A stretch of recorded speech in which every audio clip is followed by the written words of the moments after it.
Hey guys, this is Star. What if? How are you all? Please support to subscribe this channel for watching new interesting stories. This video includes a self-recorded human introduction in the first 30 seconds, followed by AI-generated narration for creative storytelling purposes. So in this video, we're gonna see what if Harry Potter rescued Ginny from a dark pit with Draco Malfoy. But before we start, if you want more stuff like this, then please support to subscribe this channel and share with your friends. Now let's start the video. Here is short summary. Trapped in a forced marriage with Draco, Ginny's future seems lost, until Harry returns, ready to risk everything to save her from a fate darker than Voldemort's plans. But before we start, if you want more stuffs like this, then please support to subscribe this channel and share with your friends. Let's start the video. 1942. He felt disgusted. Disgusted with himself. He stole a glance at the woman standing next to him, deeply immersed in perusing his last homework. Her eyebrows were furrowed, her eyes skimming the paper. He watched as her sky blue eyes narrowed in concentration, then his glance shifted a little lower, to stop on her cherry colored lips that she was unconsciously chewing. He shuddered and looked away. This couldn't be. This couldn't be happening to him.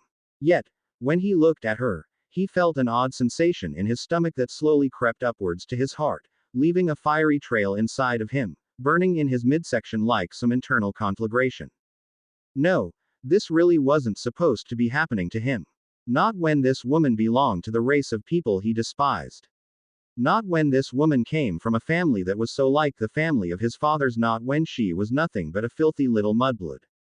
However, when she looked up from his paper and one of her red gold locks slipped from her back to her bosom, he knew it was happening to him. Like it or not, Tom Riddle had a crush. I'm sorry, Riddle, she said in her mellifluous voice that made his innards quiver like jelly, but I can't agree with you. See, the incantation you gave here is incorrect. It seems to me that you confused these two curses. Their incantations are pretty similar, I have to give it to you, but this one here makes the victim grow hair all over his face, while the other one allows you to get into someone else's mind. Actually, the latter belongs to the dark arts. She paused and gave him a scrutinizing look. I wonder how you got to know about it at all. Such curses are not included in your set books. What if I read about them in the restricted section? Tom gave her an angelic innocent look. Don't even joke about something like that, Riddle, she frowned. I was just wondering. He fidgeted closer to her. What you do if you could prove that I have illegally entered the restricted section? Just curious, Professor. Well, of course I'd report you to Headmaster Dippet.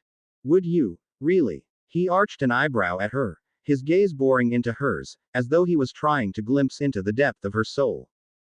Don't stare at me like that, she whispered. Why not? He asked with a tiny smile. Because it makes me feel uneasy, Riddle. Tom. What? Call me Tom. Why? She gulped. Don't ask. Just say it. I want to hear you say it, Adela. It's Professor Springfield to you, Rid, but she couldn't finish her sentence, because he suddenly pressed his lips to hers, silencing her. Riddle, she shouted as she felt his grip on her loosen and had a chance to push him back. What do you think you're doing? You? He asked with a confident smirk. How dare you? She stuttered, backing away from him. However, he kept following her, until she was pressed to the wall, with no way to escape. Say Tom. I want to hear it from your mouth, he whispered, their faces only inches apart. Tom, she muttered, not daring to look into his eyes. He reached out and cupped her chin, forcing her to face him. Say it again. Tom. See, you can do it. He moved his thumb up and down on her cheek, caressing it.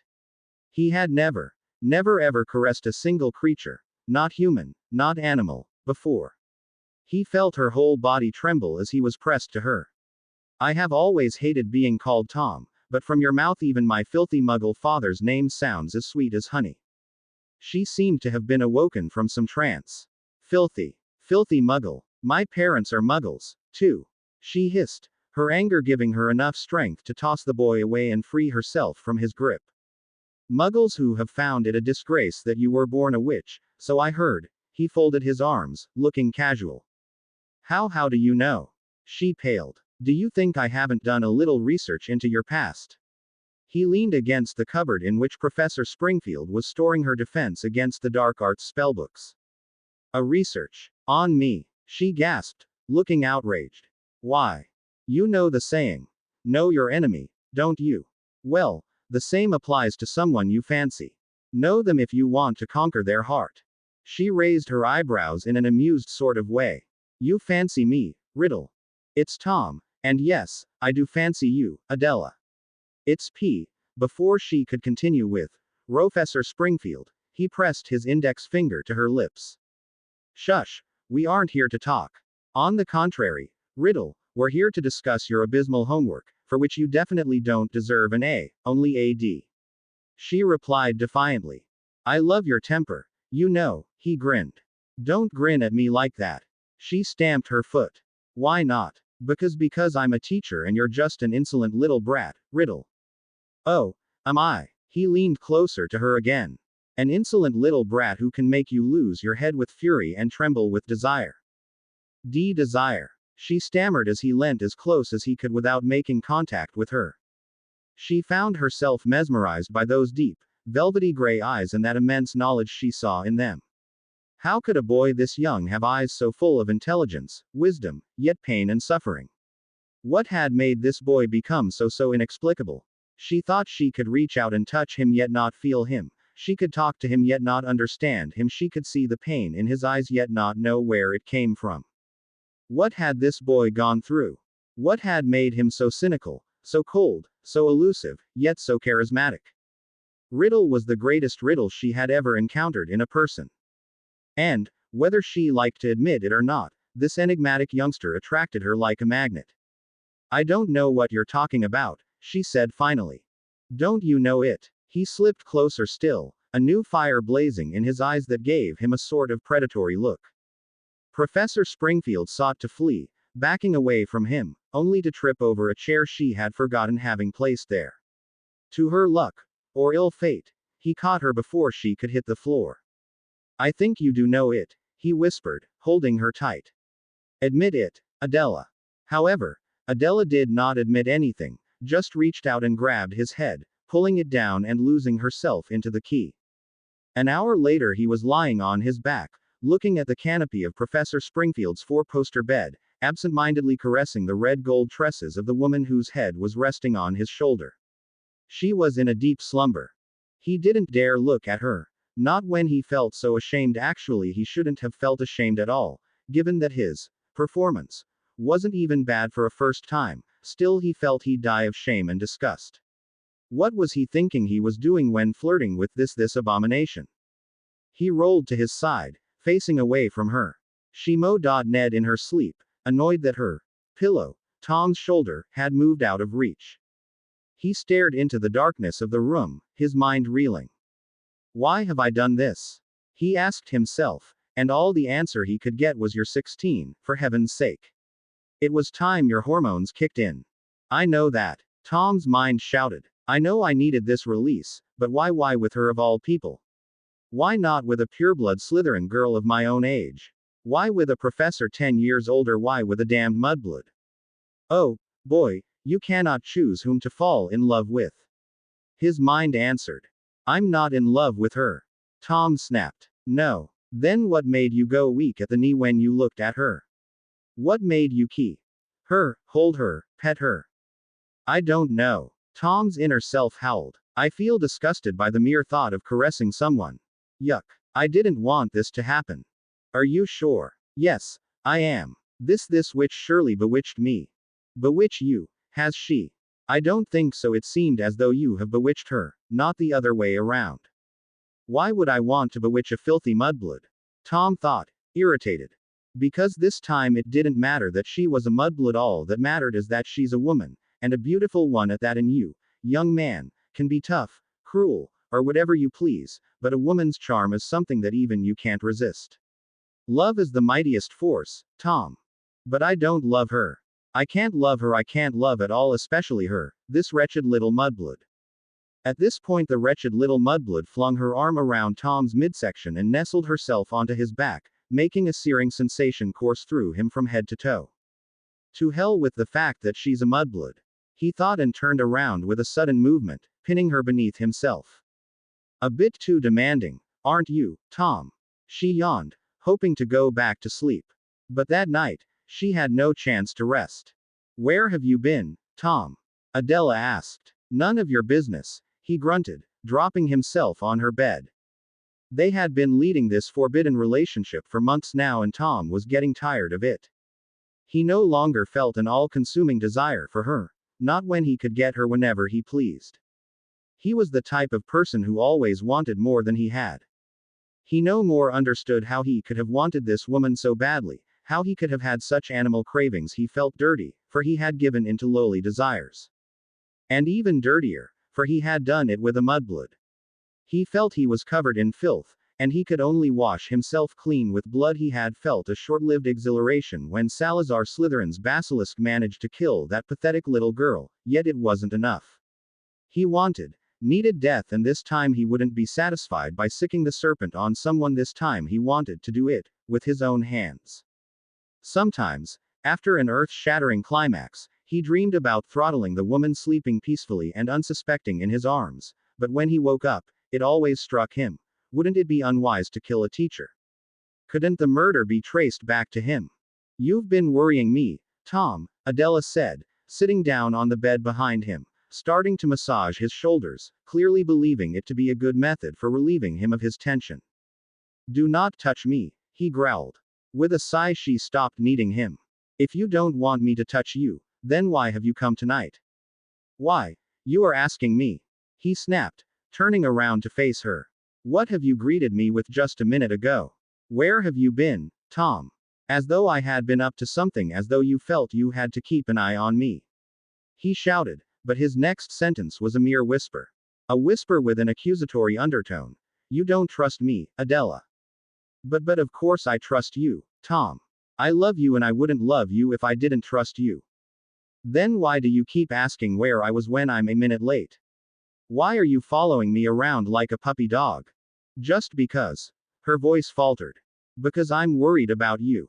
So, you were worried when that little girl got attacked, Worried that I could also get attacked, or that I was the one attacking her. But Tom, how can you assert such ridiculous things? You know I never in my life would suspect you of something as terrible as that. Oh yeah, he jumped up. To me it pretty much seemed that you were suspecting me. Of course I wasn't. She hopped up, too, her face flushed with anger. No one knows better than me how much you hate spending your summer holidays at the Muggle orphanage, and it's obvious that those attacks made sure that you'll have to go back there. Certainly you wouldn't work against yourself, would you? Right. I wouldn't, he nodded, not daring to look into her eyes. Her little monologue, though, had made him feel more ashamed than ever. Unconsciously she had accused him of being stupid enough to work against himself, and if he thought it over, he had to admit that she was quite right. In his eagerness to fulfill Salazar Slytherin's noble plan of purging the school of the unworthy, he had made sure he'd be sent back to the oh-so-hated orphanage. Still, she didn't have the right to even suppose that he was stupid. Stupid. Him. The last heir of the great Salazar Slytherin. Again he felt like strangling this woman. How dare she? How dare she humble Lord Voldemort? Yes, that was it, Tom. Being bored and disgusted by his name, that no more sounded honey sweet from Adela's mouth, had decided to fashion himself a new one. He had several times savored Lord, and had to admit that he liked the sound of it. He only needed to find a matching name, and since he had always fantasized about becoming immortal, he chose Voldemort, the French expression for flee from death. Up till now he hadn't talked to anyone about this self-fabricated name, yet in thought he'd started calling himself Voldemort. Lord Voldemort. No lord was supposed to endure humiliation from a lesser person, especially a good-for-nothing Muggle born. Why are you looking at me like that, Tom? Adela gulped, horrified. His face was no more human, rather feral, his velvety gray eyes were bulging, and gleaming in a strange way, giving the impression of rather being red than gray, or had she just imagined it? She couldn't be sure, but she was sure that she really no longer could trust him. A man that loved you would never look at you like that with such hate, such what? Desire to kill.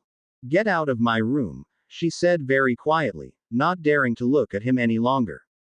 After a minute of examining one particularly dirty spot on the floor, she heard the door bang shut.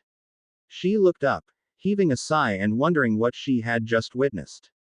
He couldn't have been a metamorphagus, could he? Yet if he wasn't one, then how could his usually benign, handsome features contort so radically, melding into the mask of a bloodthirsty werewolf about to pounce? What had got into her beloved Tom? Blood, yes, that's it. He needed death.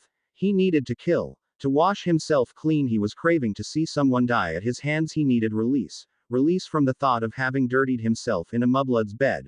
Release from the thought of having to go back to the orphanage. Release from the always tantalizing thought of why he had to live in that orphanage. Because his father had never wanted him.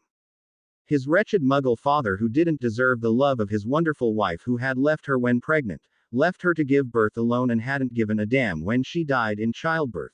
If he had known it at all, Tom sometimes wondered whether his father had even heard of his wife's death.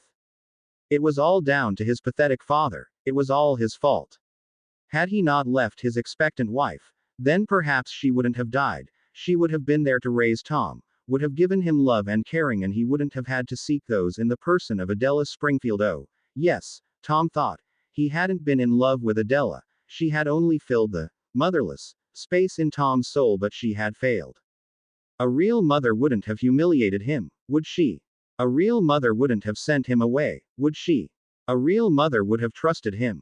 Seething, Tom reached the oak front door of the Hogwarts castle and opened it, hurrying out into the night.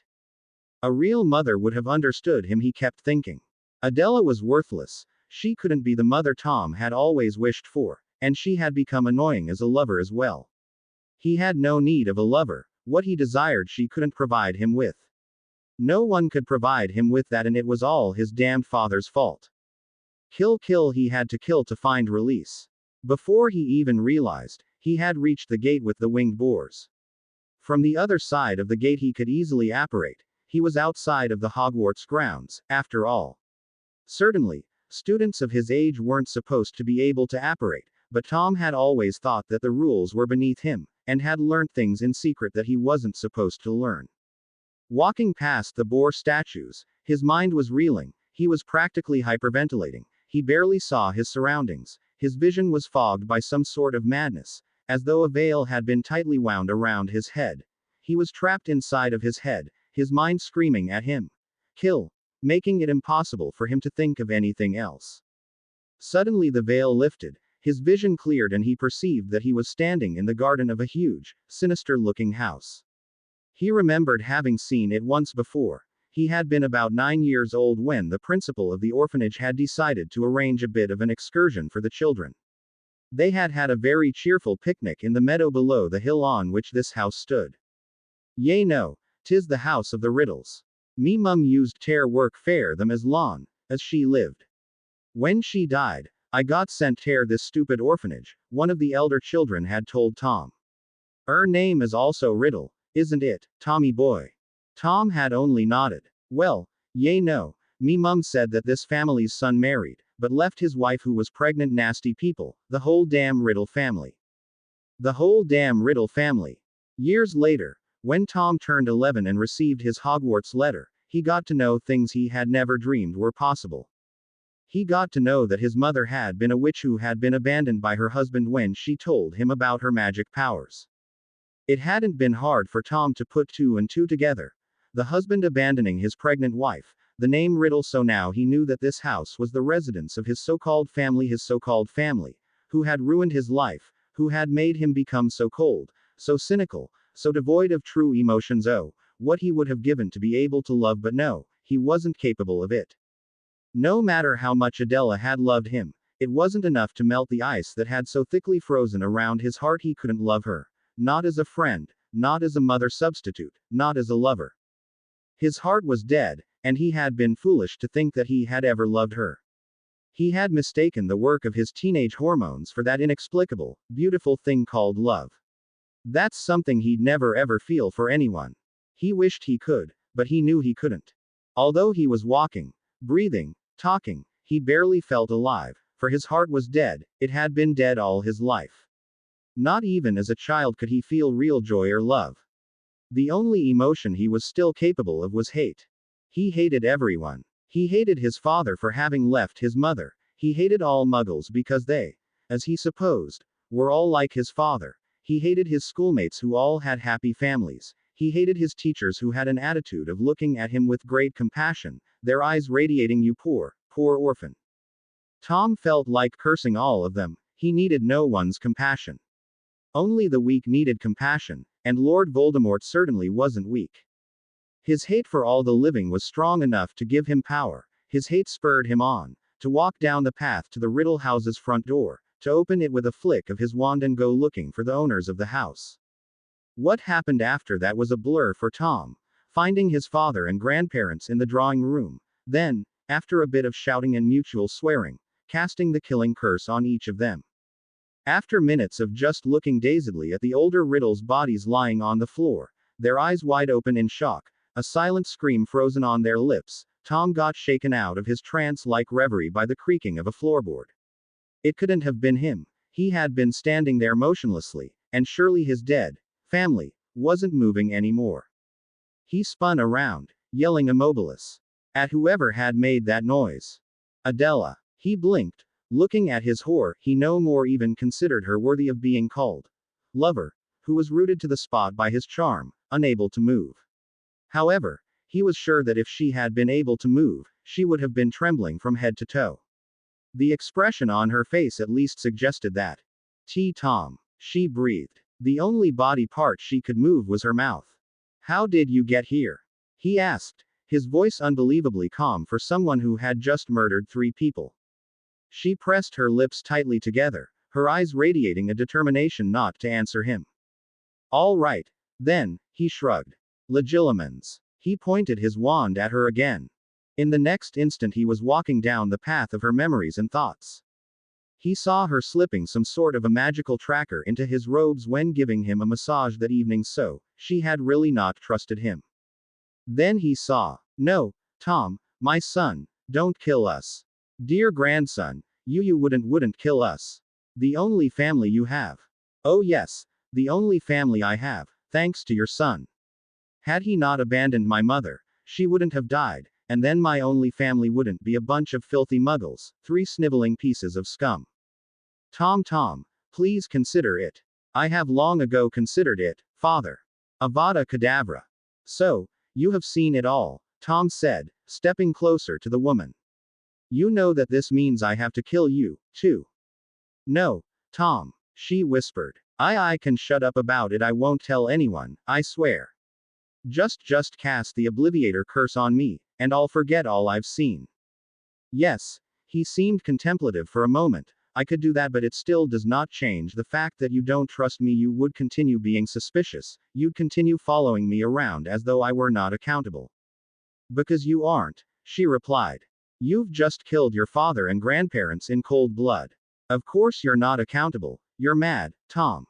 You need a psychiatrist. I'm sure that in St. Mungo's the healers would be able to help you and you wouldn't be sent to Azkaban. Since you're underage they couldn't sentence you, but you'd get help.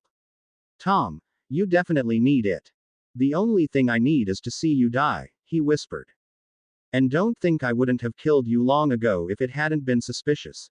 A teacher being murdered at Hogwarts, if my memory serves me well. No such thing has ever happened in the school's history. I've read Hogwarts, a history, you know, but now that you're away from school, I must seize the opportunity and silence you forever, my dear. People at Hogwarts wouldn't get to know, since it happened in a muggle house, far away from the magical world. No one would ever be able to prove that it was little Tommy Riddle who had done it. They wouldn't be able to prove it, just as they will never be able to prove that I killed Myrtle Myers, or what do they call her? Ning Myrtle." His mouth tucked into a devilish smirk that made Adela pale even more, her chalk-white face in contrast with her red-gold hair that, in the semi-darkness of the room, rather looked deep red. "So it was you, then," she muttered.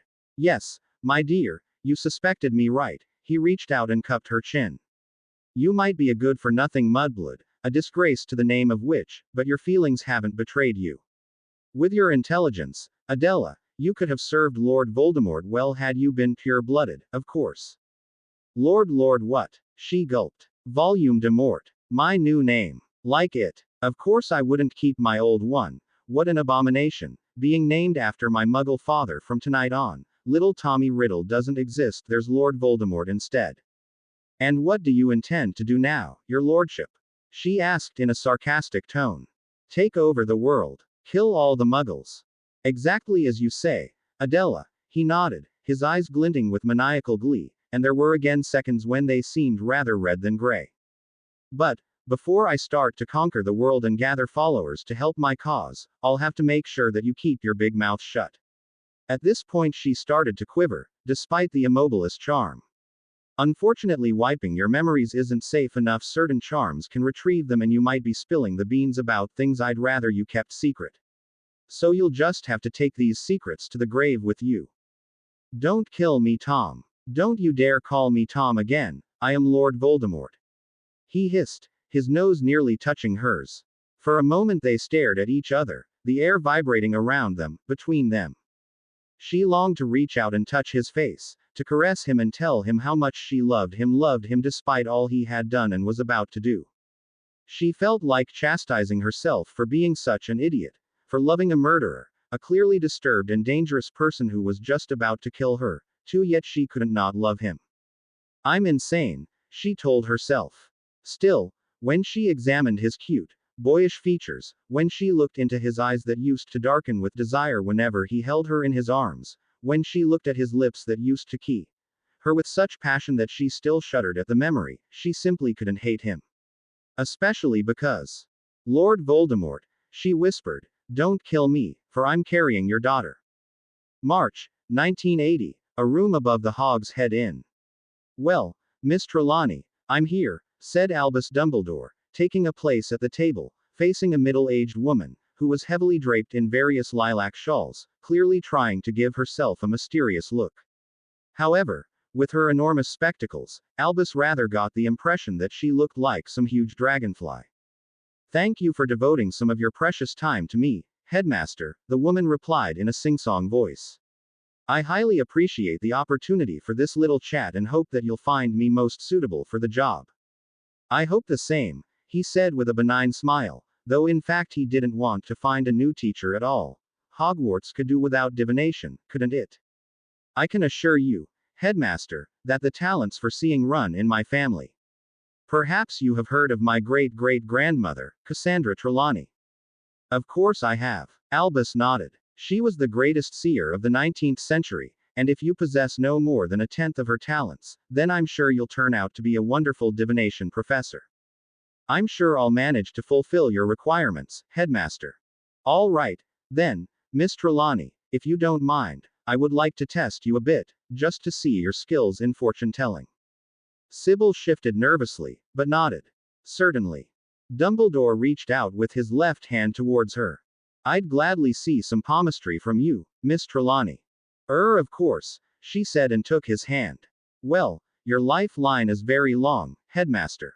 However, it seems to me that you are going to have a very nasty incident with a goat. Are you sure, Miss Trelawney?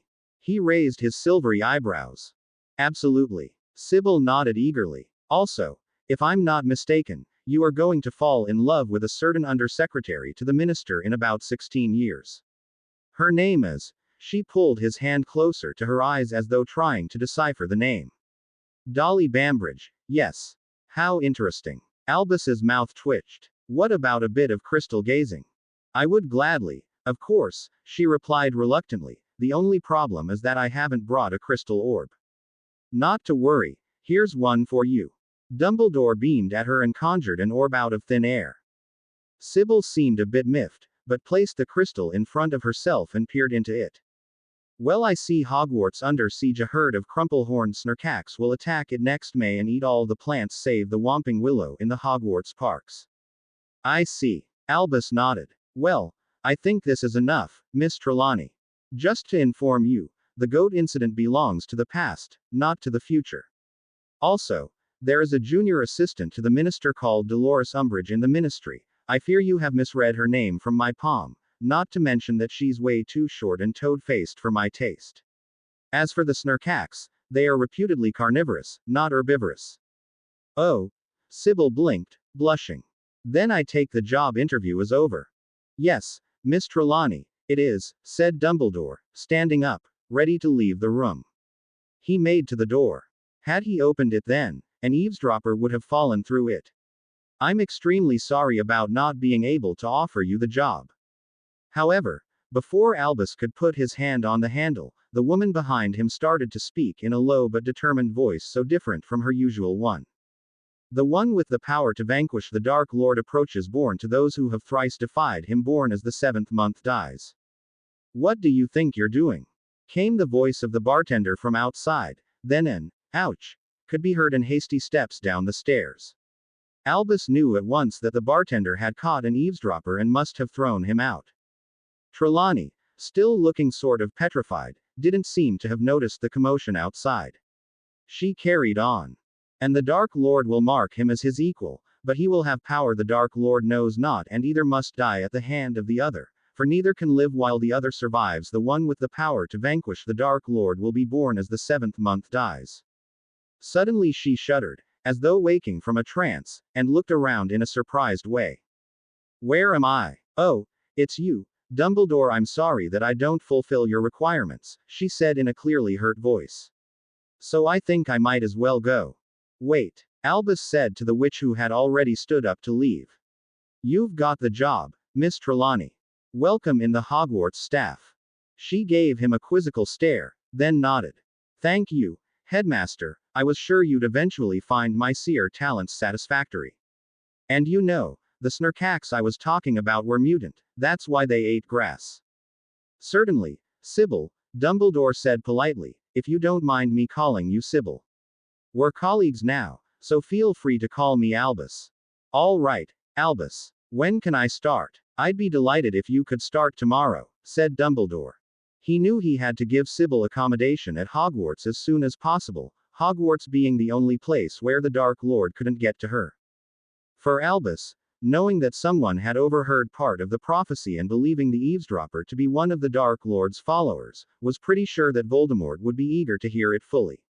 Trelawney had to be kept safe at the school, because Voldemort mustn't know the whole prediction. We lost our previous divination teacher a week ago. Oh, died of age. No, her crystal ball exploded on her, a rather nasty joke of Peeves, I must say. Trelawney shrugged, unaware who Peeves was, and unaware that she had just given the first real prediction of her life. My master, the cloaked figure said, bowing. What is it? Growled Lord Voldemort, idly fondling a rattlesnake in his lap. My lord, I have just overheard something that you must know. Then out with it. Yes, my lord. So, I was following Dumbledore as you had ordered, and he went into the Hog's Head, that very dirty little pub in Hogsmeade. He met some woman who was applying for the vacant job of the divination professor. He made her predict all sorts of things, that, to tell you the truth, sounded totally ridiculous. Then suddenly she must have gone into some kind of trance, at least I think so, I never saw her, and a very peculiar prophecy left her mouth. A prophecy concerning you, my lord. Then what are you waiting for? Voldemort raised his voice. Tell me the prophecy. To tell you the truth, master, I only heard part of it, because silly Sam, the landlord caught me eavesdropping, replied the cloaked figure, trembling. Voldemort rolled his eyes. One can't trust you with anything, you fool. I'm sorry, my lord. Squeaked the other one. Then tell me what you have heard, said the Dark Lord gruffly. The small figure hesitated a bit, trying to remember the exact wording. It said that the one with the power to vanquish the Dark Lord approaches, born to those who have thrice defied him, born as the seventh month dies. For a minute Voldemort silently caressed his snake's head, contemplating the words. So, a child will be born soon. A child who will have the power to kill me. To parents who have defied me 3 times. There were lots of wizard couples that defied me once, twice, even thrice, but they're dead. Or are there exceptions? The cloaked figure shifted uneasily. It seems to me that you know something and yet you don't want to reveal it, Imperio. I know of 2 married couples, my lord, 2 couples, who are expecting baby boys during the summer, came the forced answer. One of them is Alice and Frank Longbottom. The Aurors, E.H. The Dark Lord scratched his jaw. If I think it over, it is possible that they have defied me 3 times. Yes, I think they have. And the others? The others, came a shaky answer. Well, the cloaked figure was trembling, as though willing himself not to speak. Why do I get the impression that you're still hiding something from me, Wormtail? Something that you so desperately want to keep a secret that you're trying to overcome my imperious curse. The Dark Lord pointed his wand at his servant again. Crucio. Peter Pettigrew fell and started writhing on the cold tile floor, howling in pain. The Potters. It's the Potters. He screamed between two spasms. Good. Lord Voldemort lifted his wand and broke the contact. See, you can behave sensibly, Wormtail, if you want to. Why yes, my lord, Pettigrew groaned, slowly sitting up. So, the Longbottoms and the Potters expect children who may overthrow me, a tiny little child having powers to do me in. A tiny little child. A dreamy expression fell over Voldemort's snake-like face. This gives me a rather peculiar idea, Wormtail. The 21st of May 2004, Malfoy Manor. Purea Malfoy gazed out onto the flower-littered meadows surrounding Malfoy Manor. It was a warm May day, bright, sunny, and friendly. Birds were circling in the air, chirping happily, and sunshine came through the window into Ginny's room, painting the walls with its golden yellow beams. It was a magically beautiful, hot day, but all Ginny felt was coldness. She was sitting on the windowsill, resting her right hand on her bulging belly. A little life in there kicked, as if sensing its mother's gentle caress, responding to her, "I'm here, Mummy." Ginny answered with a new caress, reassuring her baby of her love. She diverted her stare from the park and looked at her hand stroking her abdomen. Her face tucked into a grimace at the irony of life. Here she was, wearing a diamond ring that had once belonged to Narcissa and to Lucius's mother before her. A Malfoy family heirloom, the diamond glinting on the hand with which she was caressing a child that was not a Malfoy. Every pregnant woman would have been happy to feel her baby move, signaling that it was getting bored inside and was impatient to get to know the world at last, but Ginny didn't feel happy about the impending birth. She felt scared. Scared to death. In her dreams she used to hold a tiny bundle with small hands reaching out of it towards her, but whenever she tried to have a look at the face of the little being in the bundle, she woke up. She never got to see the child's features, nor its hair color red or black. In the last 2 weeks every morning she woke up, the first thought that came to her mind was, would it happen today? Would her baby arrive today, or did she have another day or two to keep it safe? For she wished she could keep the little one inside her forever, to protect it from the cruelty of the outside world. Her heart ached for her baby, making a hot stream of tears course down her cheeks. Other children in other families were so happily and excitedly awaited, but this child of hers was not awaited. Maybe it would be better for it not to be born at all, for once it was born and turned out to take after its father, it would be right away sentenced to death. It was like the sword of Damocles hanging above Ginny's belly, waiting to fall down and crush the child. Ginny looked out onto the grounds again, heaving a deep sigh. She was trapped inside on a magical day like this, with nothing but her fear as companion. Surely her husband wouldn't mind if she just opened the window a bit to let the sweet smell of flowers in. She reached out to grab the handle, but as she turned it and the window opened, not only a honey-scented gust of wind hit her, but some terrible pain as well. The first contraction. It had begun. August 2003. I'm leaving, Draco growled at his wife. Don't expect me home for a while, I might not return for weeks or months. Don't worry, I won't be expecting you home, she snapped and dropped herself into a cushioned armchair. Have fun with your whores, or whoever you'll be fooling around with. Jealous, aren't we? Draco gave her a mocking grin. Jealous? No way, dear, Ginny emphasized the dear in a derisive tone. Jealousy is something that one feels when one is in love. I'm not in love with you and have never been, as you know. No surprise here, he said, shrugging. Though I never managed to understand why you haven't fallen in love with me yet. I'm not that terrible looking, am I? I'm not disgusting either, am I? Then why, Ginny, why can't you love me? How could you expect me to love you after all you did to me, to my family? After your damned father kidnapped mine, tortured him and compelled me to marry you in exchange for his freedom. How could I love a heartless beast like you?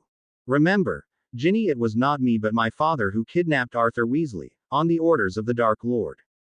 You know the Dark Lord didn't really like your father arranging all those anti-Voldemort movements throughout Great Britain.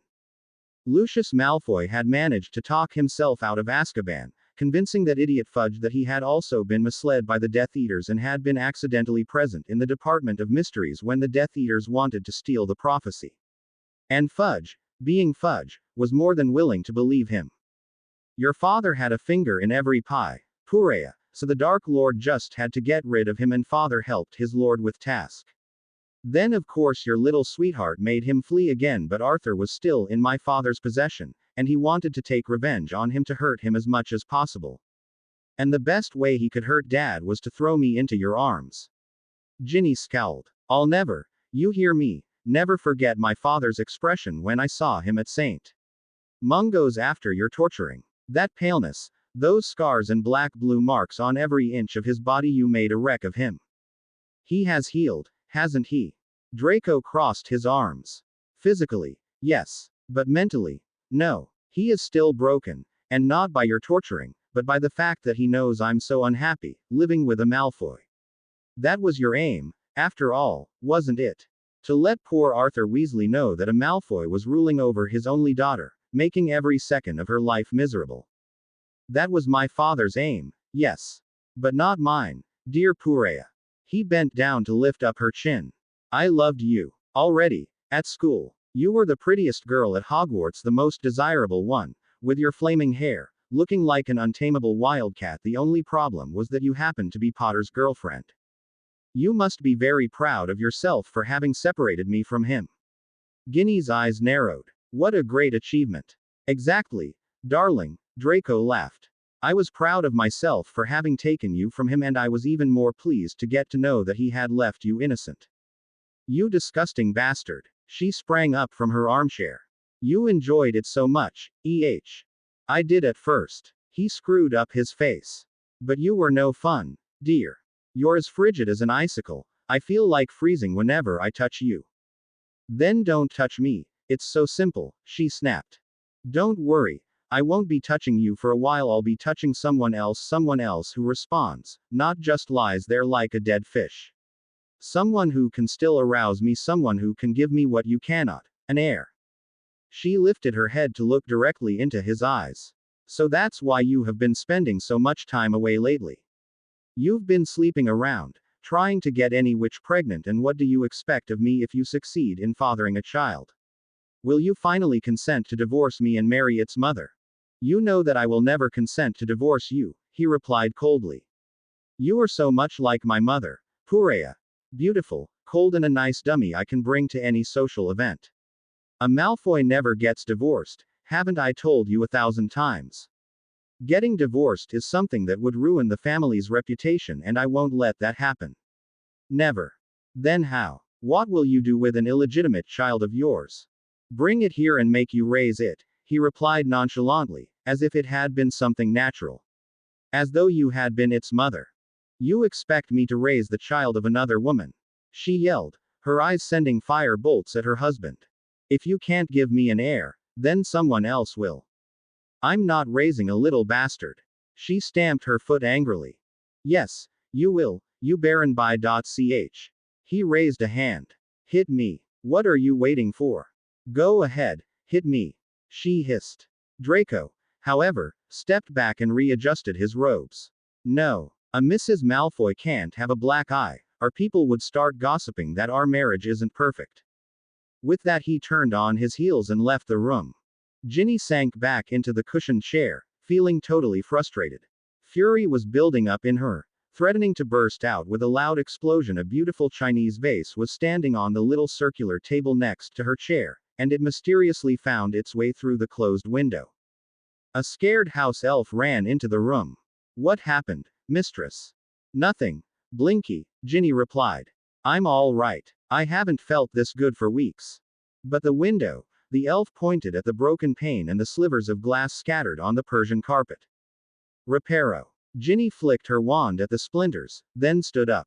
I'm leaving, Blinky. Should anyone be looking for me, I'll be at the Burrow, visiting my family. My real family. Ginny grabbed her suitcase and walked out to the gate of Malfoy Manor, where she took the night bus to the Burrow. The old house of her parents looked the same way it had a decade earlier. Sometimes even Ginny wondered how this ramshackle building could stay in one piece.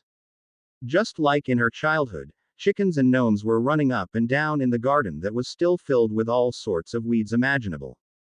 Ginny entered the house with a sigh.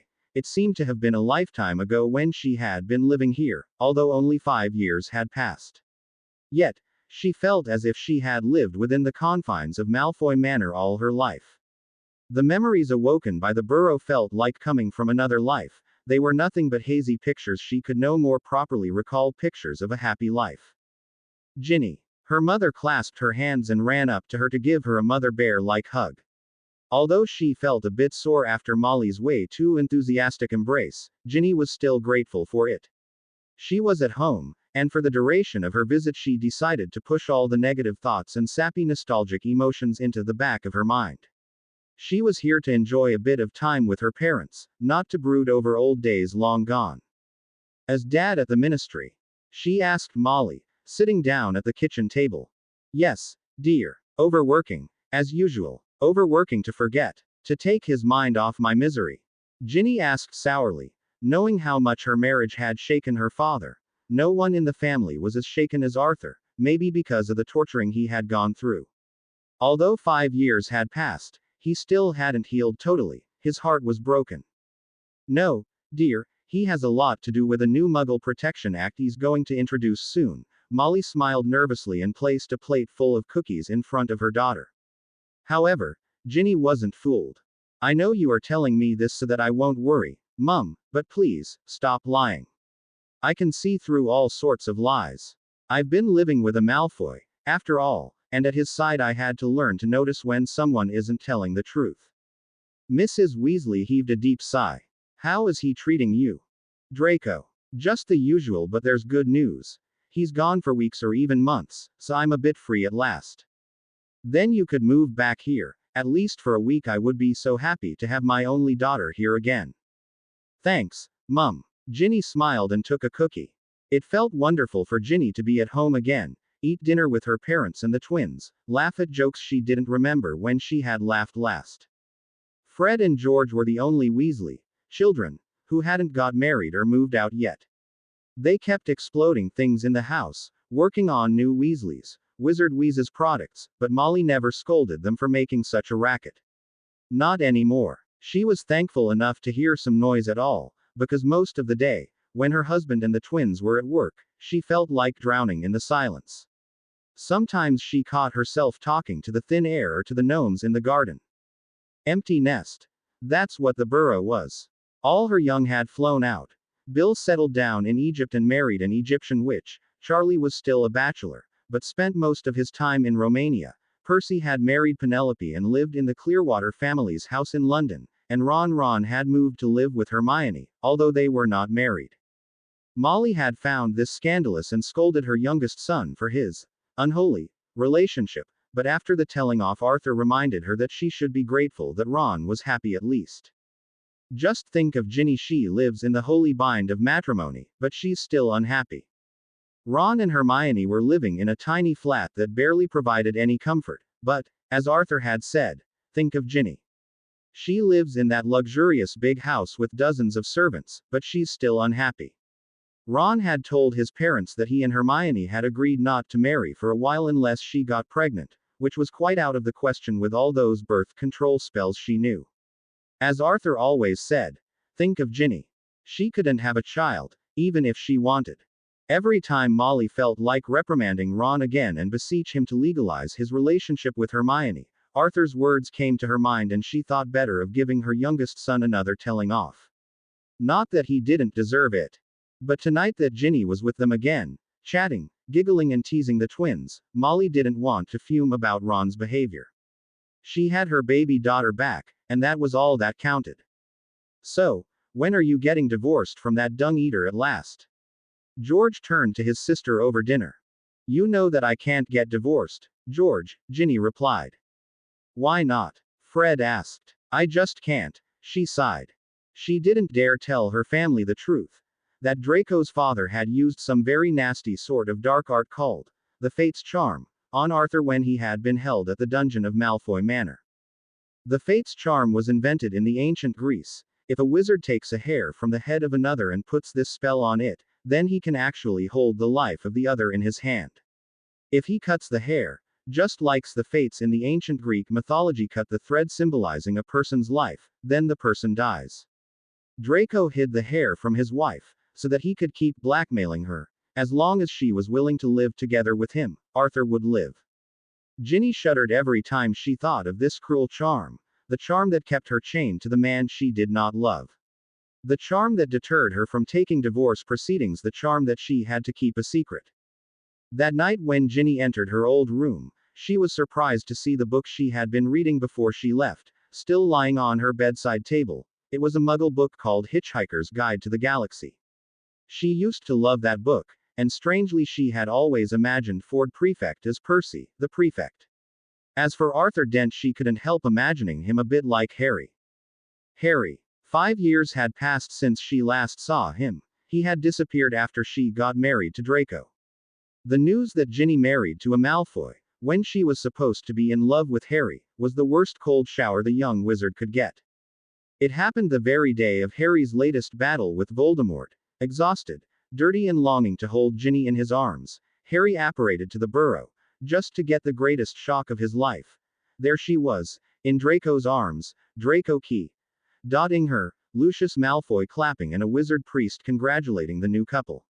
Harry didn't even notice how pale all the Weasleys were, didn't even realize that Arthur wasn't present. All he saw was his one and only love in his archenemy's arms. And Ginny never had a chance to explain it to him, for he was gone. She didn't know whether she'd ever see him again. She sent him dozens of owls behind her husband's back, but never got an answer. Ron and Hermione also wrote to Harry, telling him about the forced marriage, but their friend never reacted to any of their letters. Right after the wedding, the news of Voldemort's so-called defeat reached Lucius' ears and he fled. Aurors raided Malfoy Manor and found the tortured and sick Mr. Weasley in the dungeons. The Weasleys wanted to go to the Wizarding Court to have the marriage annulled, saying that it was carried out under compulsion and not of the bride's own free will, but Draco had the hair and ordered Ginny to persuade her family not to resort to the law. So, Ginny pretended to love Draco. At first it worked, but later on she couldn't hide her true emotions from her family. They kept asking her why she hadn't got divorced, but she refused to tell. She could not to tell them about the Fates charm. To the Weasleys' disappointment, Draco couldn't be proven to have been helping his father with the Death Eater business, so he never got sent to prison. Lucius was killed by Mad-Eye Moody not long after he fled, and Narcissa had died months before him. So, Draco, the last of the Malfoys, was considered an honorable nobleman by the ministry, a nobleman who was unfortunate enough to have had a criminal for a father. When Ginny slipped under the covers that night, for a minute she felt like that young girl who had once lived and daydreamed here. She pulled her stuffed Kneazle into her arms as the door opened and her mother entered. Molly sat down on the edge of her bed and started stroking Ginny's hair, like she had done in her childhood. "Are you also going to tell me a fairy tale, Mummy?" Ginny asked with an impish grin. "If you'd like me to, what would you like to hear?" Ginny smiled. "Just tell me, Mum, how come that nothing's changed in this room since I left? When I entered it today, I felt as though it was just yesterday I was last here. Even my favorite book was in the same place I left it 5 years ago. I wanted to leave your room exactly the way it used to be, dear. And whenever I come into this room, and I come every day, I feel a bit as if you were still here with us." "Mum," Ginny gave Molly's hand a squeeze. "It's so good to have you back." Her mother sniffed and gathered her into a firm embrace. "Don't cry, Mum, please." Molly let go of her and looked directly into her eyes. "Why, Ginny? Why can't you just leave that horrible man? You don't love him, so why?" "I'm sleepy, Mum," the young woman replied, though she knew it was no proper reply. Reluctantly, Molly left the room and Ginny was alone with her thoughts again. Next morning she woke up early. It was only 7 o'clock, and she decided to be the old Ginny for a change, the old Ginny, who used to go downstairs to nick some pre-breakfast food without getting dressed properly. So, she headed downstairs, in her nightgown, her hair tousled, barefoot. She had reached halfway down the stairs when voices caught her ear. Are you sure about this, little brother? It was Fred. 100%, Ron's voice replied. Luna Lovegood saw him in an apothecary's yesterday. But is it sure that she saw Harry? Yeah, he's back. Are you sure? Fred's voice sounded skeptical. Do you think it's wise to rely on the words of Luna Lovegood? What if it was just one of her usual delusions? Perhaps she saw a crumple-horned snarkak and mistook it for Harry. Oh, come on. Luna's weird, but not a lunatic, Ron's voice replied irritably.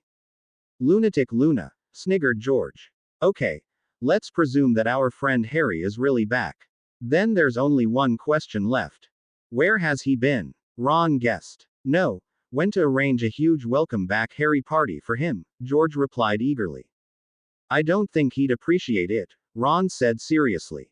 Luna said he looked quite sullen when she saw him sad and reticent. Apparently he barely returned her greeting, just nodded and left with some doxyside. Ginny, who had been listening to the conversation on the staircase, had to slap her hands over her mouth not to shout, I know where he is right now, then. Of course she knew it. Where else would Harry need doxyside than at number 12 Grimmauld Place? Sirius had left the house to his godson in his will, but Ginny suspected that Harry hadn't even entered that house since Sirius' death. Her heart was throbbing so loudly that she wondered how her brothers hadn't noticed her eavesdropping yet. Suddenly she felt a hand on her arm, turned around and saw her mother. Come, dear, Molly whispered, let's go back to your room, shall we? Ginny nodded, not knowing how much her mother had heard of the boys' conversation, but having quite a good idea what she'd want to talk to her about. I know what you feel now, Molly said quietly, closing Ginny's door behind them. No, you don't. Her daughter shook her head. Ginny. Molly guided her to the bed and sat down next to her, putting an arm around her. Don't lie to me. I see it in your eyes. What do you see there? She asked, trying to smile, but not really managing to. Pain, confusion, exhilaration, and most clearly of all, love. Love. Ginny pursed her lips. I don't think so. I'm not in love with him, Mum. Not anymore. I love my husband. Really? Molly tutted disapprovingly. This is something that none of you, not any of your brothers, have managed to learn yet.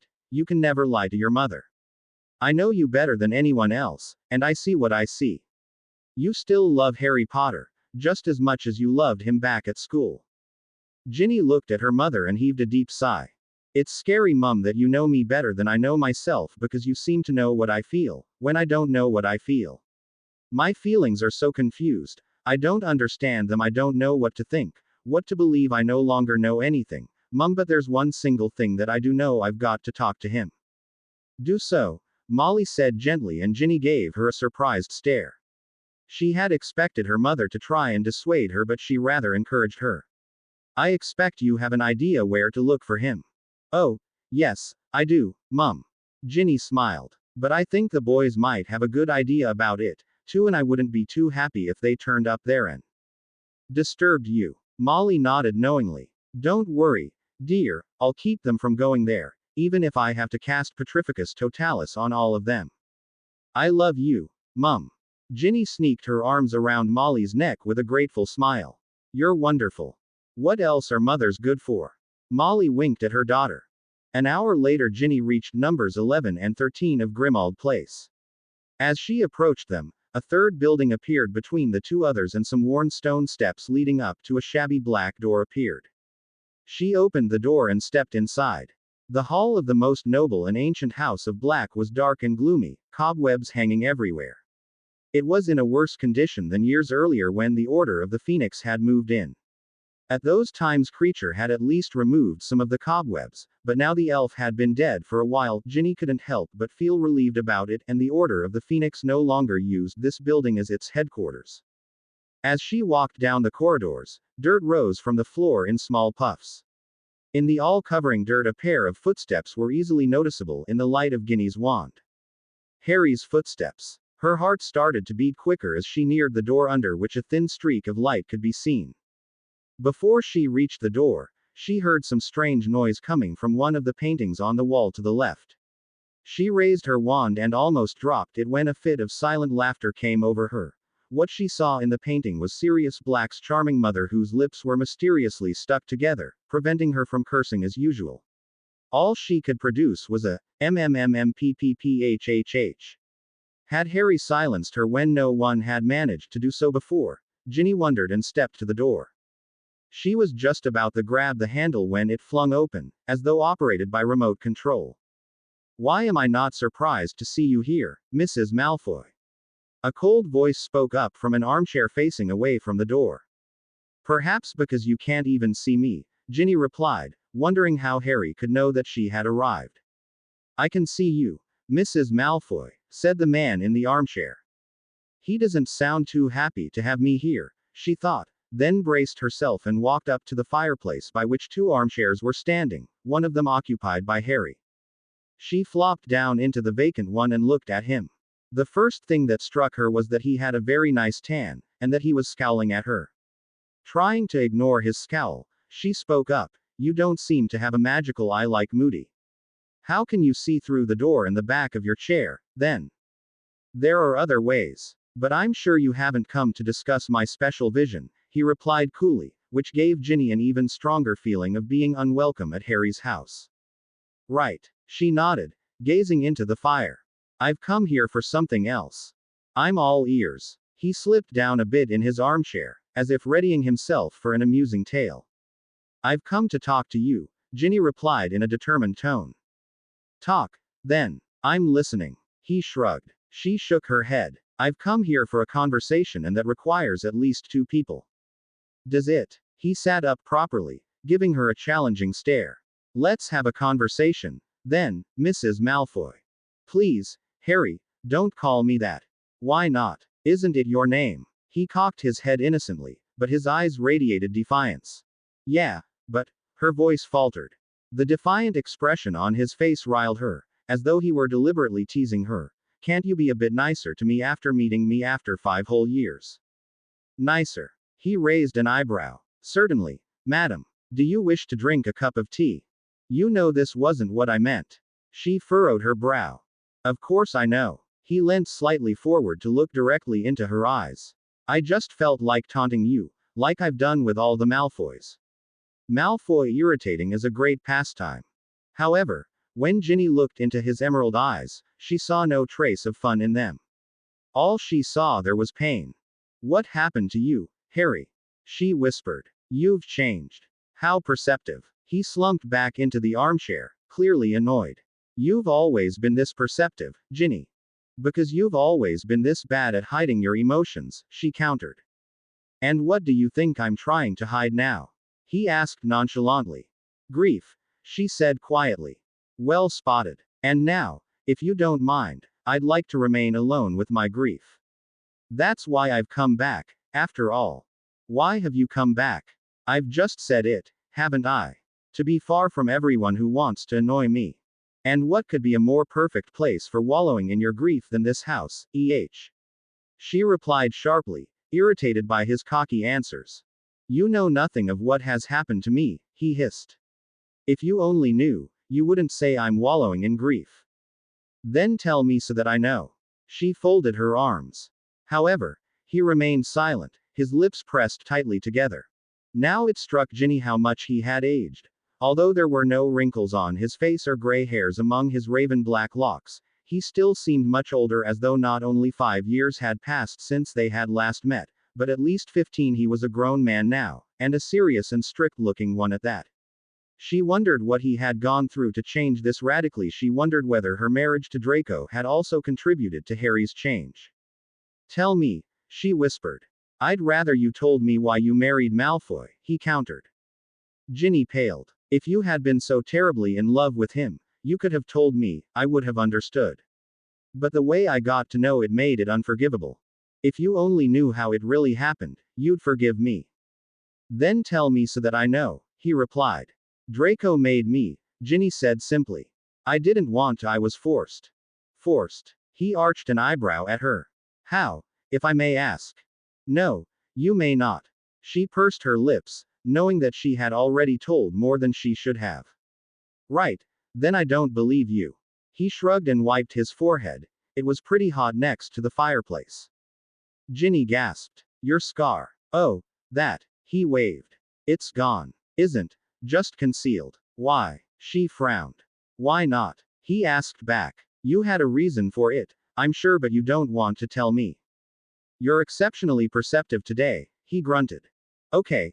Then, if you don't want to tell me, at least tell me where you have been all these years and what you have been doing, why you haven't answered any of our owls. Where have I been? Almost everywhere. What have I been doing? Almost everything. Why haven't I answered your letters? Because I didn't read them. I wasn't interested in what any of you had to say. I felt betrayed, Ginny, and I didn't want to hear your pathetic apologies. He squinted at Ginny, and seeing a miffed expression spread on her face, he allowed himself a smirk. A vague answer is a payment for the vague answer you gave me. Are you playing payback time with me, Harry? She scowled at him. I am. And I always pay back everything in the same manner I got them. An eye for an eye, you know the saying. You scare me, Harry. Don't worry, you're not alone with this feeling. Lots of people have found me scary. He stood up and started pacing the room. And to tell you the truth, sometimes I scare myself, too. The truth? She sighed. Do you remember those times when we always told each other the truth about everything? Barely, he said in a gruff voice. It happened way too long ago. I haven't forgotten it yet, she emphasized. Good for you. That means you haven't had as much on your mind as I have. He stopped in his stride and turned to face her. Not much to do as a Mrs. Malfoy, I presume. What has your life consisted of, Ginny? Parties, charity events, buying robes after the latest Parisian fashion, bringing up fair-haired feisty little brats. At this moment Ginny's eyes flared up with anger. Have I touched a delicate point or what? He gave her an amused look. Slowly she rose to her feet, her hands balled into fists. I can't have any children, Harry, she growled through gritted teeth. Good for you, he replied. Good, she snapped. It's the worst thing imaginable. There are worse things, he responded, looking very serious. There are worse things than not being able to bear children, believe me. How could you know it? She hissed, tears brimming her eyes. You're a male, for heaven's sake. You'll never know what it feels like to want a child so badly you're almost going mad. It's you who doesn't know anything, Ginny. He shook his head sullenly. But if your greatest desire is to raise a child, you can adopt one. The orphanages are full of kids thirsting for love, love that their own parents would never have given them, or are you insisting on having little pureblood Malfoys? I wouldn't insist, but Draco, she looked away, wiping tears off her face. He wants a child of his own, and if I can't give it to him, he'll get it elsewhere. Oh, Harry dropped himself into one of the armchairs. Why am I not surprised by this? Malfoy used to sleep around already at Hogwarts. Really? I never knew. She shook her head. But you don't seem too broken by the news, he perceived, a bit surprised. Why would I be? I don't care whom he's touching as long as it's not me. Then may I ask how you intended to have his children? Asked Harry sarcastically. She rolled her eyes and flopped down into the other armchair, facing him again. I never loved him, Harry. I was forced into marrying him and I felt disgusted by his touch, but my life was so empty that I was hoping to conceive. I was longing for a child to fill my empty life. With a child to love, it would have been easier to endure life with Draco. I supposed Narcissa felt the same when she had Draco. Her son made her life less terrible with Lucius. How do you know this? Has she told you? No, how could she have? She died before I married Draco, but that's what I think of her relationship to her son. That's what I feel. Interesting. Harry chewed his lower lip. To me, Narcissa looked like an upper-class lady totally satisfied with her position. Appearances might be deceptive, Ginny pointed out. Just like my wedding. She glanced at Harry to see that he had stiffened. I seemed to be a happy bride from the outside, but inside I was screaming with pain, especially when I spotted you in the Burrows garden, looking at me with such a haunted expression. I felt my heart break into little pieces, even heard its crack. I wanted to tear myself out of Draco's arms and run to you, to explain you everything, but I couldn't. Why? He whispered. I can't tell you, she sniffed. He felt like reaching out and take her hand to give it a reassuring squeeze, but held himself back. This was Draco Malfoy's wife, After all, she had been touched by a Malfoy, and that was enough to make Harry feel sick of the thought of touching her. But when he thought back to his 6th year at Hogwarts, he realized that she hadn't felt revolted to touch him, not even when he had told her no, better not even think of it. He chastised himself. Anyway, if she knew the whole truth, she wouldn't feel like touching him, either. Sometimes even he felt disgusted by himself when he just thought of it. Ginny must never know. No one must ever know. And come to think of it, why should he try and console her at all? She had left him 5 years earlier, she had broken his heart, and she was reluctant to tell him why. This cover-up of the forced marriage seemed simply fishy to him. Why should he believe it? Just because her beautiful eyes were full of tears when she said it. What if she had merely learned how to play? Being a Malfoy, pretense must have been a natural thing for her. Probably Draco had been giving her lessons in it. Harry wrinkled his nose at the thought of what else Draco could have given her lessons in. Ginny, he spoke up finally, forcing himself to ignore the lump that had risen in his throat when seeing her cry. You said you came here to talk, but when I try to talk about certain things, you say you can't speak about them. You don't seem too willing to talk about certain things either, she pointed out. He nodded, looking a bit sad. I miss those times when we were so open with each other, Ginny. So, a small smile appeared on her lips. This means you still remember those times. I do. I wish I could remember only those happy times, but no, life's never so easy, never so fair. Especially to Harry Potter, right? She asked with a wistful little smile. To me, and to those I love. Ginny wondered whether she belonged to those whom Harry loved, but his face was as expressionless as ever, so she couldn't read from it. She was starting to think that it had been pointless to come here. She hadn't got to know anything she had wanted, and he seemed to be so distant and cynical that she feared she'd never be able to get close to him again.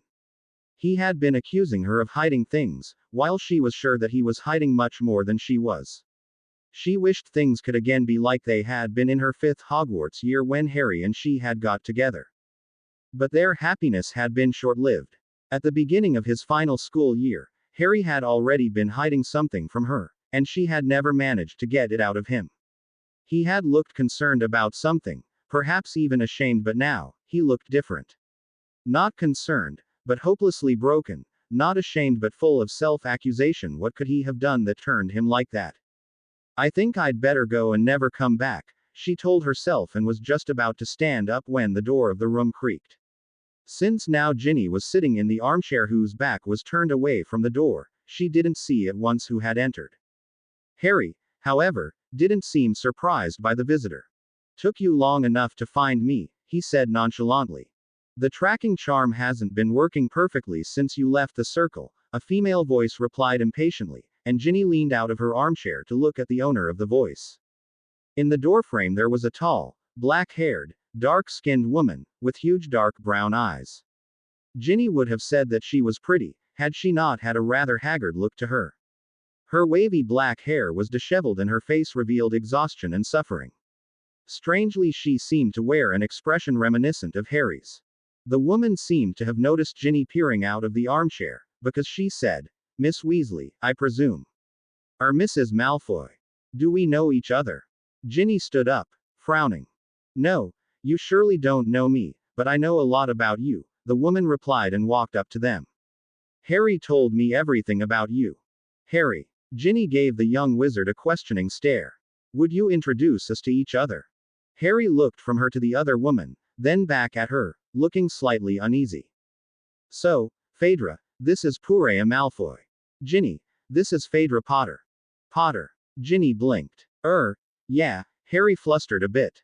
My wife. You're your wife. Ginny breathed, feeling that her heart had suddenly sunk into her stomach. Yes. Harry nodded. My wife, whom I told not to come after me, but I'm not surprised that she did. She's as stubborn as a mule. Harry Potter, don't talk about me as though I weren't here. Phaedra snapped. Of course I've come after you, I can't let you leave the circle so easily. Phaedra. Harry sighed. Didn't I make myself clear when I said that I quit? Oh, it was clear, Harry, but I can't let you quit just like that. His wife replied irritably. You're too deep into it to leave, and don't forget that if you quit, I'll have to quit, too. Then find yourself another partner. He shrugged. Ha, easy to say, Harry. She stamped her foot, as though it were so easy to replace you. Ginny was turning her head from one to the other so quickly that she felt she was watching a table tennis match. She had absolutely no idea what the other two were talking about. I don't care whether you replace me or not, I said I quit. Harry shouted. But the circle. You can't let them down. And you can't let me down. And why, if I may ask? He growled with his hands balled into fists. The circle pretty much let me down when Daffy was kidnapped, and you didn't seem to care about freeing her too much either. What? The dark-haired witch hissed, her eyes blazing with fury. Are you blaming me now? I tried to help you, Harry, and if you remember, I was there too at the end. At the end, yes. Harry's emerald eyes flared up. Ginny had never seen him this angry before. You got there when it was already too late. To hell with you, Harry. Phaedra spat, tears running down her cheeks. Don't you ever dare blame me for being late. It wasn't my fault and wasn't your fault either. And don't you ever think that it's not hurting me just as much as it's hurting you. I'm suffering, too. For a moment Harry regarded her with his black eyebrows furrowed and his lips pressed tightly together. Then he nodded. Sorry. You're right. But I still can't go back with you. I no longer want anything to do with the circle. Find yourself a new partner and forget about me. Forget about you. Phaedra's lips trembled. How could I? After all we've been through together. Why are you leaving me, Harry? Just because of Daffy. Was she the only link between the two of us? She wiped her tears away, sniffing. Tell me, Harry, have you ever loved me? A minute of silence ensued and Harry looked away from his wife, glaring into the fire. Ginny didn't know what to do. Back out of the room and leave the couple to themselves, or clear her throat. She had the impression that the Potters had both forgotten about her presence. When the silence started to become awkward, Harry spoke up, his voice barely audible. I don't know, Phaedra. I no longer know anything. He turned around to look at his wife who had dried her tears and was now looking at him with the dignity of a princess. I've never told you I loved you, have I, Phaedra? No. Now that I think of it, you haven't, she replied icily. Then I have never lied to you. I owe you nothing and you owe me nothing. You're free. Am I? She drew herself up and stepped to him. Then what do you think this is? She showed him her right hand with her wedding ring on it. That was when Ginny's eyes shifted to Harry's right hand, but saw no wedding ring on it. Harry must have got rid of it. This, Phaedra, is a symbol, the young wizard said. And our marriage has been just symbolic, too. It never meant to you more than a symbol, did it? She asked sadly. Harry shook his head. I'm sorry. All right, then. Phaedra held up her head. I understand. And now, if you don't mind, I'll find myself a room in this big house. If you want to. Harry shrugged and watched her leave. Why is she staying? Asked Ginny after the door banged shut. Because she's not the type to give up this easily, he replied, sinking back into an armchair. Ginny was surprised by his nonchalant inflection as if he hadn't been surprised to still see her here. Ginny had expected him to shudder at her words as though he had just realized that she was still there, but no. Obviously he hadn't forgotten for a single second that she was there, and yet he didn't mind having a husband and wife row in front of her. Even if he had been embarrassed about it, he hid it well.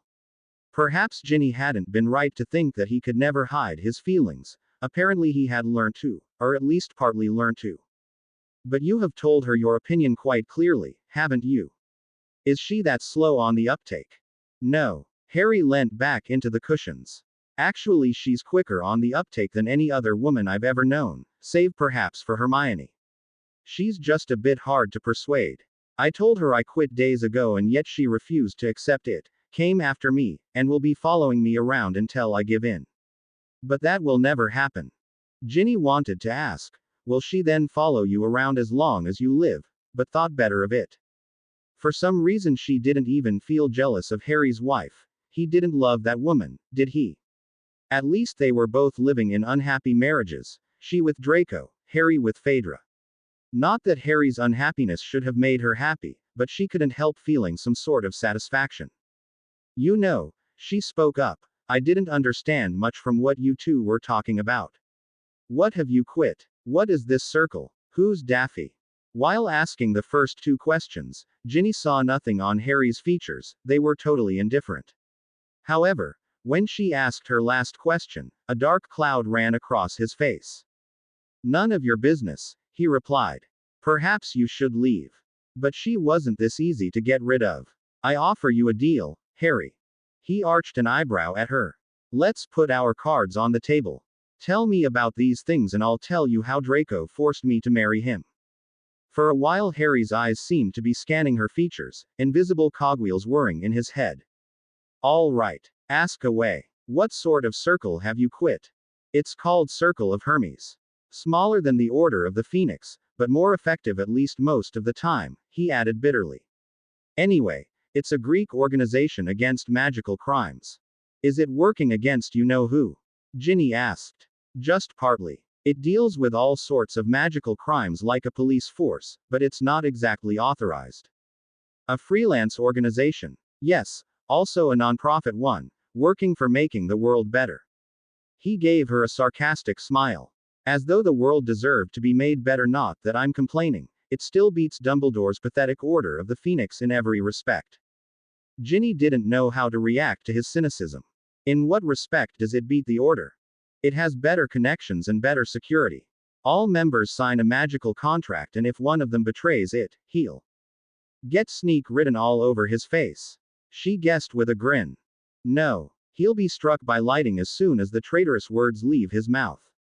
It's called the Zeus curse and it's pretty efficacious.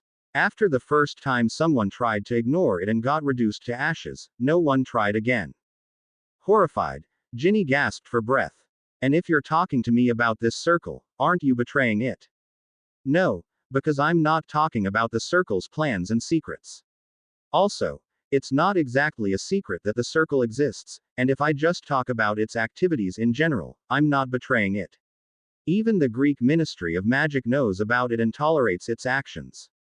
The ministry folks aren't too happy with the circle when it rounds up the criminals quicker than their oars, but they let the circle do it as long as it helps them keep the magical world clean of the scum. Does it operate only in Greece? She asked curiously. No, all over the world, but its headquarters are in Greece. Phaedra and I have been on missions in the USA, Brazil, Egypt, Italy, Norway, Guatemala, China, Mongolia, Australia, Hawaii and many other places. Ginny gave him a surprised look. How could you fulfill your missions when you don't speak the languages of those countries? Easily. Harry shrugged. There's a charm that enables you to understand languages and makes the listener understand you when you're speaking in your language, even if the listener is a Papuan. The spell was invented by a member of the Circle about 500 years ago, but not many wizards know about it. I don't know whether Dumbledore knew about it at all, at least, I doubt it. Why? Asked Ginny, who couldn't imagine that Albus Dumbledore wouldn't know about something. Because Hagrid had quite a difficult time when he went to the Giants. You know, most of them didn't speak English. Hagrid was lucky to have someone translate for him.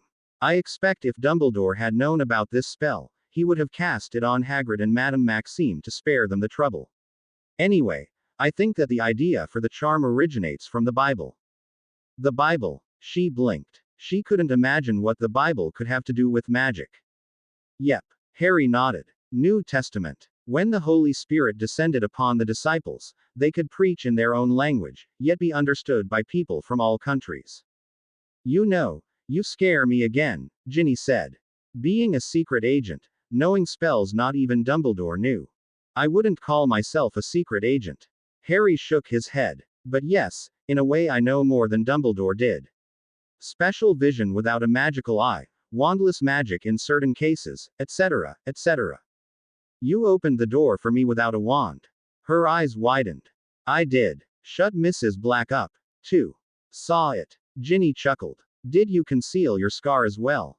Had to. I wasn't supposed to be running after wrongdoers with my famous scar, was I? Without it no one knew who I was. It was rather pleasant to live without people gaping at me all the time. Why? Didn't they recognize you from your name?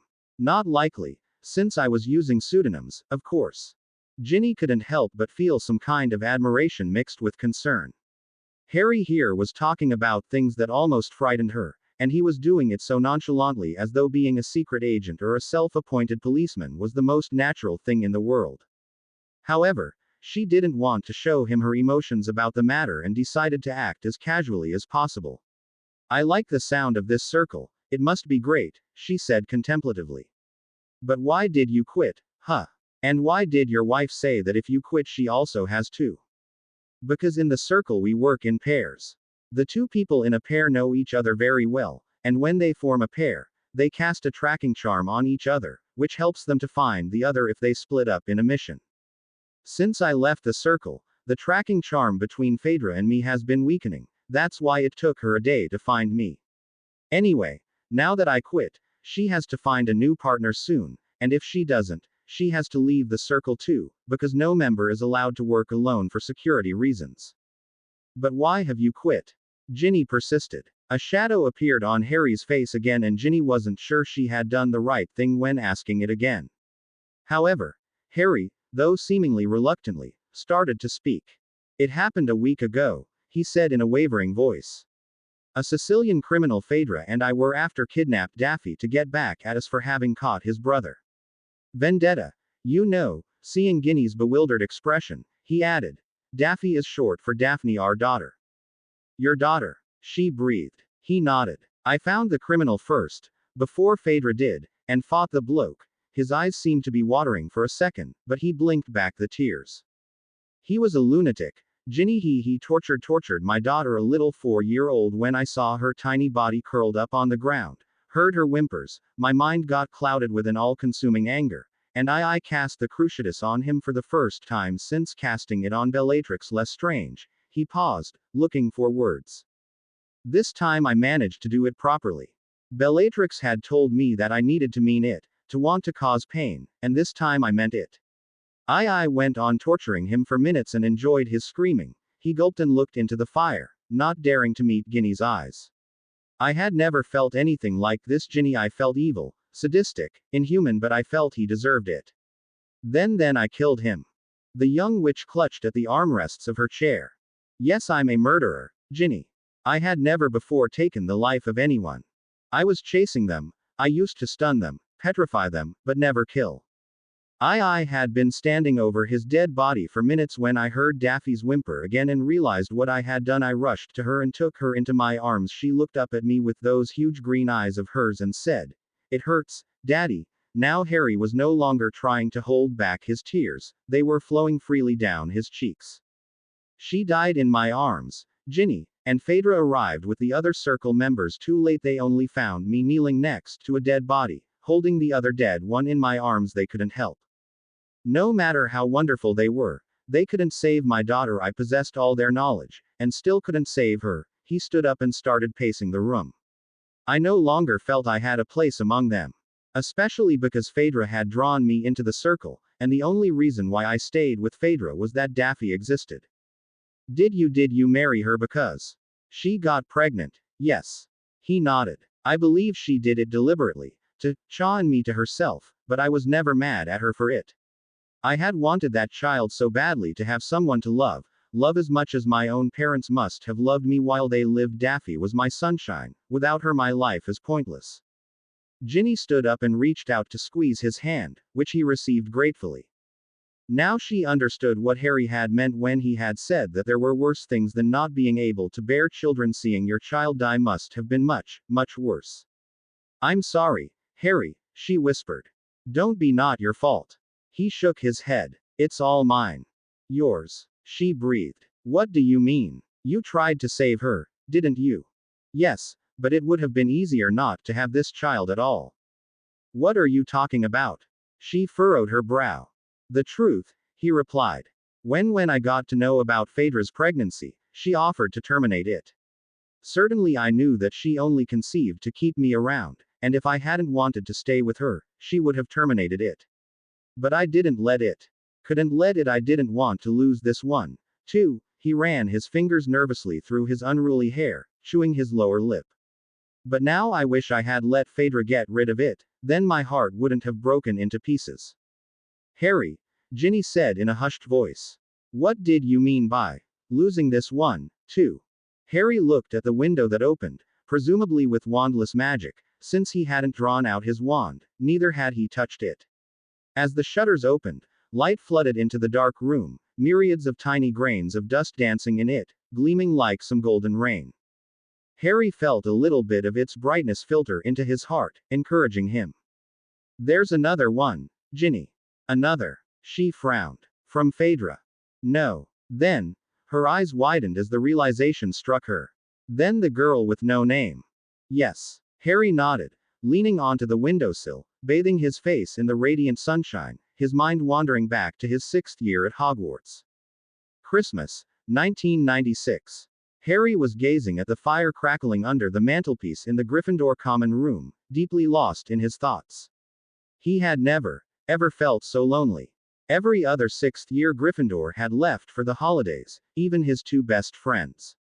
Ron and Hermione had realized their true feelings for each other just weeks before Christmas, and now they were spending the holidays together at the Burrow. Harry, however, wasn't allowed to leave Hogwarts. He had pleaded with the headmaster, but Dumbledore was resolute in keeping Harry under his crooked nose. Harry had then pleaded with him at least to let him spend Christmas at 12 Grimmauld Place with Lupin and the Order if he wasn't allowed to go to the Burrow. But Albus couldn't be persuaded. Harry wondered whether this could be put down to Dumbledore's fear that he'd again get into trouble or get caught by Voldemort. Harry was annoyed, or rather angry. Angry with the whole world, especially Dumbledore. Had Dumbledore not waited too long to ask Snape to teach Harry occlumency, then Voldemort wouldn't have been able to penetrate into Harry's dreams and lure him to the Department of Mysteries. Then Sirius would still be among the living, and after all that, what did Harry get from Dumbledore? A confusing prophecy with some vague explanation and the confession that the headmaster had screwed it all up by not telling him the truth earlier. Yes, Harry was mad at the headmaster. In his eagerness to spare Harry the terrible knowledge of his fate, Albus had given Voldemort a chance to ruin Harry's life even more. Harry still barely could believe that he had to become a murderer in order to survive or get murdered by the Dark Lord. He simply couldn't cope with the weight placed on his shoulders by this prophecy. He wondered how he would have reacted, had he got to know this years earlier. Probably he would have been crushed. Such a burden would have ruined even those few happy moments he had had in his first 4 Hogwarts years. But if he had got to know it earlier, then perhaps he would have managed to adjust himself to it by now. However, this way the shock was still too new and strong to make him able to think of anything else. It was Christmas and Harry was thinking of death, his own or that of Voldemort, and it surprised him that he didn't really care whose death it was. He'd be thrilled to see Voldemort die, but the idea of killing him with his own hands made him feel queasy. And if Voldemort won, then it'd be over. For a moment Harry almost wished it were over. He longed to be dead, to be together with his parents and Sirius. A spark jumped out of the fire and burnt a tiny hole in his trousers. The pain was sudden and unexpected enough to break his train of thought. What was I thinking? He chastised himself. If I die, then it means that Voldemort wins, and then he'll wreak havoc on the whole world. He flicked his wand at the hole, saying reparo, but the burn on his skin didn't vanish but ached for hours. Surely it'll leave a small white spot on his skin, as a reminder never even to think of the possibility of the Dark Lord triumphing. He couldn't be so selfish and die, letting Voldemort's terror loose on the world, not even if his deepest desire was to stop existing. There were very few people who could say that their death would bring about a real catastrophe, but Harry belonged to those few, and he wasn't happy about it. He wasn't happy about it at all. But, if he asked himself what he could be happy about nowadays, he found nothing. Absolutely nothing. His heart was empty, save for one single emotion: anger. When Ron and Hermione had told him that they had got together, he had felt a pang of jealousy. Under normal circumstances he should have been happy for them, but since when had Harry lived under normal circumstances? He was mad at himself for not being able to share his friend's joy, but how could he have, when he was so lonely? After the fiasco with Cho last year, he doubted he'd ever get the chance to love someone romantically. But perhaps he didn't even want to. After all that had happened at the end of the previous school year, he felt that love belonged to his lesser concerns. It was somehow beneath him. He still felt a bit jealous if he saw happy couples, but then he thought of the prophecy and found his jealousy and craving for a relationship ridiculous.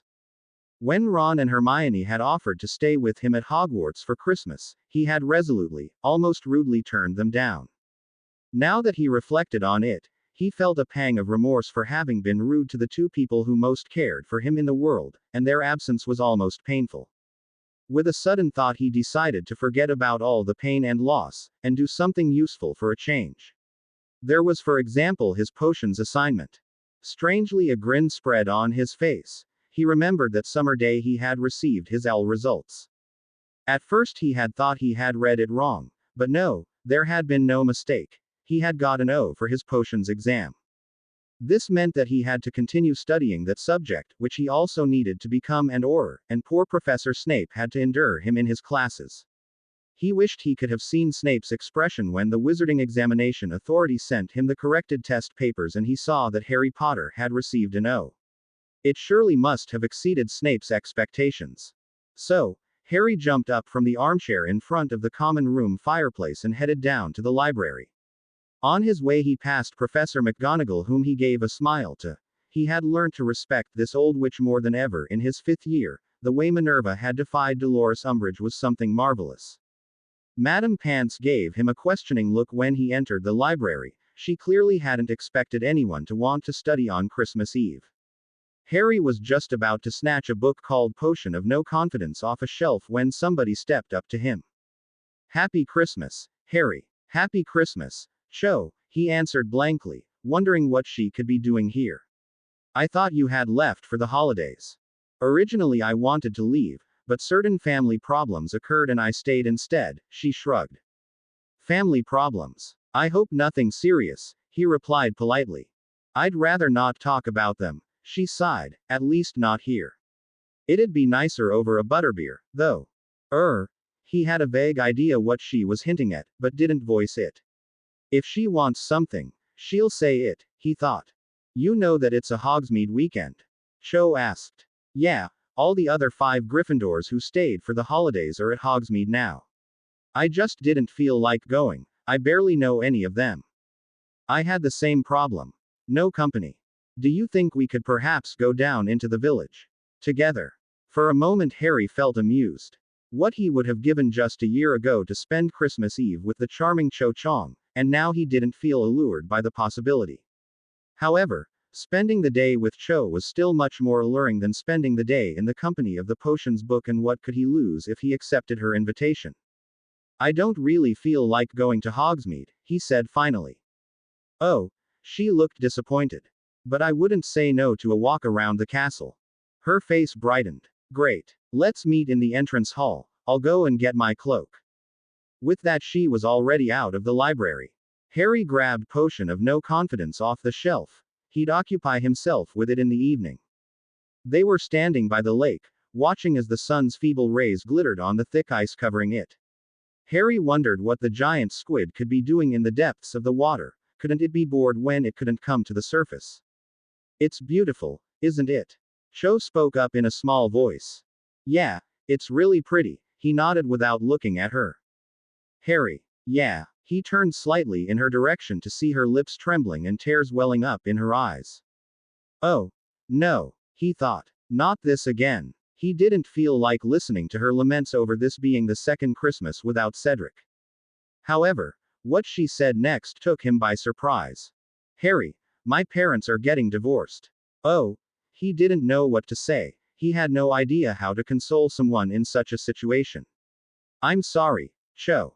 At this point she flung herself on his neck, sobbing into his red and yellow striped Gryffindor scarf. Do you want to talk about it?" She looked up, sniffed and nodded. "But not out here. It's freezing." "In the 3 broomsticks over a butterbeer," he suggested, handing her a tissue. "No." She blew her nose. "I'd rather someplace private. I don't want people to see me cry. It didn't seem to bother you last year. Almost the whole school saw you crying. You made no secret of your grief over Cedric," he thought somewhat bitterly, but knew better than to say it to her face. If she needed to talk, they'll talk, and if she needed privacy, then he'll make sure they'll have it. "What about Gryffindor Tower? There's not a soul there now." Her face lit up slightly. Perfect. I always wanted to see your common room. So he steered her upstairs, relieved that they hadn't met any teacher or ghost on their way. He wasn't supposed to be letting people from other houses into Gryffindor Tower, after all. Umbridge is an ugly toad. He told the fat lady the password that he suspected must have been invented by none other than the wonderful Professor McGonagall. The fat lady gave him a disapproving look, clearly meaning that Cho shouldn't be entering, but let them in without a word. Perhaps she didn't feel like arguing on Christmas Eve. Really pretty, Cho said admiringly as she looked around, taking off her coat. I love all these warm colors. You know, our common room is also nice, but it's full of various shades of blue, and in winter it increases the feeling of coldness. She took a seat in one of the armchairs by the fire. Harry flopped down into the other one facing hers. Okay. Then if you want to talk, I'll be a good listener. A grateful smile spread on her face. Thank you, Harry, you're a real friend, not like some others. What about Michael Corner? Isn't he a good enough friend? He tried to joke. Michael, I don't know what you're talking about. Why, aren't you two a couple?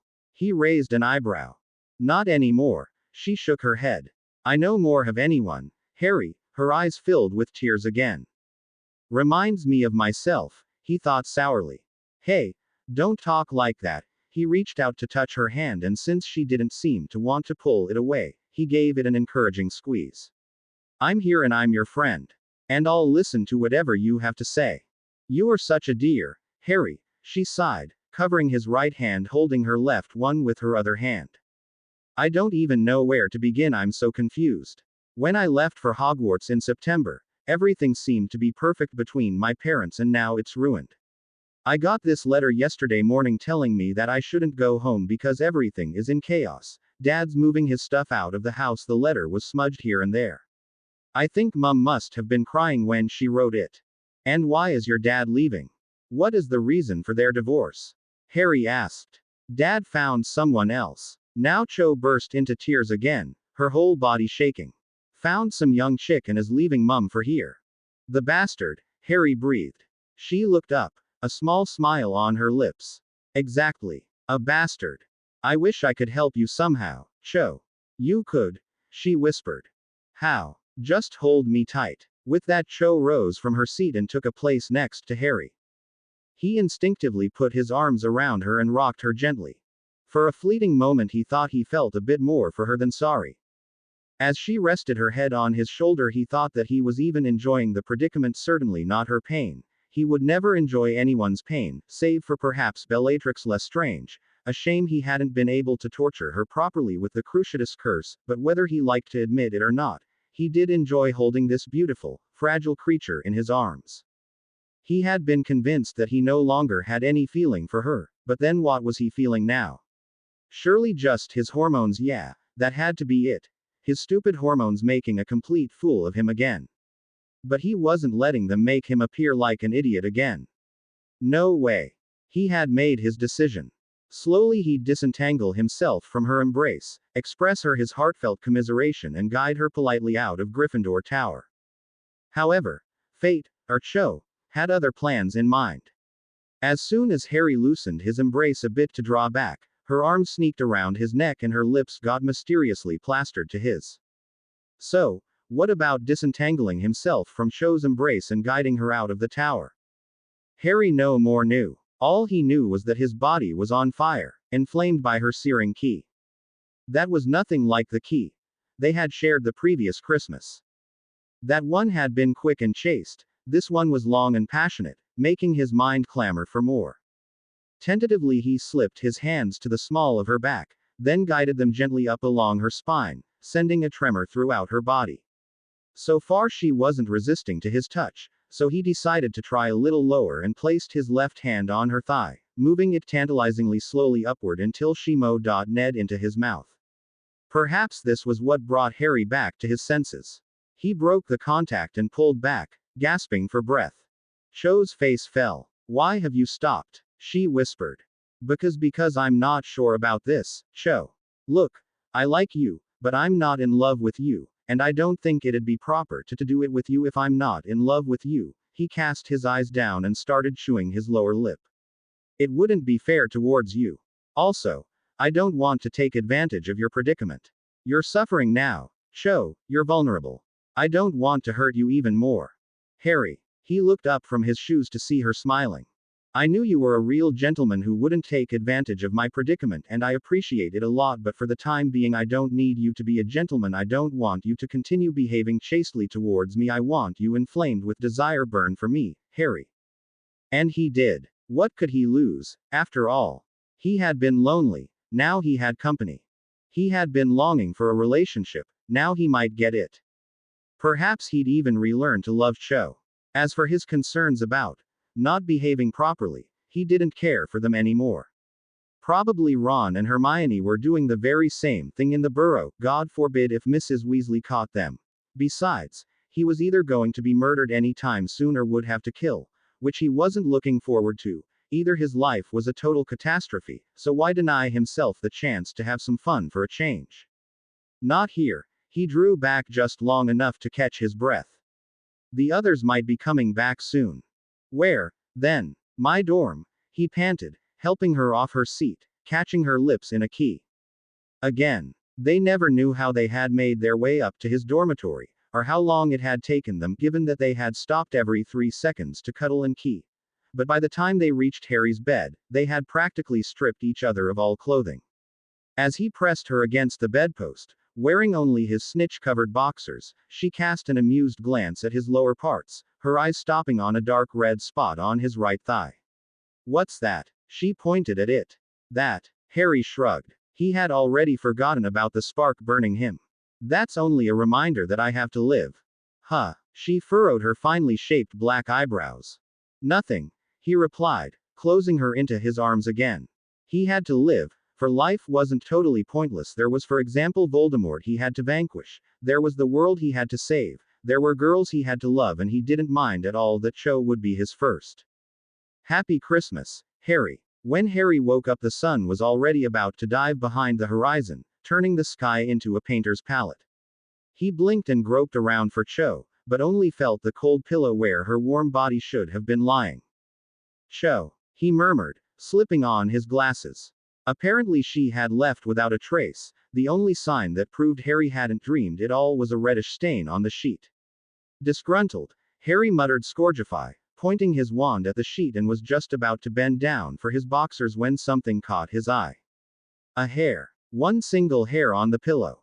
However, the hair wasn't black but reddish. For a second Harry thought that perhaps it could belong to Ron, who occasionally sat down on Harry's bed to pull on his socks when he had already made his own bed and didn't want to mess it up again. Ron, as a prefect, was supposed to keep his bed in perfect order to set example to the others. Harry reached out for the hair and padded with it to the window to have a look at it in the last rays of the sun. He was appalled to realize that this hair wasn't exactly red, but reddish blonde, and it was way too long to belong to Ron. But then whose hair could it be? Surely not Cho's. Hastily Harry threw on his clothes and ran out of Gryffindor Tower. He had to find Cho at all costs. He knew where the Ravenclaw common room was, but he had never been in there. As he approached it, he prayed to meet a Ravenclaw who'd open its door for him. He was in luck. As he rounded the corner, he almost ran headlong into Luna Lovegood, who wore her usually dreamy expression and a necklace with matching earrings made of fizzing Whizbees. Luna, am I glad to see you? Harry panted. Glad. She gave him a quizzical look, her huge silvery eyes doubtful. You don't look glad at all. Your expression is rather haunted. Something's worrying you. There's nothing worrying me, replied Harry impatiently, not willing to discuss his love life with Loony Lovegood. I'm just looking for Cho. Cho Chong. She left for the holidays, the girl said. Yesterday. But I was talking to her only a few hours ago. Harry protested.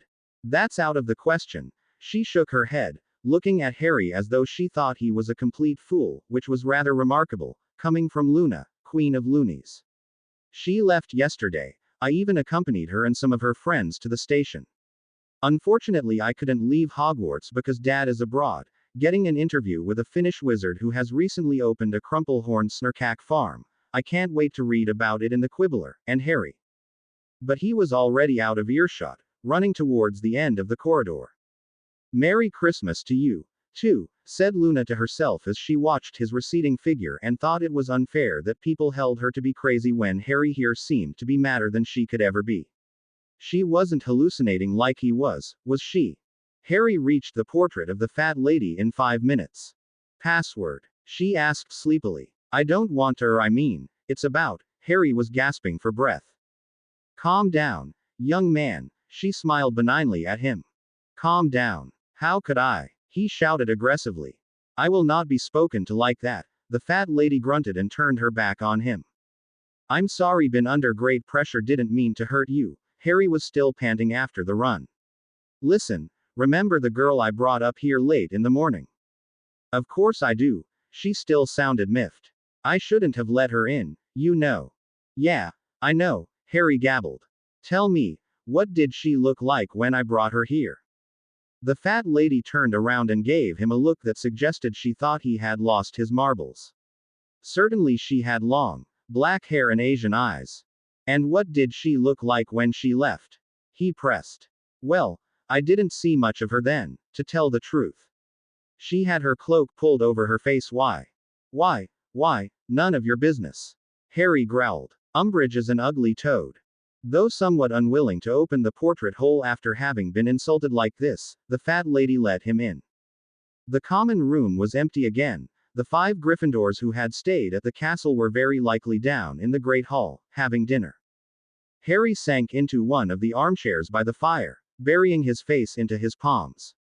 What have I done? He whispered. And who have I done it with? Harry was inconsolable. Not even the wonderful presents he got from his friends managed to alleviate his concerns. Who had been this mystery girl and why had she disguised herself as Cho? Harry wondered how many doses of polyjuice she had had to drink to keep up her deception for several hours. She also must have been a very good actress to make him believe she was Cho. Could she be one of the Hogwarts students who had a secret crush on him? It was possible, after all, and when he went down to have breakfast on Christmas Day, his eyes immediately started scanning the students, trying to catch a glimpse of a girl with red gold hair. No such luck. He was disappointed and even more confused. He had only gone down to the Great Hall to find the culprit, not to eat, since his innards were twitching madly, giving him the feeling that if he swallowed something, he'd be reacquainted with it a minute later. Hey, Harry, you all right? Luna joined him as he left the Great Hall. Yeah, suppose so, he said, but knew that he didn't sound very convincing. Something's really troubling you, she perceived, following him up the stairs. Come on, you can tell it to me, I'm no gossip. It's nothing, okay, Harry burst out. It's noth. Suddenly he clapped his hands over his scar and dropped to his knees, doubling up in pain. Harry, she gasped as he began retching, only bringing up some liquid. He hadn't eaten anything for a day, there wasn't much left in him to throw up. As soon as he stopped retching, one of the paintings looked miffed about Harry dirtying the landing. Luna crouched down to him, pressing her hand on his forehead. And you dared say you were all right? She shook her head in disbelief. You're burning up, Harry, you've got to see Madame Pomfrey at once. No, he wheezed, I'm not ill. It was Voldemort. What? Her huge eyes widened to look even bigger. Voldemort, he was broadcasting again. He glanced at her and saw from her expression that she didn't understand a thing from what he was talking about. Voldemort, whenever he's angry or are very happy about something, I feel it too, he explained, as white as a sheet. And what do you think he felt now? Anger or happiness? I don't know, he replied vaguely. But this rather reminded me of what I felt last year in Umbridge's office, just in a much greater amount. Voldemort had been happy then. I think he's happy about something again. Wonder what? She pursed her lips. If he's happy, it means something terrible must have happened. Yeah, I fear so, Harry agreed. Scourgify. With a flick of his wand he vanished the vomit, relieved that no one but Luna had seen it. The painting on the wall gave him a, that's more like it, stare. Harry spent the next days in his dormitory, occupying himself with the potions assignment, but found that it couldn't really take his mind off the recent events. Sometimes he felt an urge to go to Dumbledore and tell him everything, but his pride got the better of him. He was still too mad at the headmaster to want to share this with him. On the other hand, he thought this was something too private to tell Albus or anyone. No one had anything to do with his love life, and he thought he'd die of shame if he had to relive it to the headmaster. He wasn't even sure whether he'd want to tell Ron and Hermione. Certainly if it had been really Cho, then he'd call Ron aside the first evening he got back from the burrow, would wink at him and say, "Guess what happened on Christmas Eve?" But this way no. He felt bewildered, used, dirtied, almost abused. He had wanted to sleep with Cho, not some imposter. He could barely believe that this was the second time someone had managed to deceive him by using polyjuice. He should have suspected that it wasn't Cho when she didn't even mention Cedric, or when she said she had no idea what Harry meant by hinting at Michael Corner. He was positive that the real Cho's parents weren't about to get divorced, and that the real Cho was still going out with Michael. My stupid good heart again, he thought bitterly. Had he not been so willing to help Cho, he wouldn't have been had. Damn his good heart. At the beginning of January, the castle filled with students returning from the holidays, and Harry was glad to have people around him all the time. Having to speak to them and listen to them made him more or less forget about the fake Cho. He soon noticed that he had been right when suspecting that Miss Chong was still with the corner boy, once he caught a glimpse of them madly snogging under a staircase. Strangely, it didn't make him feel jealous, rather made him wonder what Ginny was feeling now. Had she been in love with Michael? Harry didn't know. Harry took every opportunity to listen to people's Christmas stories. As long as he listened to them, he wasn't thinking of his own catastrophic one. Neville happily told him about the small greenhouse his Aunt Enid and Uncle Algy had built for him in the Longbottom's huge garden, and a bit flustered he mumbled something about breeding a new species by crossing Mimbulus Mimbletonia and Venomous Tentacula and naming it Lunalumen illustris. Harry and Ron exchanged a grin. They had long noticed what Neville hadn't, that Neville was developing a huge crush on Loony Lovegood. When Harry asked Ron and Hermione about their Christmas, they blushed nervously. Harry thought he'd be tactful and question Ron about it in the evening when Hermione wasn't around to get embarrassed. Eventually Ron told him that his mum had secretly placed a snog alarm charm on his room, knowing what sort of relationship there was between him and Hermione. So I was just about to unbutton her shirt, unaware of my room having been charmed, and in the next instant Mum burst in, face red as the setting sun, shouting, "I will not have frolicking under my roof." Imagine Hermione's face. It was even redder than Mum's as she scampered out. Ron grinned sheepishly at the memory. Mum also placed this sort of alarm charm on Hermione's room, you know, Percy's old room, and guess what else she did? No idea, shrugged Harry. Put a chastity belt on Hermione. No. Ron blushed. She added a new situation to the family clock in the kitchen. Now there's home, work, mortal peril, and snogging. No. Harry gasped, stifling a chuckle. Yes, Ron replied, woebegone. With that clock we had no chance to even key, let alone do other things. Sometimes I'm so mad at Mum. I bet she and Dad were snogging each other senseless in their 6th year. She should understand us, really. Now he squinted at his friend in a rather peculiar way. What? Asked Harry. Ron directed his glance at the floor, as though being embarrassed by something. I know it sounds nasty, mate, but I was hoping to be the first of the two of us to. To what? Harry playfully raised an eyebrow. You know what? Ron grunted. You got to key. Cho Chong almost a year earlier than I got to key. Hermione, I was hoping to be the first this time, since you haven't yet. Though up till now Harry had been contemplating telling Ron about the trap he had fallen into, now he was determined to keep it a secret. The shame that he had had to suffer because of his mum was quite enough for poor Ron. Harry didn't want to ruin his mood even more by bragging that he had been the first again. Let Ron believe that he can still beat me in this race, Harry thought. He felt a bit sad that he couldn't tell Ron. He was longing to tell someone, not Dumbledore of course, someone who'd understand him. Had his two best friends had an opportunity to make love over the holidays, then Harry would surely not have held himself back. Perhaps he and Ron could also have compared notes, or rather not. He wasn't sure he would have wanted a description of Hermione, the Saint Hermione, in such a situation. He also wasn't sure what he would have told Ron about his woman. He didn't even know who it had been, after all. Weeks passed by. Quidditch training was back and Harry, new captain of the Gryffindor team, had given the team quite a workout. He didn't seem to care about his teammates complaining about him being a South Avenue driver, and whenever they started to groan and plead with him for a break, he only answered, "I'm working just as hard as you are, if you haven't noticed, lazy lot." One February evening, after a particularly exhausting training session, Ginny caught up with him on his way back to the castle. "You're getting more and more like Oliver Wood, you know," she said in a half-amused, half-reproachful voice. "Am I?" He glanced at her and had to admit that her flaming red hair and face, also reddened by the chill, looked really pretty before the backdrop of the white snow and the clean starry sky. "I'm merely trying to make sure we win the next match against Ravenclaw, that's all." "That's all." She folded her arms. "I don't think so. You weren't making us work this hard before the Gryffindor-Slytherin match back in October, although you considered the Slytherins much more dangerous opponents than the Ravenclaws." Harry didn't know what to reply, so he started walking again. "You aren't going to get rid of me that easily, Harry Potter." Ginny shouted determinedly and caught up with him once more. "You've changed," she said, keeping up with his pace.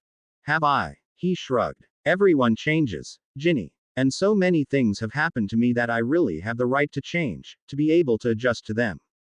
"Okay. Name one," she replied challengingly. Harry stopped in his stride, although they had already reached the oak front door of the castle. "Just one. Sirius's death. Good enough a reason for you?" "No." She shook her head. "No, because this change I was talking about has happened to you recently. Sirius died in June, and I remember what you were like in the autumn. Sad, a bit introverted, but open. When Hermione asked you how you felt, you didn't hesitate to admit that you felt like shit." "How do you know?" He furrowed his eyebrows. "I was there in the common room," she answered as he opened the door and let themselves into the relative warmth of the entrance hall. "I heard it, Harry, and also saw it on your face. You made no secret of it. But now you've changed. You no more seem sad. You are more outgoing than ever, yet I feel this is not the true you, Harry." "Not the true me." He echoed her words and started climbing the stairs. "What do you mean by that?" "I mean that you're not open anymore, Harry. You pretend to be open, you listen to everyone and talk to everyone, but is that a problem that I'm trying to socialize?" He grunted irritably. "No, under normal circumstances it wouldn't be a problem, but it just doesn't seem real. As if you were using this overdone social life to forget about something, and don't tell me it's Sirius's death, because I won't believe you." "Fine. Don't believe me." He shrugged and continued his way upstairs. Suddenly the staircase moved and they had to grab the railing so as not to fall. "Great. Now we won't get back to Gryffindor Tower," Harry murmured. "Or at least not the usual way," Ginny added, and they started down the corridor. After a while the scenery got highly familiar to them. They were approaching the tapestry opposite the statue of Barnabas the Barmy, where the door to the come and go room was to be found if one looked and wished for it properly. "Well, just what we need now," the girl said. "What do you mean?" "We need to go to Gryffindor Tower, and what I really need is my bed." "No, Harry. What you really need is a talk." She shook her head. "Come on, it won't hurt." Seeing the encouraging smile on Ginny's face, he sighed. "All right." P greater than as they entered the room of requirement, Harry was surprised to see his own bed standing alone in the middle of the room, along with a chair and a fireplace emitting wonderful warmth. "Well, you said you needed your bed." She grinned and took a seat on the chair. "Go on, lie down." "A bit of a funny way of talking," Harry remarked. "Reminds me of a Muggle psychiatric hospital." "Why? Have you been there already?" She raised an eyebrow, her brown eyes glinting impishly.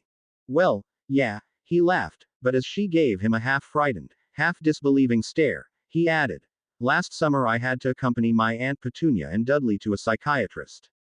You know, they didn't want to leave me alone at home in case I exploded the house. It was Dudley who needed a psychiatrist.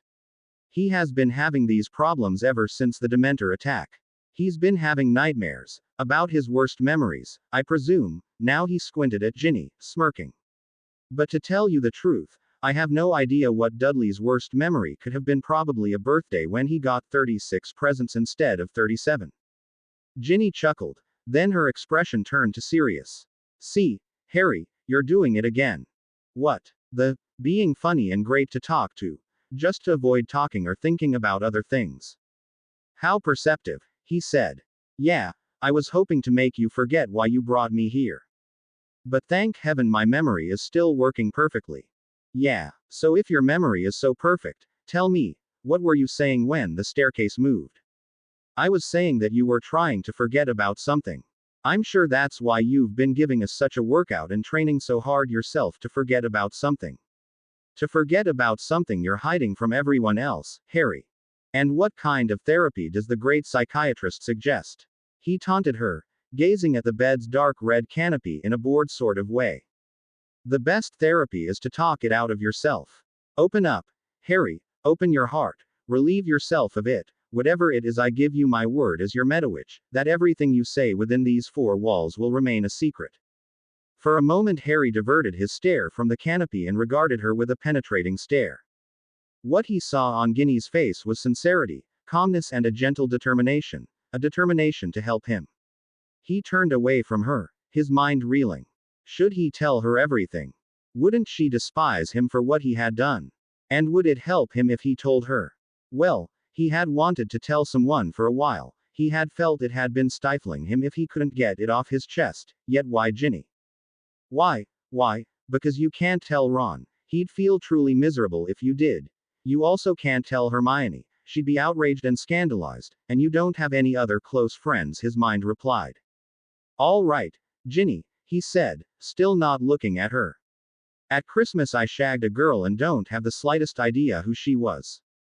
After a minute of silence, when Harry hoped his words had sunk in, he cast a sideways glance at the girl. Oh, I see, she spoke up.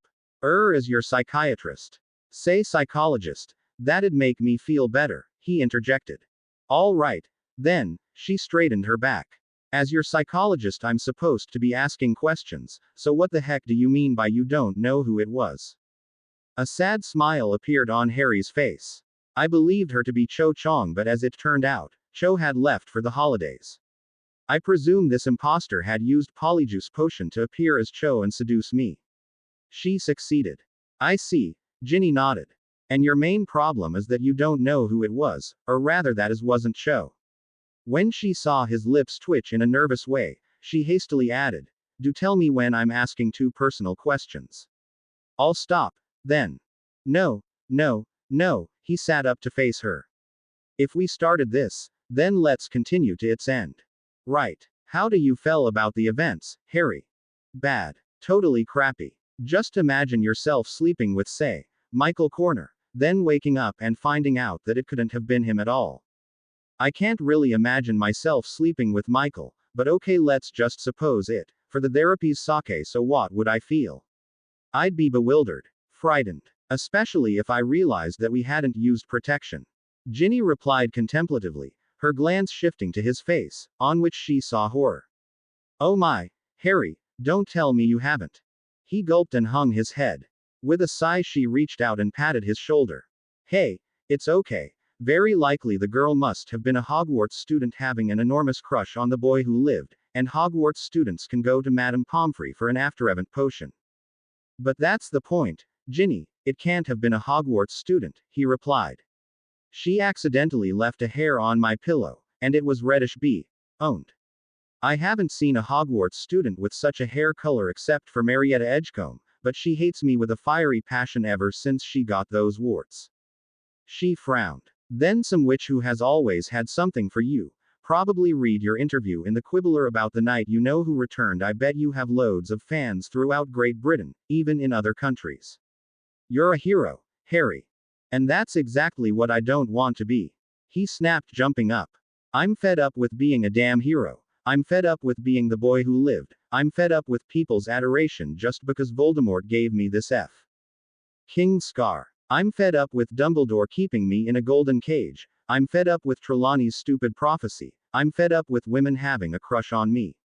Why not put an article into the Daily Prophet, saying, hey, ladies, Fox season over, Harry Potter season opens, all you have to do is get Cho Chang's hair and go, get your hero for a night. Honestly, Harry's voice faltered. I'm fed up with it all. Good shouting. Ginny stood up. Feeling any better now? Yeah, a bit. You know, You made me want to laugh at this Harry Potter season, she smiled, but when she met his angry glance, she willed herself to banish the smile off her face. What sort of prophecy were you talking about? Bugger, he murmured. I shouldn't have said that. When you're angry, sometimes you don't have control over what you're saying. Ginny stepped up to him, taking his hand. Come, sit down here. She guided him to the fireplace, and they sat down on the hearthrug, facing each other. If you don't want to tell me about it, it's okay. I think I want to, he replied.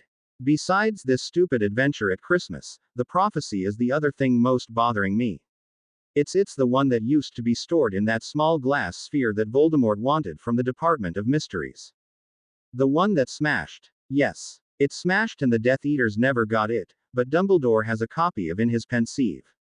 It's a prediction made by Trelawney.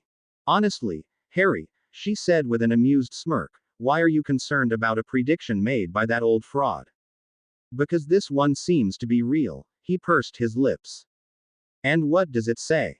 She asked. When he didn't reply for a minute, she gave his hand a reassuring squeeze.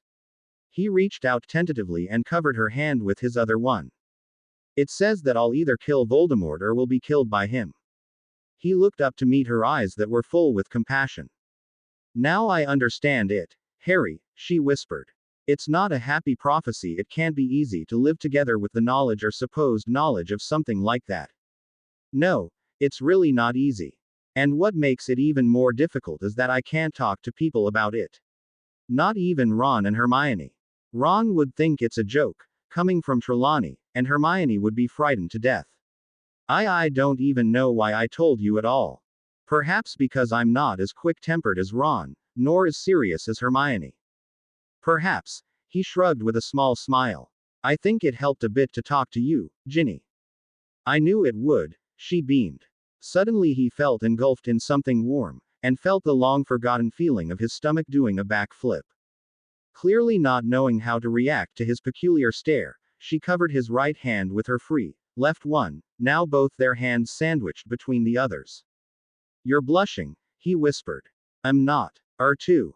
I'm not, Ginny said with as much dignity as the Queen. I have sworn never to blush in your presence again, Harry Potter. You shouldn't have. The blushing Ginny is sort of cute. I thought you didn't like the blushing Ginny, she replied, trying to pull her hand out of his, but he held it firmly. I didn't like the old Ginny blush, but I don't mind the new one blushing. So, you like the new Ginny better? She cocked her head, looking amused. I think I do. Great. The new Ginny must go now. Seeing his desperate expression, she quickly added, next therapy same time, same place next week. All right, he nodded, smiling and let her disappear out of the come-and-go room. Due to Ginny's therapy, Harry slowly changed back into his normal self, neither too introverted, nor too extroverted, but somewhere in the middle. He couldn't really put a finger on it, but Ginny's closeness calmed him. Ever since their first therapy, in the room of requirement, Harry had been developing feelings for her, and was surprised to notice that he never felt uneasy in her presence like he had with Cho. He never felt worried that he'd say something stupid and scare her away. Ginny simply wasn't the sort of girl one could easily scare away, at least not anymore. From that frightened, shy little girl he had got to know so many years ago, she had turned into a determined, well-balanced young woman, who managed to give Harry moral support when he needed it, and managed to cheer him up when he was sad. Though neither of them said it aloud, after a while they started to consider the therapy meetings as dates, and they even developed a habit of holding each other's hands during these meetings. It was already the last week before the school year's end, and their last therapy, when Harry screwed up his courage and said, something funny occurred to me, Ginny. What? She asked, sitting on the hearthrug, encircling her drawn-up legs with her arms. I just remembered what Ron said at the end of the last school year. Why? What did he say? He said I should choose someone more cheerful than Cho. Funny. To me he said I should choose someone better than Michael next time, she replied with a grin, knowing what he was getting at. When she had told Ron that she had chosen Dean Thomas instead, she had been merely joking. And now were her dreams finally coming true? I think, He slipped a bit closer to her on the hearthrug. I have found someone more cheerful than Cho. I think I have also found someone better than Michael, she replied. You're blushing again. Maybe. She smirked, but this time you're blushing, too. I'm not, he said defiantly. Are too, she answered, leaning a bit closer. I'm not, he whispered, leaning forward like she had. Are too, she said, barely audible, and their lips met in their first key. I love you, Ginny, he breathed when they parted. I love you too. But don't expect me to give you 12 children. What? He blinked, then remembered having told her about Sybil's attempt to upset Umbridge. They both burst into laughter. Then Ed again, laughed, Ed, laughed, Ed. You know what? He chuckled. We could make an agreement. If I get chosen as Minister for Magic, then you'll give me 12 kids. Deal. She held out her right hand and her shook it. You'll never be minister, Harry, and you know it as well as I do. A boy can dream, he smiled. Is it really your dream? She raised an eyebrow in disbelief. To become Minister for Magic. No, he shook his head, still grinning. Rather to have a big family. Lots of little Potters, to whom I'd give all the love I could never get from my own parents. Harry. Before she could get sentimental, he added with a wink. Not to mention that creating those kids is a lot of fun, too. She rolled her eyes, then looked back at him with a more serious expression. Just to think that we would never have got together if you hadn't been misled by that woman. She couldn't finish her sentence, for he reached out and put his index finger on her lips. Don't ever talk about her again. Forget about her. I have already forgotten. Whoever she was, she belongs to the past and will never stand in our way. The summer dragged. Harry had never longed so much to go back to the wizarding world. He and Ginny had gone official after their last therapy, and were writing each other daily. She wrote him about Ron's attempts to convince their mother to let Hermione spend some time at the Burrow, but Molly couldn't be persuaded. Despite the utter boredom at number 4 Privet Drive, there were some little things that lifted Harry's spirits beside Ginny's letters. First of all, he had come of age and was finally allowed to do magic when Muggles didn't see him. Then, of course, there were all the wonderful birthday presents he had received from his friends. The absence of Sirius' usual present was still painful, and Harry couldn't help but feel delighted when Dudley's first date with Piers Polky, Sister Priscilla, turned out to be a real catastrophe. Why are you grinning? Dudley growled at Harry, who couldn't hide his mirth. As though you had dated so many girls. Actually, I've dated 3, he replied. 3? And who? Dudley asked with a dark expression. You don't know them, Harry waved. Come to think of it, there was one of them I didn't know, either. Seeing Dudley's confused and jealous expression, Harry gave him the coup de grace, but at least she was good in bed. With that, he got up from the sofa and left his fuming cousin alone. 2 days before the end of the holidays, Harry received an owl from Mrs. Weasley with his new schoolbooks. We knew you couldn't go to Diagon Alley, dear, so we bought them for you. Strangely, the Weasleys' owl wasn't the only one delivering him a message that day. A black owl soared through the window, dropped a message on his head, and was off. Curiously, Harry opened the letter that consisted of one single line. Happy belated birthday, Harry. Attached to the back of the letter there was a rather dark wizard photograph of a little bundle that kept slightly squirming. At first Harry had no idea what it could be, then he walked with it to the window to have a better look at it in the morning sunshine. In the light, Harry could properly make out the bundle that turned out to be some sort of a swaddling cloth, from which only the tiny, bald head and 2 minuscule hands of a baby were poking out. The little one looked a bit like those premature infants he had sometimes seen in the news. Premature infant, that meant it had to have been born around the 8th month. The photo fell out of Harry's hands. August 2003, 12 Grimmauld Place. So, you have a child from that imposter, Ginny said. Yes, I do. Harry nodded, gazing out onto the street below. That was what you were hiding from me in your last Hogwarts year. Yes, that was it, he replied distractedly. Why didn't you tell me? She whispered. Now he turned away from the street and looked at her. Would you have remained my girlfriend if I had told you? Of course I would have. She spluttered, looking hurt. I'm not sure of it, Ginny. He shook his head. At least I wasn't sure back then. I was full of doubt. I was desperate. I was a father at 17, Ginny, and I just didn't know how to handle it. And to tell you the truth, I still don't know how to handle it. But you said that you wanted Daphne so much because you didn't want to lose her, too. Didn't that other one die? Oh, you think it's the child's death that I can't handle? No, that other one is alive, but she's still lost to me. Have you ever seen her? Not in person. Just in photos, Harry replied grimly. In the first year I got photos of her every month. Now I get them yearly. On her birthday they are sent to me to tease me, to annoy me, to make my heart ache. In thought he added. And to remind me not to do anything stupid. But why would someone treat you like that? She breathed. As her father, you have the right to see her. He looked away, as though afraid that she'd see something in his eyes that he'd rather keep a secret. Have you found out at least who the mother is? Yes, I know who she was. Was dead. Died in childbirth. Her name was Linda. Oh, I'm sorry. Don't be. I'm not sorry for her, he grunted. But Harry. She looked scandalized. Don't look daggers at me, Ginny, he replied calmly. You know nothing about her. She deserved it. She shook her head in disbelief. What is it I should know in order to not feel sorry for her? Nothing. He drew back from the window that closed with a snap. She knew that the discussion was over. She must have touched such delicate points that Harry simply refused to carry on talking about the topic. All right. She nodded. Then just tell me. Why isn't the kid with you, her father?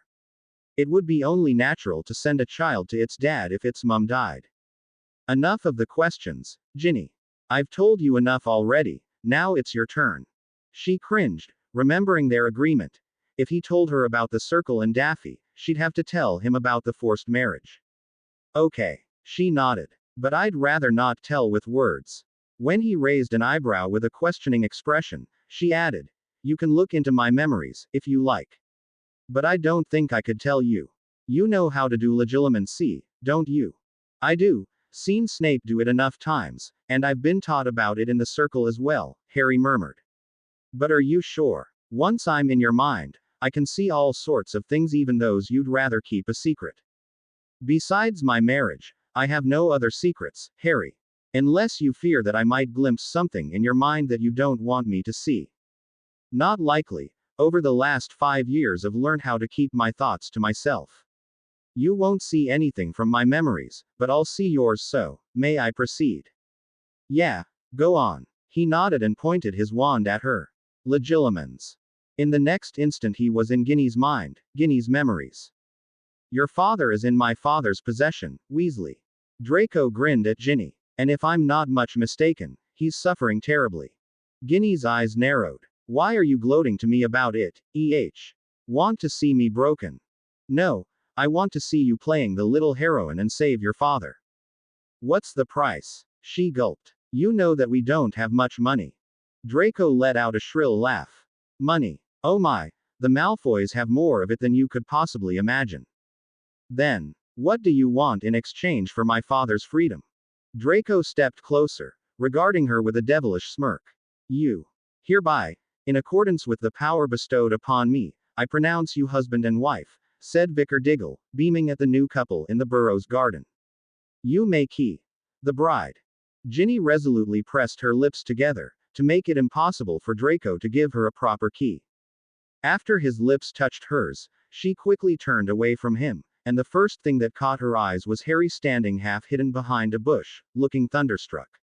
His hair was more disheveled than ever. One of the lenses of his glasses was broken, cuts and scratches covered his dirty face, but his deep green eyes were ablaze, radiating such shock, hatred and disgust even through the broken lens, that Ginny felt a frosty hand clench at her heart. She wanted to shout, "It's not real love, I've been forced," and run up to him, but Draco's firm grip on her arm held her back. She cast a quick glance around on her mother and siblings, to see whether they had also noticed Harry, but it seemed that they hadn't. She looked back at the spot where she had seen Harry, but he had vanished.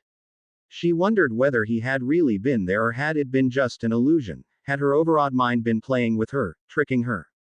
The wedding party was still in full swing at the Burrow. That meant Molly unwillingly serving Draco and Lucius meals and the Weasley brothers exchanging, "I'll kill them, I swear," glances, when Amos Diggory's head appeared in the kitchen fire. Amos. Mrs. Weasley almost dropped the ladle in fright. Molly, where's Arthur? Asked the head. I don't know. Mrs. Weasley lied, blocking the Malfoys from Diggory's view, so Amos had no idea that he was giving Molly information that perhaps he shouldn't. Everyone in the ministry was in the belief that Arthur was on holiday. At least Molly had spread this tale, not wanting to risk Arthur's life as long as he was in the Malfoys' hands. Then find him, Molly, as quick as possible. The ministry has need of every single of its workers now. Why? What's happened? There's been a battle with he who must not be named, came the answer. Lucius and Draco exchanged anxious glances. Harry Potter was involved, so we heard. Most of the Death Eaters captured by our Aurors, already on their way to Azkaban. However, Fudge is dead and so is Dumbledore. Dead, Molly breathed, clutching at her heart. Lucius Malfoy started to fidget rather uncomfortably behind her back. He had, after all, talked himself out of Azkaban by fooling Fudge. If the minister was dead, he might be sent back to prison now, not to mention that if the Dark Lord was still alive, he'd punish him for not being there to help him against Potter. Yes, Dumbledore died fighting. As for Fudge, apparently he was at the wrong place at the wrong time. Now we have no minister, and the Wizengamot is about to start their minister appointing meeting in a couple of minutes. Since your husband has become a member of it, he has to be present and give his vote. I'm sorry, Amos, I don't know where Arthur is, Molly stammered. What about you know who? And Harry? Both disappeared. We know nothing of them. I hope Harry's all right, Mrs. Weasley whispered. Well, Molly, should you see Arthur, tell him to apparate to the ministry immediately. I'll tell him, she nodded nervously and Diggory's head disappeared from the fire. When Mrs. Weasley turned around, Lucius was already on his feet. Well, thank you for the enjoyable dinner, Molly, he said coldly. I'd better go now. Draco, Ginny, I wish you all the happiness in the world, he added in a derisive tone and apparated away.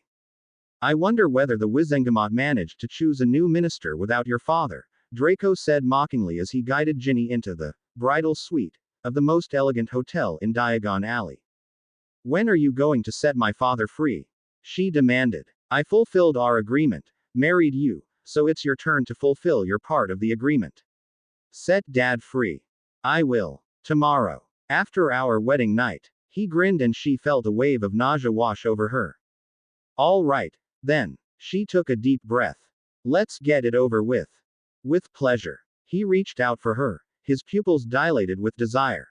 Ginny shuddered in his embrace, then willed her thoughts to wander away from reality, away from what he was doing to her. Harry stiffened and his eyes met Ginny's. I think that's something I'd rather not watch. I'd rather not remember it, either.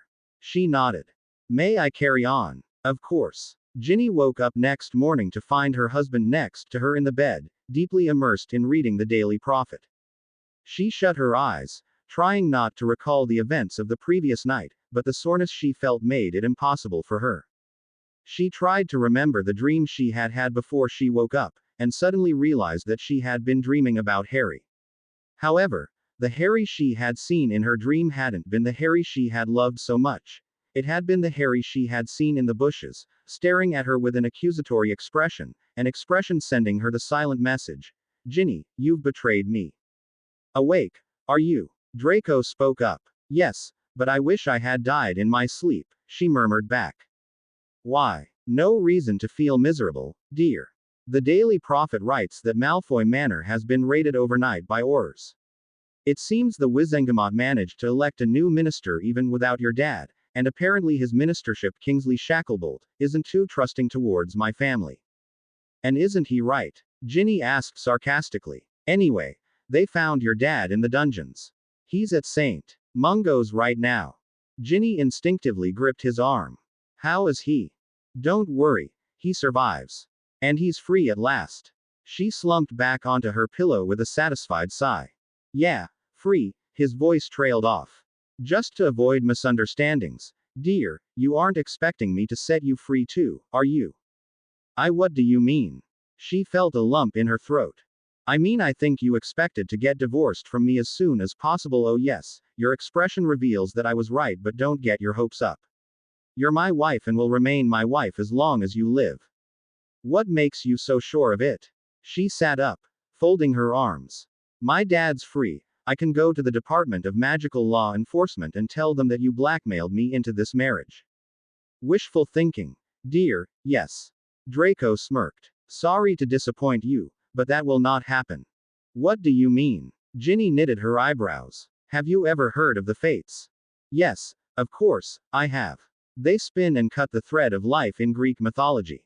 Exactly as you say. But I presume you haven't heard of the Fates charm yet. Starting to be nervous, she shook her head. Well, Draco put down the Daily Prophet and sprawled on his pillows lazily. It means that if you get a hair from someone and cast this charm on it, then you hold the person's life in your hand. If you cut it, the person dies. Seeing Ginny's appalled expression, he carried on with a very satisfied smirk. And guess whose hair is in my possession with this evil little charm on it? I wouldn't be surprised if it were mine. She gave him a patronizing stare. Last night when you were so pathetically playing the tiger, you pulled out several of my hairs. Do you do this to all your lovers? Make them bald. Draco, however, didn't look hurt by her belittling remark on his abilities in bed. He was still grinning. What makes you think I took your hair? I know that you don't value your life that much. Purea, oops, have I said Purea? Ginny rolled her eyes. Get to the point, Malfoy. Right. So, I thought you didn't value your life enough and would perhaps risk dying, but I bet you value your father's life more. Ginny paled. You don't mean you didn't. I can assure you I did. Correction. My father did it. He put the charm on one of Arthur Weasley's pulled out hairs, since I didn't know how to a very rare dark art. You know, only a select few know about it and, unfortunately, it has no counter curse. Like it or not, your father's life is in my hands, and if you want him to live, you've got to be an obedient little wife, Mrs. Malfoy. Harry gulped and looked at Ginny. Why haven't you told anyone? Perhaps someone could have helped someone from the order. She shook her head. You haven't seen everything yet. Oh, and before you get the idea of talking about the Fates charm to people, let me tell you about another excellent little curse I put on you while you were sleeping. What? Ginny asked irritably. She was at the end of her tether, and this asshole here was still taunting her. Will I sprout radishes out of my ears if I tell it to anyone? Or get I love SCREWTS written all over my face? No. If the words, the Fates charm, leave your mouth, your tongue will get ripped out, making sure it was the last thing you ever said. In case you try and write it down, your hand will shrivel, and it'll be the last thing you ever write. Wonderful how much you love me, my dear husband. She grimaced, trying to look like as though she didn't care, but her heart was hammering in her throat. Also, I believe that the ministry will question me about the dungeons, and you will testify in my favor. You will also convince your parents and brothers to say that I had nothing to do with the kidnapping. I'm totally innocent, understood? She nodded blankly. I'm innocent or your father is dead. I understand, Draco. So that's why you didn't tell anyone, Harry said quietly. Yeah, and that's why I asked you to see my memories instead of telling you. No one else I know can do legilimency, except Snape, but I didn't trust him to let him see things like that. Wonder why? Harry allowed himself a faint grin. Say, have you ever tried to look for that cursed hair? Of course I did, she sighed. But never succeeded. Draco must have hidden it well. If at all. What do you mean by that? She knitted her eyebrows. I mean, it could be a bluff. And Malfoys have always been good at lying. It has occurred to me too, but I don't think it's just a bluff. I wish it were, though. He looked contemplative. So, let's assume that this Fate's charm is real. It sounds really nasty, you know, but I can't imagine that there's no counter curse. There has to be a way to end its effect. But where could it be found? She asked dejectedly. Where? In Greece, I suppose. Greece. Why? The charm originates from ancient Greek mythology, doesn't it?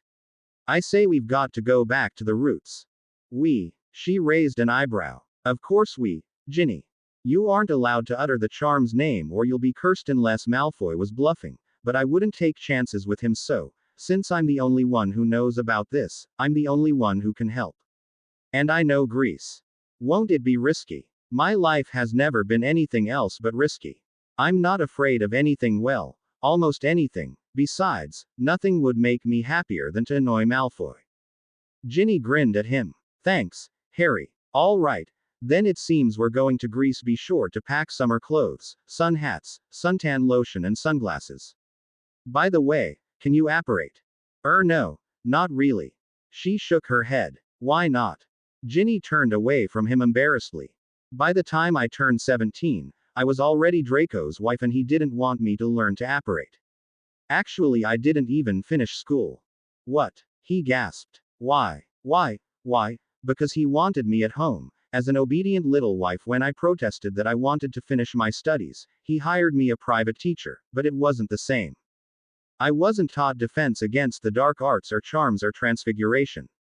Only history of magic and ancient runes. I think Draco feared that if I reached an advanced enough level in defense, I might start to fight him, even with that terrible charm endangering Dad's life, or if I learnt charms or transfiguration, I might get the idea to turn him into a cockroach. Would serve him right, he remarked.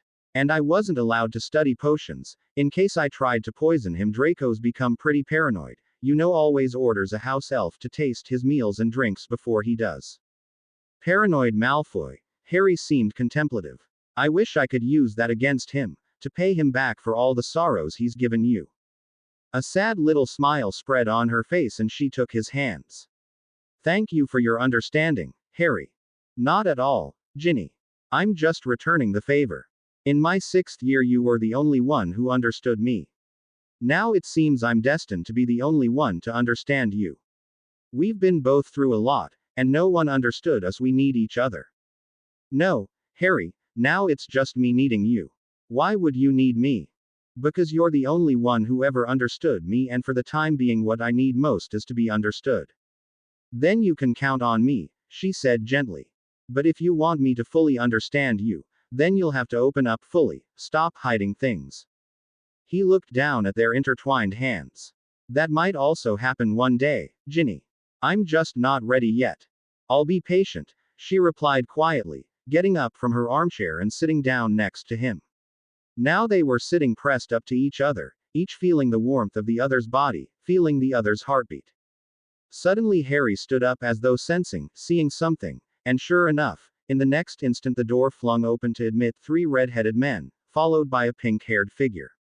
2 less colorful figures brought up the rear. You weren't expecting us to let you have Harry all to yourself, little sister? Fred said cheerfully. Hasn't Mum held you back? Ginny asked. Tried. But we convinced her to calm down, replied Ron. Yeah, she's lying down a bit, added George. In a full body bind, grinned Fred. Honestly, doing something like that to your mother, Hermione tutted. Welcome back, Harry. Yeah, welcome back, mate. Ron nodded. Watch her, Harry, added Tonks. Lucky that Remy and I were just visiting Hermione when the boys came and said you were back. We wouldn't have missed the opportunity to see you, Lupin added, beaming. Harry didn't remember when he had seen this man so happy before, perhaps never. Then he spotted something glinting on the werewolf's ring finger, and also on Tonks. Are you two married? Remus and Tonks nodded. 2 weeks already. Congratulations. Harry gave the Lupins each a big hug. Hey, we don't get one. The Weasley twins shouted. Course you do. Harry hugged them too, finally getting to his 2 best friends. Ron was grinning at him in a, nice to see you again, but where the hell have you been? Sort of way, and Hermione had tears in her eyes. Harry pulled them to himself, the 3 of them meeting in a tight embrace. When they parted, Hermione was openly sobbing, and Ron was grinning even more stupidly. Good to see you again, mate. Good to see you, too. Hermione, don't cry. Don't cry. She sounded hysterical. You left 5 years ago without a single word, Harry. We didn't know whether you were dead or alive. And then you just turn up out of the blue and expect me not to cry. Oh, Herm. Harry pulled her into a new hug and she sobbed into his shoulder. Hey, okay, enough of this. Ron gently peeled his girlfriend's arms off their friend. Jealous, Ron. Harry smirked. No. Ron waved embarrassedly. But of course he is, Hermione replied, sniffing. Jealousy is something he hasn't managed to grow out of yet. Not when you're still exchanging novel-length letters with Vicky and hugging Harry like that. Ron snapped. Harry rolled his eyes, but he seemed to be enjoying the fight between his two best friends. Just like in the old times. Really? He turned to the Lupins. What's your name now that you're married, Tonks? It's still Tonks. Got used to it too much to part with it, the woman shrugged. At this moment a loud squeak came from the corridor, a squeak that Harry found rather familiar. Buckbeak. Have you brought him, too? Yeah, Remus nodded. You know, ever since my old friend died, I've been taking care of him. We simply couldn't find it in our hearts to leave him at home. Also, we thought you'd be happy to see him. Of course, I'm letting him in, replied Harry and was just about to open the door for the hippogriff when George's voice rent the air. Attention, please. All of them turned in the twins' direction to see a huge box in their hands. It was so big that all their four hands were needed to carry it. Harry had no idea how they had brought it here without him noticing. The package had a huge red ribbon tied around it. What's this? Asked Harry. It's a welcome back and also happy belated birthday present from us, Fred said with a wide grin. I hope you don't mind getting only one present instead of two. I'm not Dudley, Harry replied as the twins placed the huge box on the table. Harry, no, Hermione whispered, but Ron hushed her, his eyes glinting in a mischievous way. Ginny, knowing the twins, cast an anxious glance at Harry, but he didn't seem to notice and also seemed to have forgotten not to trust Gred and Forge. Harry bent down, examining a box. It's ticking, he perceived. Let me guess. A bomb. The twins glanced at each other sourly, then back at Harry. You're no fun, mate. We wanted to surprise you. Well, you've managed to. I've never got a bomb for my birthday. Thanks. And with that, he proceeded to open the package. Harry, don't, Hermione breathed. In the next instant the box exploded, covering all of them, the furniture, the walls and the window with some lurid pink goo. For seconds no one spoke. Harry took off his glasses, his face also pink, only two oval patches around his eyes were goo-free. He licked one of his fingers. Hey, that's an eclair. He grinned, his teeth shining in the middle of the pink mass. Course, it's our latest development, enormous exploding eclair, explained George. We produce them in small boxes and the buyer just has to cast a simple engorgement charm on them before surprising the victim. A fine birthday present for those with a bit of a sense of humor. Brilliant. And delicious. Harry started licking his whole left hand. Not to mention that it looks great, added Tonks, examining her eclair cream-covered image in a small pocket mirror. What do you think? Remy, is this my color? I think it's definitely becoming. Better than violet and bubblegum pink. This is just between those two shades. I love you in all colors, Tonks. Remus smiled gently at his wife and bent down to key her. And in all flavors, too. You hear that? Now I'm Remus Lupin's all-flavor Tonks, she remarked with a lopsided grin. Harry didn't remember when he had laughed so heartily for the last time. It must have been when Daphne had still been alive. He shook his head, a huge amount of eclair dripping from his locks, chasing the sad thoughts away, at least for today. You know, you deserve to have an eclair explode into your face, Ron said, licking pink goo from the sleeve of this robes. Well, having an eclair explode in my face is much better than having Mimbulus Mimbletonia doing the same. Harry shrugged. Anyway, you deserved it. You disappeared, just like that, without a single word, Harry. Ron said in a slightly reproachful tone. I know and I'm sorry. I do hope you're sorry. Hermione said, trying to look serious, but covered in eclair cream from head to toe she didn't manage. And I hope you are going to explain yourself. Heaving a sigh, Harry wiped his face, pink dollops dripping onto the floor. Harry. Hermione pointed at his forehead. Your scar's gone. Not gone, just concealed, Harry responded, squinting at Ginny, who knew how hard it had been for him to tell her about these things, and suspected that he wasn't in the mood to relive it again for the others. Suddenly, she looked around to see the others looking petrified, all of them standing in the position they had been when what had happened. Don't worry, I just froze them in time, Harry said. You did what? Ginny breathed. I made time stop for them. See? He pointed at Remus and Tonks who were cuddling in the background, pursing up their lips, ready for a key. Aren't they lovely? But they look like some statues. As though they were petrified. That's how they're supposed to look when you freeze them in time. Why did you do that? Because they were asking too much. Also, we don't have time to answer them, we've got to go. Yes, but how did you do it? She gulped, frightened. Your skills really scare me, Harry. You seem to have become extremely powerful. I'm not, he waved indignantly. All the weird things you've seen from me, shutting up Mrs. Black, seeing through the back of my head and the armchair, stopping time for people, are things I've learned in the circle. Actually, my special vision isn't even a learnt skill, just a complex charm cast on my glasses that can now function as a rear view mirror as well. I'm not special, Ginny. Never have been. How can you say such a thing? You've always been special. Just because of my damn scar and my mother's sacrifice. Perhaps the only special thing about me is that I'm allegedly destined to do away with Voldemort or get killed by him, but I don't think it'll ever happen. What? You killing him or he killing you? Me killing him. She furrowed her brow, sizing him up in a bewildered way. I'm getting hopelessly confused, Harry. You don't mean he has a greater chance to kill you than you to kill him? That's exactly what I mean, he replied, giving her a don't ask stare. So she didn't ask. For a minute neither of them spoke. The only noise was the eclair goo flowing down their robes, hitting the floor in quiet splashes. What we were talking about when they arrived, he spoke up in the awkward silence. I'm going to help you, Ginny. Or at least I'll try. I can't apparate to Greece, you know, she reminded him. I know. With a swish of his wand, he woke up the Lupins. As though nothing had happened, as though they hadn't been frozen in time at all, their lips met in a smacking key. And they only stopped snogging when Harry loudly cleared his throat. Wah! Remus reluctantly abandoned his wife's inviting lips and looked around. What happened here? Don't worry, they'll be all right, Harry replied, jerking his head in the direction of the Weasley boys and Hermione, statue. I'd like to ask a favor from you, Remus. Fire away, Harry. Tonks grinned, clearly enjoying her sugar-coated appearance.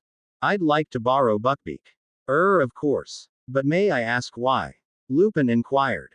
Well, I'd rather not reveal it just now, but trust me, nothing devious. All right, you can borrow him, but bring him back in one piece. Tonks rolled her eyes. Remy loves that hippogriff as though it were his son.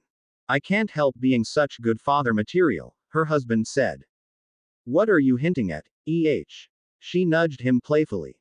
Nothing. He smiled innocently. Well then, thank you, Remus, Harry said and flicked his wand once more. The Lupins froze again. We have a transport, milady. Are you ready for the journey? I haven't brought anything with me, Ginny protested. No summer clothes, no suntan lotion. We'll buy them all at Athens. I know a lovely little shopping street that opens at the foot of the Acropolis. With that, he was already ushering her out of the room full of pink, petrified people. But how are they going to wake up? Don't worry, I used the temporary version of the time-freezing charm. They'll wake up in about half an hour. Hi, Beaky. The hippogriff standing in the corridor gave them a questioning stare. Oh, yeah, Harry bowed slightly. Now Buckbeak seemed to have recognized him and also bent his head a bit. Would you mind taking us to Greece, old boy? So Harry, I'm awaiting your expo, Hermione said, waking up from her statue state. Harry. Where is he? Ron looked around. And where's Ginny? Hey, bet she's eloped with him. Fred clasped his hands together. The little tyke. Oh, come on, Fred, what makes you think they eloped? Frowned Hermione, pointing her wand at herself. Scourgify. Well, they disappeared together, haven't they? Smirked George. Yes, and I believe they've taken Buckbeak with them, Remus added. But when? Hermione knitted her eyebrows. Just a second ago they were here, and now they're gone. When did they leave? Everyone exchanged. Who knows? Glances as the door burst open. You know, Harry, it's really, a black-haired woman appeared but stopped in the doorframe. Who the hell are you? Who the hell are you? Asked the twins in unison.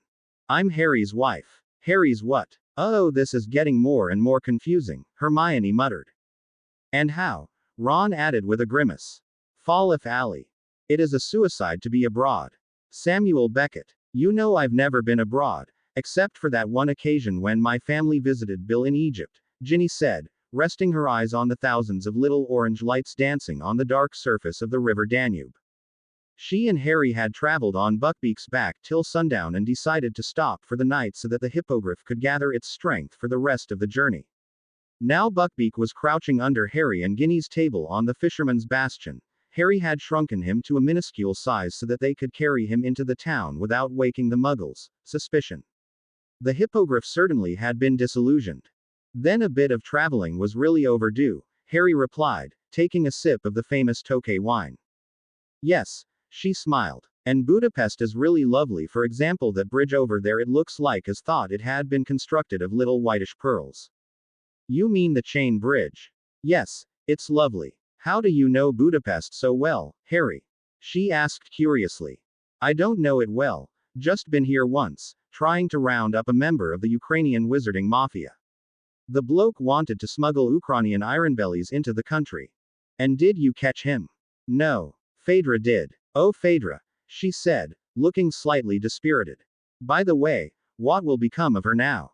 She'll follow us, I presume, he shrugged. Follow us? Ginny blinked. Of course, told you she wasn't the type to give upon me easily. But how can she follow you? The tracking charm that still connects me to her, Harry replied. But since it's getting weaker and weaker every day, I think she'll need a bit of time to find me. But what if she still finds us? Will she prevent us from what? From ending the effect of the Fate's charm? No idea. But don't worry, she'll always be some days behind us. By the time she gets to Hungary, we'll already be in Greece. By the time she could catch up with us, we'll have set you free, Ginny, he gave her an encouraging smile. However, she didn't really seem encouraged. And what about my husband? You said he had left for weeks, he pointed out. By the time he gets back to Malfoy Manor, you'll be free from him hopefully. I'd like to be an optimist like you, Harry, she sighed. I'm no optimist at all, he answered. I don't have much of a reason to look at life with optimism, but I do believe that your case can be solved. At this moment a dark-skinned man dressed in red waistcoat, holding a violin stepped up to them. Akarja e Naksad Hogi Elhazam Anodajat? He asked. What? Ginny looked at Harry. He's asking whether you'd like him to play something for you. Oh, tell him no, thanks. Harry politely sent the gypsy musician away, then turned back to Ginny. This reminds me that you need the all-language charm. He furtively glanced around to check that no one was looking at them. Now he realized that they must have been sitting there so long that all the other guests had departed without them noticing, so now they were the only ones left on the terrace restaurant of the Fisherman's Bastion. He pointed his wand at Ginny. Panged lingua. Done. Now you'll understand all human languages, and whatever you say in English, everyone will understand it in their own language. With that, Harry reached out for his spoon and carried on ladling his goulash soup. So delicious. Much better than the one I ate at the Yule Ball when Dumbledore started talking about himself finding a magnificent collection of chamber pots. He looked up from his soup to see her eyeing him in a rather peculiar fashion. What? I was just thinking, she replied softly. At the Yule Ball I was dancing with Neville nearby when I heard the fake Moody tell you that you had nice socks and you said you had got them from Dobby, and it occurred to me, if Moody could see through your robes, could he see through the female students' clothes as well? And now you have this special sight, can you see through clothes? Some sort of embarrassed grimace appeared on Harry's face. Well, I could, if wanted to. I just have to concentrate on wanting to do so. So don't worry, I'm not looking under your clothes all the time. Not all the time, she gasped. Well, that's a relief. Harry held up his hands. Hey, that's not what I meant. I mean, let's rephrase it. I'm not doing it unless I feel like wrong again, He pursed his lips. Okay, Ginny, I haven't done it yet. Honest. I admit that at first when this charm on my glasses was new, I did occasionally check out some girls, but which bloke wouldn't? Seeing Ginny's sour expression, he put down his spoon. Waiter, please. I'd like to settle the bill. Half an hour later, Ginny was sitting in the hall of a two-star hotel, idly fondling the disillusioned and shrunken Buckbeak on her lap. At last, she rose to her feet as she saw Harry return from the reception. I can barely keep my eyes open. Beaky's dozy, too, aren't you, Beaky? But the hippogriff didn't answer. He had fallen asleep in her arms. Harry guided Ginny upstairs. You know, after that luxurious dinner I thought you'd find us a better place for the night, she remarked sharply, still miffed by the thought of him being able to see through her clothes. Sorry. Ran out of muggle money. Don't think I wouldn't have been happier in the Hilton or the Intercontinental, but be happy that we got this room at all. We, in the plural. She stopped in her stride. This room, in singular. Well, Harry tried to look apologetic. They didn't have two vacant rooms, just one. He opened the door of room number 114 and motioned her inside. You can have the bed, I'll bunk down on the sofa. After a nice warm shower, Ginny nestled herself under the covers of the bed, wearing only her camisole. She hadn't had time to pack clothes for the journey. After vanishing the eclair cream off themselves, she and Harry had immediately jumped on Buckbeak and left Britain to be able to escape before Phaedra decided to came back down from the room she had chosen at 12 Grimmauld Place. She was listening to Harry's even breathing coming from the direction of the couch. Controversial feeling were building in her. She was upset that she had had to leave London so quickly and without being able to say goodbye to her parents, but she was elated by the thought that this journey might end her misery and set her free. She was angry with Harry for his cockiness, vague answers and secretiveness concerning certain topics, but she couldn't help but feel sorry for him. He had obviously gone through much more and much worse things than she had. She wanted to be as far from Harry as possible instead of having to share a room with him. But something deep down also made her wish Harry hadn't been sleeping on the sofa, but in the bed, next to her. Draco was sleeping in another bed, next to another woman in far-off Great Britain. It was already 3 in the morning when he got woken up by an owl tapping at the window. Wah! He blinked, rubbing his eyes. The woman next to him groaned in her sleep as he climbed out of the bed and padded to the window, still half asleep. What the heck do you want? He murmured at the owl and let it in. As soon as the owl had dropped its message on Draco's head, it took off and soared out of sight. What is it, Draco? Came a sleepy voice from under the blanket. Dunno, he growled, cursing the unknown person who had sent him a message at such an unholy time. Go back to sleep, pansy. With a yawn he dropped himself on the bed and groped for his wand to get some light. Dear Mr. Malfoy, he read with bleary eyes. I consider it my duty to warn you that your wife has just eloped with my husband. Suddenly Draco felt wide awake, his eyes almost popping out at the last sentence. If you wish to find her, contact me at the Leaky Cauldron. Phaedra Potter. P. Potter. Draco breathed. What's that about Potter? Said Pansy. Isn't the bloke long dead? Obviously not, he grunted. But he'll soon wish he were. Could you at least explain to me why we couldn't go by Flo or a Portkey? Ginny asked irritably, clutching at Harry's midsection as they were crossing the air above Macedonia on Buckbeak's back. She was angry with him for not having secured her a separate bedroom, and even angrier for having treated her like thin air once they were sharing a room. Not that she would have expected him to hurl himself at her at once. Given that he had recently lost a daughter and with the loss and grief filling his heart, surely flirting couldn't be the first thing on his mind, but she couldn't help feeling annoyed. He wouldn't even look at her in the morning when she was wearing nothing but a camisole. She had given him quite a look in the morning. She had never seen him in nothing but a pair of boxers, and had to admit that she felt a weird back flip in her stomach at his sight.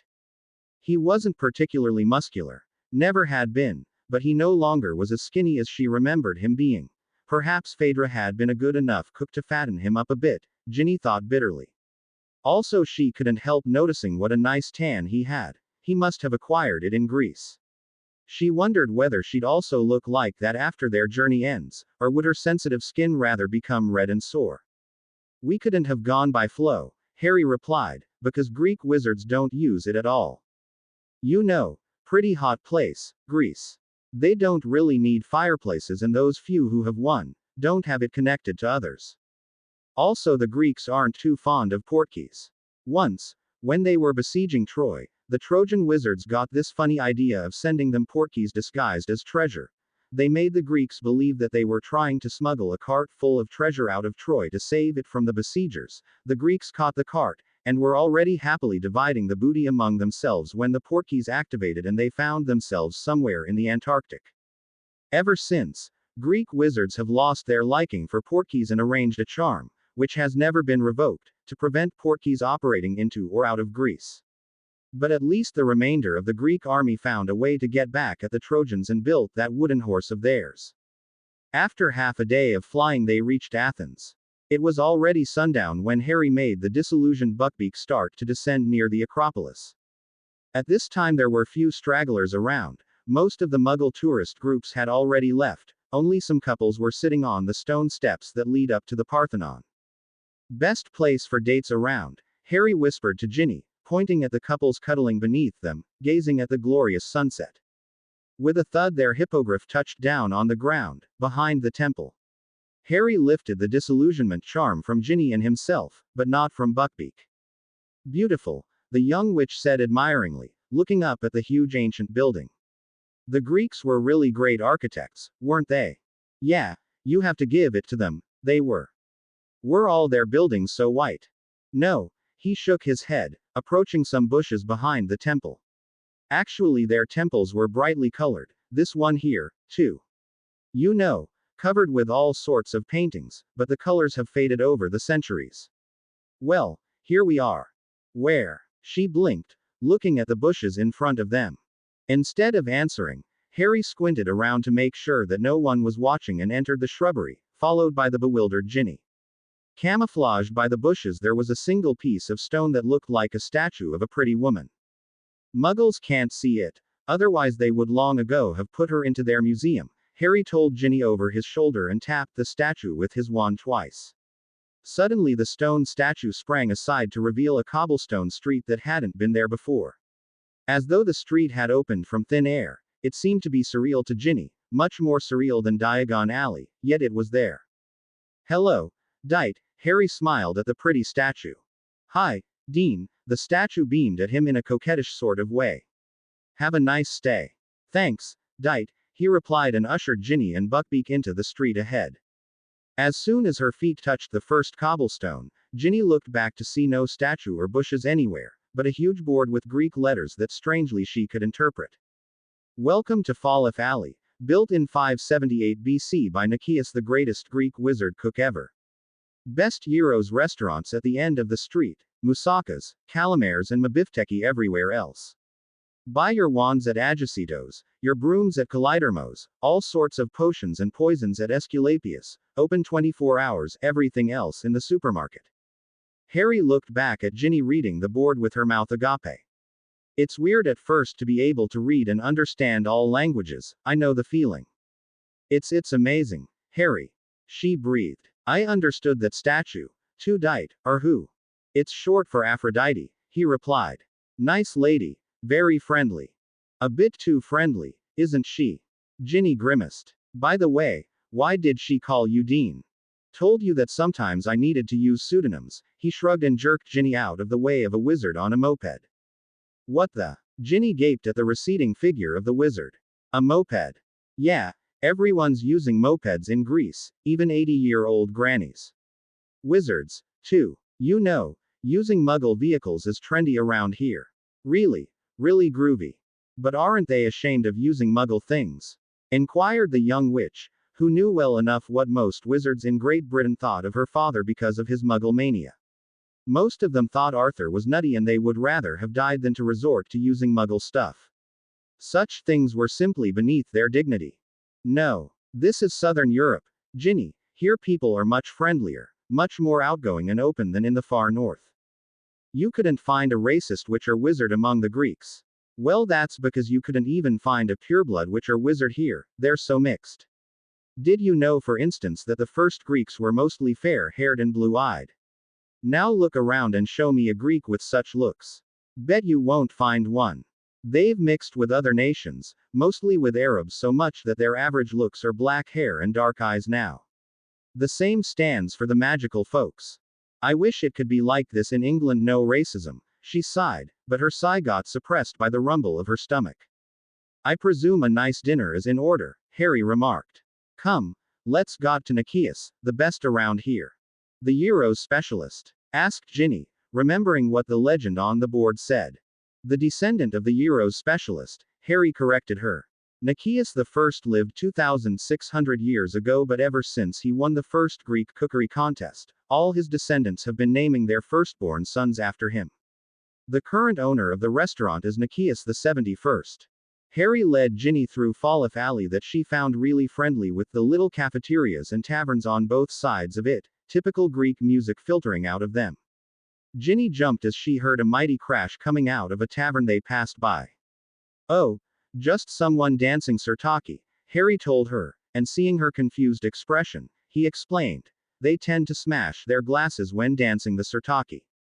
Course the wizard restaurant owners are happier with the Sirtaki dancers than the muggles, they can say reparo. At the end of the street Harry paused before a building, cast the shrinking charm on Buckbeak, who was still disillusioned, and entered Nikias Euro's tavern with Ginny. The place was very cozy, smelled strongly of garlic and everything in it was blindingly white, except for the tablecloths that were white-blue checked. From a friendly little fountain in one corner, water came splashing into a small white pool. Since it was past dinner time, the restaurant was empty. Lucky it's open till midnight, said Harry. Hello, Nick. Hi, Colin, replied Nikias, who was a portly little man with a wide grin. Nice to see you again. And who's this charming lady, E.H.? He bowed slightly in Ginny's direction, then leaned over to Harry to half whisper to him. Much prettier than the last one you brought here. Nikias handed them the menu and left with a jovial smile. Ginny sat down with an eyebrow arched at Harry. So, Colin, what sort of women have you brought here before? Harry waved. No one of any importance. Let's have a look at the menu, shall we? She nodded, somewhat miffed that he hadn't satisfied her curiosity. Moussakas. She read out. What's moussakas? Some stuff made of aubergine and ground meat baked into pasta. And calamares. Squid filled with rice and eau cheese. Ew. She commented. I suggest you try the Euros, that's what Nick's famous of, after all. And what's Aristotle's favorite? She asked, looking at the menu. I wouldn't want to try it if I were you, he replied. Why? She pressed. What's that? Camel. Camel, she gasped. You must be kidding. I'm not. The great Aristotle's favorite meal was camel. Seeing Ginny's disgusted face, he had to chuckle. That's still loads better than what people used to eat in ancient Sparta. How very true, chimed in Nikias, who had returned to take the order. Those blokes used to mix pig's blood with salt and vinegar and call it soup. At Ginny's grimace, the restaurateur continued enthusiastically. The people of Athens had quite a low opinion of the Spartan cuisine. They used to say, the Spartans are bragging about being the bravest nation in the world. Well, they must be right, if they dare eat what they cook. Also, my ancestor Nikias I always said that, it's not surprising that the Spartans are so willing to die on the battlefield, death can only be better than eating their horrible dishes.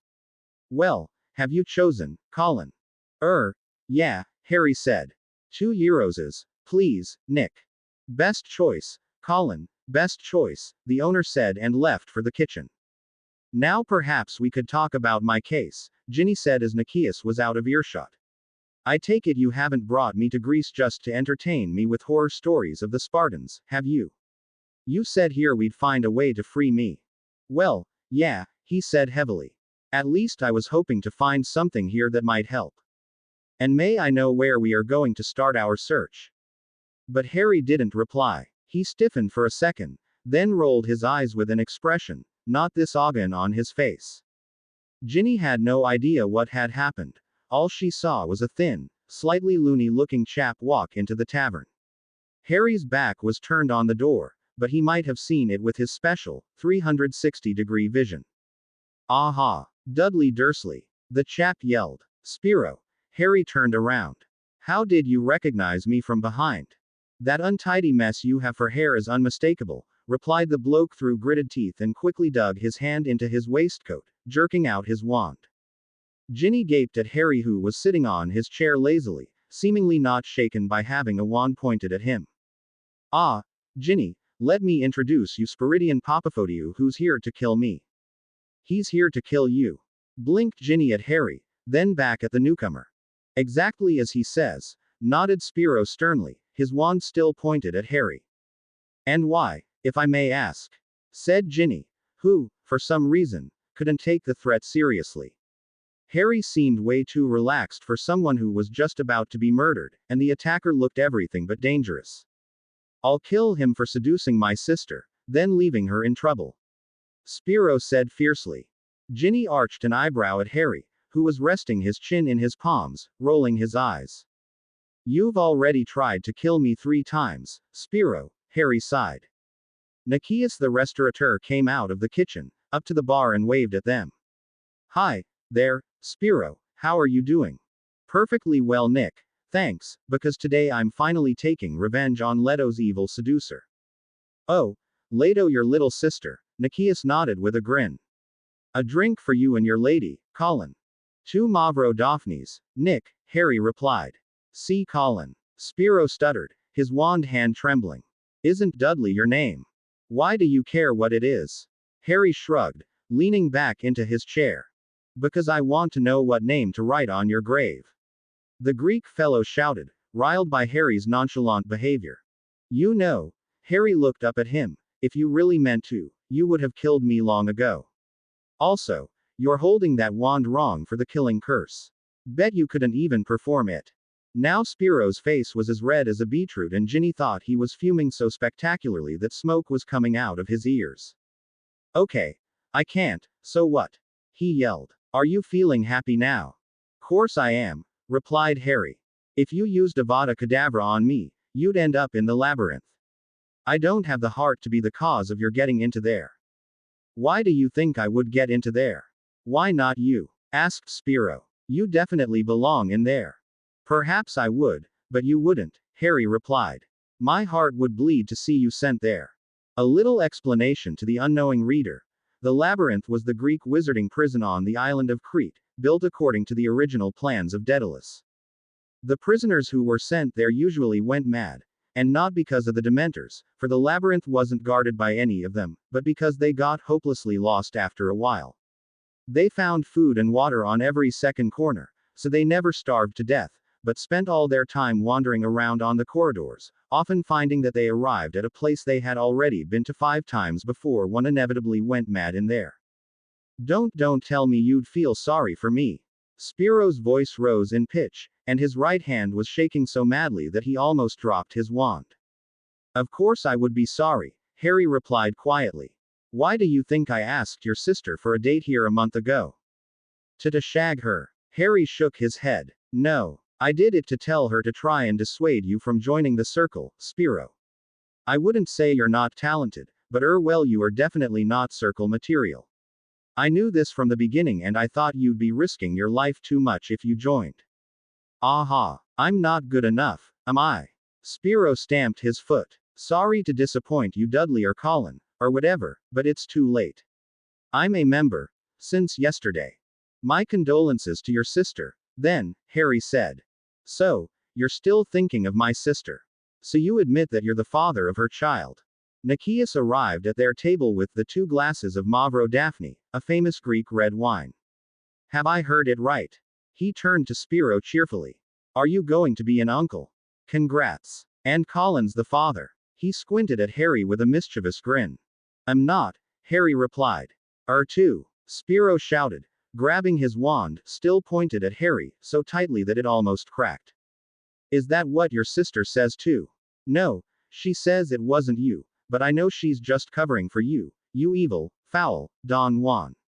But I'll be fair and I'll defeat you in a proper wizard duel. Pull out your wand, you scurvy dog, and fight. Don't make me. Aha. The Great Dursley chickened out. Great Dursley. Harry savored the sound of the phrase.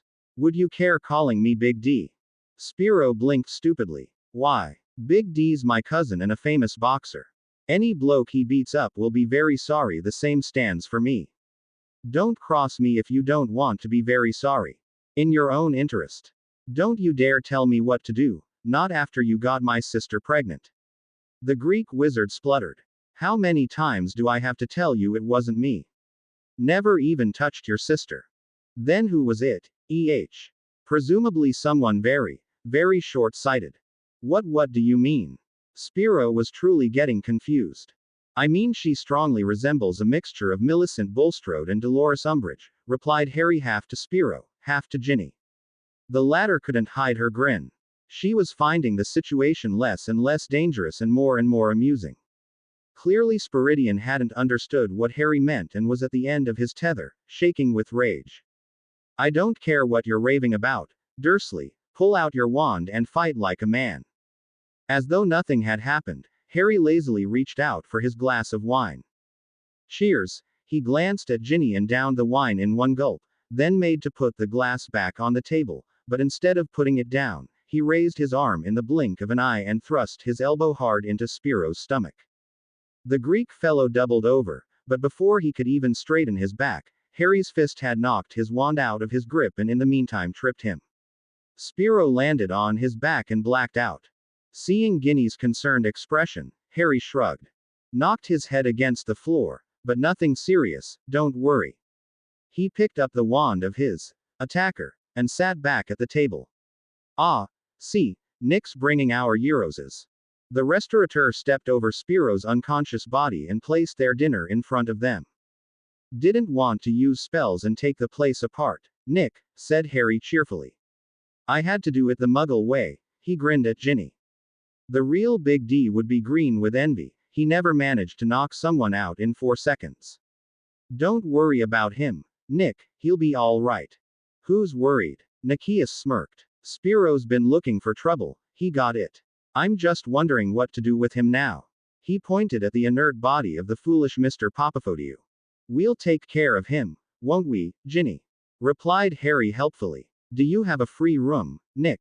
1 or 2? Asked the owner, who had some sort of a small hotel above the restaurant.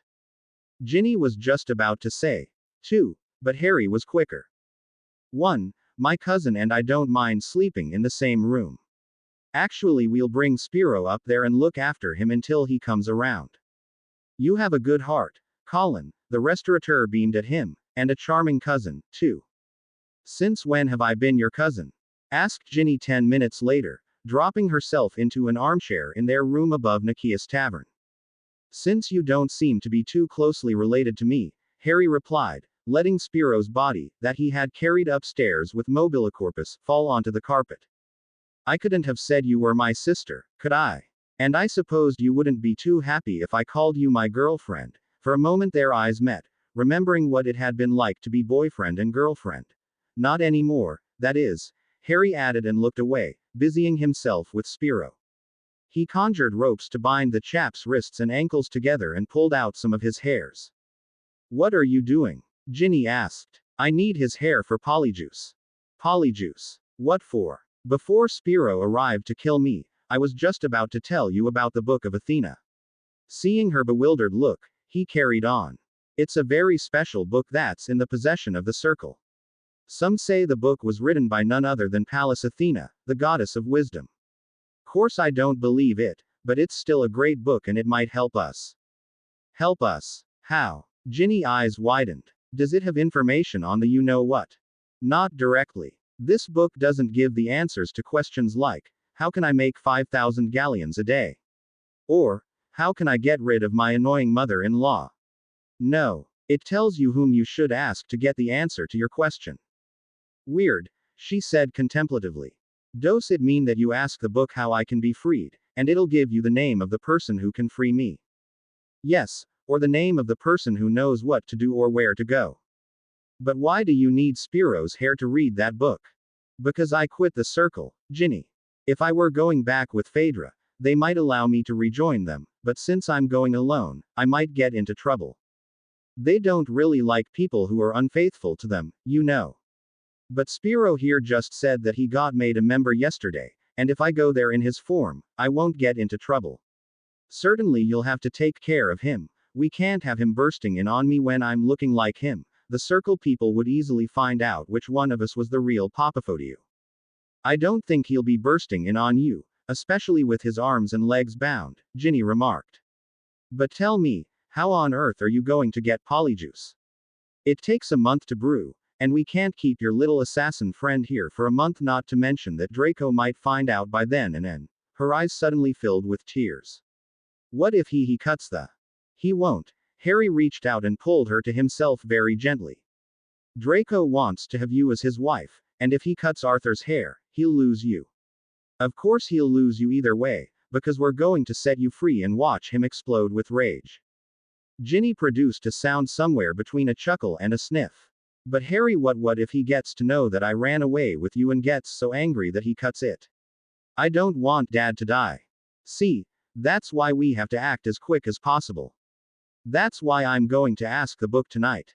And don't you worry about Polyjuice. I have connections in Aesculapius, apothecary.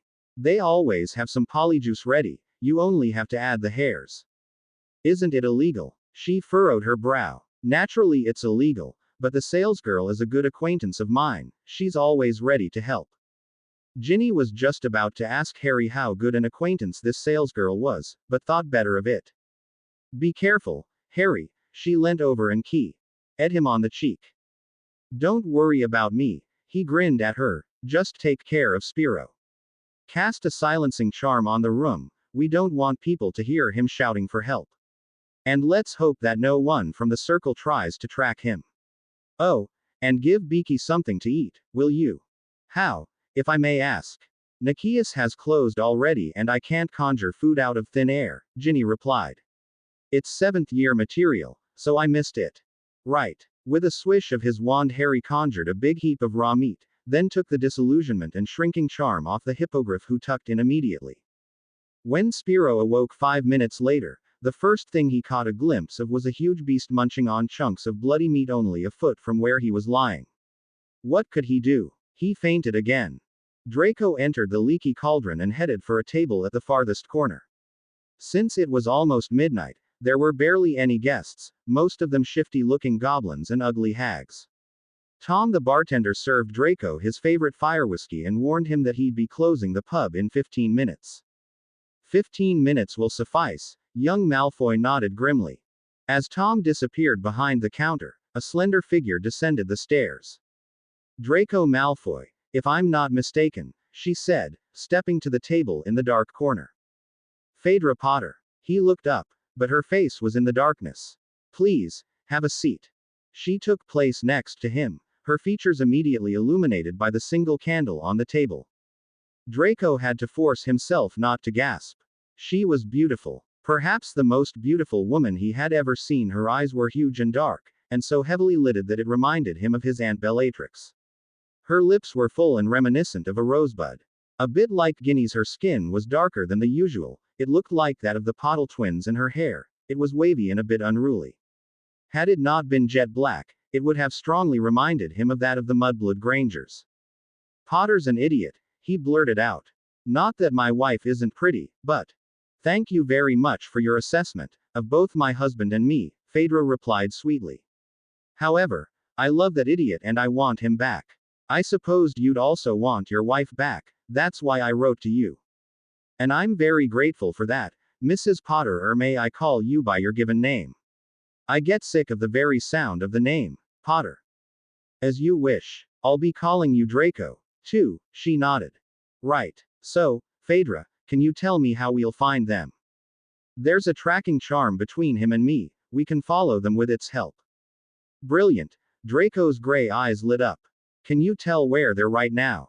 Not exactly. Unfortunately, the tracking charm has been weakening ever since he left me, she said, not wanting to say, ever since he left the circle.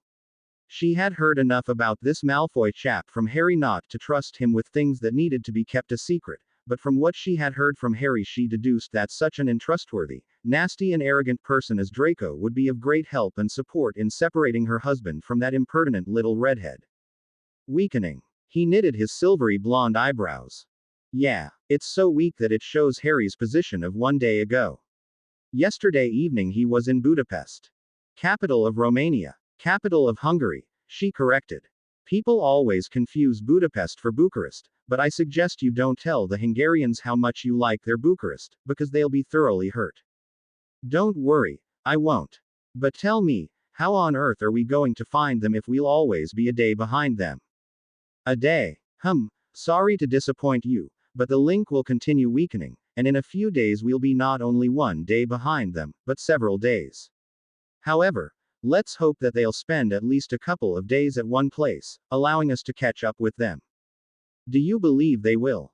Draco grimaced. No, she replied honestly. Harry knows that I might be following him, so I don't think he'll stay at one place for more than a day. But you may never know what happens once they might have to have a break, allowing us to catch up with them. I don't like this uncertainty, Draco grunted. It's still better to know that you're at least trying to get your wife back, instead of sitting here and waiting for Harry to return her to you. As though Potter would do such a thing, he growled. You're right, I don't think he would. He loves your wife. He glanced at her incredulously. But then why did he marry me? She finished the question. Because I got pregnant and Harry acted like a gentleman. And your child? Did he leave you and your child? Young Malfoy gaped at her. He could imagine lots of things about his old archenemy, but not this. Noble Potter wouldn't do such a thing, would he? Phaedra shook her head. He didn't leave our child, she died. Oh. Draco nodded. Something deep down in him wanted to say, I'm sorry, but he managed to fight it back. It was just Potter's spawn, wasn't it? Why should he care? For some seconds Phaedra seemed to be trying to blink back a tear, then she swallowed hard and looked up. So, are you coming with me or not? Course I'm coming. I want Ginny back. And if I get to know that they did anything, I'll kill them. Phaedra held up her hands. Easy does it, Draco. You can kill your wife. Killing my husband is my privilege. As you wish, sister, he smirked, hoping beyond hope that Potter hadn't yet done anything to his wife. Lucky that the apothecary's open 24 hours a day, thought Harry as he crept through a maze of narrow streets. He had long left the main street, Falif Alley, of the wizarding quarter of Athens, and the farther he got from it, the narrower and dirtier the streets became.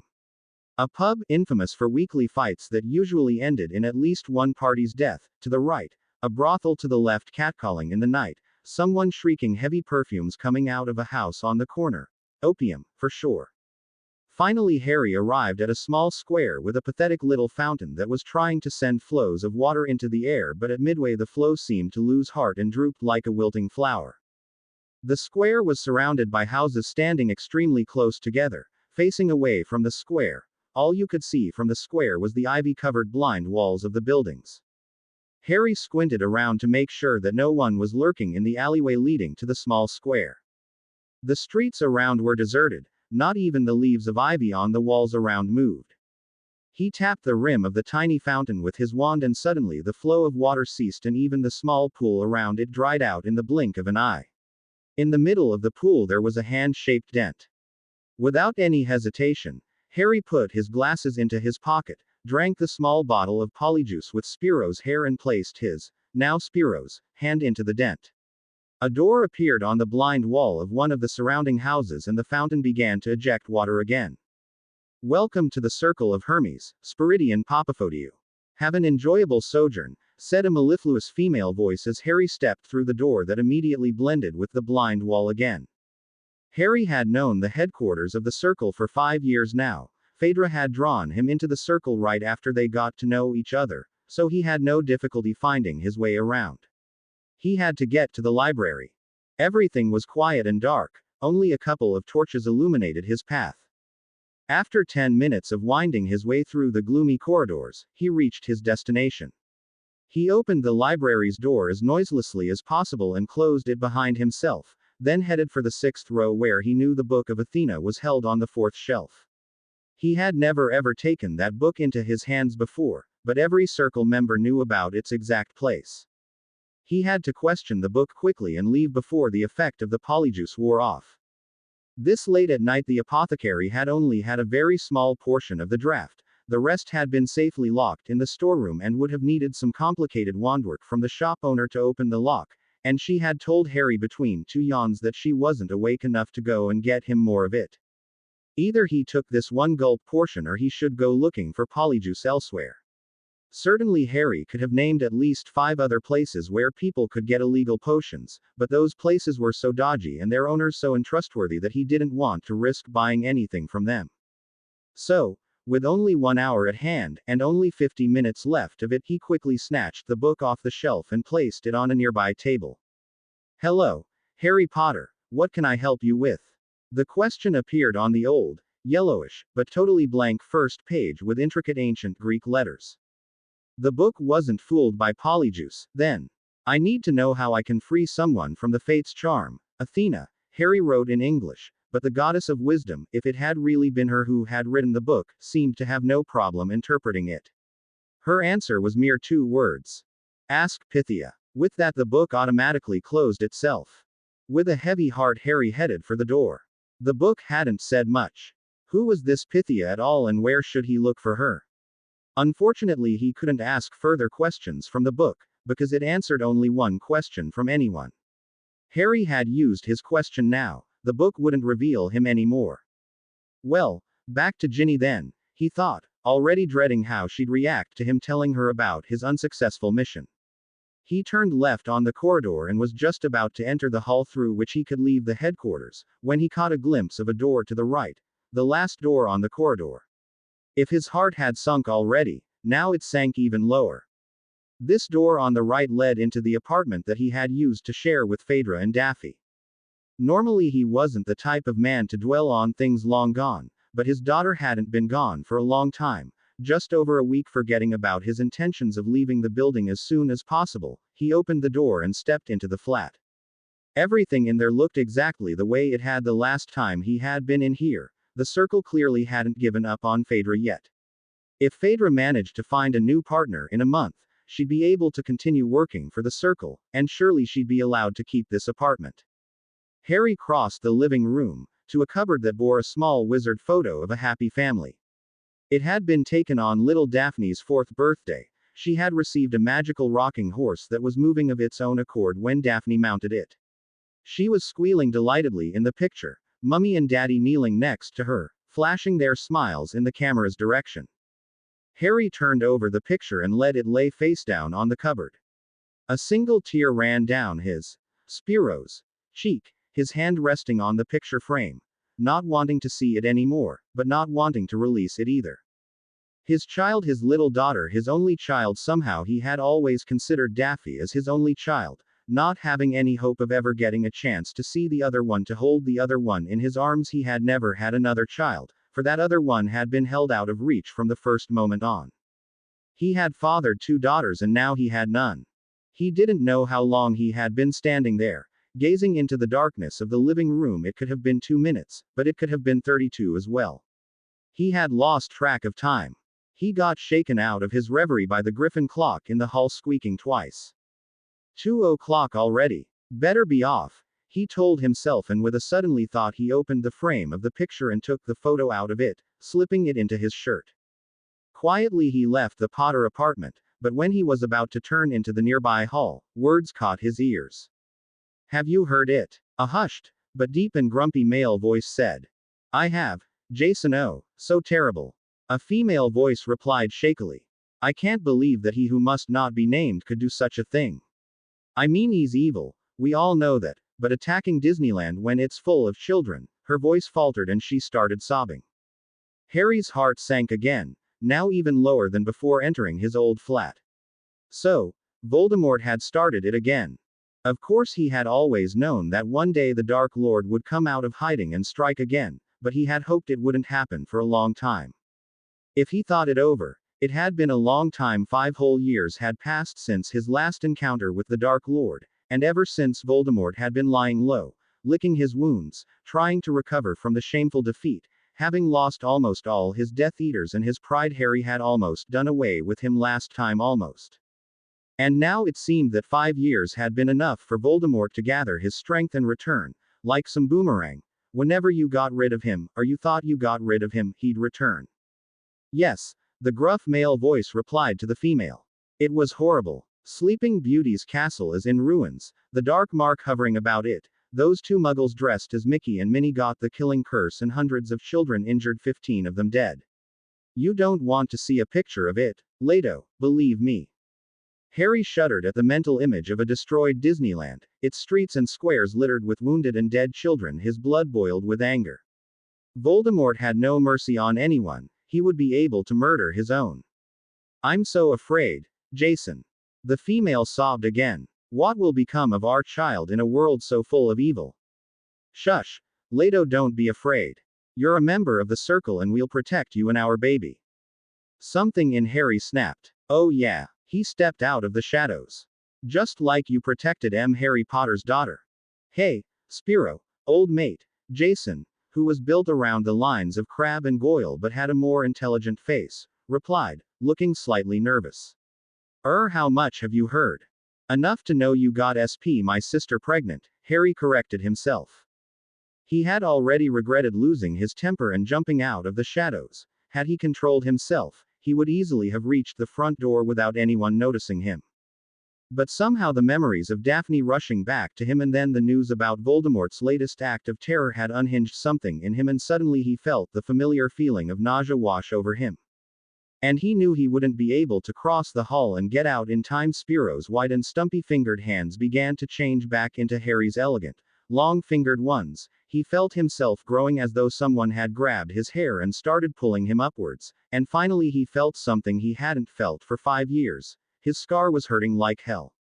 Although he was quite short-sighted without his glasses, he could still make out Jason's dark features turn even darker and Leto's piggy eyes widen as they were fixed on his forehead. Obviously the polyjuice had ended the effect of his scar-concealing charm and it had become visible again. My, we are in trouble. Harry Potter, breathed Leto Papaphodiou, glaring at Harry's now visible scar. But I thought your name was Dudley. Yeah, 'cause you're new to the circle, her boyfriend Jason replied. The old gang knows Harry's true identity and, now he stepped closer to Harry in a menacing way, we know that he betrayed us. I haven't, Harry said. If I had, I wouldn't be here, but in a pile of ashes, don't you think? You can betray people in several ways, Potter, Jason, Hightower. Stephanides cracked his knuckles. You left us and that's nothing short of betrayal, not to mention that you betrayed my sister as well. Harry rolled his eyes. Why does everyone nag me about their sisters? Watch your tongue, Potter. Jason grabbed Harry's collar and jerked him to himself to look directly into his eyes. It's my sister and your wife we're talking about. And you left her. You bloody well left her in her greatest grief when she had just lost her daughter. Ha! Harry pushed the heavily built wizard back with such force that Jason stumbled and almost fell.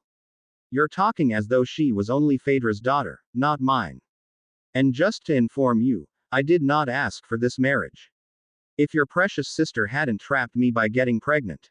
That's exactly it. Jason bellowed. You shouldn't have even touched her, then she wouldn't have got pregnant.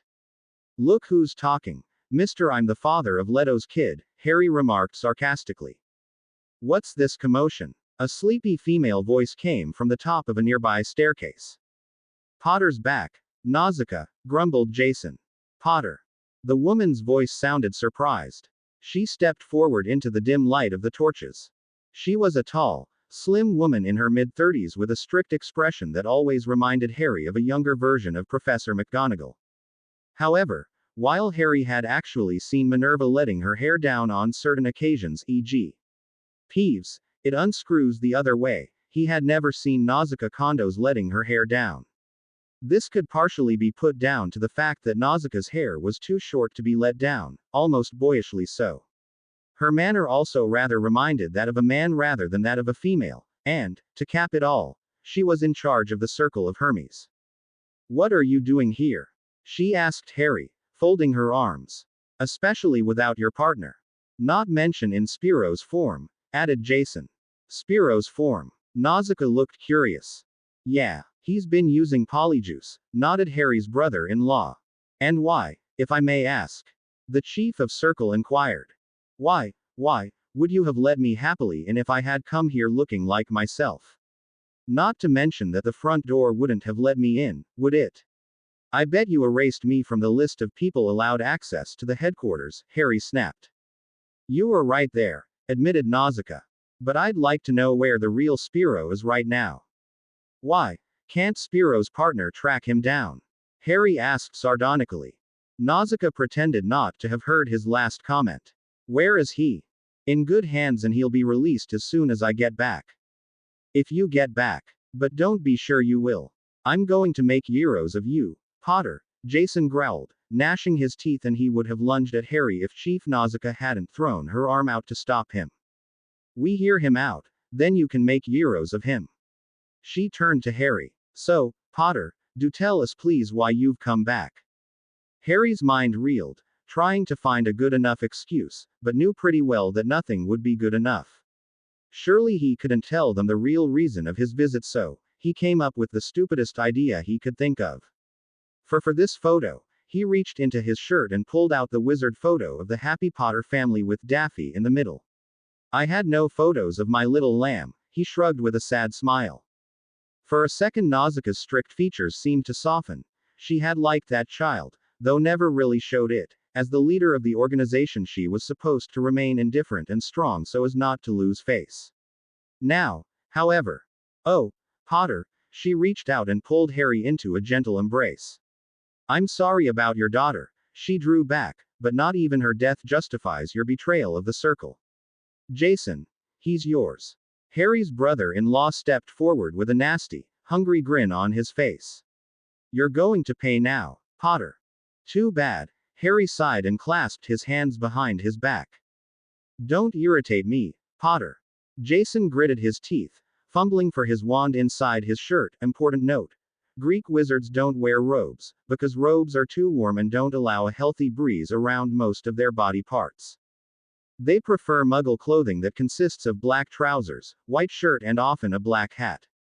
Witches wear black skirt, white blouse and occasionally a shawl around their heads. After this little digression into the world of fashion, let's see Jason getting really, really angry. I'm really, really mad now, Potter. He shouted, jerking his wand out of his shirt. Foder. Expelliarmus, said Harry nonchalantly. At the same second he had managed to pull his wand out without his opponent noticing.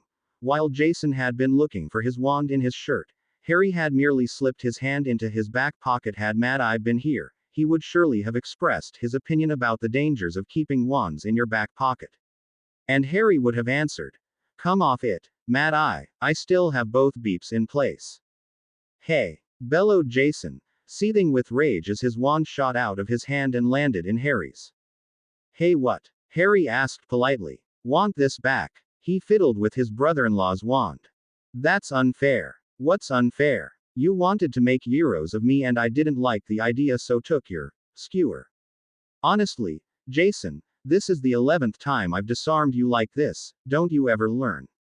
Oh, but I have learned, growled the huge wizard, lunging at Harry with his bare fists, which was rather remarkable, given that his fists were 3 times bigger than those of a normal human.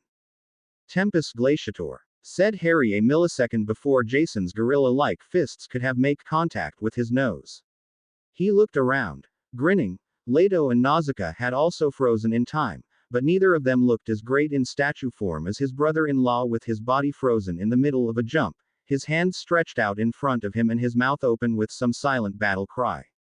Harry slipped his hand into Nausicaa's shirt, no kinky thoughts anyone, and pulled out her wand, then flicked his own wand at the chief of circle, who stirred. Nice spellwork, Potter, she remarked. You're still the best in defense. I know. Pity that you left us. Had to. Harry shrugged. You didn't have to, she pointed out, trying to inch her right hand unnoticeably towards the cleavage of her shirt. No use. Harry twirled her wand in his hand. She arched an eyebrow. Thought of everything again, haven't you, Potter? Yeah, almost, he nodded. With the exception of having to fight my dear brother-in-law. Ah, she smirked. You two could never stand each other, could you? Now you ask me. No. And you know what, Nazi? I never understood how you could have let him into the circle. He's a total bungler where spellwork is concerned. Well, true that he hasn't inherited the same amount of talent as Phaedra, but he's good with his hands. Good with his hands. Harry gave her a lopsided grin. How do you know? The chief of circle rolled her eyes. I hate such jokes, and you know it, Potter. Yeah, Nazi, I know. Nausicaa, she corrected him. You know I hate it when you call me Nazi, and you keep doing it. Because taunting your superiors is fun, he shrugged. Especially when you aren't made to write things in your own blood as a punishment, he added in thought. his glance involuntarily shifting to his right hand. The words, "I must not tell lies," were no more decipherable on it, but some faint whitish outlines could still be seen on the tanned skin of the back of his hand. Strangely, this was the first time in many years that he thought of Dolores Umbridge. He had no idea what had happened to her after she ran squealing out of Hogwarts, but he was pretty sure he'd never ever meet her again. "You still haven't answered me. Why did you let him join?" He spoke up again. "And why have you let Spiro join? He's the greatest bungler imaginable, a threat to his own life." Phaedra pleaded with me to let her brother join, convincing me that he was as strong as a bull, and well, she was right. Nausicaa shrugged. "As for Spiro, he's my nephew." "Aha. Family ties, understandable," Harry replied mockingly. He had had no idea that Nausicaa had any family members left.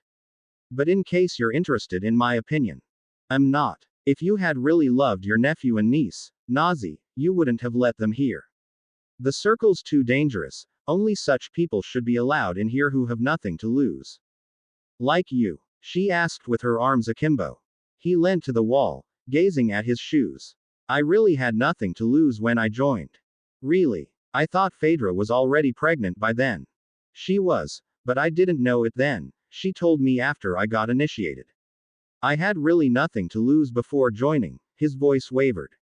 "I don't exactly know what you'd gone through before you joined, Potter, but whatever it was, it gave you a determination to learn quicker than any of our new members. I expect it had something to do with you know who." He nodded. "And now he's back again." "Yes, I've heard," she nodded, looking crestfallen. "Last time it was you who defeated him, right? Only made him flee." "I never defeated him." Harry chewed his lower lip embarrassedly. "I should have, but I couldn't." "Or you could have, but you felt you shouldn't," she said very quietly. Harry looked up from his shoes to meet her eyes, his own emerald ones wide with surprise. "How'd you?" She shook her head. "I don't know anything, Potter, just put two and two together. News were flying around, saying you had almost killed him, but he fled at the end and you disappeared. Then you appeared here, looking totally woebegone, and said you'd gladly die fighting the dark side. It didn't take much intelligence to find out that you had let you know who flee and left Great Britain because you felt ashamed of it. You were trying to compensate for it by fighting dark wizards all over the world. You would have willingly given your life to catch them, just to expiate for having let that particular one slip out of your hand. Tell me if my theory is very far-fetched. I can accept that I'm not right all the time." Harry's mouth had been slightly open while listening to Nausicaa. "Oh, and close your mouth. You're none too handsome like that."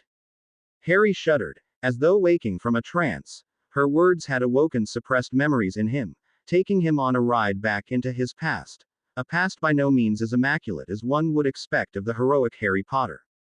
"No," he replied finally, his voice barely louder than a whisper. "It's not that far-fetched."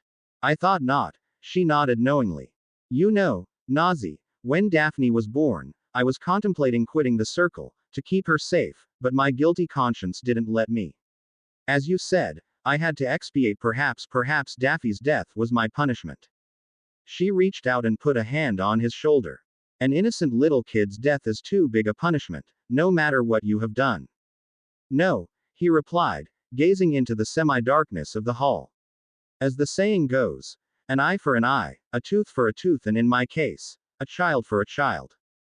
Nausicaa Condos was the type of woman who never got bewildered, and even if she did, she hid it properly. This time, however, an expression of complete confusion spread over her face. "What are you talking about?" "Nothing," Harry waved, though he knew it wasn't nothing. Actually, it was everything, the reason for it all.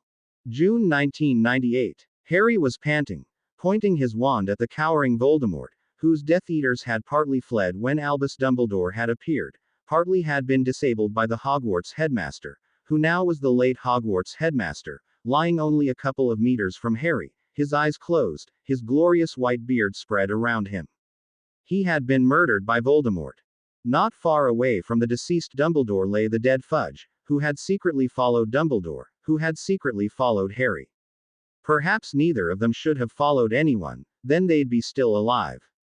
Harry had barely believed it when he saw the headmaster he had almost believed invincible and sort of immortal, fall onto the ground, lifeless. Dumbledore had warned him to close his mind, to learn occlumency properly. But he hadn't managed to. Perhaps he hadn't wanted it strongly enough, or the person of his occlumency teacher had been still bothering him. He had progressed in occlumency, even learnt legilimency partly, but not even 2.5 school years had been enough for him to master it properly. There had been a tiny little gap in his mind that he never managed to shut down, and Voldemort had used this to play with him, to lure him to himself again. Now that he saw Dumbledore die, his mind started screaming how utterly stupid he had been. Had he listened to the headmaster, Albus wouldn't have died trying to save him from his own stupidity, but eventually it had been Voldemort's fault. He had killed the poor old wizard. Something had snapped in Harry and he had attacked the Death Eater less Voldemort with such force and fury that he hadn't even known he had in himself. Apparently even the Dark Lord had been taken by surprise, because he soon found himself on the ground, his wand ripped out of his hand and Harry's wand pointing at his heart, if he had a heart at all. "What are you waiting for, Harry?" sneered Voldemort. "Kill me. Or are you afraid?" "I'm not afraid of wiping out a piece of scum like you, Voldemort." Harry spat. "You say my name without shuddering, brave boy. Bellatrix told me you weren't afraid to say it." "Oh, your precious Bellatrix. She was one of those pathetic Death Eaters who managed to flee." Harry growled, his eyes gleaming. "She left you here. She saved her own skin and left you here alone. Oh, it seems you're still mad at her because of your godfather." Voldemort cackled, though he wasn't in a situation that would give him any reason to laugh. When Harry didn't reply, just scowled down at him, his lips trembling, malicious joy spread on the Dark Lord's snake-like face. "Don't think she left to save her skin. It had been my order for her to leave in case something turned out the way it shouldn't. Perhaps you haven't noticed, Harry, but one of my Death Eaters hasn't even turned up here. An old friend of yours, Wormtail." "That rat isn't my friend," Harry hissed through gritted teeth. "Anyway," Voldemort carried on as though he hadn't heard the boy's comment, "Bellatrix has gone to join Wormtail." "Oh, wow, they'll form a formidable army," mocked Harry. "Perhaps they will," the Dark Lord said enigmatically. "Bellatrix has always been my best Death Eater, and Wormtail, pathetic he may be, can also perform the killing curse like he did with those 13 Muggles and the Diggory boy." "Why are you saying this to me now?" Harry frowned, thoroughly unnerved by Voldemort's small talk. The Dark Lord was surely trying to mislead him, trap him. "Why?" Voldemort grinned devilishly. "Because I'd like to remind you that both of them are cruel enough to kill anyone, even your daughter." Harry thought he'd die on the spot. My daughter," he stuttered, the wand madly shaking in his hand. "Yes, your daughter," nodded Voldemort with the air of somebody who knows he had won the battle. But, who do you think has been sending you pictures of that infant from the day she was born?" "Me. Who do you think has her in their possession?" "Me. And what do you think would happen to her if I didn't survive today?" "She wouldn't survive either." Harry's knees buckled. This couldn't be true. Voldemort must be bluffing. But then how else would he know about the existence of his child? "Oh yes, Wormtail and Bella will kill that innocent little being if I don't return to them safe and sound." The Dark Lord pulled his white, spider-like index finger across his throat, imitating a decapitation.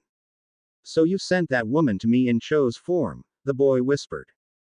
"I did. Who's that?" Don't tell me it was Bellatrix." "Oh no." Voldemort shook his head. "Pregnancy would have hindered Bella too much in fighting for our dark cause. Also, I'm not sure she would have been able to play the damsel in distress in a believable way. I needed someone with a touch of innocence. My daughter was perfect for the task." This time Harry almost dropped his wand and stumbled several steps backwards. "You're your what?" "Daughter. My daughter." Voldemort hoisted himself off the ground and knelt up, using the opportunity as Harry's wand tip was no longer pointed at his chest. He seemed too weak to stand up, and Harry had learnt in his apparition training that one had to be in good health and have enough strength to apparate. Clearly Voldemort here wasn't strong enough to do so. Probably if he had his wand back, he would be able to escape, but Harry wasn't going to give it back to him, was he?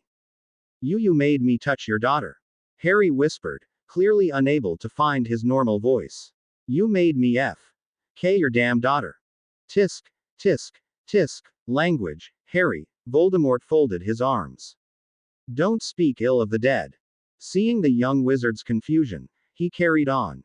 Yes, Harry, my poor daughter Linda died in childbirth, but I will always keep her memory in my aching heart. He let out a cold cackle. Well, not that I have a heart.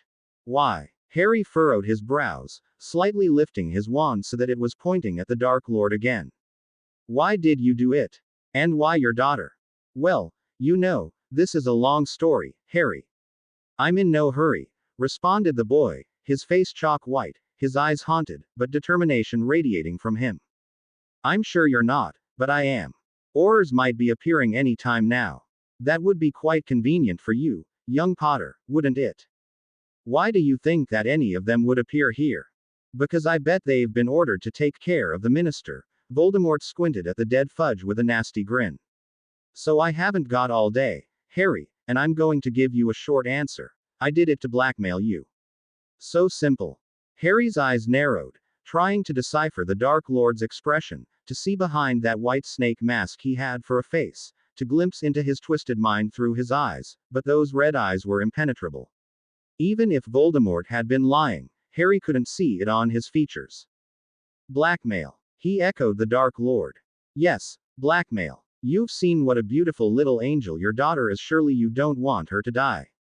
Voldemort asked in a sugar-sweet voice, a voice Harry had never heard from him.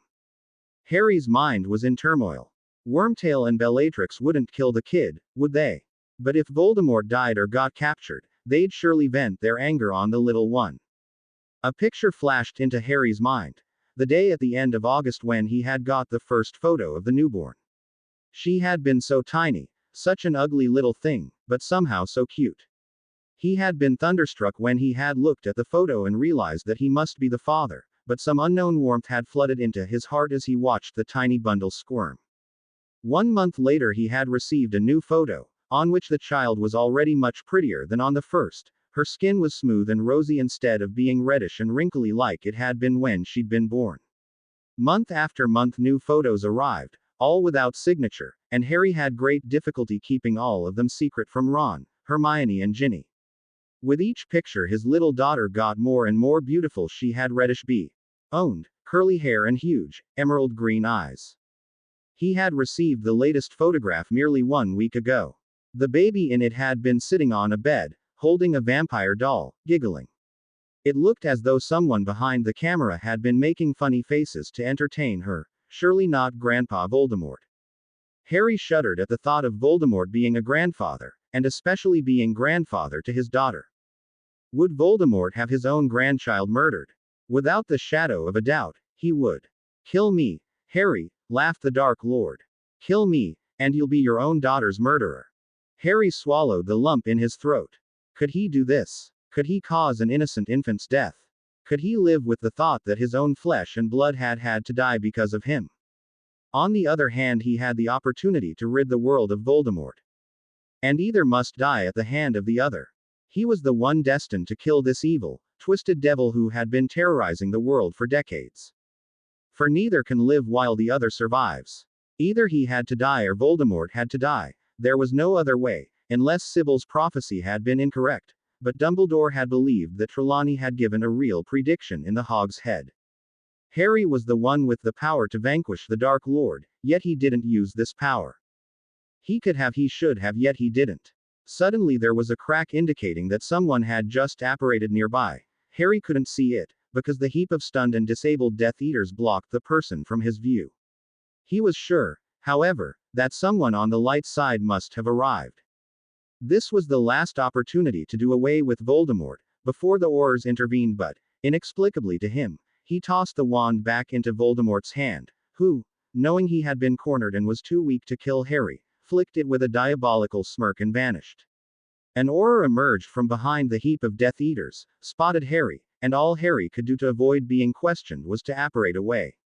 August 2003. Harry seemed to have forgotten that Nausicaa was there. He was so lost in his thoughts that he shuddered when she cleared her throat. You okay, Potter? The Chief of Circle asked in a worried voice. Yeah, suppose so, he nodded with a wistful smile, although he wasn't okay. Nothing was okay. He had let Voldemort escape, he had given that evil being another chance to live and to kill. To wreak havoc, hundreds of children injured, 15 dead. It had been Voldemort's fault. But Harry felt as though it had been his fault, as if he had caused the death. The destruction, the pain, the tears, it was all his fault. Because he had been weak for a moment, because he had let the angelic image of a baby influence him, he had known what would be the sensible option. But he had still let his emotions guide him instead of his sense. He knew he should have killed Voldemort, even if that would have meant the death of his own child, but he had been selfish. If he had listened to his sense instead of his heart, then those 15 innocent children wouldn't have died at Disneyland yesterday. The life of one child wasn't worth the life of 15 others, nor was it worth all the lives that Voldemort would extinguish in the future. Harry was sure that Daphne's death had been his punishment for placing his firstborn above others. His second-born had to die to make him repent of his sin, his crime, for it had been a crime against humanity not to do away with Voldemort when he had the chance. Crime and punishment. Harry felt that the punishment he has so far received for his crime wasn't nearly in accordance with the crime he had committed. He felt he should have been punished much more severely. He definitely deserved it, or had he been punished more severely? Had Ginny's marriage to Malfoy been part of his punishment? He had suffered enough because of that. He had suffered for 5 whole years, but not even that could have been a strong enough punishment for letting Voldemort free. Harry simply didn't know what could be a strong enough punishment, but he felt he deserved anything he got. He deserved to die for his selfishness. All those innocent children, his heart clenched. All of them had to die to let his own daughter live. It simply wasn't fair. Involuntarily he thought of a part of the Bible he had heard in the Church of Little Whinging. On one of the rare occasions the Dursleys decided to attend a service, King Herod had had hundreds of infants killed to make sure that the future king of the Jews would be among them and wouldn't endanger his rule. The child Harry had always wondered how God could have let so many innocent kids die just to save his own. He had felt it had been selfish of God, and now he realized he had done the same thing. While his daughter wasn't even important in any way, she was just Harry Potter's child. Nothing special. The world wouldn't have lost much if she had died. No one would have missed her, yet Harry had played judge of life and death. He had usurped a role he wasn't entitled to have. He had had no right to decide about the life and death of others, but there, facing the evilly laughing Voldemort, he hadn't contemplated things. He'd just acted on instinct, and his instinct had told him to save his child. At that moment he hadn't been thinking of the victims who'd have to die because of this decision. Over those 5 years when Voldemort had been lying low, Harry had often caught himself thinking of the what-if possibilities, and whenever he thought of killing the Dark Lord, the picture of a teary-faced little girl with green eyes and red gold locks came into his mind. The little one looked accusingly at him, and sobbed, "You've killed me, Daddy." This picture had haunted him in his dreams as well, but now it got blurred and pushed into the background by the imaginary faces of 15 unknown to Harry kids, all of them wailing, "You've killed us, Harry Potter." If Nausicaa hadn't been there, Harry would surely have run headlong into a stone wall to crush his head on it in a Dobby-like fashion, just to get these disturbing images out of it. But in her presence he held himself back, lest she should think he was going mad. Perhaps he was going mad, but what could he do? Hell, of course he knew what he should do. Find Voldemort and kill him. Even if his innocent little daughter would die if he did. Innocent, he thought. With Voldemort raising her, she was probably already as far from innocent as Harry was from ever finding peace in his life.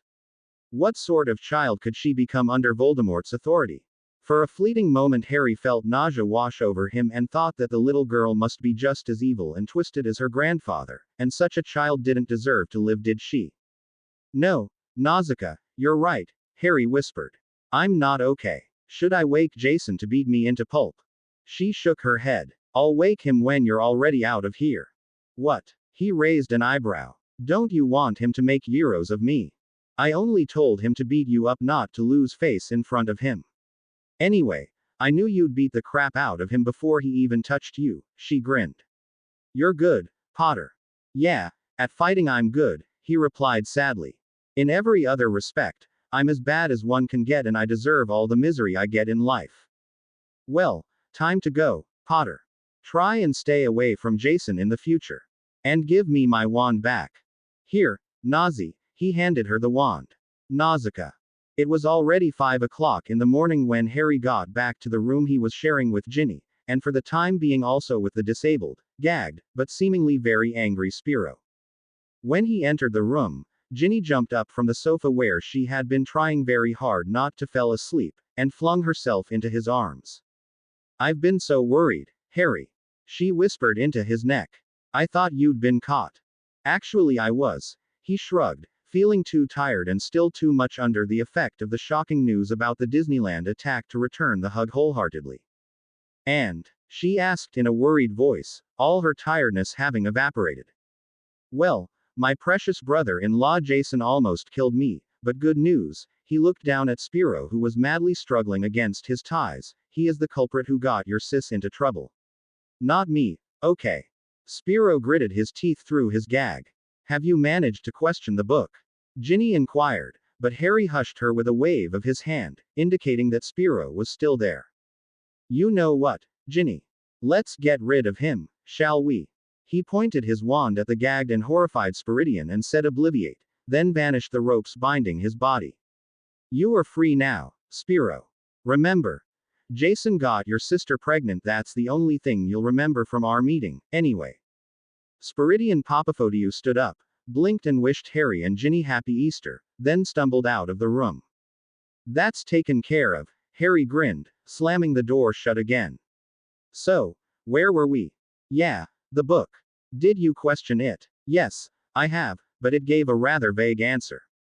It said, 'Ask Pythia,' nothing more. If only I knew who this Pythia was. I know many people here in Greece, but obviously not everyone, and I surely don't know anyone by the name Pythia." He glanced at her to see her eyeing him in an amused way. "What? You really never paid attention in history of magic, did you?" "No. Why should I have? Hermione always provided me with notes." "But even that wasn't enough to get an E in your history of magic, owl," she pointed out. "Of course not, if they asked stupid things like why Liechtensteinian warlocks refused to join the International Confederation of Wizards. Honestly, you have an exceptional memory to be able to remember your exam questions of 8 years ago," she said. "Had you at least paid a little bit of attention to Binns, you'd remember who Pythia was. He mentioned her in 6th year, when he talked about the great diviners of wizarding history. He also mentioned Trelawney's great-great-grandma, Cassandra Trelawney. I think I must have been a bit distracted when he talked about those, because I don't remember him ever mentioning diviners," Harry replied. "Perhaps he talked about them in January or February, when I was too occupied with." His voice trailed off, but she finished the sentence for him. "The imposter. What's her name again?" "Linda." "Uh-huh." He nodded. "Linda." She savored the word. Now that she understood all possible languages, she understood this name of German origin, too. "It means snake, doesn't it?" "And what if it does?" He grunted. "Back to Pythia. Who's she after all? What does she have to do with diviners?" "Pythia was the greatest seer in ancient Greece. She lived in the Temple of Delphi. You know that the Oracle of Delphi was the most trustworthy one in Greece." "Trustworthy?" Harry snorted. "I don't trust any of the seers, Ginny, not one." "But you believed Trelawney's prophecy about you and you came."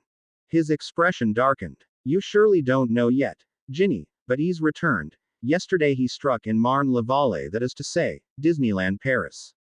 She gasped. "No. Yes." He hung his head and flopped down onto the sofa. 15 children dead, hundreds of others wounded, and it's all my bloody fault," he added in thought. "I was so hopeful that he had died," she said under her breath. "He hasn't. You didn't kill him, then." "I never said I did. But according to Trelawney's prophecy, you're the only one who was capable, right?" "According to her, yes. But I'm no longer sure she was right when she predicted this. It might have been just one of her delusions." "Perhaps it was." She smiled sadly. "Hopefully Pythia is a better seer." "You mean you think we have to go to Delphi and meet this Pythia?" "That's what the book told you, isn't it? But haven't you just said that she lived in ancient Greece? Surely no one can live over 2,000 years, unless she's in the possession of another philosopher's stone." Harry, she shook her head, amused. "You can be so darn clever sometimes, but you just can't think in an abstract way. The book told you to talk to Pythia. With that it meant, go to Delphi, for the oracles of Delphi always called themselves Pythia. It is possible that today's oracle is called Hepzibah or Frederica, yet in wizarding circles she is referred to as Pythia. Aha, I see. Pythia is some sort of a title. Would you like to get some hours of sleep before we go to Delphi? But Ginny was spared the answer by a deep voice shouting from behind the door. Open up. This is the Greek magical law enforcement. Ginny cringed and looked at Harry. Open up in the name of the law. Came another voice from outside. Buckbeak lunged forward, as though trying to break through the door and attack Harry's enemies. Beaky. No. Harry held the hippogriff back. Stay put and leave it to me. What do they want? Ginny mouthed to Harry. I expect they want to arrest me for having killed the Sicilian. Open up at once or we'll be forced to blast in the door. Oh, I wouldn't want anyone to ruin my friend Nikia's property, would I? Harry replied, and before Ginny could protest, he opened the door for the Greek wizarding police. Gentlemen, do come in, please. 3 gruff-looking oars, with wands drawn out, entered. I don't think much of your boss, sending 3 people against 1. Harry remarked with his arms akimbo. Too much for you, Dursley. Sneered one of the oars. Ginny thought that she had never ever met such unsympathetic oars. On the contrary, I find it a downright insult that he sent only 3 of you, replied Harry. Shut up, Dursley, and don't even think of resistance. One of the gruff fellows said menacingly. I wouldn't think of it, would I? Harry held up his hands, showing that he was unarmed. Just to make sure you're defenseless, one of the oars pointed his wand at Buckbeak and tied him up so that he couldn't even move. That's rude, gentlemen. Ginny scowled at them. Treating an innocent animal like that. Sorry, lady, necessary precaution. And you'd better not interfere if you don't want to be arrested for complicity. As for you, Dursley, you are under arrest for having murdered Anacleto Lucchini. Fine, take me in, boys, Harry said obediently, holding out his wrists for the oars to put magical shackles on them. One of the oars reached out with a pair of glittering shackles, that opened and closed by spells, not keys, to place them around Harry's wrists. When Harry, quick as a lightning, snatched the wand out of the wizard's hand, the idiot had been trying to place the manacles on him while still pointing his wand at him. The other 2 immediately shouted stupefy, but Harry had already disapparated from the spot he had been standing on, just to apparate right behind them, with his own wand in his right hand, sending the same spell at them. 2 of them hit the floor, the third one, whose wand Harry had snatched, glared at him. Don't worry, I didn't want to hurt your buddies, as long as you don't hurt me, he told the other wizard. We'll get you either way, Dursley, the oar growled. I take I got reported by a bloke called Spiridion Papafodiou. That's strictly confidential information, grunted the oar. But Harry no longer had any doubt that good old Spiro must have reported him, very likely to take revenge on him for having impregnated his sister. Then again, why did Spiro come after him to kill him? Why didn't he leave it to the police? Spiro had always been a bit confusing. I bet it was him and he reported me after I left the country, Harry said calmly. And, alas, your warrant for arrest is only valid in Greece, and the Greek wizarding community has no treaty of extradition with any other countries. How unpleasant. That's true, growled the oar. But now you're back, and be sure that we'll get you. It was foolish of you to return, Dursley. Yeah, foolish, Harry agreed. Stupefy, Harry. Ginny spoke up. Sorry, Ginny, we can't stay to have a nice nap, since it seems I'm wanted. Ginny yawned, but nodded. We must get away from here as soon as possible. Right. Harry put some money on the table and cast an only for Nikia's charm on it. Just in case one of these gorillas wake up and feel tempted to take it, he explained, then freed the poor tied up hippogriff of his bounds. Oh, almost forgot. Confundus. He pointed his wand at the knocked out oars. This will make you feel a bit dizzy and go looking for your mummy, but don't worry, no permanent harm done. Come on, Ginny, let's go to Delphi.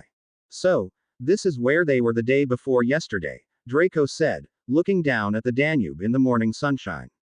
Little white ships were coursing on the river in front of the neo-Gothic Hungarian parliament. Some bigger, elegant ones that usually carried passengers from the Black Forest to the Black Sea were moored along the coast. Seagulls crossed the sky above Draco's head and dived into the water only to reappear with tiny fish in their beaks.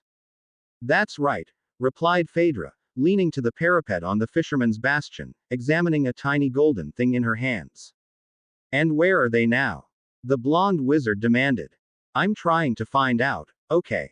She snapped, furrowing her brows, as though concentrating very hard. What's this thing? He leaned over to peer at the gadget in her hands. It's a map that's connected with the tracking charm and shows Harry's location of a day ago. Hey, don't look at me like that, it's not my fault that the tracking charm's getting weaker by the minute. Draco watched as the fuzzy image of Earth disappeared from the tiny magical monitor to be replaced by Europe's map, then zooming in on Serbia. Aha! So they're in Serbia. He shouted. Shish. She pressed her index finger to her lips. Don't attract attention. Let the muggles believe that we're looking at my cell phone. You're what? Honestly, didn't you do muggle studies? No, Draco replied superciliously. Father always said it was beneath a Malfoy's dignity to study a lowly subject like that. Phaedra rolled her eyes. It seems Harry's given me a proper description of you, Draco. Why? What has he told you about me? That I'm evil and arrogant?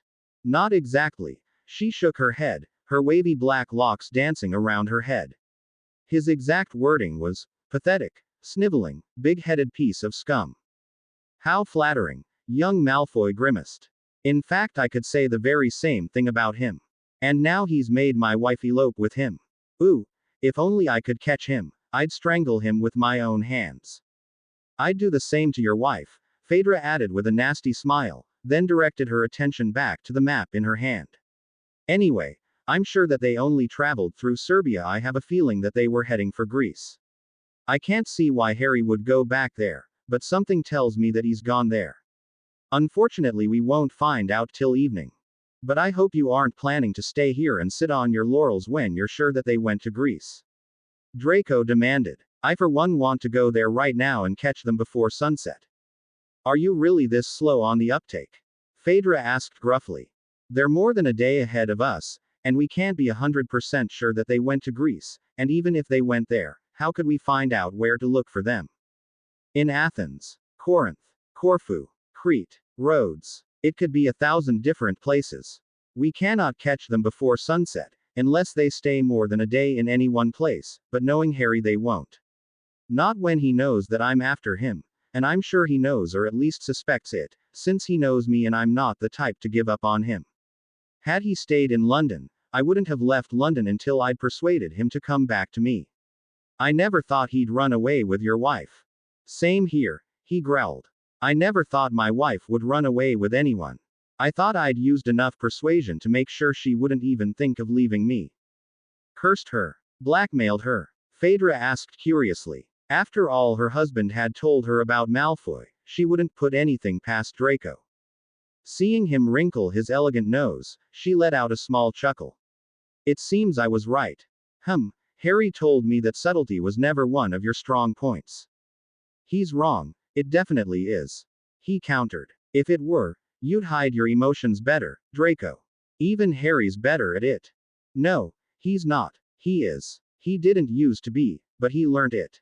You should also learn self-control if you are to work together with me. Who are you to tell me what to do, I'm the boss, at least in this mission, she replied within a dignified sort of way.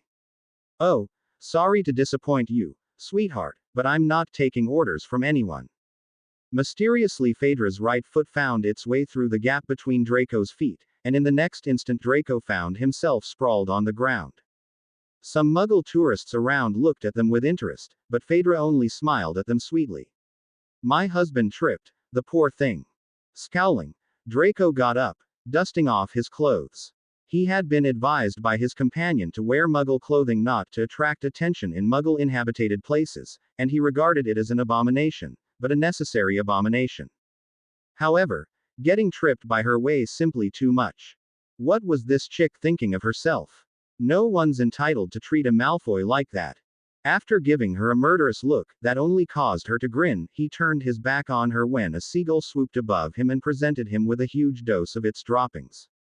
On Buckbeak's back, Harry and Ginny left Athens right after stupefying the three Aurors. You know, Ginny yawned, sitting in front of Harry, you pretty much amazed me, disabling 3 oars at once. Sort of frightened me, too. As though you had supernatural powers or something. He laughed lightly. No, I don't have any powers that you or any other witch or wizard doesn't have. It all comes down to training. In the circle, I learned things that aren't taught in the Auror Academy. I had to go through some very rough training, and I admit there were times when I thought I'd give it up, especially after I hadn't been allowed to sleep for 3 whole days and my entire body was covered with marks from various jinxes and hexes. Lucky you didn't see me like that. I was a mess. I was afraid I'd never look handsome again. And who said you were handsome? She grinned, suppressing another yawn. By the way, why did the Aurors also call you Dursley? Aren't they supposed to know who they are looking for? Well, I suppose it's because Spiro tipped them off, and Spiro has known me as Dudley Dursley. Did Spiro see you kill that Sicilian? She asked in a small voice. No, but at that time he already had a great chance to join the circle, and I think someone from the circle might have mentioned it to him. And Spiro, believing me to be his sister's evil corrupter, surely wanted to get back at me and reported me, even though the rest of the circle wanted to keep Luceni's death a secret. I wish I could kick that Spiro in the ass.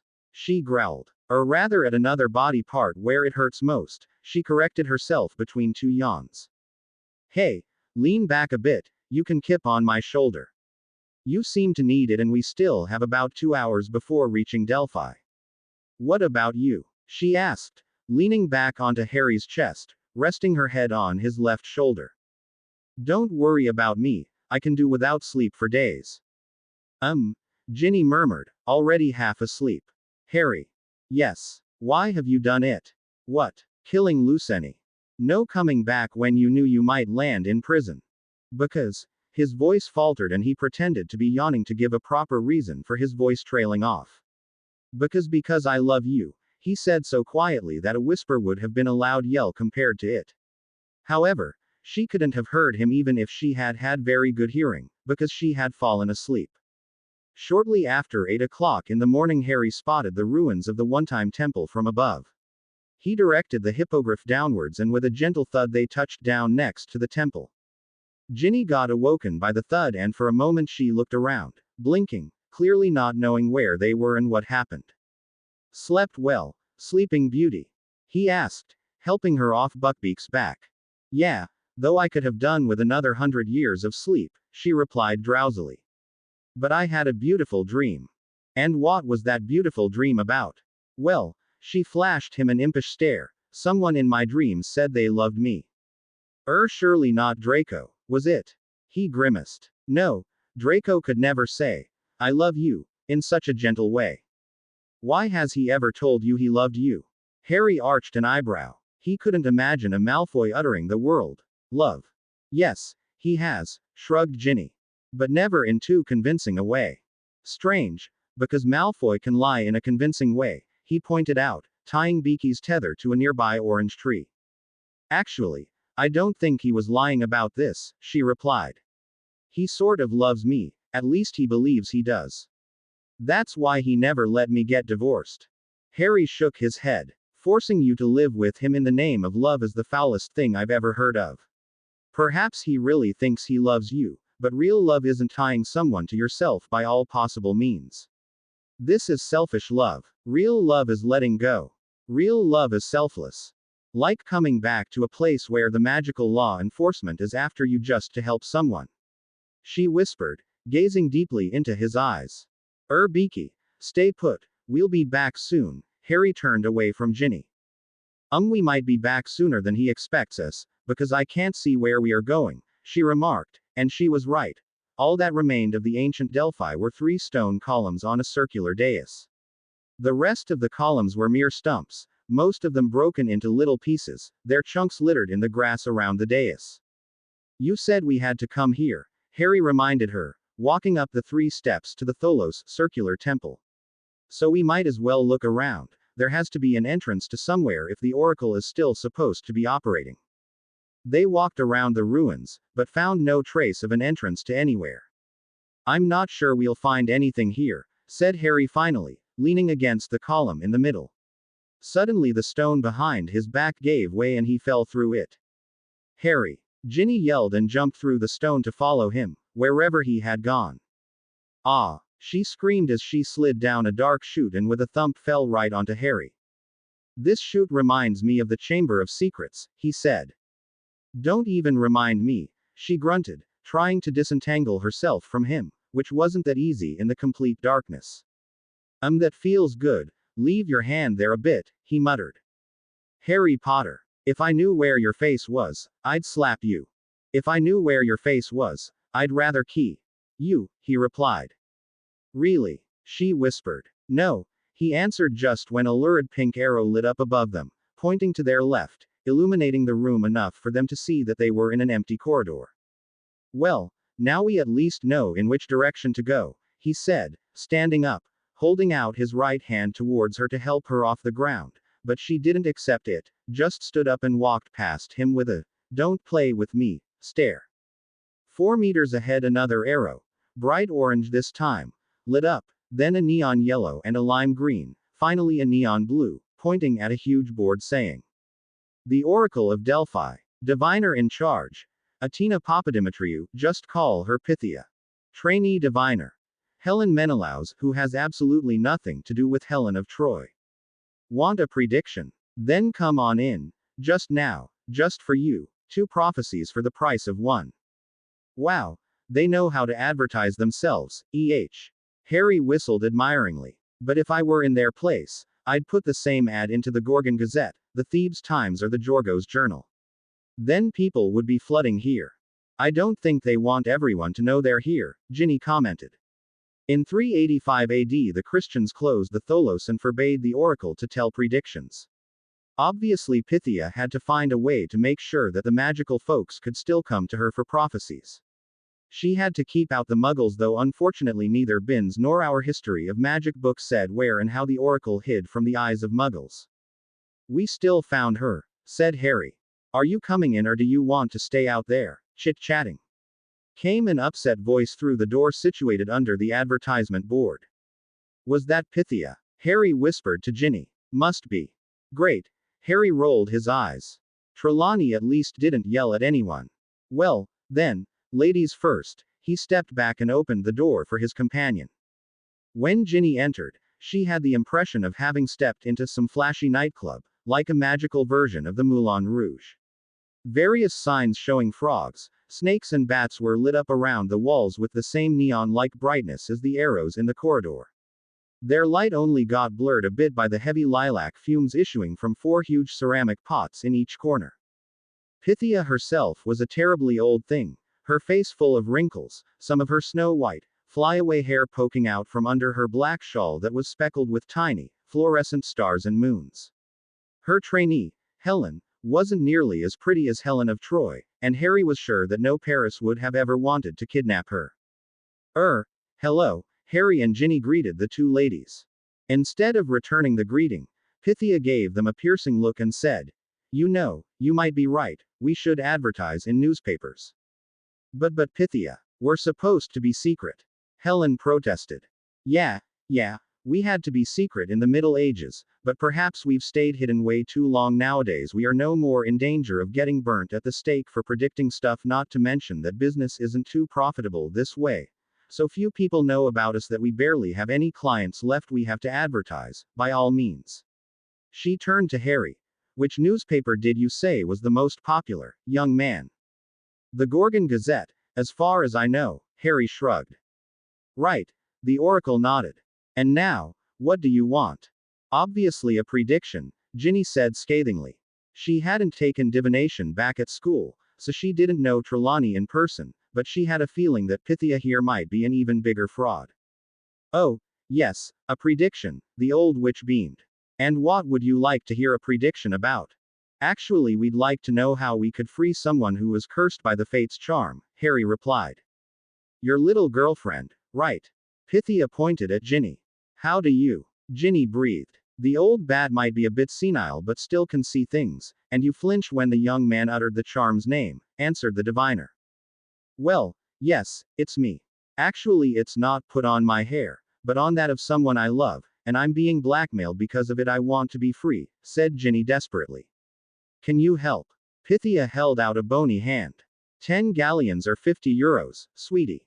Harry and Ginny exchanged a dark glance, then Harry counted out 10 galleons and Pythia took them with an eager expression. Right, then, she said and motioned to Helen to bring her a ceramic pot full of glowing tree leaves and herbs. She took several deep breaths, and after the sixth or seventh, her eyes started rolling and she went into a trance. Very convincing, huh? Harry murmured to Ginny, who wanted to express her opinion of Pythia being a good actress when suddenly the diviner started to speak. You must find the row of gods. There you'll also meet the fates. On Delos. Fair Apollo. And good Artemis' birthplace. And what will happen if we find the fates there? Interjected Harry. The trapped will be free at last. Not right there and then, though. And out of barren soil. Tiny little plant will grow. But disturbance will arise, flooding in like angry tide. The shamed one will trip and slip. And will see the other side. Barren soil, plant, shamed one, see the other side. What's all this supposed to mean? Ginny inquired. Sorry, dear, 2 predictions for the price of 1, no more, responded the oracle, who abruptly came out of the trance. And if I paid you 1 more prediction? Asked Harry a bit unwillingly. A hungry look appeared on Pythia's face, but it quickly got replaced by resignation. I'm sorry, sweetie, but I can't answer more than 2 questions about the same topic. No diviner can. But in case you're interested in something wholly different, then ask away after. She rubbed her thumb and index finger together. No, thank you, replied Ginny instead of Harry. Let's go, shall we? Okay. Bye, Pythia, Helen, said the young wizard and left the crestfallen diviner in charge behind him. When the door magically slammed shut, he turned to Ginny. You know, I can't decide whether she's just a greedy fraud or a greedy but talented seer. However, I can't make head nor tail of these predictions. It's clear, or seems clear, that the trapped one is you, but who's the shamed one? Actually, Harry had a vague idea of who it might be. Him, but what did that stupid Pythia mean by the shamed one slipping and seeing the other side?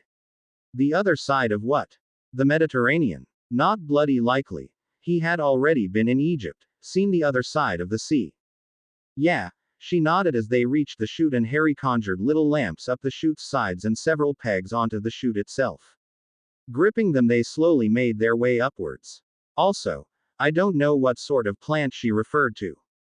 Mimbulus Mimbletonia, he joked. Well, at least we got to know where to go, even though the prediction was pretty vague.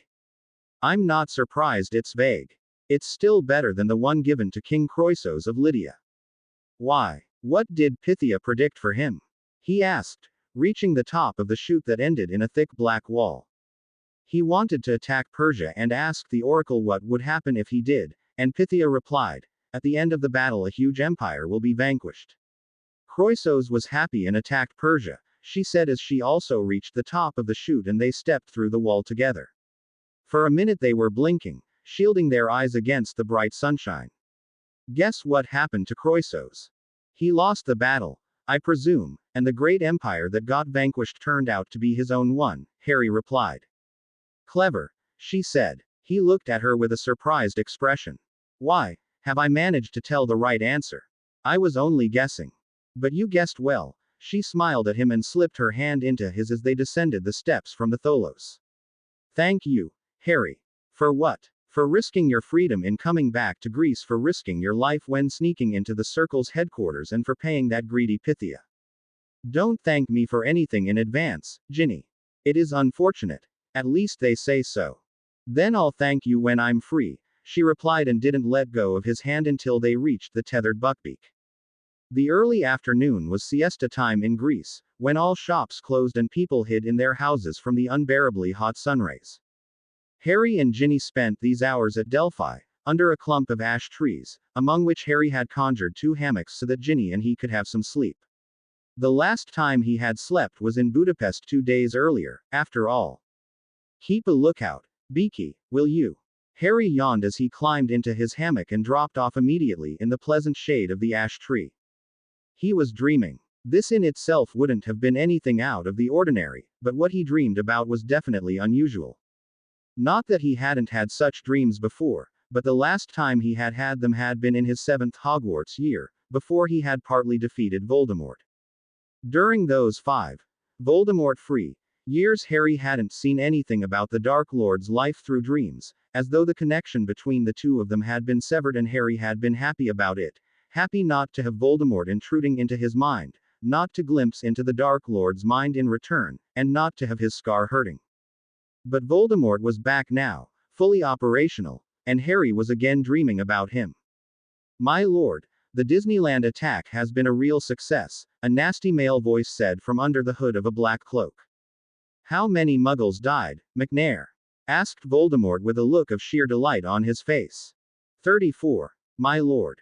15 of them children," came the satisfactory answer. "Oh, good, good," Voldemort nodded. "The Muggles believed it to be a mere terrorist attack, but at least the wizarding folks now know that I'm back. The fools have been hoping that I died when I last battled Potter, but I've proved that the little brat hasn't been able to kill me," he added with a wicked smirk. "Not when you're holding all the aces in this little card game with Potter, my lord," said Bellatrix Lestrange contentedly. "Yes, I'm holding the aces, aren't I?" cackled Voldemort and squinted sideways at a little girl standing next to Wormtail. "Come here, child," he barked at the small figure. The little girl cringed and looked as if she had shrunk in the wash. "Are you afraid of your grandfather?" asked Bellatrix with a derisive grin.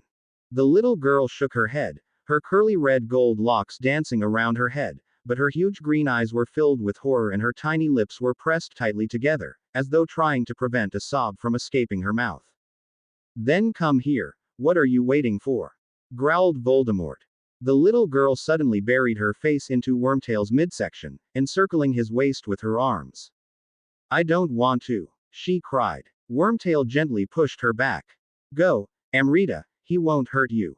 He always hurts me," she wailed, clinging to his arms desperately, as though hoping that Wormtail would protect her from that evil being she knew as her grandfather.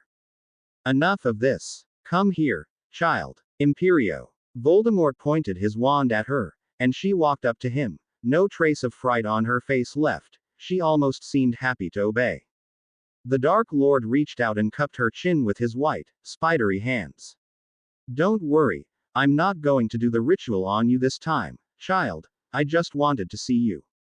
I, as a loving grandfather, wanted to see my beloved granddaughter." Bellatrix let out a shrill laugh and Voldemort smirked at her. "I'm glad you like my sense of humor, Bella." Then he glanced back at the little girl.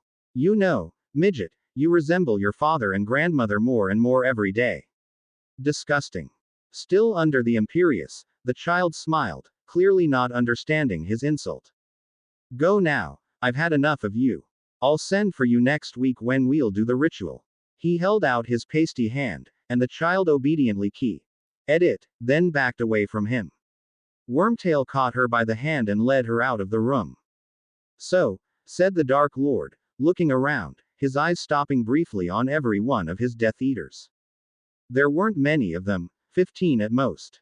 10 had been incarcerated after the Department of Mysteries case. Only Lucius, who had had connections in the Ministry, had managed to talk himself out of prison.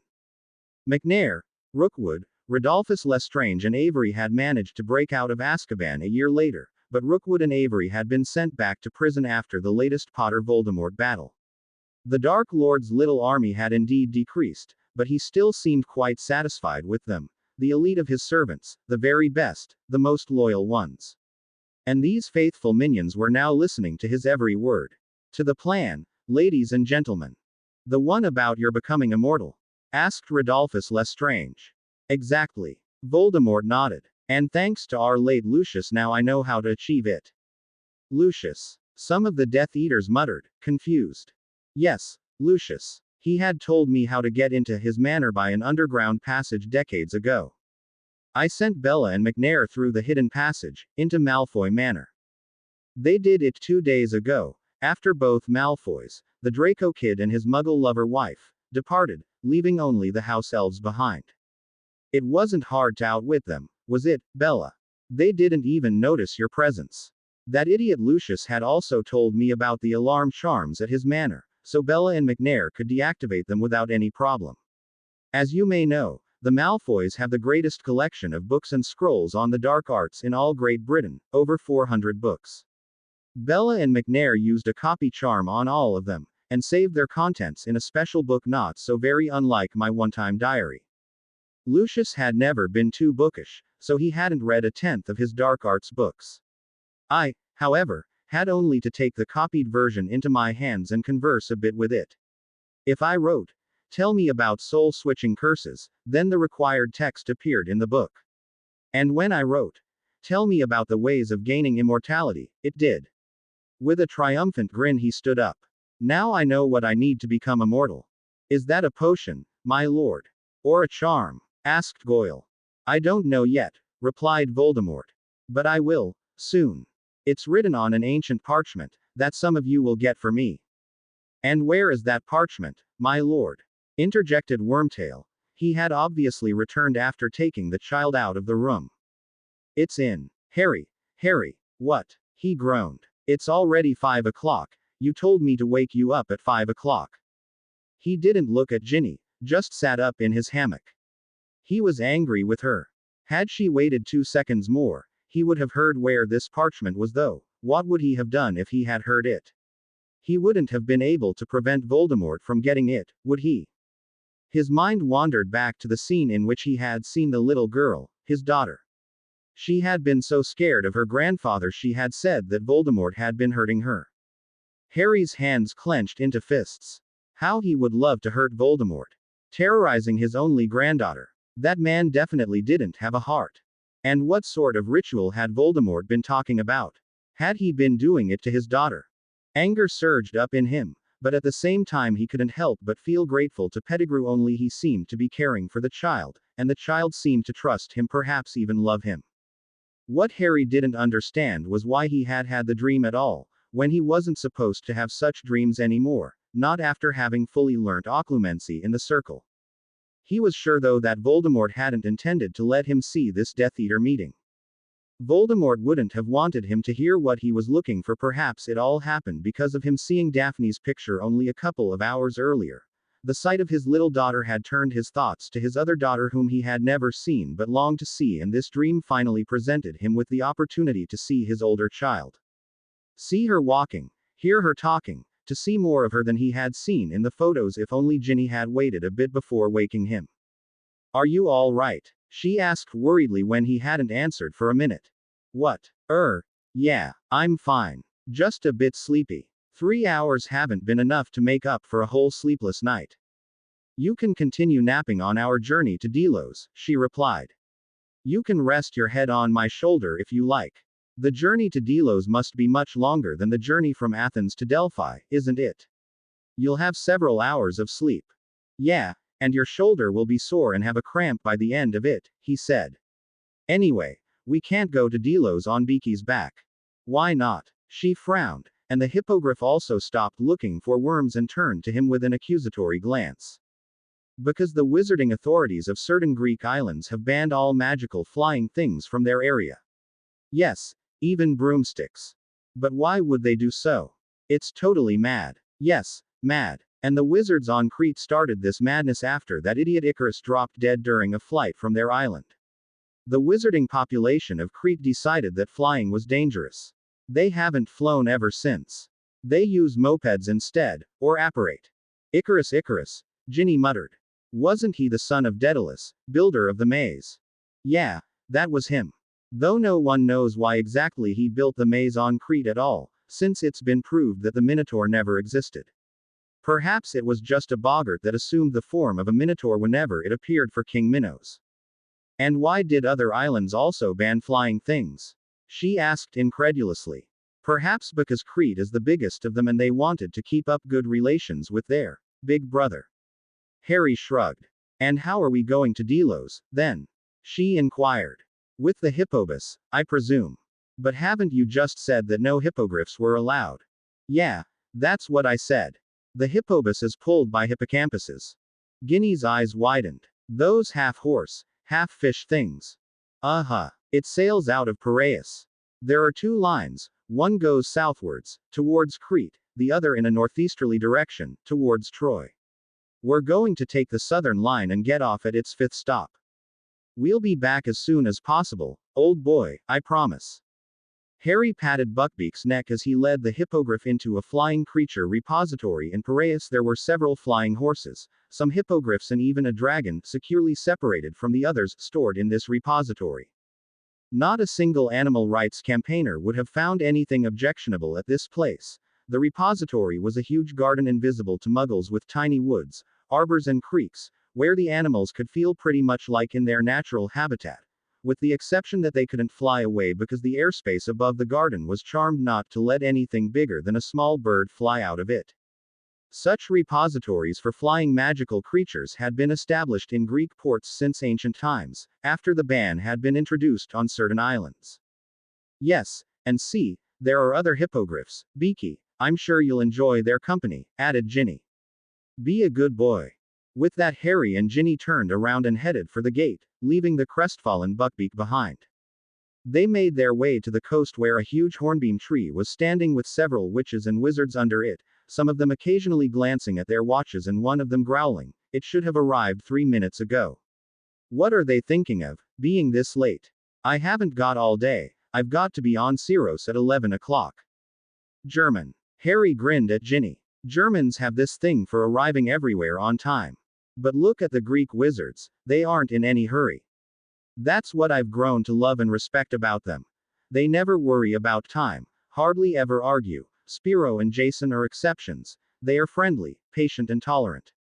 I wish more British wizards were like that, too, Ginny sighed. Then there wouldn't be this stupid racial prejudice that muggles are to be wiped out and mudbloods trampled upon. He nodded, gazing into the glorious sunset. The deep orange disk of the sun was already half hidden below the horizon, painting the sky in all colors of red, tangerine and yellow, its rays reflected in the Aegean Sea. And there wouldn't be any Voldemorts and Death Eaters either, he commented, and he felt a hand slip into his, gripping it tightly. The Disneyland case, it shook you very much, she whispered. It shook me, too. You know who has to be stopped somehow, and if you're the only one who can. Let's talk about something else, Ginny, he replied, pulling his hand out of hers. She sighed. You're doing the same as in your 6th year. Hiding something. And what if I am? He snapped so that the witches and wizards waiting for the hippobus looked at him with interest. What if I am? He leaned closer to Ginny so that the other wouldn't hear him. I can have secrets, can't I? Of course, she replied, slightly taken aback by his outburst. How could she have known what Harry had seen in his dream that afternoon? How could she have known that the Dark Lord was very likely to gain immortality soon? And how could she have known how Voldemort was treating Harry's little daughter, especially when she had no idea that the child was in Voldemort's custody? Ah, the hippobus. Someone cried happily, and Ginny stood on her tiptoes to see what was happening. She could barely believe her eyes. 10 huge hippocampuses were emerging from the water, a long silvery case looking like a bus without any wheels behind them. The half-horse, half-fish creatures swam to the shore and basked in the setting sun's rays while a ramp was extended from the bus onto the sandy beach. In a couple of minutes the bus was emptied of witches and wizards, and the new passengers could get on. Harry and Ginny got on last, only to receive a "Hey, Neville," from the conductor, who happened to be a pretty young witch in a very tight-fitting uniform and a peaked cap with the emblem depicting a hippocampus. She was standing next to the driver, who directed the hippocampuses by tapping certain chords with his wand.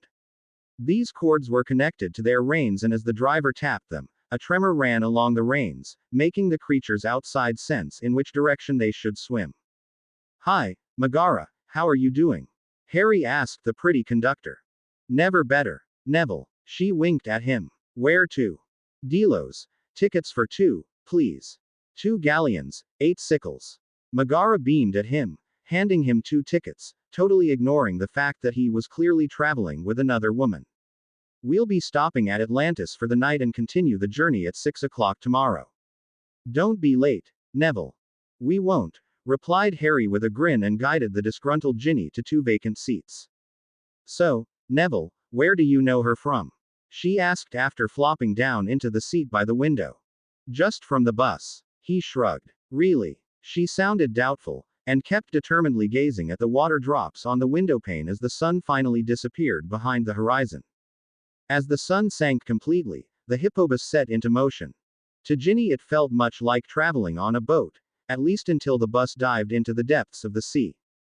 Then it no longer felt like sailing, but rather like she couldn't find the right word to describe the feeling. She had never traveled on board a submarine, but she assumed that it must feel a lot like this. The hippocampuses swam so smoothly that if Ginny hadn't known that the bus was pulled by these creatures, she would have thought that there weren't horses at all. So many years ago the Thestrals had given them quite a rough ride, but with the hippocampuses she couldn't feel anything of the sort. This ride was simply incomparable to anything she had experienced so far. Under normal circumstances, she would have been lulled into sleep by the gentle swaying of the bus, but she had no intention of falling asleep when there was so much to see. Colorful shoals of fish crossed the path of the bus, which had waterproof lamps on all sides, illuminating the water around. Ginny almost jumped into Harry's arms when a huge octopus came darting towards them. Harry chuckled at her frightened expression. "Don't worry, unbreakable glass," he said, pointing at the windowpane. "Who's worried?" She scowled at him, then turned away from him to continue enjoying the sea scenery, or, in Harry's opinion, to sulk because of Megara the conductor's too enthusiastic greeting. Their first stop was the island of Kea at 9:30. The hippobus emerged onto the surface near the town of Carisha, then continued its way towards Kythnos, their second stop, and shortly before 11 o'clock they arrived at Syros. The grumpy German wizard got off, muttering something about the shortcomings of the Greek wizarding transportation company, that, in his opinion, couldn't hold a candle to the German one. "Not all Germans are this nasty, the ones I know are all really nice," Harry said as the bus submerged into the sea for the last part of the journey to be accomplished that day. "And they're all witches, I presume." Ginny arched an eyebrow at him. "You're jealous." He grinned. "Jealous? Ha." She waved impatiently. "Why should I be? You're not my husband." "No, unfortunately." "Unfortunately." She gasped. "Wake me up when we reach Atlantis, will you?"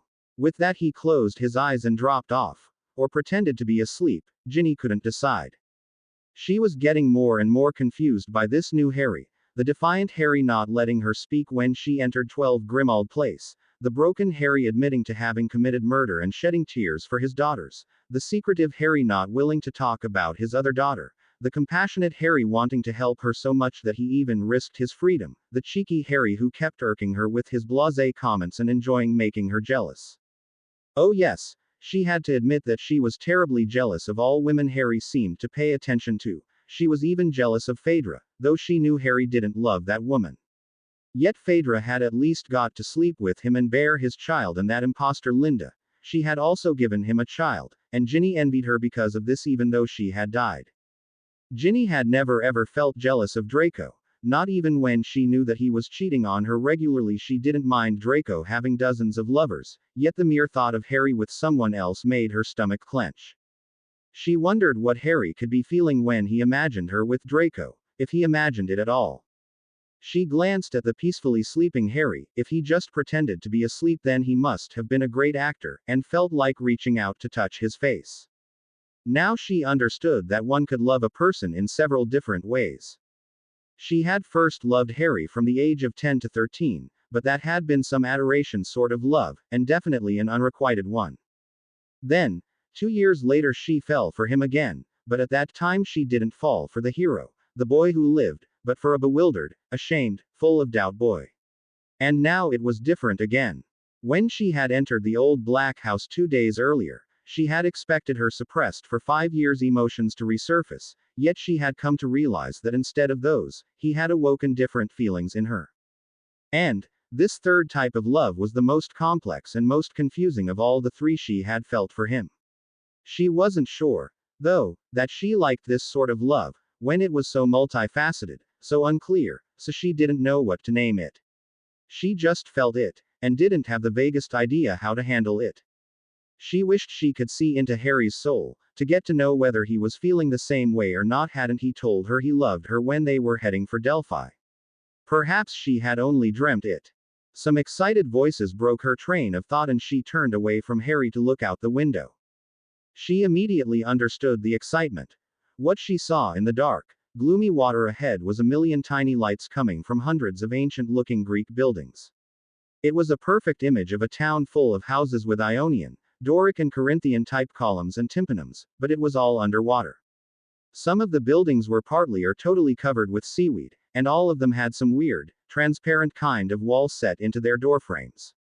As the hippobus parked in front of a building that bore the legend, Hotel Atlantis, Ginny spotted several smaller vehicles, all pulled by one or two hippocampuses.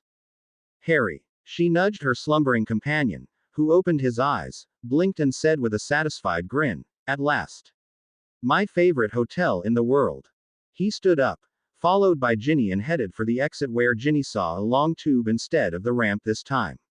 This tube led from the door of the bus to the entrance of the hotel, and one could pass through it into the building without getting wet. At the end of the tube tunnel was a transparent wall that, like in all buildings around, served as the entrance. Harry saw Ginny gape at the funny door and shudder as they passed through it. Tricky, huh? The door's water repellent, but humans can enter it, explained Harry. Very useful for witches and wizards who arrive with their own hippocars, because hippocars aren't big enough for carrying such portable tunnels and they have to swim from their parking places to the doors. When they pass through the doors, they dry off, since these tricky doors carry drying spells. Fascinating, said Ginny admiringly as she looked around the hall of the hotel. The back wall of the hall consisted of nothing but a huge window through which one could observe the sea life outside. All around the hall Corinthian columns were standing and an enormous whitish chandelier was hanging from the ceiling. The candles on it were all standing in shells, and the iridescent insides of the shells reflected in the candlelight painted the whole hall in all the colors of the rainbow. Ginny looked over her shoulder to see that not many of the hippobus passengers had followed them into the hotel. Where are the others? Most of them are spending the night on the bus because they can't afford this hotel, he replied. How did your little conductor friend know that you'd spend the night in this hotel and not on the bus? She must have known it. Otherwise she wouldn't have admonished you not to be late for the bus tomorrow morning. This isn't the first time I've taken the hippobus and slept in the Hotel Atlantis. He shrugged. Once I was almost late for the bus. Here Harry turned away from Ginny, to talk to the receptionist, but Ginny strangely had the feeling that Harry didn't want to talk about the topic any longer. 1 or 2 rooms, sir? Asked the receptionist. Harry squinted at Ginny. 2. 1, said Ginny. Harry's eyebrows ran so high that they got concealed beneath his black locks. All right then, 1. After he got the key, he looked at her incredulously. What's this great conversion, Ginny? It's just being realistic, Harry. Look around here. No surprise that most of the passengers can't afford this hotel, it looks darn expensive. I don't want you to spend all your money on me. Money doesn't count, he told her seriously. But it does. It makes me feel uneasy that you're making all sorts of sacrifices for me. I feel too much in your debt already. Don't feel in my debt, Ginny, he said. Helping you gives me a great opportunity for a bit of payback with your precious husband. By spending money on this mission, I'm investing in a Draco irritating endeavor, and that means it's me who's in your debt, not the other way around. Ah, so you're doing this merely to annoy Draco. She folded her arms. Partly. He shrugged, then suddenly cringed and hid behind Ginny's back. What? She whispered, wondering who Harry was hiding from. 3 girls crossed the hall, heading for the restaurant part of the hotel. All of them had chestnut brown, straight hair that almost reached the floor as they swept past in their lilac toga-like dresses. As they disappeared into the restaurant, Harry came out of hiding, looking relieved. Who were these chicks? Ginny demanded. Nympha and Nympho. Sirens. Came the answer. Sirens. Ginny gaped as they headed upstairs. That sort of mermaids who enchant blokes with their song. Well, not all of them are mermaids, some of them are half woman half bird things, again others look totally like normal humans, like these 3 but yeah, they enchant blokes with their song and actually they were the cause for me almost missing the bus once. Why? What did they do? Dunno. All I remember is that they cornered me in this hotel, then I woke up in my room late in the morning and I didn't remember a thing. I still don't know what happened there, but next time I saw them they were waving at me rather happily. Well, here we are. He opened the door to their room. She sort of regretted having asked for one room instead of two, Harry admitting to having very likely had an affair with three sirens at once miffed her a lot. It seemed that Harry had been with almost every female but her she definitely felt like kicking something. However, when Harry turned on the candlelight with a swish of his wand, all her anger disappeared to be replaced by awe. They were in Wonderland for sure. The room's walls and floor were carved of marble, several pearly white statues of ancient Greek gods and goddesses standing on the floor and various shelves, most of them modeling Poseidon, his son Triton and Aphrodite sitting in a huge shell, wearing next to nothing. A small brook was babbling from a cleft in the wall, into a tiny pool with goldfish. The seats seemed to have been made of shells, like so many things in the hotel, and a thick layer of moss served as carpet. In the middle stood a double bed made of the biggest shell Ginny had ever seen. It was cushioned with sea sponge. The room had a huge window looking out over the center of Atlantis. The window had a curtain of bubbles hanging over it, and Ginny reached out tentatively to see whether any of the bubbles burst if she touched them, but when she saw that the bubbles were unburstable she pulled the curtain back to watch the scenery beyond the window pane. Beautiful, isn't it? Harry joined her and they both gazed down onto the square that teemed with fish and merpeople. Breathtaking, she whispered, too touched to speak aloud. I don't think I would have seen so many wonders from the bus, so thanks for bringing me here. You're welcome, he replied, sneaking an arm around her waist. She didn't seem to want to resist too much. She bent her head on his shoulder and despite the fate's charm endangering her father's life, despite her husband's rage when he found out about her flight, despite all the perils possibly awaiting them on Delos, she felt totally safe now, in Harry's arms. I wish we could remain like this forever, she said quietly. Wouldn't it be boring? He whispered back, as though not wanting to breach the peace with loud speaking. She looked up at him to see him smile gently, a smile she hadn't seen from him ever since his 6th year at Hogwarts. Why, isn't it nice just standing here so peacefully? Isn't it romantic? He nodded. But I could think of even more romantic things. Like what? She cocked her head. Like this, he replied, and she felt it an eternity before his lips touched hers. Suddenly a shadow got cast over them, and they looked up to see what had blocked the street lights. It happened to be a mer couple. A madly enamored mermaid and merman snogging and floating through the water in front of their window. Harry and Ginny burst into laughter. They're also in love, he snickered. But I bet not as much as we are. Yeah, they can't love each other as much as we are. Her voice trailed off and she looked away from Harry. Have we just carried on where we left off 5 years ago, Gin? But is this right, Harry? I'm a married woman. And I'm a married man. The only problem is that we married the wrong persons. True. She nodded, seeing that he didn't have many more of pangs of remorse because of Phaedra than she had because of Draco. Harry, what will become of us when I get freed and can divorce Draco? I'll divorce Phaedra, of course. Will she agree to get divorced? She asked with a doubtful expression.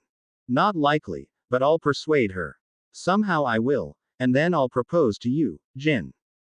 Really? She beamed at him. Yeah, I'll buy you a ring with what would you like? Sapphire. Ruby. Emerald. Emerald. She sneaked her arms around his neck. Emerald. Like your eyes. Oh, Ginny, I love you so much. He buried his face into her fiery tresses. I don't even deserve you. No, Harry, it's me who doesn't deserve you. She sniffed into his neck. You deserve someone who can give you children. He drew back to look into her eyes. If I have you, I don't care if I don't have anything else, not even children. What about your daughter? She whispered, fearing that he'd push her away and turn as cold as he had turned the last time she asked him about the kid. Not this time. Ginny, come. Sit down. He led her to a huge shell seat that was big enough for both of them. If we're talking about love and marriage already, I think we need to be sincere at last. I need to be sincere at last, even though it might turn you away from me. She gulped, looking worried but excited. Why would I turn away from you? I love you, Harry. But perhaps not even your love will be enough to overcome your repulsion when I tell you the whole truth. No, Ginny, don't interrupt me, please. He held up his hands when she opened her mouth to protest. Hear me out, then you can decide. And I'll understand if you no longer want me after that. Her eyes widened with shock, but she nodded. On the day of your wedding, he began, Voldemort managed to lure me into a trap again the same way as he had done in my 5th year. With occlumency. Yes, I admit, I've been a damn bad occlumency student. I simply didn't manage to master it. I got deceived by seeing you in Voldemort's hands. Me. Yes, Ginny, you. Of course I wasn't sure whether my vision had been right or wrong, so I tried to contact you in the burrow, but you weren't there, your dad wasn't there either, and your mum said she didn't know where you were. Obviously I must have been bargaining for my father's life with Draco right then, and mum wasn't supposed to tell anything, she was so afraid that dad would be killed if she told anyone anything, said Ginny. Yeah, so, I didn't find you there, though the holidays had already started, and you weren't even at Grimmauld Place, so I drew the conclusion that you were indeed in Voldemort's hands. Stupid me, falling into the same trap twice, he heaved a deep sigh. But at that time I didn't want to endanger anyone's life like I had done in my 5th year. I went there alone. I had no idea that Dumbledore had cast a tracking charm on me and followed me. He died there, fighting Voldemort and the Death Eaters. Harry's voice faltered, then he gulped to make the lump in his throat disappear and continued. I almost defeated Voldemort. I managed to rid him of his wand and he was cowering in front of me, totally at my mercy, and then he told me. What? Ginny frowned, suspecting that the worst part was coming.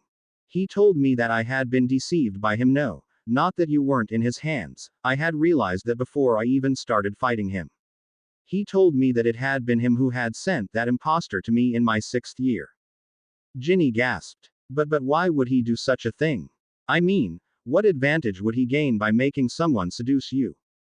What? Harry snorted. That the woman was supposed to get pregnant. Voldemort must have seen to it that she was sure to conceive. Ginny furrowed her brows, her pretty face contorting with the effort of concentration.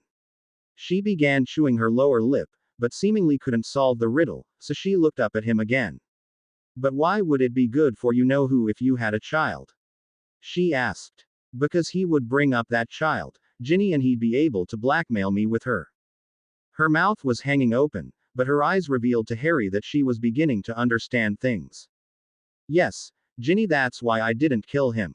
He said Wormtail and Bellatrix would kill my daughter if I killed him, Harry went on, speaking to his shoes. I was selfish, Ginny. I wanted to save that kid so much that I let Voldemort escape. I didn't even know that child, yet I regarded her as more important than ridding the world of Voldemort just because that unfortunate kid was mine. He looked up to meet her eyes and was surprised to see that he saw understanding in them rather than disgust. I will never forgive myself, Ginny. Every single murder that Voldemort committed in Disneyland Paris and will commit in the future will be my fault.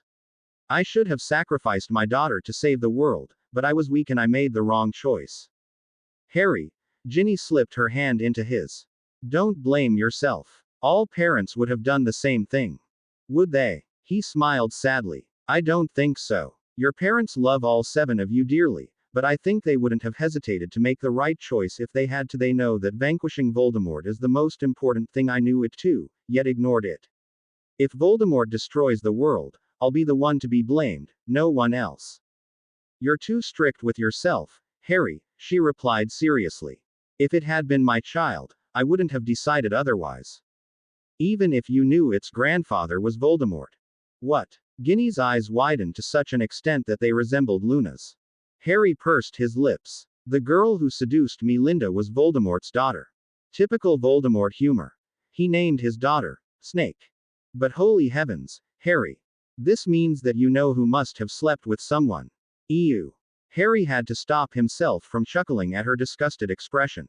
The thought of the Dark Lord having say with someone turned his stomach, too, so he'd rather not even try to imagine it. Yeah, that means he must have. Harry nodded. And this also means that Voldemort and I are related now. Well, sort of. He's the grandfather of my daughter. And he's treating the poor thing like shit.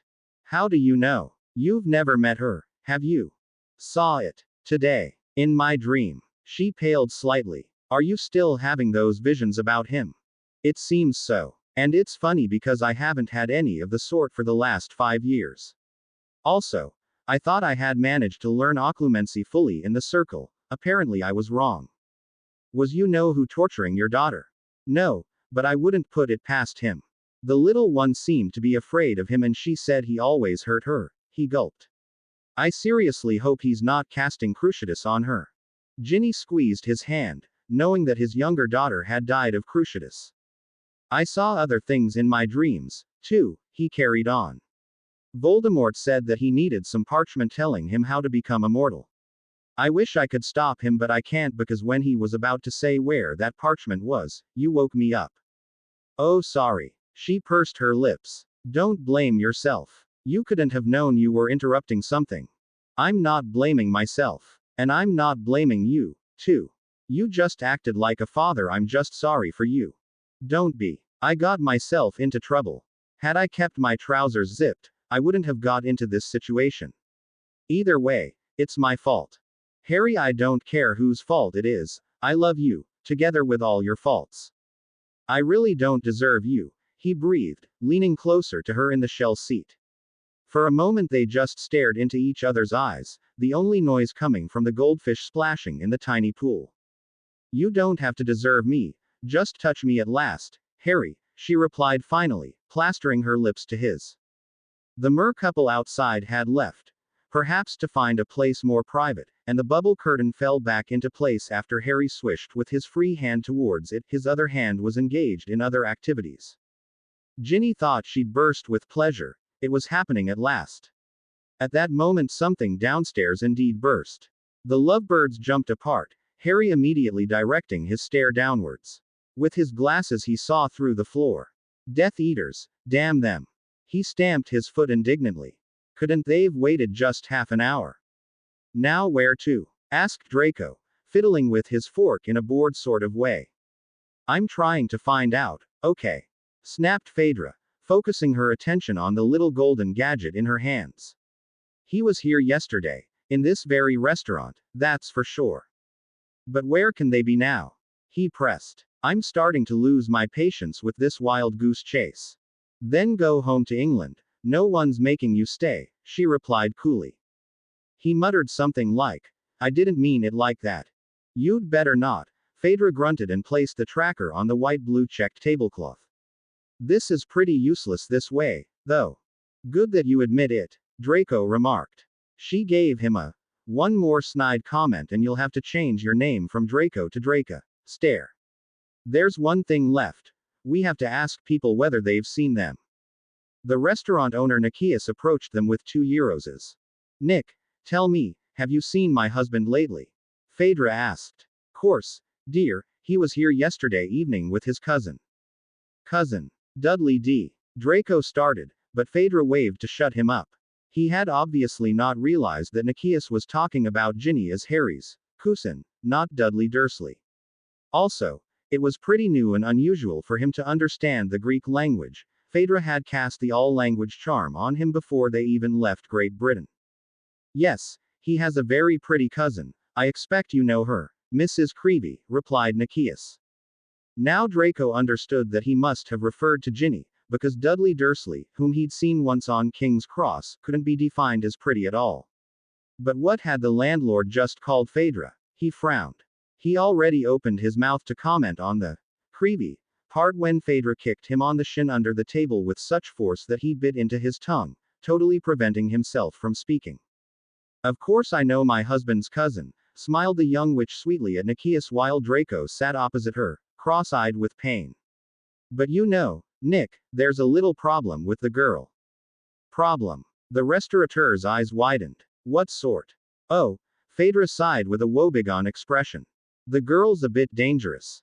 She was being held in the closed ward of a British wizarding hospital, but she escaped. Actually, my husband helped her escape. She sighed again so dramatically that it made Draco wonder whether he should trust this woman at all. She was beautiful, but apparently devious and definitely not to be crossed. Colin helped her escape from a lunatic ward. Nikias furrowed his brow. That's not like him. The boy seems to have his heart at the right place. I wouldn't think that he'd. Oh, yes, Colin's heart is definitely at the right place, perhaps too much so he can be such a softy sometimes. My dear hubby, He obviously couldn't resist his favorite cousin's pleas to get her out of the closed ward, and I fear that he's in danger in her company. Her mind could get clouded any moment, and then, one single tear ran down Phaedra's cheek. She had some talent for acting. Draco had to give it to her. That's why I'm so desperate to find them. Nick, should you know anything that might help me with the search, I'd be eternally grateful if you shared it with me. Well, Nikias scratched his jaw. I don't really know where they could have gone, but perhaps the Greek magical law enforcement knows something. The magical law enforcement? Yeah, they came here yesterday. Well, actually today at dawn, and wanted to arrest your husband. They said he'd killed someone, but of course I don't believe them. Colin's not the type, is he? Replied the restaurant owner. The only thing I didn't understand was that they were after a bloke called Dursley. I bet they confused the names and wanted to arrest the wrong person. Right, thank you, Nikias, you've helped a lot, said Phaedra with a grateful smile, but Draco saw that she was very pale. I'm happy to have been of service, grinned the owner, then glanced at Draco with a questioning stare, surely expecting Phaedra to introduce him to her companion. Phaedra understood his questioning stare at once. Oh, this is Seamus, my husband's cousin, by the way. His other cousin. He's helping me to save Colin.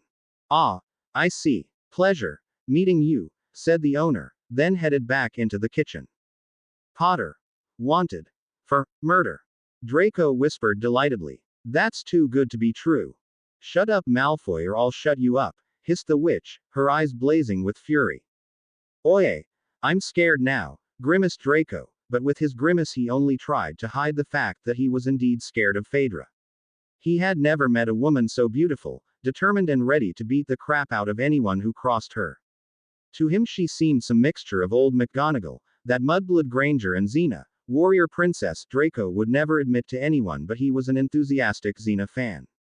So, where are we going now, Mrs. Creevy? He asked in a sarcastic tone, already seeing his archenemy in jail in his mind's eye. To the Greek Magical Law Enforcement Office, certainly, she replied. And just to make it clear, Malfoy, Harry had every right to kill that bastard who had tortured our daughter to death. For a second Draco thought he'd seen a shadow of weakness in her eyes, a trace of pain, but even if it had been there, it was gone before he could properly observe it. All right, I would have killed the murderer of my kid, too, but it's not bloody likely that I'll ever have a kid. Why not? You'll have your wife back soon, I guarantee you that. He waved impatiently. She's barren. What caused her to be? At first I had no idea why she wouldn't get pregnant when I did everything in my power to knock her up, he murmured.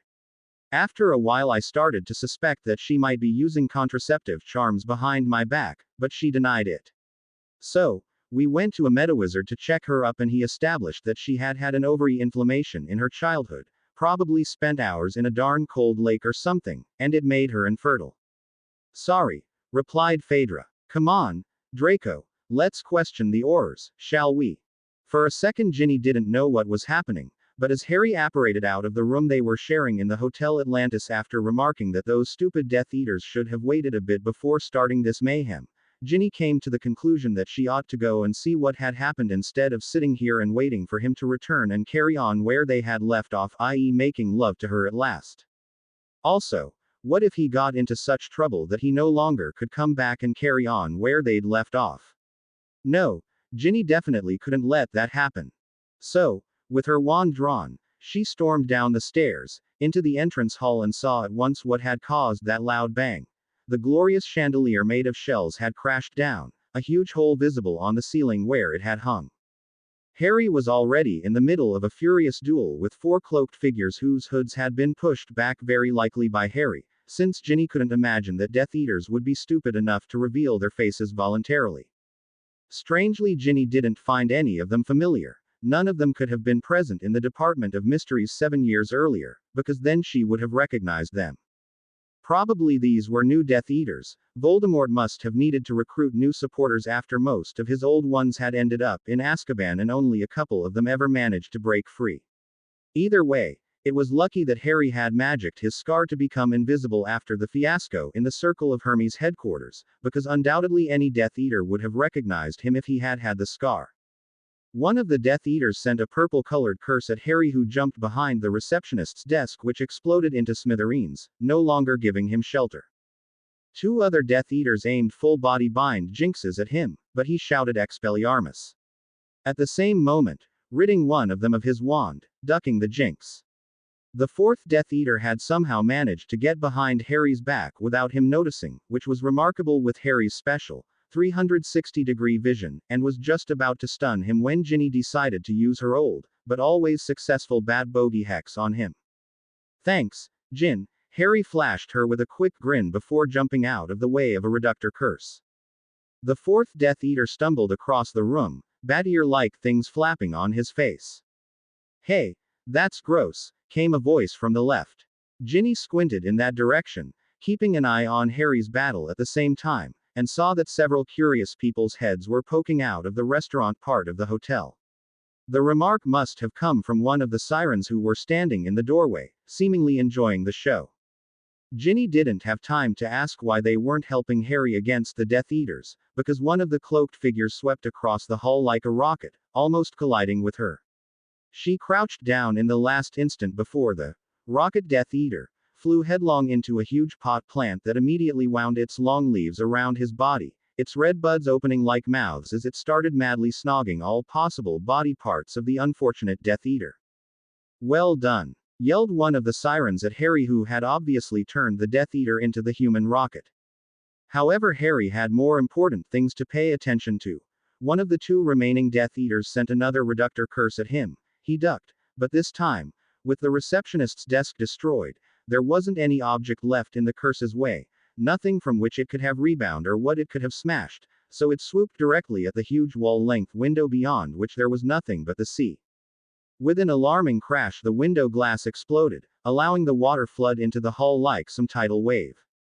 Ginny heard screams from all over the hall, screams of the people watching the scene from the restaurant and of people standing on the stairs. Probably even the Death Eaters had screamed, she couldn't tell.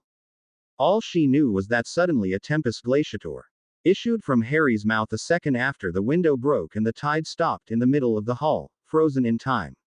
Everyone who looked at the petrified waves could spot several sardines, plaice, eels and medusas in it. The water wasn't frozen in the physical sense of the word, nor were the fish in it literally frozen, they were just stopped in time, not moving in any direction. Up till now, Ginny had thought that one could only freeze time for people, but now it seemed so that you could freeze practically anything in time, even the forces of nature. Everyone who had been screaming just a second earlier now gasped with awe. "That's it, big boy," cheered one of the brunette sirens, making Ginny want to wind her long brown hair around her neck and throttle her with it.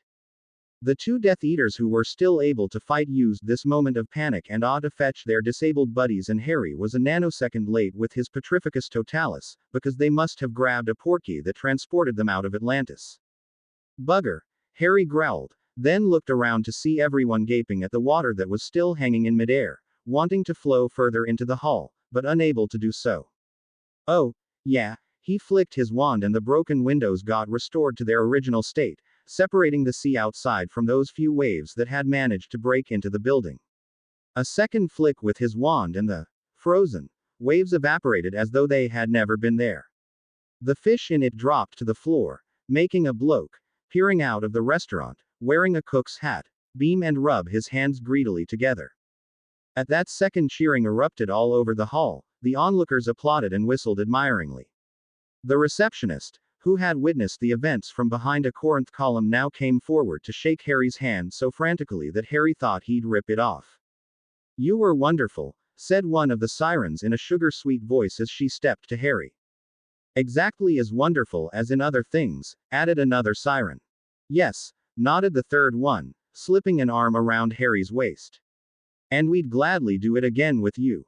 This was the last straw for Ginny, who burst out like a volcano. Why not say directly to his face that you want to shag him senseless? "Pardon me." One of the sirens frowned at Ginny. "What do you mean by that?" "Why, wasn't that what you did to him last time?" snapped Ginny, not even glancing at Harry, whose face was turning redder by the second, aware that every single spectator of this battle with the Death Eaters was now listening curiously to their conversation. What? Blinked the tallest of the three sirens. All we did with him was sing. Sing. Ginny scowled at them. You seduced him with your song, I presume. Oh, well, we tried, admitted the youngest looking of the three, but he refused. Honestly, he's been the first person to turn us down since Odysseus. All we managed to do was enchant him, but not even in his enchanted state was he willing to. And that's why we just sang with him, explained the tallest one. Sang with me, not to me. Harry gaped. Yup, grinned the youngest siren. You behaved like a drunken man under our spell, and what does a drunken man do? He sings. You don't mean we were, Harry began. Singing. What shall we do with a drunken sailor, in a quartet? Yes, that's exactly what we were doing, and you have a very pleasant baritone, if I might add, came the answer. His mouth agape. Harry glanced at Ginny, who was equally nonplussed. Suddenly Harry's mouth tucked into a wide grin. I didn't do it. I didn't do it, Gin. He grabbed the flabbergasted girl and pulled her into an enthusiastic embrace. Ginny grinned into his neck and had to restrain herself from doing a new version of the "he got off" dance, singing, he didn't shag them, instead. It was a relief for both of them. Ginny had been annoyed enough by the fact that Harry had this Linda, who moreover happened to be Voldemort's daughter, and Phaedra, so she felt utterly relieved that at least these three color women hadn't managed to get into Harry's pants. It's a shame, though, that they took the other two with them, remarked the youngest siren. The poor Aphrodite flower lost its snogging partner. Some of the onlookers burst into laughter and squinted at the pot plant that seemed to be downright sulky now. When Harry and Ginny went to sleep that night, it was already 3 in the morning, and neither of them felt like doing anything else but sleep.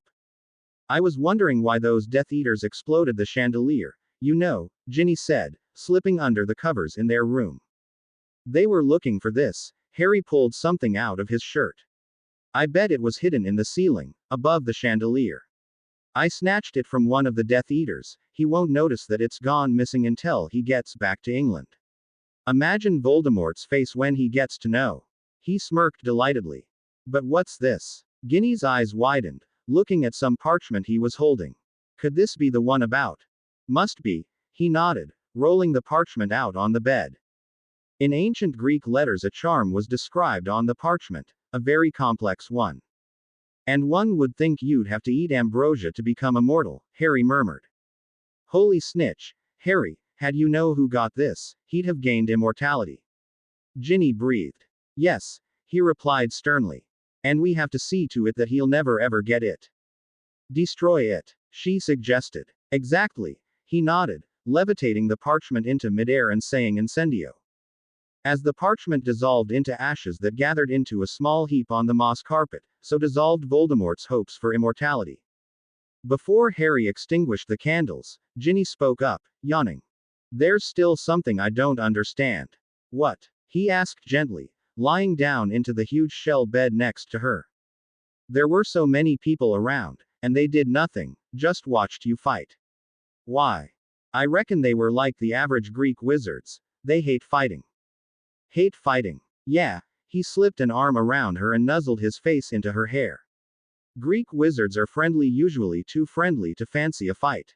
Of course you can find some who don't say no to a good scrap, but those are the outlaws, the Aurors and the members of the circle.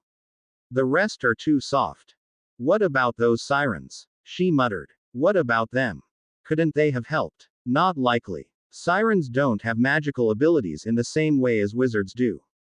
They can bewitch you with their song, but that's all they are capable of. And yet they didn't manage to bewitch you, she murmured in a satisfied way. Perhaps because I didn't want to cheat on my wife, he replied. Aren't you cheating on your wife now, with me? She asked quietly. I think I am, but I don't feel guilty at all. Weird, isn't it? No, it isn't weird at all, she replied and fell asleep in his arms. In the morning they managed to wake up early enough to reach the Hippobus just when it was about to detach its tube from the hotel. Wait, Harry shouted, running towards the tube with Ginny in his wake. Almost late again, Neville, grinned Megara as they stumbled through the tube, into the bus. Almost, but not quite. Morning, Meg, Harry panted. Heard you were a real hero, saving the hotel in the night, said the conductor with a sweet smile. Had to save it. If they were stupid enough to build the hotel with breakable windows, replied Harry.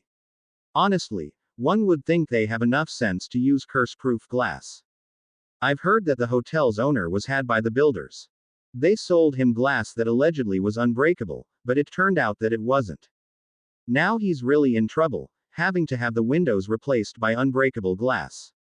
Oh, Neville, had you not been there you were so brave, said Megara, batting her thick, black eyelashes so rapidly that they became a blur and Harry started to feel dizzy, looking at them. He cast a sideways glance at Ginny to see whether she got annoyed by Megara's coquettish behavior, but this time he couldn't see any trace of jealousy on her freckly features. Strangely to Ginny, she didn't feel jealousy of any sort now. Only hours before Harry had told her he still loved her, and the conversation they had shared in the shell seat filled her with a feeling of safety and contentment, and as she thought it over, suddenly her jealousy seemed silly and pointless. No matter whom Harry had slept with or flirted with, or sung, "What shall we do with a drunken sailor?" with the only thing that counted was that Harry loved her, and no one else. Presenting the conductor with her most brilliant smile, Ginny went to look for 2 seats, her soul as light as a feather. True, Harry's daunting tale about Voldemort's trap and blackmail should have dispirited her, and the ever-present danger of her father getting killed by Draco should have darkened her mood, but despite all the hardships she couldn't help but beam, radiating her happiness at every single passenger. "You're beautiful today," Harry whispered into her neck after they took their places. "Am I?" She smiled coyly at him, making him want to key her until she couldn't breathe. However, with everyone looking at them, he had to control himself. So he only pulled Ginny into an embrace and key at the top of her head as she bent it on his shoulder. With the sulky conductor, their hippobus sped towards the island of Delos. Around 10 o'clock they arrived at Delos, and the only passengers to disembark were Harry and Ginny. The hippobus continued its way southwards towards the island of Paros. Delos was a dreary isle with no buildings, nothing whatsoever, but it was a popular meditating place. If someone needed peace, they came to Delos. "Beautiful," said Ginny, gazing at the sea as the sun's bright morning rays danced on the azure waves, making them glitter like myriads of sapphires. "Uh-huh," Harry nodded, shielding his eyes against the sun. "Come to think of it, I never got my sunglasses, sun hat and suntan lotion you promised me back in England," Ginny remarked with a lopsided grin. "Look at my skin, it got red and sore on the way to Delphi." She held out her bare arm for him to see that it was indeed pinker than usual. He hadn't noticed it underwater, but now, in the bright sunshine it was clearly visible. "Should I key it better?" He wriggled his eyebrows. "That would mean a lot of key. Dotting, my arms, my neck, my face, my legs, they're all sunburnt," she replied mischievously. "No problem," he pulled her to himself. "I'll key all of them better. Before you do so, I'd like to take a bath, I feel filthy. The last time I took a shower was in Budapest. I want to swim a bit in the sea. Turn around, will you?" "Turn around." He blinked. "What for?" "Because I want to undress completely," she said, and Harry couldn't decide what her red complexion was due to, the sun's rays or embarrassment. He also couldn't understand why she'd feel embarrassed about getting undressed in front of him. She had been prancing around in nothing but a camisole in front of him when they had been in Budapest. Then, if the Death Eaters hadn't interrupted their little make-out, they surely would have got further and she would have undressed or would have let him undress her, so why did she demur now? "Why, do you think I haven't peeked through your clothes already?" he said with an innocent expression. "Harry Potter. You dared." "No, just wanted to see your reaction," he winked at her. "Very funny." She shook her head. "Turn around, please." "I can turn around if you like, but I can see through the back of my head, you know," Harry reminded her. When she responded with a scowl, he held up his hands in self-defense. "Okay, I'll close my eyes and promise I won't peek." "Thanks." She smiled and began to undress. No matter how hard it was for Harry to not peek, he obediently kept his eyes shut, but inside his head he could pretty well see what he very likely would have seen in reality. Sometimes it was nice to have a vivid imagination, he told himself. After 10 or so minutes of waiting, Harry heard some splashing and the sand squelching under 2 wet feet, indicating that Ginny had returned. She snatched her wand off the ground and pointed it at her clothes with a scourgify, then put them on. "May I open my eyes?" he asked. "Yeah," she replied and flopped down onto the sand next to him. "Okay." He flicked his wand and in the next instant she was wearing sunglasses, a sun hat and even a beach umbrella had appeared above her. "What's this all for? Picnic?" she inquired, peering at him over the rim of her sunglasses. "No, I'm going for a swim, either, and just wanted to make sure you didn't get a serious sunburn," Harry replied and unbuttoned his shirt. The shirt landed on the sand, followed by socks, and a pair of jeans. As Harry started to pull down his boxers, she spoke up. Should I maybe turn around? If you don't want to, you don't need to." He shrugged and proceeded with ridding himself of his last piece of clothing. Ginny felt heat creep up her cheeks and was sure that she must look ruby red, even despite the shadow cast on her by the beach umbrella. "Would you scourgify my clothes while I'm gone? Women can do it much better than men," he said, apparently not noticing her abashed stare. "Huh," she shuddered. Course. Why are you taking your wand into the sea?" she called after him as he waded into the water. "To scare away the Medusas," he replied over his shoulder. "Medusas? You could have warned me, then I would have taken my wand." Ginny shouted indignantly, but she wasn't sure he still heard her, because he had already dived into the water and disappeared under the surface. After half a minute she started to get worried, because he still hadn't reappeared. What if he had drowned? A distant memory came to her mind. She had once before waited for him exactly like this, hoping to see him resurface, praying that he'd come out of the water alive. This time she didn't need to wait for him for over an hour. He came to the surface after a minute, but it had been just as bad to wait. Now that she saw him float on the surface on his back, idly moving his legs to propel himself slowly forward, she thought how stupid she had been to think that he'd drowned. He seemed totally healthy, as water drops coursed down his tanned chest. Ginny gulped as she realized that his chest wasn't exactly that particular region of his body that most attracted her attention. Even under the beach umbrella, she started to feel extremely hot. She had never ever felt anything like this before. Back at Hogwarts when she had become Harry's girlfriend, she had been too young to feel real desire, and with Draco all she felt was repulsion at the sight of his BPD body. Not that Draco hadn't been attractive, oh surely he was, just not for her. She felt as though she had suddenly become a woman in these last 4 days with Harry. She was no longer the innocent young girl who had been going out with him, not even the "let's get it over with" type of frigid ice queen she had been with her husband. She really felt a woman now, a woman who longed to join him in the water and make love to him until all the Medusas fled panic-stricken into more peaceful waters. Suddenly Harry turned to his stomach and started swimming towards the coast. Ginny immediately diverted her stare and pretended to be staring up at the brightly colored beach umbrella. "Haven't you scourgified my clothes?" he asked when he reached her and his dirty, sweaty, curse-scorched pile of clothes. "Oh, sorry, forgot," she muttered, gazing determinedly at the umbrella, because she feared that if she shifted her stare to him, she'd lose control and then who knows when they'd find that row of gods. "Forgot." He shot her an amused glance. "Why? What else has been on your mind?" "Nothing," Ginny replied in an unconvincing voice, then pointed her wand at his clothes. "Scourgify." "Thanks," he said and quickly dressed up, to Ginny's great relief. "Got to be going if we want to find that row of gods anytime soon, don't you think?" "Yes, definitely," she nodded and accepted the hand offered her to pull her off the ground. "Where should we start?" "Well, the island isn't that big, is it? If I were in the Greek god's place, I'd hide my secret place somewhere among those rocks." He pointed at a rocky hill standing at the center of the island, and they set off towards it. "You idiots. You pathetic, sniveling pieces of flobberworm excrement," cursed the Dark Lord. His Death Eaters retreated several steps, fearing to get the cruciatus from their master, whom they had never seen this angry before. Voldemort was practically seething. It was a wonder that no fumes were coming out of his ears, his usually pasty complexion colored to bright pink with rage. How could you have lost the parchment?"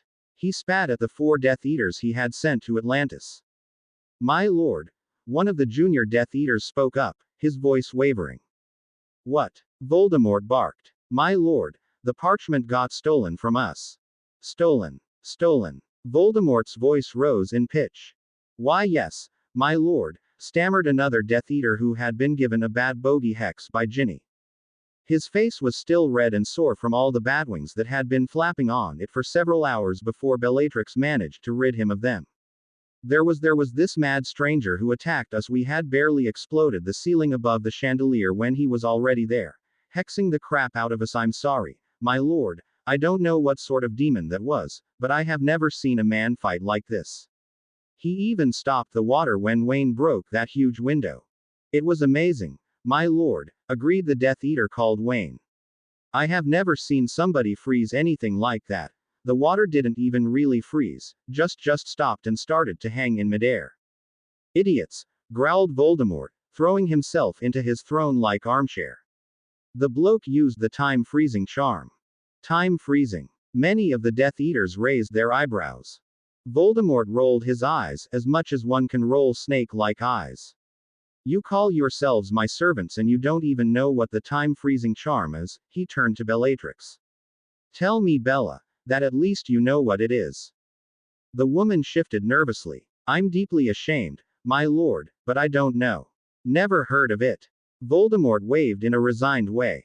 I just hoped that at least some of you might have picked up a dark arts book at some time or other. Apparently I was wrong. But I can't put up with having such pathetic, blundering fools for servants.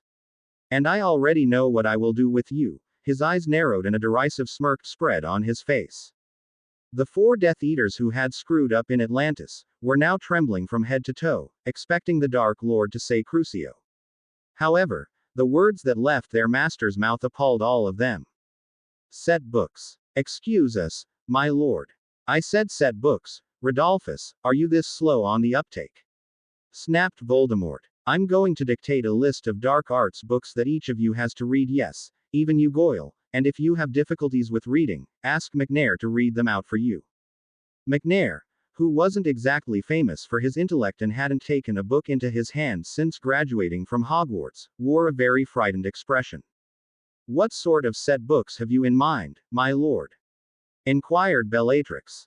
For example, Voldemort seemed to cast his mind around, searching for titles: Extreme Evilness for Everyone by Ethan Emmerich, Horrible Hexes and Catastrophic Curses by Phineas Nigellus, and my favorite book, Wicked Warlock's World by William Whitby.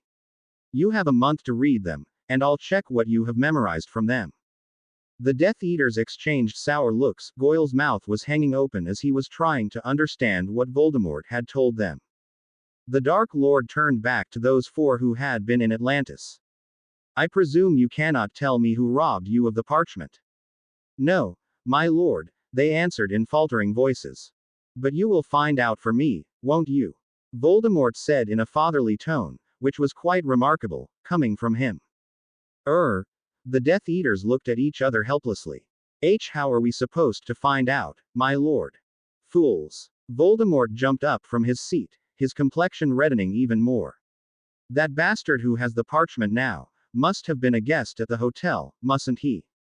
The Death Eaters nodded. Then he must have registered at the reception, don't you think? The Death Eaters nodded again. Then. Aha! The bloke who had been snogged senseless by the Aphrodite flower yelled as the realization struck him.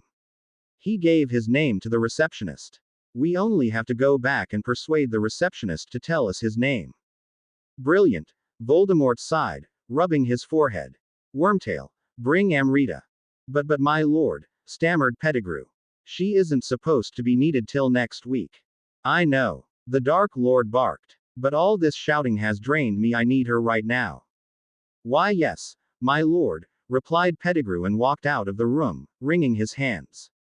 How was he to explain to the child why her services were needed a week earlier than she had expected? The little one will surely be scared to death and won't stop sobbing. Wormtail heaved a deep sigh and entered the kid's room to find her sitting on a moth-eaten rug, drawing something. What is this, Amrita?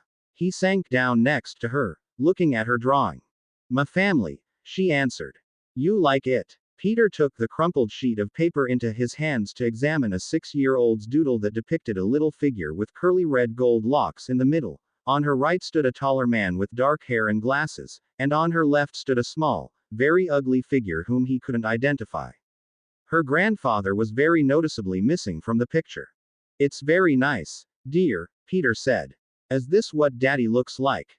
Amrita asked, pointing at her father. "Yes, about," Peter smiled.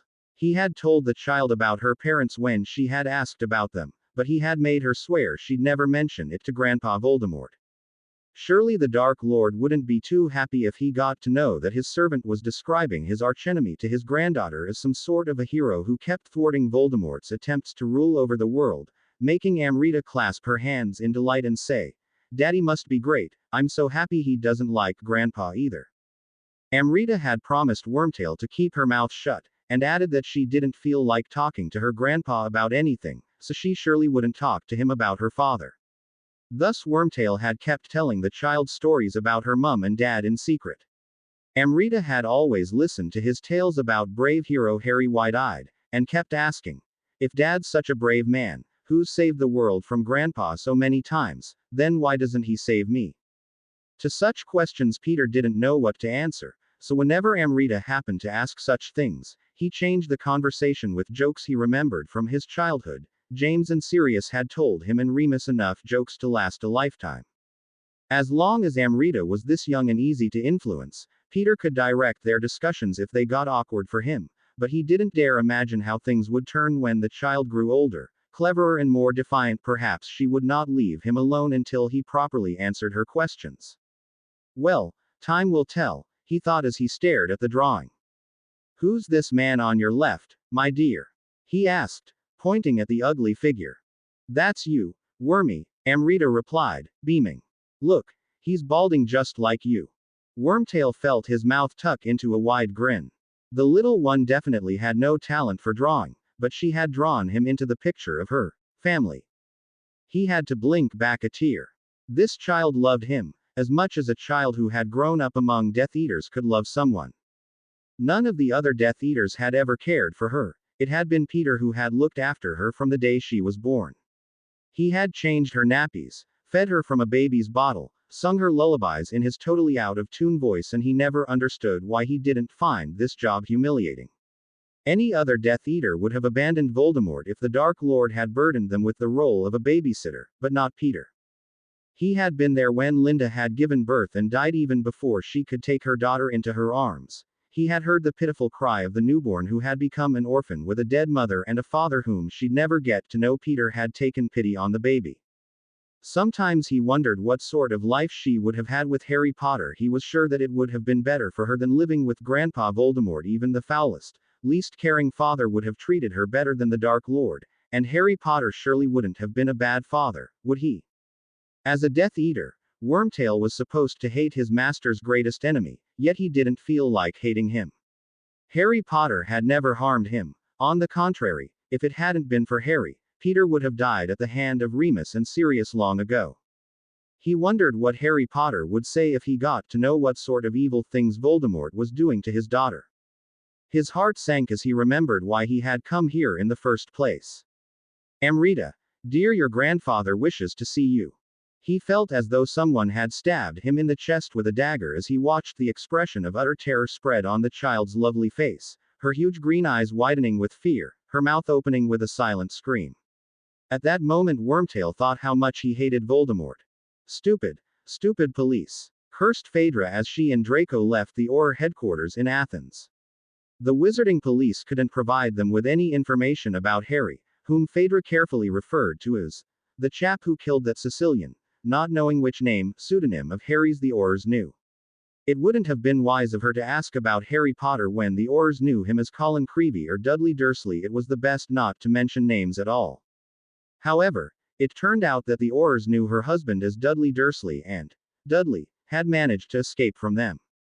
Deep down Phaedra felt some sort of pride that her husband had managed to flee from the Greek magical law enforcement, but it also annoyed her that they had no idea where Dudley was to be found. Something told Phaedra that Harry was no longer in Athens, but she had absolutely no clue where he could be then. Yeah, I share your opinion, Draco murmured. I hate ores. My father was killed by one of them. Oh, sorry, she said. Not that my father was such a wonderful man, he continued. I didn't like him either. Well, you don't exactly strike me as someone who can like anyone, she remarked. I love my wife, Draco replied under his breath. Phaedra shot him a slightly incredulous look, but he ignored it. Anyway, what took you all night to talk with the chief or? Oh, you know, bureaucracy they're damn slow, she shrugged. Why, was Ickle Draco bored? No, some or came to play chess with me, he drawled. I beat him, he was a pathetic player. I was just annoyed that we wasted 3 precious hours giving your dratted husband a chance to start or continue frolicking with my wife. Listen here, Malfoy, Phaedra said in an, I'm talking to a 5-year-old voice, if they haven't done it a dozen times already, then I'm a flobberworm. He gave her an appraising stare. You don't look too much like a worm, you know. Really? Then what do I look like? Xena. Who? She frowned. Never mind, he waved. The point is that the longer we let Potter and Ginny be together, the more cuckold we become. Yeah, that's true, she mused, but I doubt that they will want to stay together forever, so cheating on us or not, our loved ones will be ours in the end. What makes you so sure? Asked Draco, jumping aside from the path of a mad magician on a mad moped. Simple, Phaedra shrugged. What Harry wants more than anything is a child, especially now that our daughter is dead. I can give him as many children as he wants. Your wife can't. So, he'll leave your Ginny sooner or later, and you'll get her back. I'm not sure I want a wife who's had say. With Potter, he grunted. Then you might as well give up the search, blonde prince, because there's no doubt that he's already had say. With her, she replied coldly.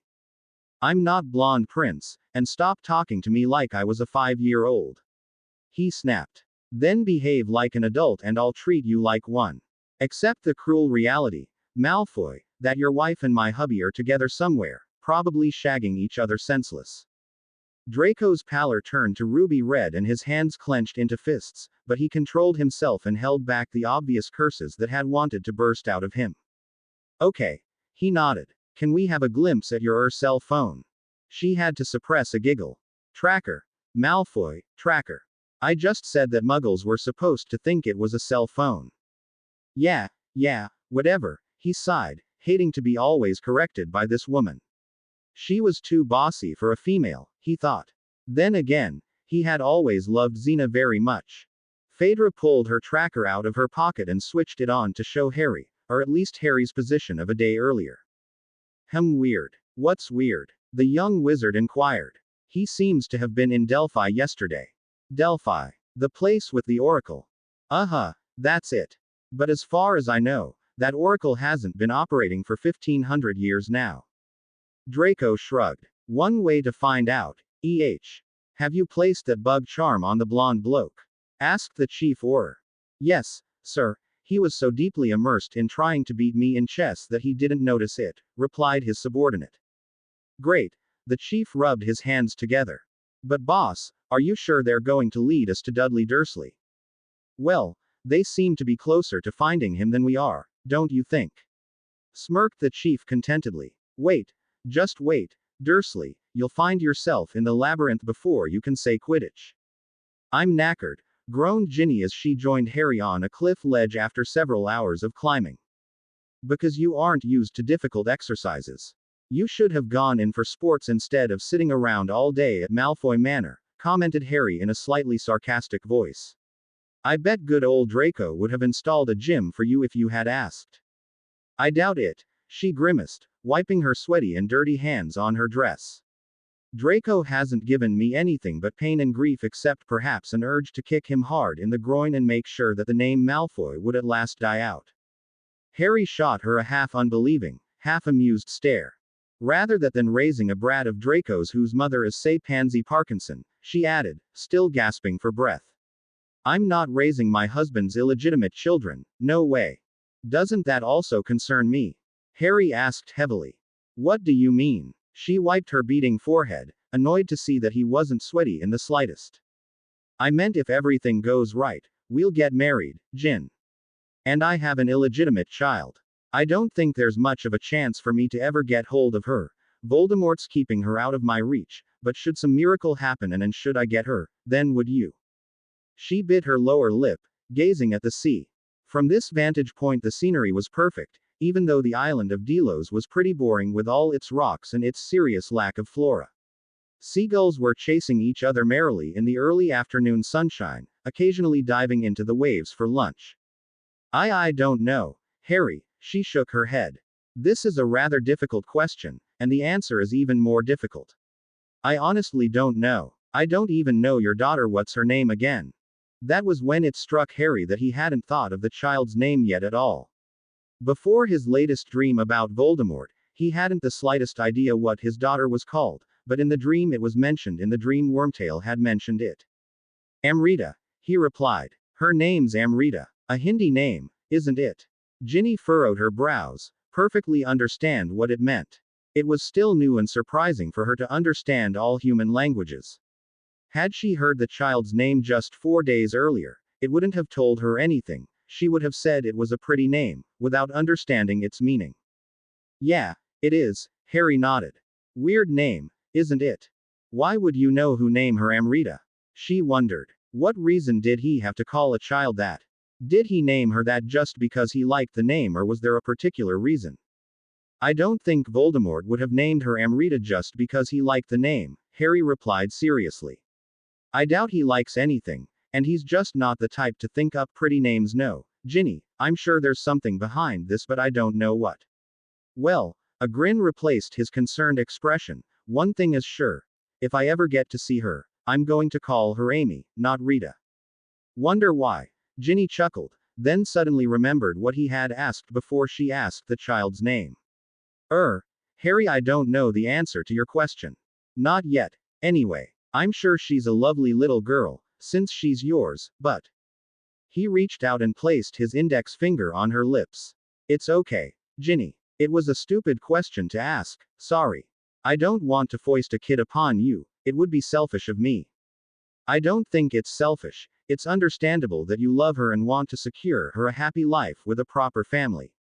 But it's not likely that my daughter will ever have a happy life, he sighed. Not with Voldemort having her in his clutches. To divert his thoughts from these sad things, she put an arm around his neck and pecked his cheek. Come on, big boy, let's find that row of gods, shall we? Of course, he nodded with a small smile and they continued their way through a cleft in the rock. Please, please, don't kill us, I'll do anything if you let us live. Squeaked Pythia, gazing at the wand pointed at her heart. I could perhaps predict you something totally free of charge. I don't need your bloody predictions, growled Draco, who was holding the wand pointed at the oracle. I only want to know whether a red-headed woman and a black-haired bloke have been here recently. Pythia gulped and squinted at her trainee, Helen. Don't tell them, Pythia. Breathed Helen, who also had a wand. Phaedrus pointed at her. We mustn't disclose classified information like this. You taught me this sacred rule, Pythia. What is better? A treacherous oracle or a dead one? Asked Phaedra in a conversational tone. All right, sighed the old diviner. I'll tell you. Just pointed that thing elsewhere, will you? No, Draco replied. Out with it, have they been here? Why yes. They were here yesterday. See, the tracker's never been wrong before, Phaedra told Draco proudly. And, what sort of prophecy did they ask for? Draco continued the interrogation. Don't tell them. Helen beseeched her boss. Right. You tell us, then. Phaedra pressed the tip of her wand to the trainee's throat. Helen broke out in cold sweat. I won't, she hissed through gritted teeth. Oh, don't play the heroine, Helen. I promise I'll still give you your oracle certificate if you spill the beans to this lady and gentleman, wheezed Pythia. Will you? The trainee seemed to hesitate. Oh, all right, then. The black-haired chap and his red-haired girlfriend wanted to know how one could be freed from the fate's charm. What? Draco gasped. How could Ginny have told Potter about the charm? Draco had threatened her with the prospect of her tongue getting ripped out and her hand shriveling if she wrote someone about the fate's charm. Certainly it had been a mere bluff of Draco's. He wouldn't want his beautiful wife to get maimed. but it seemed to him that she had believed the threat, so why would she risk becoming mute or crippled? Did her freedom mean so much more to her than her health? Draco was amazed by the courage his wife must have had to tell Potter her true story, but then again, why was he surprised? She had been a Gryffindor, after all, thus, acting the hero must have been natural for her. You heard it. She wanted to get free, grunted Helen. And what did you tell her? How can she get free? Malfoy asked, feeling extremely worried. What if Ginny had managed to break the effect of Lucius' charm on her father? Then she'd no longer stay with him, and he wouldn't have another ace in his hand to play. He shuddered and prodded Pythia in the chest with his wand. Speak up, old wench. I will not be spoken to like that, snapped the oracle. Oh yeah, would you rather get a nice Avada Kedavra? Snarled Draco. No, Pythia waved nervously. I'm sure we can discuss this like civilized people, sir. No need for threats really. Then talk, growled the blonde wizard. What did you tell them? I told them to go to Delos and find the row of gods, because they'll find the fates themselves there, too. Aha, Delos. Then, smirked Phaedra smugly. We've got them. Why, what's on Delos? Asked Draco. Nothing. A dreary place, rocky and dry. Boring, she replied, thus an ideal place for the fates to hide. Do you really believe in the fates? Draco raised an eyebrow. Our world is full of surprises, Malfoy, full of inexplicable things, so I don't have a reason not to believe in them. Draco nodded with a slightly doubtful expression. What if the Oracle was misleading them? Can we trust them? He pointed at Pythia and Helen. Of course we can, Phaedra said. As far as I remember from my studies on ancient Greece, the Oracle is bound by a magical contract to always tell the truth. Had she lied to us, she would be dead. Oh, good, grinned Draco. Thanks for the information, then, ladies. Beautiful, breathed Ginny as she and Harry walked up the path hidden among the cliffs, leading up to an opening of some sort of a cave. It wouldn't have been anything special, had two elaborately carved statues not stood on either side of its entrance, one of them glowing in a golden, the other one in a silvery blue hue that gave them a mystical, ethereal quality. Yeah, quite pretty, agreed Harry, sizing up the two statues. Wonder who they are. I mean, which gods? That's obvious, isn't it? Apollo and Artemis, the gods who were born on this island from Leto, lover of Zeus. Leto. Harry snorted. I happen to know a Leto, but it's highly unlikely that Zeus would ever fall for her. Do you think Muggles can also find this place? She murmured, looking at Apollo's handsome face. The whole statue was golden yellow, wearing a wreath of golden laurels and a lute in his hand. His sister Artemis had bluish skin, wore a diadem with a silvery moon set into it like a diamond, and held a bow in her hands. I don't think so. Harry shook his head. It must be like Hogwarts, invisible to non-magical folks. And what do you think we'll find here, Harry? I mean, besides the fates. One way to find out, he shrugged. Ready, milady. I suppose, she nodded, somewhat hesitantly. He gave her an encouraging smile, grasped her hand, and together they entered the cave. Aeolus, the receptionist of the Hotel Atlantis, was choking.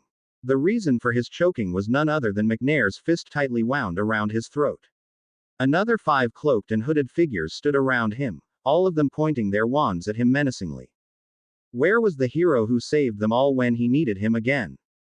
Oh, yeah, he had left, Aeolus thought, and these unsympathetic fellows here were questioning him about the hero. Give us the name and you'll live, growled the rude bloke who was trying to throttle him. Aeolus swallowed hard, as much as he could do so with not much space left in his compressed gullet to swallow. All right, then just release my throat, will you? When McNair grunted at him, he hastily added, just because I can't reach the registry book if you don't release me, not to mention that you might accidentally kill me. Accidentally? It wouldn't be an accident, snarled the bulky Death Eater. Release him, Walden, said a cold female voice from under one of the hoods. The rude fellow let go of the throat of Aeolus, who now had enough space to bend down, gasping for breath, and pull the registry book out of a drawer. Let's see. He started leafing through the book, finally reaching the recordings of one day earlier. Yeah, here it is. And, What's that bastard called? Demanded one of the hooded figures. Papaphodiou, replied the receptionist. He signed in with the name Spiridon Papaphodiou. As Harry and Ginny stepped into the cave, it no more looked like a cave at all, it rather looked like some long but perfectly constructed tunnel whose walls were a friendly pale yellow. The wall on the left was adorned with a pretty golden pattern. No torch was needed inside, they didn't even need to say lumos, for the tunnel was adequately illuminated by ever criss-crossing little flashes of lightning on the low ceiling. Bet this is some sort of tunnel of Zeus, Harry murmured as he and the young witch made their way through the tunnel. Ginny was examining the golden pictures on the wall. There were 6 of them, each showing different figures. On the first one she saw a man dressed in armor, accompanied by a rather horrible-looking creature that she had once seen in the book Fantastic Beasts and Where to Find Them, but didn't remember its name. Behind the armored figure stood a huge person with one eye only. It looked a lot like Grop, with the exception that Grop had 2 eyes. On the second picture Ginny saw a tall, slender woman in a helmet. Next to it, on the next wall painting there was a BPD, or apparently BPD, man whose lower body was hidden by waves, holding a trident. On the fourth picture there weren't any figures, just some sort of a pond with a tiny waterfall running into it. The fifth fresco depicted a sullen figure in a boat, rowing on a river, a huge 3-headed dog in the background. Looks like Fluffy, Harry remarked. And that giant reminds me of Groppy. Hagrid should have come, he'd like these pictures. But why do these pictures give me the impression that they aren't just here for decoration? Mused Ginny. Dunno, shrugged the young wizard, examining the last picture that showed 3 women weaving, measuring and cutting threads. Look, these must be the Fates. If those are the Fates, then the other frescoes also must depict real persons, don't you think? As far as the Greek gods are real, said Harry with a hint of sarcasm in his voice. But if they are, then I bet the first bloke is Ares, the helmeted chick must be Pallas Athena, the BPD chap's Poseidon, the fourth pick is I don't know what it is, but the fifth is Charon. Charon. Ginny paled. You mean the servant of Hades who takes the dead over the river Styx? Spooky, she whispered. But what do these murals mean? Well, the pictures follow each other in a row. Perhaps that's why this place is called the Row of Gods, Harry suggested. Aha. She nodded, though she didn't really understand it, not yet, anyway. Soon the tunnel ended in a massive silvery door. As Harry reached out to open the door, a hazy, slightly see-through image of a woman appeared in front of them. She wore sweeping, lilac robes and a wreath made of peacock feathers. She looked extremely haughty, as though she was some sort of a queen. Ginny had already opened her mouth to greet her when the woman spoke up.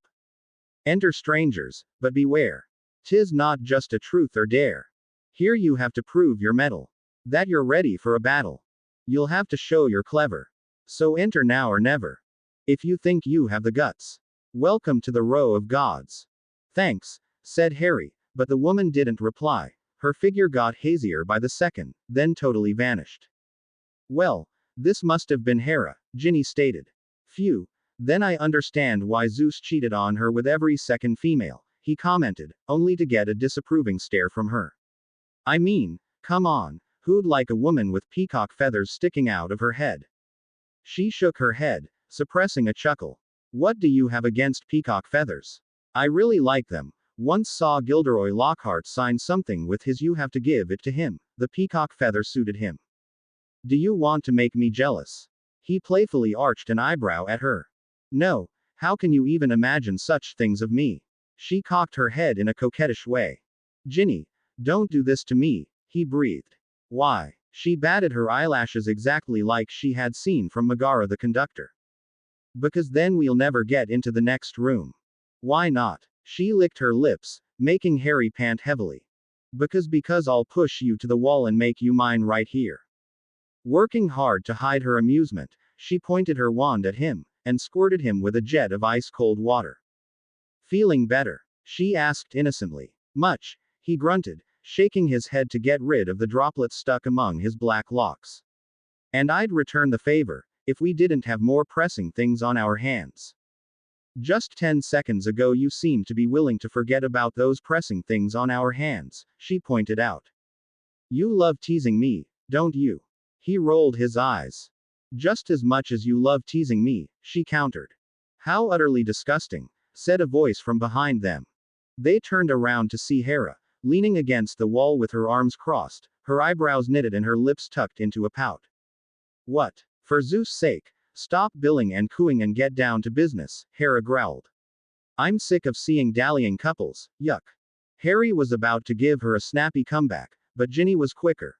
What if we want to bill and coo, It's none of your business, sister. Just because you aren't getting any, why shouldn't we get some? Harry stared at her, his mouth slightly open with surprise. This was his Ginny. This was the same Ginny whom he had fallen for in his 6th year, the same Ginny who wouldn't leave him alone until he poured out his heart to her.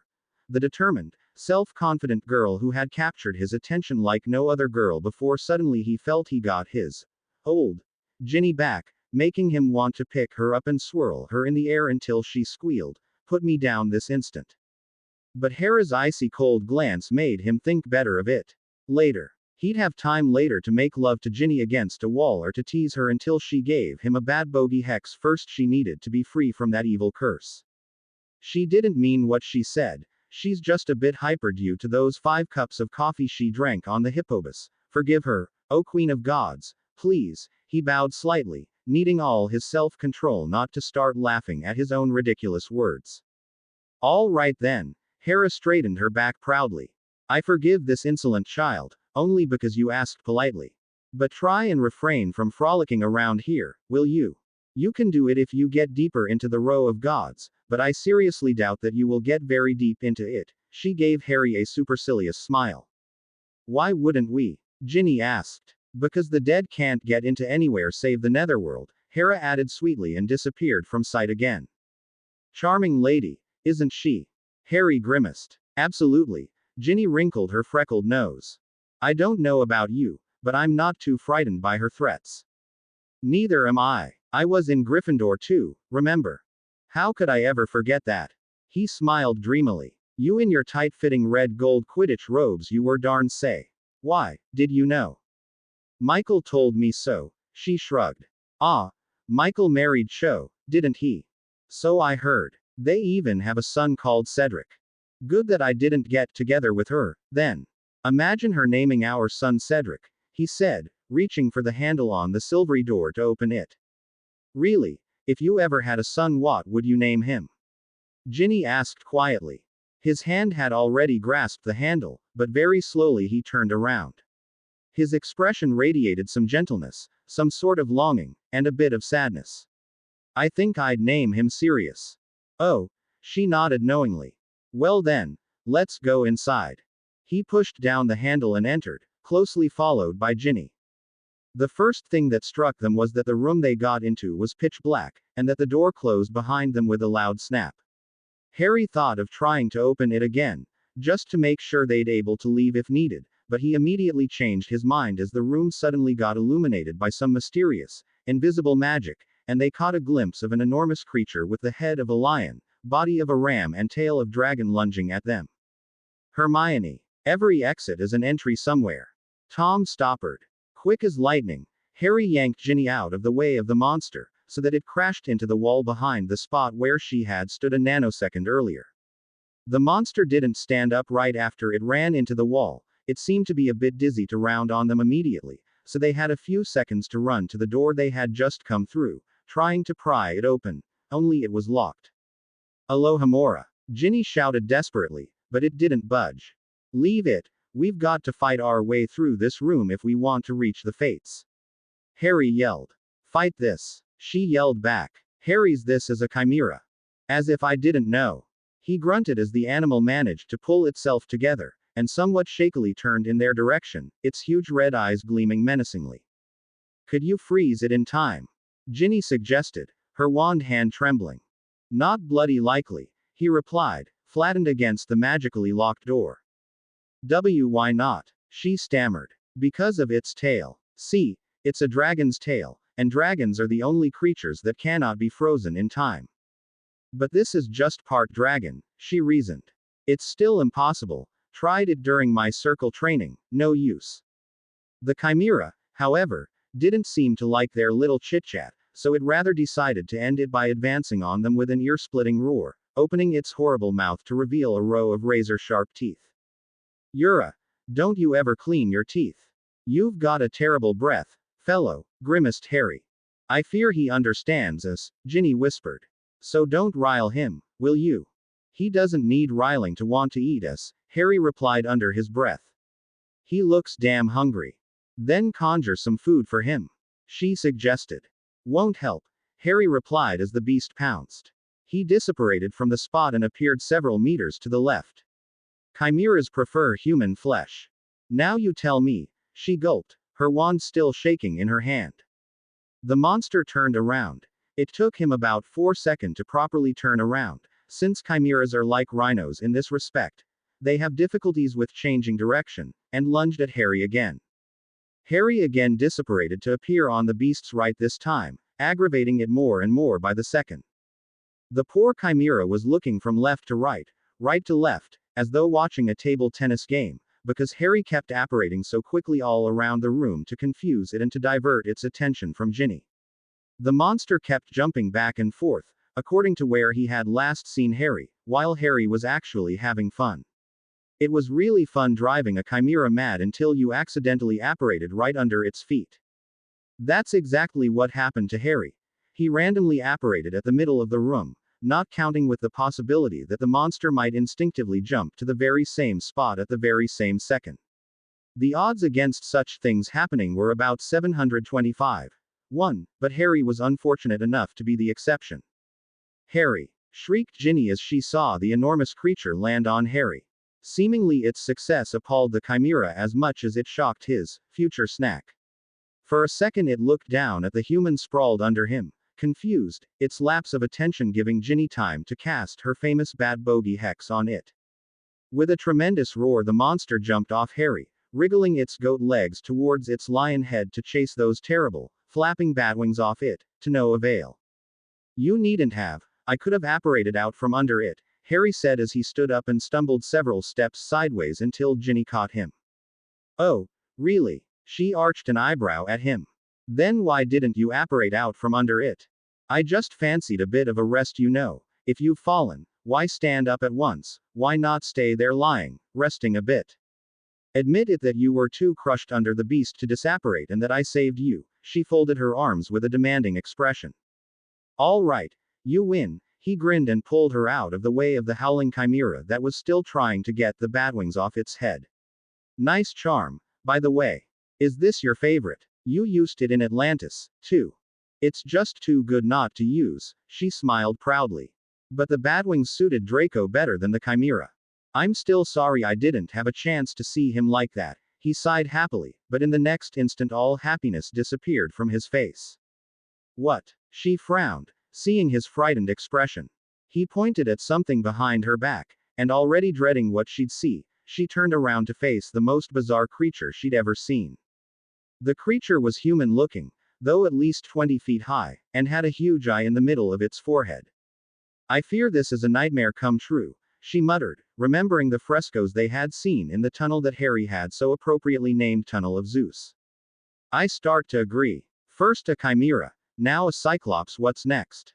However, she didn't have a chance to answer, for the cyclops came running towards them, its huge arms stretched out, its enormous yellowish teeth bared, its only eye glinting hungrily. You're asking what's next? She breathed, pointing her wand at the one-eyed giant.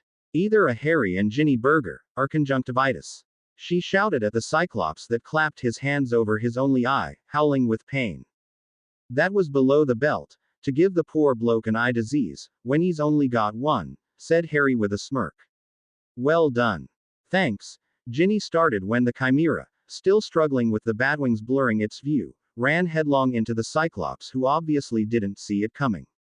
The cyclops stumbled from the beast's attack, and Harry and Ginny jumped aside to get out of the way of the falling giant.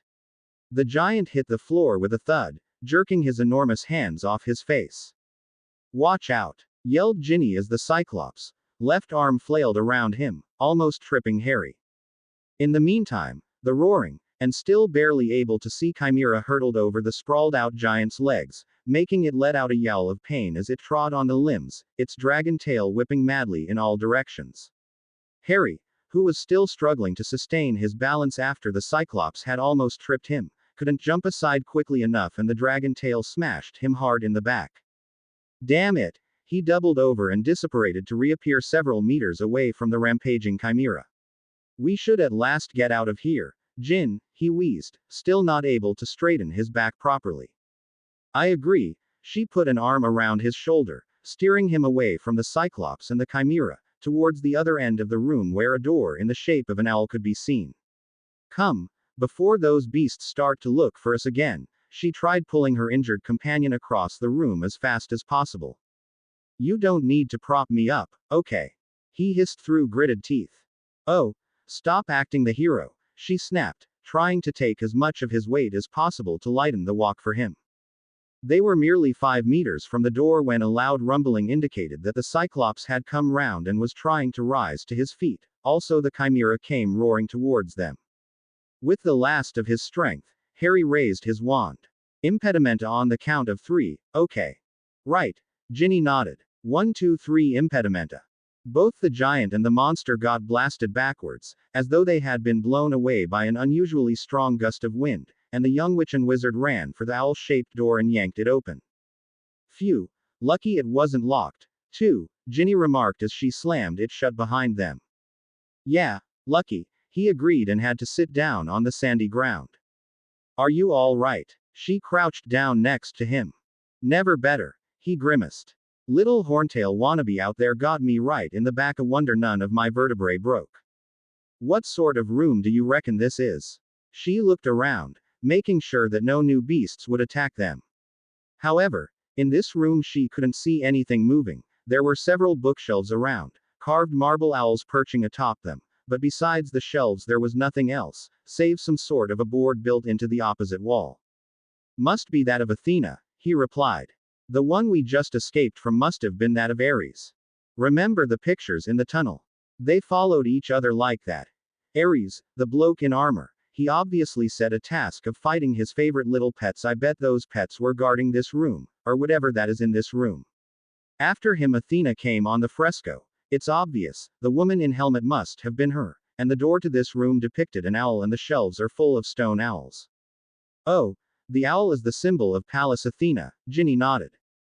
So, if we get through this room, then we can expect some task from Poseidon, he said, still doubled over. Does it hurt very much? She worried. I'll live, don't worry. I've been through worse in the circle training and on certain missions, he waved nonchalantly, then his face contorted with pain. Even the wave must have hurt him a lot. I rather feel ashamed. I should have remembered how to do away with a bloody chimera and I should have been more cautious. I saw that damn tail coming towards me from behind, yet I wasn't quick enough to jump aside. I should have at least disapparated or something. Ginny put her arms around his neck and snuggled her face into his damp with sweat hair. Harry, you're good in a fight, but you're not a superhero, accept it. Not even you are invincible or invulnerable. He gave her a sour look. I've screwed it up, Jin. There's no excuse for someone with a circle training to screw up. If it weren't for you, I'd be dead. Oh, and you feel miserable about me saving your life, She pulled away from him, looking sulky.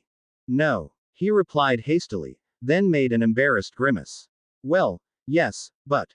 No buts. She jumped to her feet. You men are all the same. Can't accept that we females can also be just as clever or skillful or brave as you are. You all give us this male chauvinist shit that you should be the ones to protect us, but it's not how things work, Harry. By the time she stopped her tirade, she was panting and flushed. What? She glared at Harry, who was eyeing her in a weird fashion. I love you when you're shouting, you know, he replied quietly, his green eyes glinting mischievously. Only when I'm shouting. She raised her eyebrows challengingly. Come here, he beckoned to her, though even this little movement must have caused him suffering. But even if it did, he didn't show it.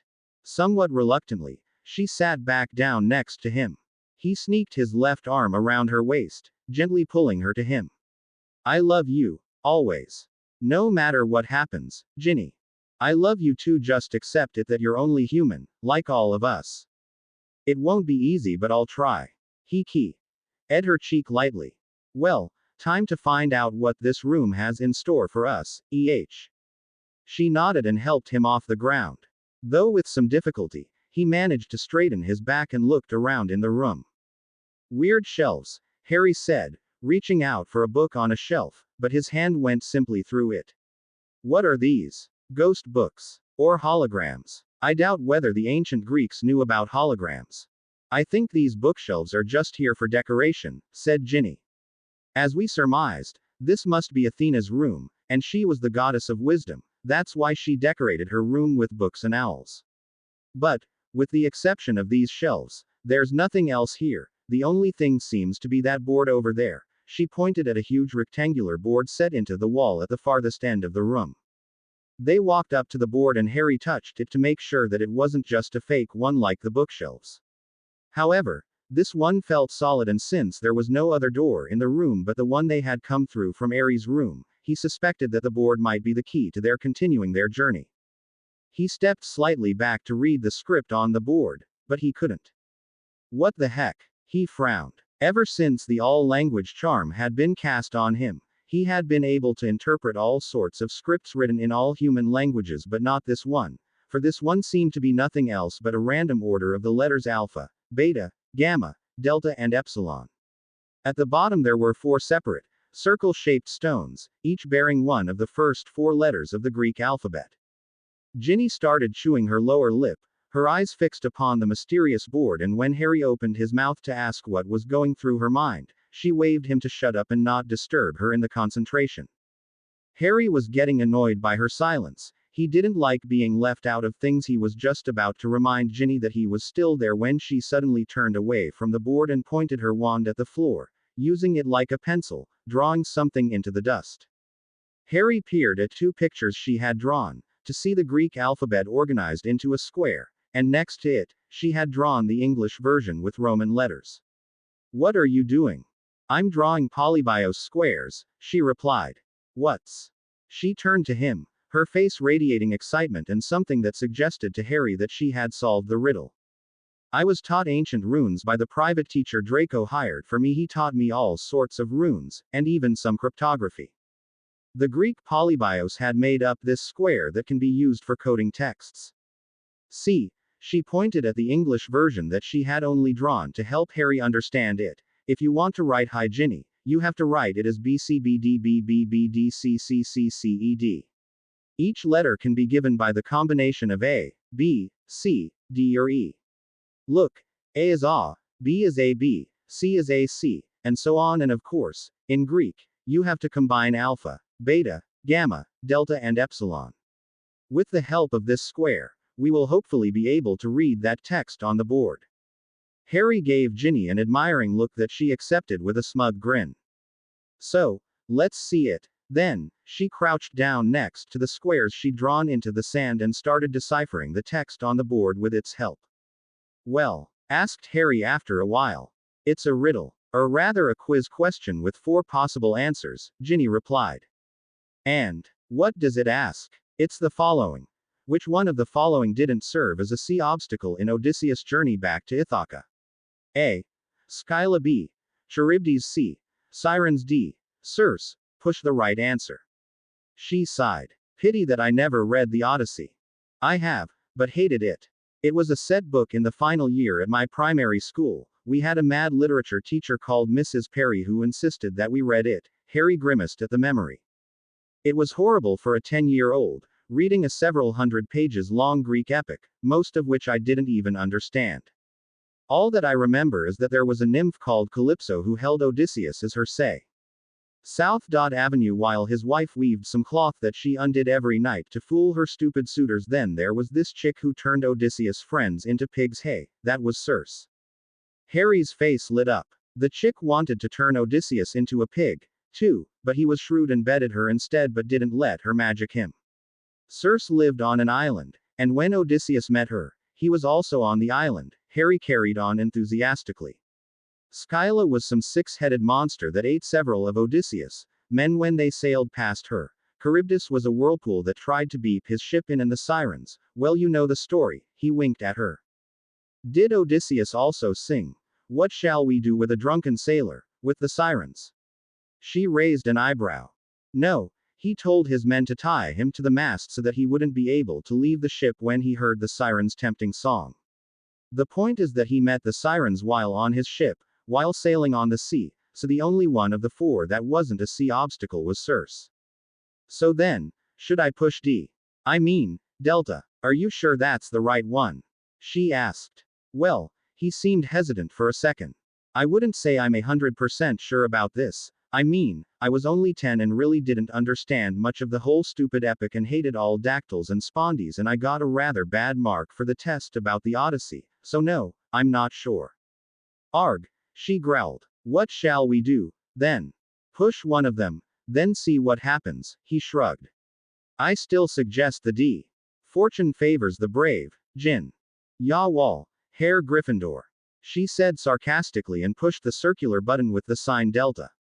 For several seconds nothing happened, making Ginny think that perhaps Harry's literature teacher had been right to give him a bad mark. Then suddenly they heard the sound of cogwheels whirring inside of the wall, and the huge board with the cryptic text slid aside to reveal a hole in the wall. Yes. Harry punched the air. Ouch. He doubled over in the next instant. All right? She asked with a worried expression.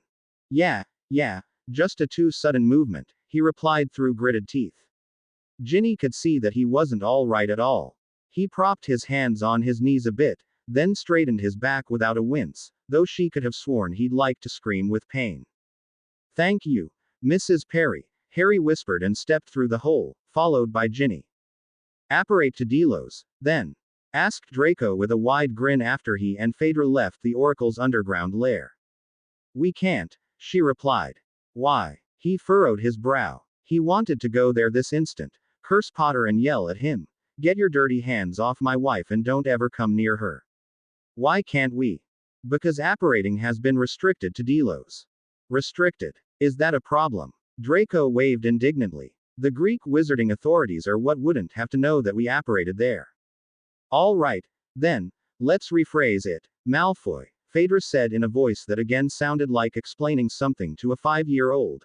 Apparating to Delos was not only restricted but made impossible. But why? Because Delos is a place mostly used for meditation, and the meditating wizards didn't want to be disturbed by randomly apparating wizards. You can apparate on the island once you're there, but you can't apparate to the island. The point is that we've got to go by the Hippobus. If we reach the one that goes from Pyrrhus at 5 o'clock, we'll get to Delos at 11. If we don't reach it, then we'll have to take the one that stops in Atlantis for the night, but I take you don't want to waste a whole night in an underwater city. Actually, it'd be fun. Never seen anything like that, but no, of course not, Draco replied. I want my wife back, as soon as possible. Then come, blonde prince, let's apparate to Pyrrhus. Do not call me blonde prince. Wow. Harry breathed as he stepped through the hole from the room of Athena onto a beautiful, sandy beach that didn't look a thing like the beach of Delos. It wasn't as dreary as that. This one had several small sand dunes, a pretty rock in the water with an elegant arch in it, and, to his greatest surprise, a ship was moored in a nearby lagoon. An ancient Greek ship, Ginny stated, looking at the longish eye painted onto the side of the ship. What do you think? Do we have to sail on it? I don't know, he replied. But it seems that there's not much else we could do. I see no monsters attacking us, no script we have to decipher. The ship has to be here for a reason. Then, how do we get there? She mused. The ship was moored at least 50 meters from the beach. We could swim, of course, but with my aching back I wouldn't care to try, he admitted. I think we could walk there. Walk? She blinked, giving him an expression that suggested she thought he'd gone mad. Another useful little charm based on the Bible, Harry smiled, pointing his wand at her feet, then at his own ones, muttering some spell. There, we've been made feather light, so now we can walk on the water. Ginny squinted at the sapphire waves with a huge deal of mistrust. Seeing her doubtful face, he stepped onto the water and held out his hand for her.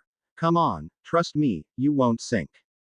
She took his hand and placed one of her feet onto the surface, trying it with her toes.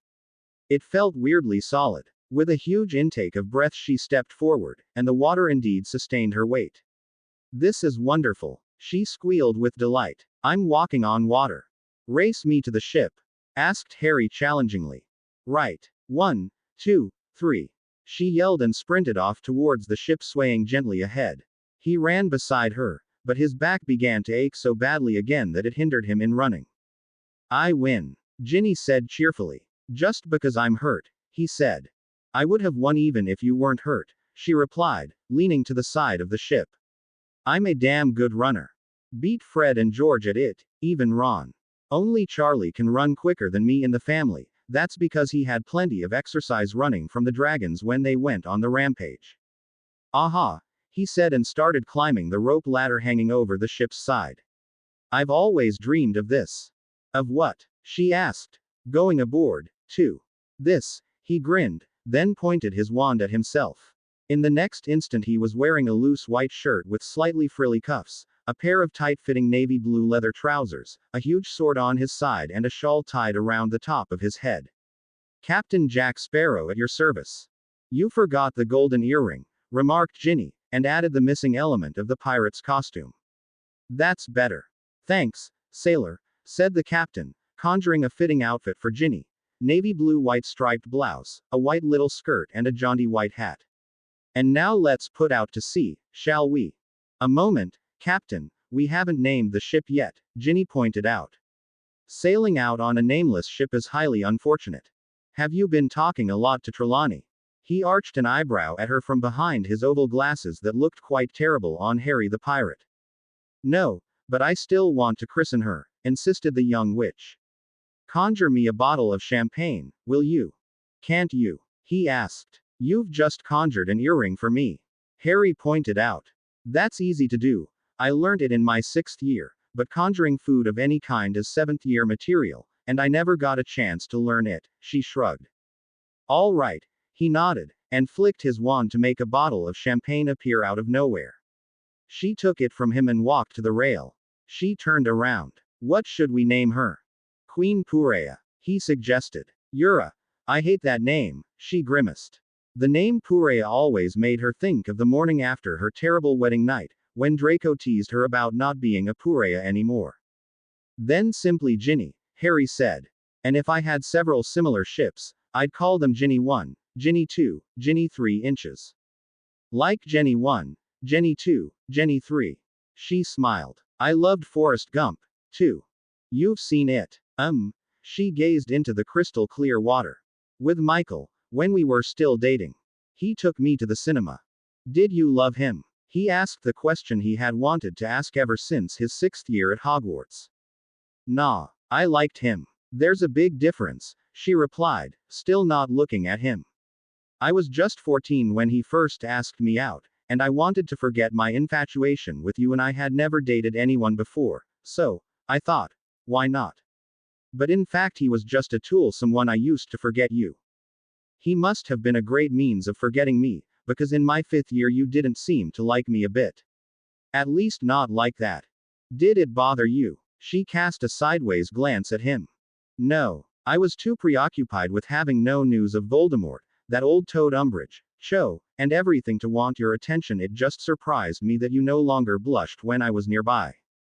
But you liked it when I blushed again in your presence, she smiled at the bittersweet memory of their first therapy meeting.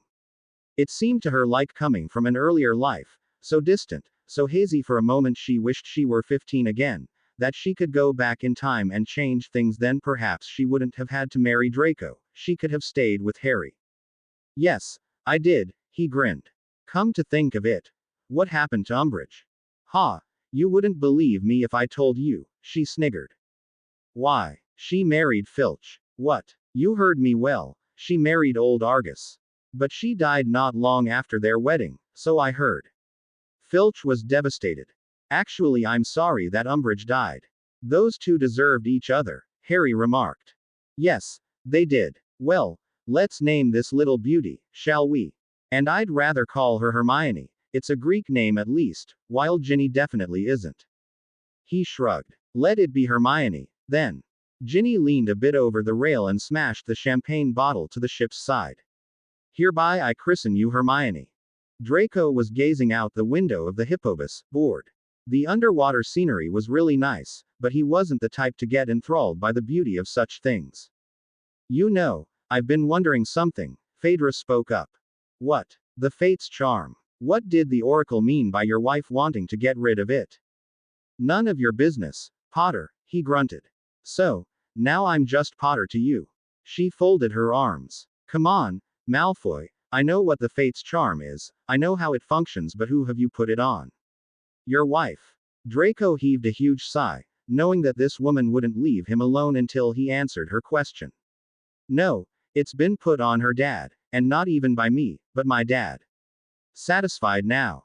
Yeah, quite a bit, she nodded. You Malfoys are real bastards, you know. Thanks. He propped his chin into his hand, staring out the window again.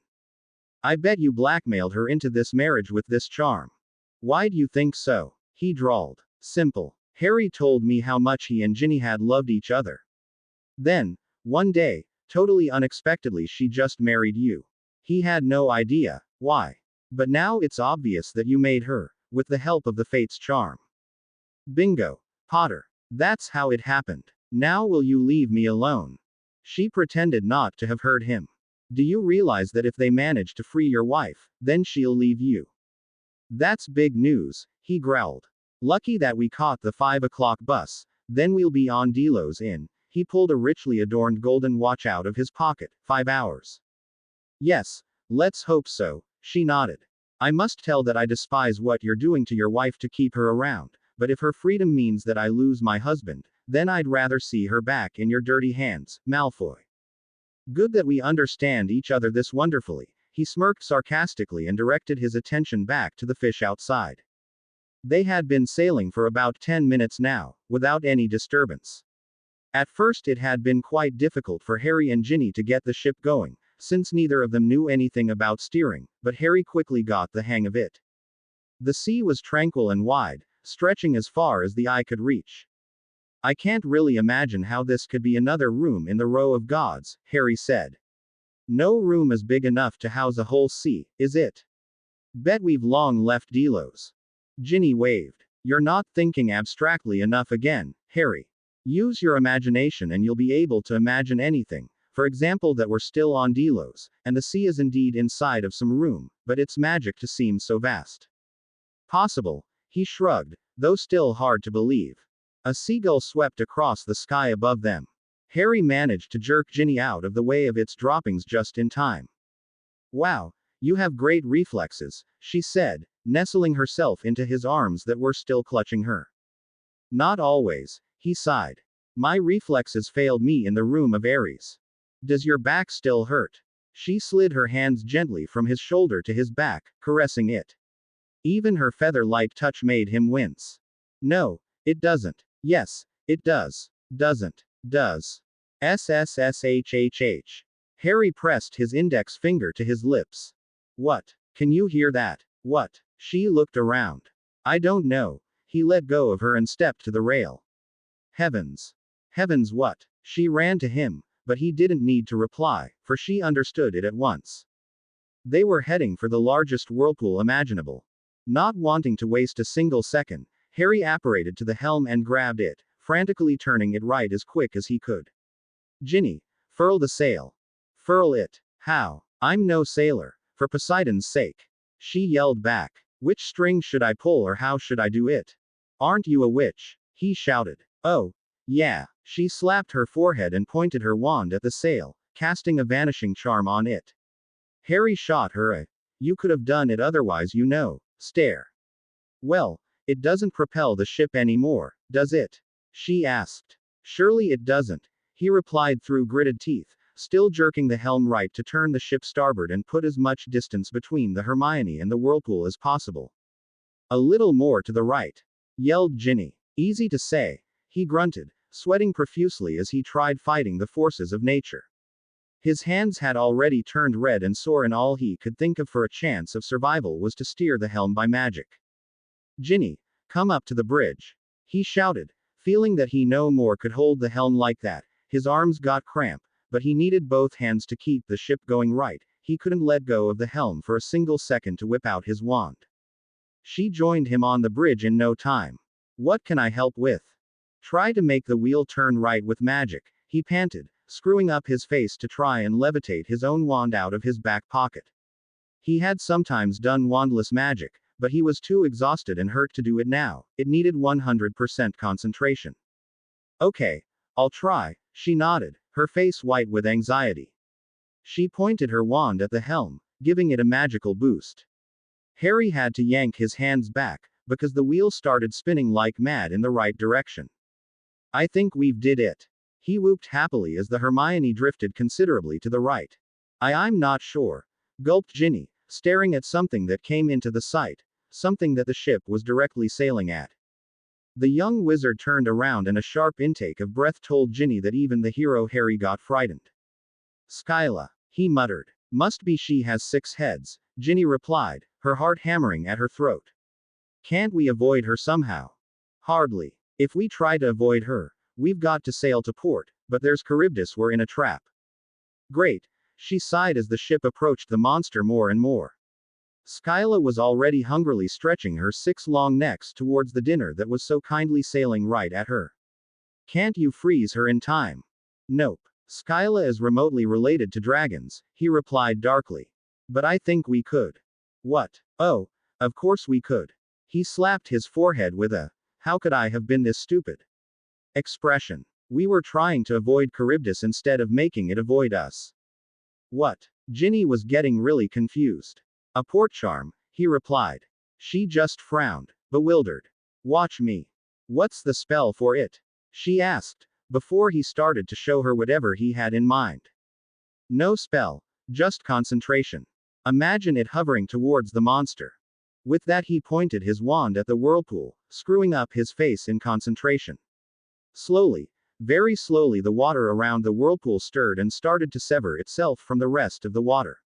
It was the weirdest thing Ginny had ever seen, as though some invisible scissors had cut the waves around the whirlpool, making the whirlpool detach itself from the sea. Beads of sweat were running down the sides of Harry's face that reddened with the effort he was making. Help, he wheezed as he levitated the whirlpool from the sea. With a great deal of skepticism, Ginny pointed her wand at the flying whirlpool and focused her mind on trying to keep it in the air. Well, making a feather fly with Wingardium Leviosa was definitely easier. Just a little more, Ginny, Harry panted as Charybdis slowly floated towards Skyla. The sea monster clearly didn't know what to expect. She had never seen a flying whirlpool, so she found it too interesting to think it could be dangerous. And now let's surprise little Skyly, shall we? Said Harry with a vicious grin. On the count of 3. Okay. 1, 2, 3. Ginny and Harry jerked their wands in the sea monster's direction, making the whirlpool zoom right at it, then ended their magical grip on the whirlpool. Cool, said Ginny admiringly as Skyla got swallowed by Charybdis. Now they only had to steer the Hermione to port as quickly as possible. They both pointed their wands at the helm that began to spin to the left, turning the ship away from the now satiated whirlpool. You know, levitating a feather is much easier than levitating a whirlpool, she remarked as the ship reached peaceful waters again. Yeah, size does matter, doesn't it? He winked at her. Just don't say this in front of Yoda, she grinned back. Don't tell me you've seen Star Wars with Michael, too. No, actually I saw it with Bill and Percy. Percy. Harry raised an eyebrow. Uh-huh.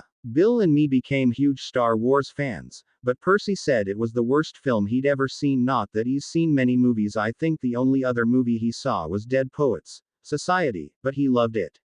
He said it was an artistic movie while Star Wars just a stupid made-up story. Typical Percy, Harry grimaced. He'd love anything boring and depressing, wouldn't he? Yeah, she nodded. What did you think? Is this task over? No idea, but I can't really see the end of the sea yet, he replied. Neither can I, she sighed, propping her elbows on the rail on the bridge, gazing onto skyline of ever-dancing waves. It was close to sunset, the sun ready to disappear below the horizon. Is that an island? He pointed at a dark dot. Must be, she replied, straining her eyes to see what it was. Something was moving on the island. 3 golden shapes. As they got nearer, the golden shapes turned out to be the golden hair of 3 sirens. Ginny made a disgusted expression. Again. MMMPHH, they seem to be the mermaid-type sirens, Harry stated. Indeed, 3 gorgeous women were languidly sitting on the small, rocky island, their fins splashing idly to the rhythm of the song they were singing. As the Hermione reached the island, the siren's song got louder so that Harry and Ginny could understand the words of it. Ginny got more and more miffed by the second, listening to the 3B owned siren's song, for it was mostly about kinky things they'd do to Harry if he only left the ship and joined them. Sorry, ladies, I'm not interested, Harry yelled down at them. The 3 sirens looked up, baffled. No man had ever spoken to them, men just left their ships to their song to get drowned by them afterwards. Why was this idiot talking to them then? And why wasn't he interested in them? The 3 sirens exchanged meaningful looks and continued their song, but much louder than before. Haven't you heard him, Merchix? He's not interested. Ginny shouted. Who the hell do you think you are to say whether he's interested or not? Huffed one of the sirens. She's my fiancée. Well, sort of, Harry replied, putting an arm around Ginny's shoulder. So no use, ladies, I'm too much in love with her to want your services. But if you'd like, I'd gladly sing a quartet with you. Do you know the song, What Shall We Do with a Drunken Sailor? The 3 blondies looked at each other, horrified, their expressions radiating. Swim for your life, this bloke's a raving maniac. With a loud splash, the sirens disappeared into the sea. It seems they don't like that song, Harry shrugged. Pity. What is this strange noise, Harry? What? He perked up his ears, listening. Indeed, there was something funny going on. Something was roaring, and it wasn't the usual sound of the sea, it rather sounded like a waterfall, breathed Ginny. Waterfall. Harry knitted his eyebrows. Come on, why would a waterfall be in a sea? Surely the sea's not flowing down a waterfall. Ginny's eyes widened at the mere mental image of Harry's words, then, in the next instant, she was running towards the prow. Oh. No. Harry apparated next to her. Shit. He apparated back to the bridge, pointing his wand at the helm to try and make it turn the ship around. Soon Ginny arrived to assist him. The Hermione started to turn, but slowly, too slowly. She was drifting closer and closer to the end of the sea, where it simply ran down into the abyss, into nothingness. Don't give up, Harry shouted to outbellow the roaring of the enormous waterfall. I'm not giving up, she yelled back, gritting her teeth in effort to keep the ship from tumbling down into the abyss. Whatever happens, Ginny, I love you, he bellowed, his voice getting muffled by the ear-splitting noise the waterfall was producing. I love you too, she shouted back, her wand-free hand grabbing Harry's wand-free one. For a second the Hermione teetered on the verge of the fall, then gravity took possession of her, pulling her over the bottomless precipice. It felt like an eternity. They were falling into the nothingness below, seawater cascading onto the board of the tumbling Hermione, drenching her 2 unfortunate passengers who were clinging to each other, Harry holding onto the banister with one hand, to Ginny with the other, their eyes shut, their faces buried in each other's dripping hair, not wanting to see, not wanting to hear, trying to close out the world of destruction, just die like that, in each other's arms. Then, with a loud splash, their ship touched down. Harry carefully opened his eyes. Ginny, he whispered to the girl whose eyes were still shut, as though she feared that the second she'd open them, she'd die. Ginny, open your eyes, he said somewhat louder, gently running a hand through her damp red locks. Are we dead? She asked, keeping her eyes shut. Dunno, but I don't think so, he replied. Look.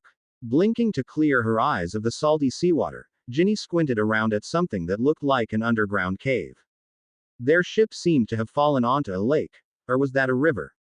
She couldn't decide, for water was flowing down into it from above, but the lake on which the Hermione was swaying now didn't seem to be flowing anywhere. It seemed so that water was continually filling the lake, and although there wasn't a river, creek that could have channeled the water out of it, the lake's level wasn't rising at all. As the sea running down here from above? She wondered, looking at the huge waterfall that served as one of the cave's walls. Seems so. But then why hasn't the whole sea come down here yet? No idea. Must be magic. He shrugged, examining their surroundings more properly. Not far away from the lake their ship was floating on, there was a smaller pond into which crystal clear water was gurgling in rivulets from nearby rocks. He could hear croaking.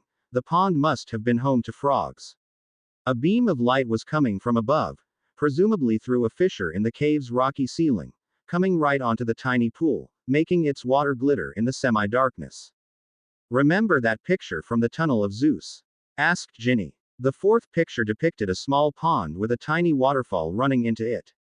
"This means we've managed to tackle Poseidon's task and we're in the fourth room already." "Yeah, but which Greek god could this room, or cave, or whatever belong to?" mused Harry. "No idea. Come, let's investigate this place," she suggested, climbing down the rope ladder fixed to the ship's side, trying the water with her feet. It still seemed solid in the same weird way it had before they came aboard the Hermione. With a deep breath, she stepped onto the waves, and let out a relieved sigh. The charm making her feather light was still working. Harry followed her down the ladder and onto the shore, moving with difficulty. His back was still tormenting him. "You'll have to teach me this charm. It's great walking on the water. But now I'm happier than ever to be on solid land again," she said, fighting down the urge to crouch down and key the soil. "Yeah, our clothes no longer fit," replied Harry, and changed his pirate attire back into his normal clothes, and Ginny's sailor outfit back into her yellow summer dress. "I think I'll miss Harry the pirate." She smiled. He was deliciously say. "Why? Why? Isn't the normal Harry deliciously say? Why?" He pouted, pretending to be hurt. "Of course he is, but I can't help it. I have a thing about blokes with earrings." She winked at him. "You know that Bill's always been my favorite brother. My, does this mean I'll have to grow my hair and fasten it into a ponytail?" "I wouldn't mind, but I doubt it'd look this messy if you did so, and I'd miss the messy quality of your hair, too." "Women." Harry rolled his eyes theatrically. "You're so hard to please. Would you look at that?" she said suddenly. "What? That?" She pointed at a marble statue half hidden in the undergrowth around the pool. The statue depicted a wizened man with long beard. Who could this be? Ginny wondered. Harry pointed his wand at the grass at the statue's feet and vanished it. A small board became visible with the name Aesculapius. Aesculapius, the god of healing. Ginny knitted her eyebrows. Why would the row of gods contain a room of Aesculapius? He's just a minor god, after all. As an answer to her question, the statue stirred and the old man spoke to them. "Welcome, brave travelers who have fought with Ares' creatures, solved Athena's riddle, and tackled Poseidon's dangerous task. My room is here to serve as a resting place after the difficulties, a place where you can refill yourselves with energy and heal the wounds you've got in your battles with foul creatures. Before you enter the last room of the row of gods, that of Hades, you need to become whole again, for the toughest task awaits you there. Enjoy my room, travelers, use the pond that heals all ailments and wounds, and let me wish you good luck with the last task." With that, the statue became rigid again, as though it had never moved. These Greek gods are quite nice, if they installed a room to get healed before moving on to the hardest task, said Harry. If only the organizers of the Triwizard tournament had been this gracious, but no, there you had no chance to pull yourself together after a fight with a Scroot. Uh-huh, she nodded absent-mindedly. How do you take this feather light charm off your feet? Simply say finite incantatem, he replied, ending the charm's effect on himself. All right, then, finite incantatem. Ginny pointed her wand at her feet, then took her shoes off and felt the water in the pond with her toes. It's pleasantly warm. Go in, Harry, your sore back definitely needs some healing. Yeah, it does. He nodded and started to undress. Ginny turned around immediately, biting into her lower lip at the mental image hovering in front of her eyes, Harry floating on his back, drops of water glistening on his chest, and she started whistling the main theme of Bridge Over the River Kwai to take her thoughts off images of Harry's anatomy. It was no use, though, especially when he called out to her. Care to join me? Join you? No, thanks. She shook her head, still determinedly gazing in the Hermione's direction, away from the pool. Don't be so prudish, Gin, I promise I won't peek. I'm not prudish, she snapped, turning around. Yes, you are. He grinned up at her. I'm not. Ginny folded her arms. And I'm going to prove it. I'll join you in there. Just close your eyes until I get in. As the lady wishes. He closed his eyes. Ginny started to get rid of her clothing, casting a glance at him once in a while to check whether he was peeping, and she caught herself half wishing that he was peeping. She wondered what he'd think of her if he saw her nude. Would he think of such dirty things like she had on the beach only a couple of hours earlier? No, she chastised herself. Surely Harry's mind wasn't as dirty as hers, or was it? However, no matter how much she wanted, she couldn't catch him peeking. He obediently kept his eyes shut. She slid into the water and submerged into it deep enough to cover her to her neck. Not that the water wasn't crystal clear, thus totally see-through, but if she kept her distance, then it'd be possible that he would only see a hazy outline of her body. Then again, did she really want to keep her distance? Did she really want him to not see her? Her mind was in a turmoil, her heart feeling even more confused. Her mind told her to stay as far away from him as possible, while her heart spurred her on to swim to him so that he could see her and she could see him, so that he could touch her and she could touch him in return.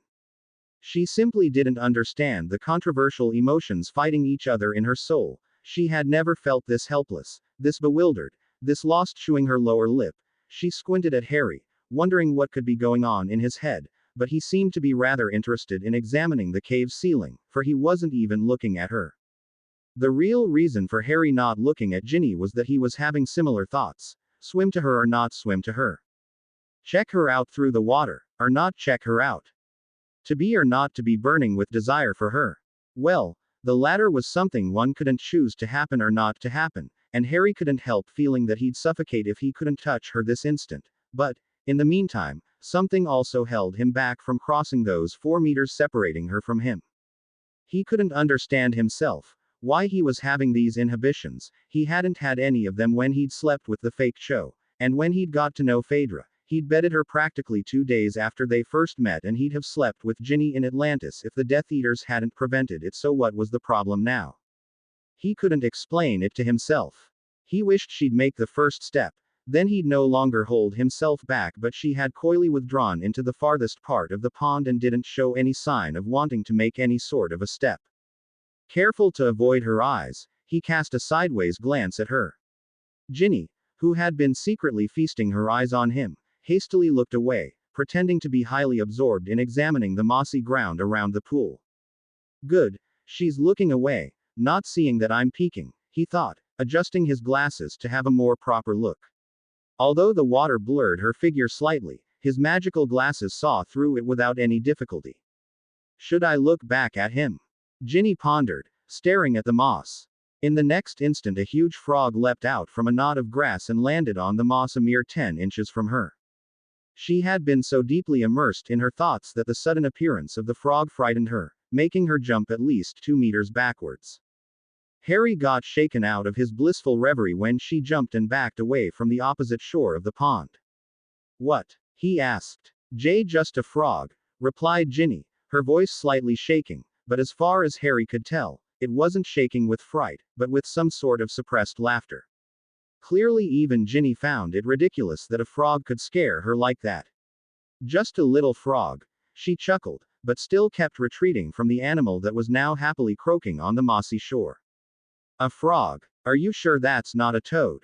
Asked Harry, deciding to move aside so that if she kept backing away from the animal, she wouldn't walk right into him. But by the time he realized that he should move aside, he also realized that there was no space for him to move, for she was already pressed up to him. Harry, what? She asked as she felt something poke her in the small of her back. That. Just a frog, I suppose, replied Harry, praying that she'd move away from him. Are you sure that's a frog? She asked over her shoulder, an impish grin spreading on her face. Well, it could just as easily be a toad, of course, Harry replied, twiddling his thumbs and trying to sound indifferent, which was rather difficult in the current situation. Or rather an eel, she suggested. I mean, it felt sort of longish, she said, having to press her hand onto her mouth to prevent a giggle from escaping it, but from the mad shaking of her shoulders he could tell that she was soundlessly laughing. That's not funny, he grunted. Still shaking with silent laughter, she turned around, and seeing the sour expression on his face, she could no more hold back the giggles that burst out of her, echoing through the cavern. Now honestly, just imagine yourself in my place, Harry said in a whiny voice, gazing at the ceiling. Having a beautiful woman like you in a pond with yourself, any eel would get excited. I can't, she replied between two chuckles. Can't imagine myself in your place. I wouldn't get excited if I were in a pond with a woman like me, you know, but. She sneaked her arms around his neck, and her voice changed from the giggly, girlish one into a deeper, huskier one. I'm excited enough about having you here. Ginny. He gulped, gazing deeply into her chocolate brown eyes.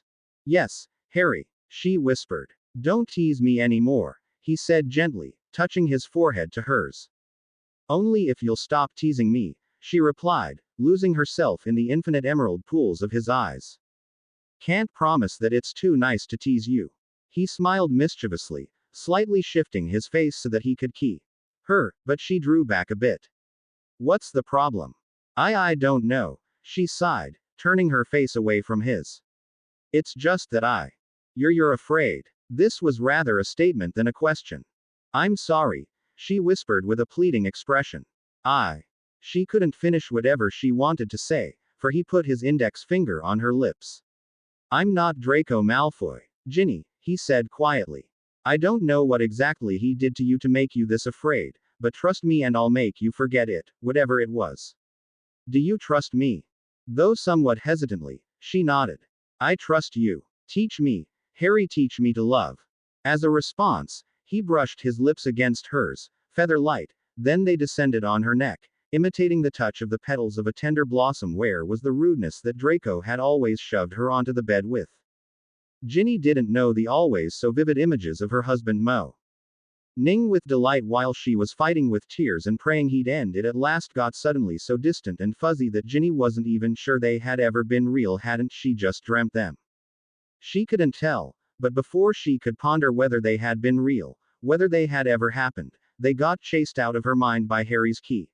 That caught her like some whirlwind. She felt dizzy, the world around her got blurred, so she just let this whirlwind pick her up and take her wherever it pleased.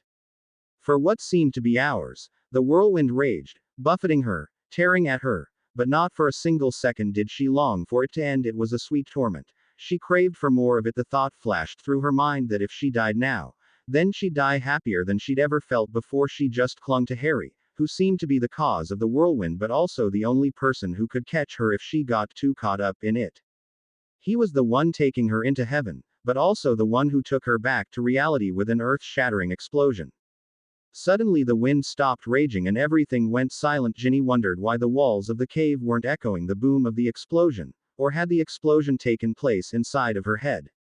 Through half-closed eyelids she glanced at Harry, who was gasping for breath. His glasses had somehow fogged up. For the first time in his life he had forgotten to take them off before lovemaking, and she couldn't see his eyes properly, but she was sure they were fixed upon her face. You okay? He whispered, trying to sound calm, but his chest was rising and falling rapidly and his heart was hammering loudly against his ribcage. She could feel its quick beat as she was pressed to him, clinging to him as for dear life, as though she feared she'd die the second she released him. Yeah, I think so, she panted. Did the cannon on the Hermione go off? Cannon. He blinked. It's an ancient Greek ship, Ginny. And ancient Greek ships didn't have cannons. Neither does the Hermione. Then what exploded? She asked. Seeing his amused expression, she started to feel uneasy. I know it must be a stupid question, but I seriously don't know. Ginny, he chuckled, cupping her chin. There was no explosion, but I know it feels like that. At least it always should feel like that, but I bet that bastard of a husband you have never cared to show you what it should be like. Oh, her eyes widened. So, that no, he really never cared. Not that he would have been able to properly show me because. She leaned a bit closer, as though fearing that someone would overhear them. Because he's not nearly. Yoda really wasn't right. Size does matter. Harry's mouth tucked into a slightly derisive smirk at the mental image of Draco lecturing Ginny. Size doesn't matter. And then Ginny answering, the small always say so. What? She asked at the sight of his wide grin. Nothing. I just feel sorry for Draco. He winked at her. I don't. Let's not talk about him, shall we? She purred and leaned forward to key him again. He ed her back with passion, and when a new whirlwind was about to pick them up, they heard someone clear their throat. Harry and Ginny jumped aside with horrified expressions. Don't worry, it's just me, said the statue of Aesculapius, gazing at his feet, as though too embarrassed to look at them. I'm sorry to interrupt, but you are healed, and you can no longer linger in my room. You have to continue your journey in the row of gods. With that, he pointed at one of the cave's walls on which a doorway appeared, a doorway covered with a black curtain. Thank you, Aesculapius, said Harry, staring at the curtain, feeling his heart freeze. Memories of serious death rushed back to him, and he didn't even realize that his hands had clenched into fists.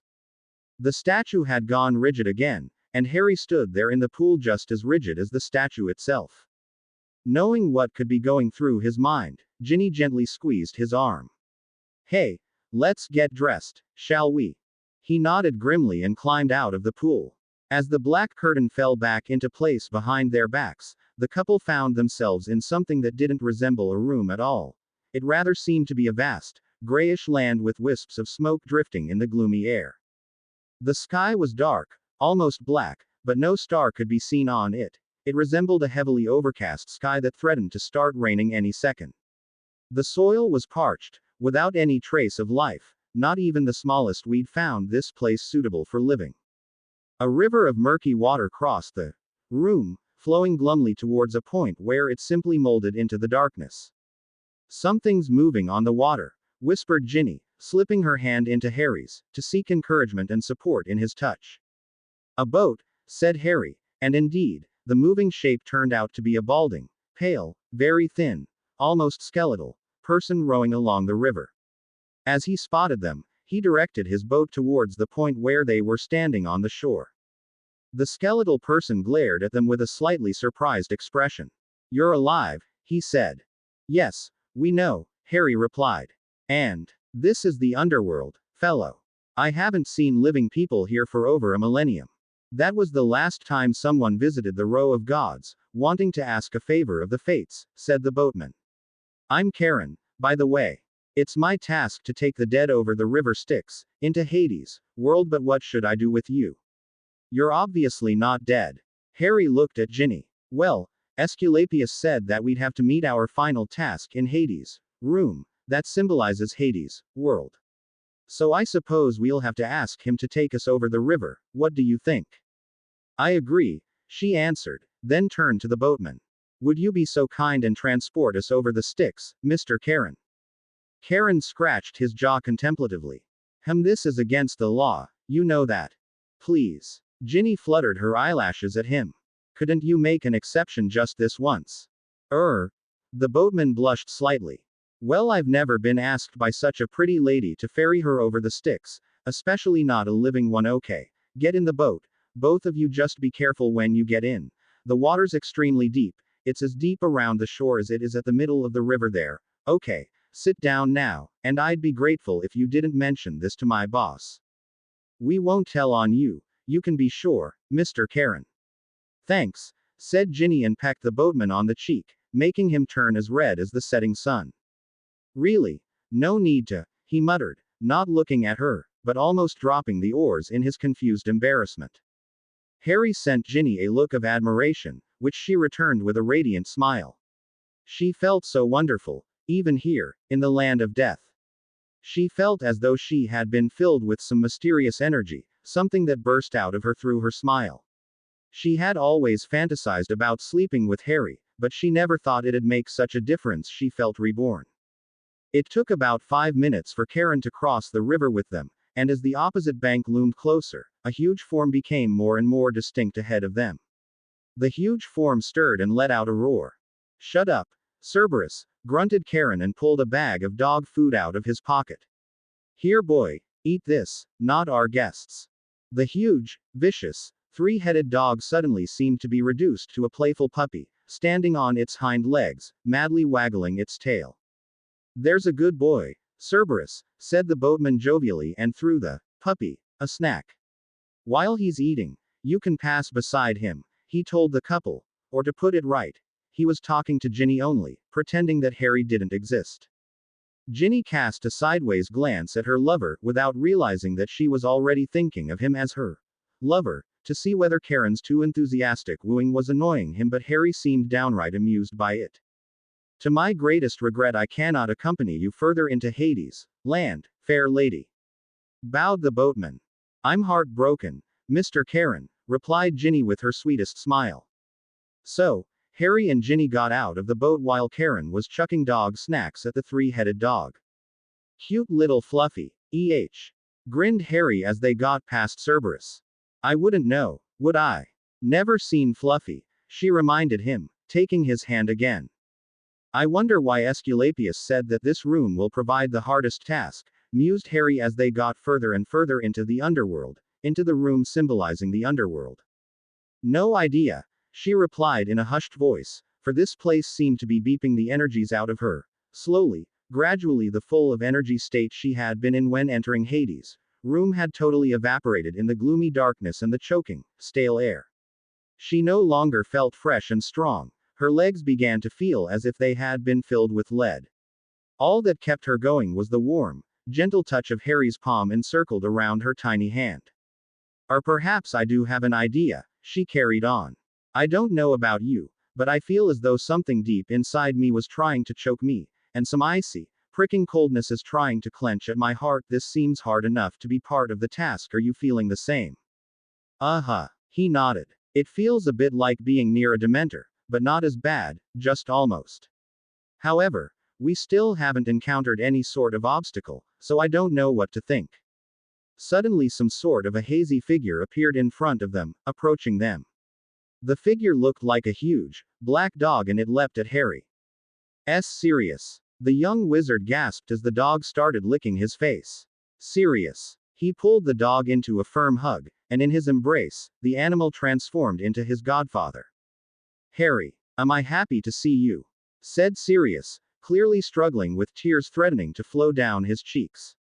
Aye, said Harry shakily, barely believing that he was seeing the person who had been closest to a father for him. Before he could compose a normal sentence, he caught himself crying, his face buried in Sirius' shoulder-length hair. Godfather and godson clung to each other, both of them sobbing like little children. Ginny took several steps back to not disturb them. This was a moment she had no right to intrude on. This was Harry and Sirius' grief, Harry and Sirius' happiness, and she had not much to do with it, after all. So she just watched the happy, teary reunion, leaving the two men to themselves. Sirius, I can't believe I'm meeting you again, sniffed Harry, who hadn't cried like this since the death of his daughter.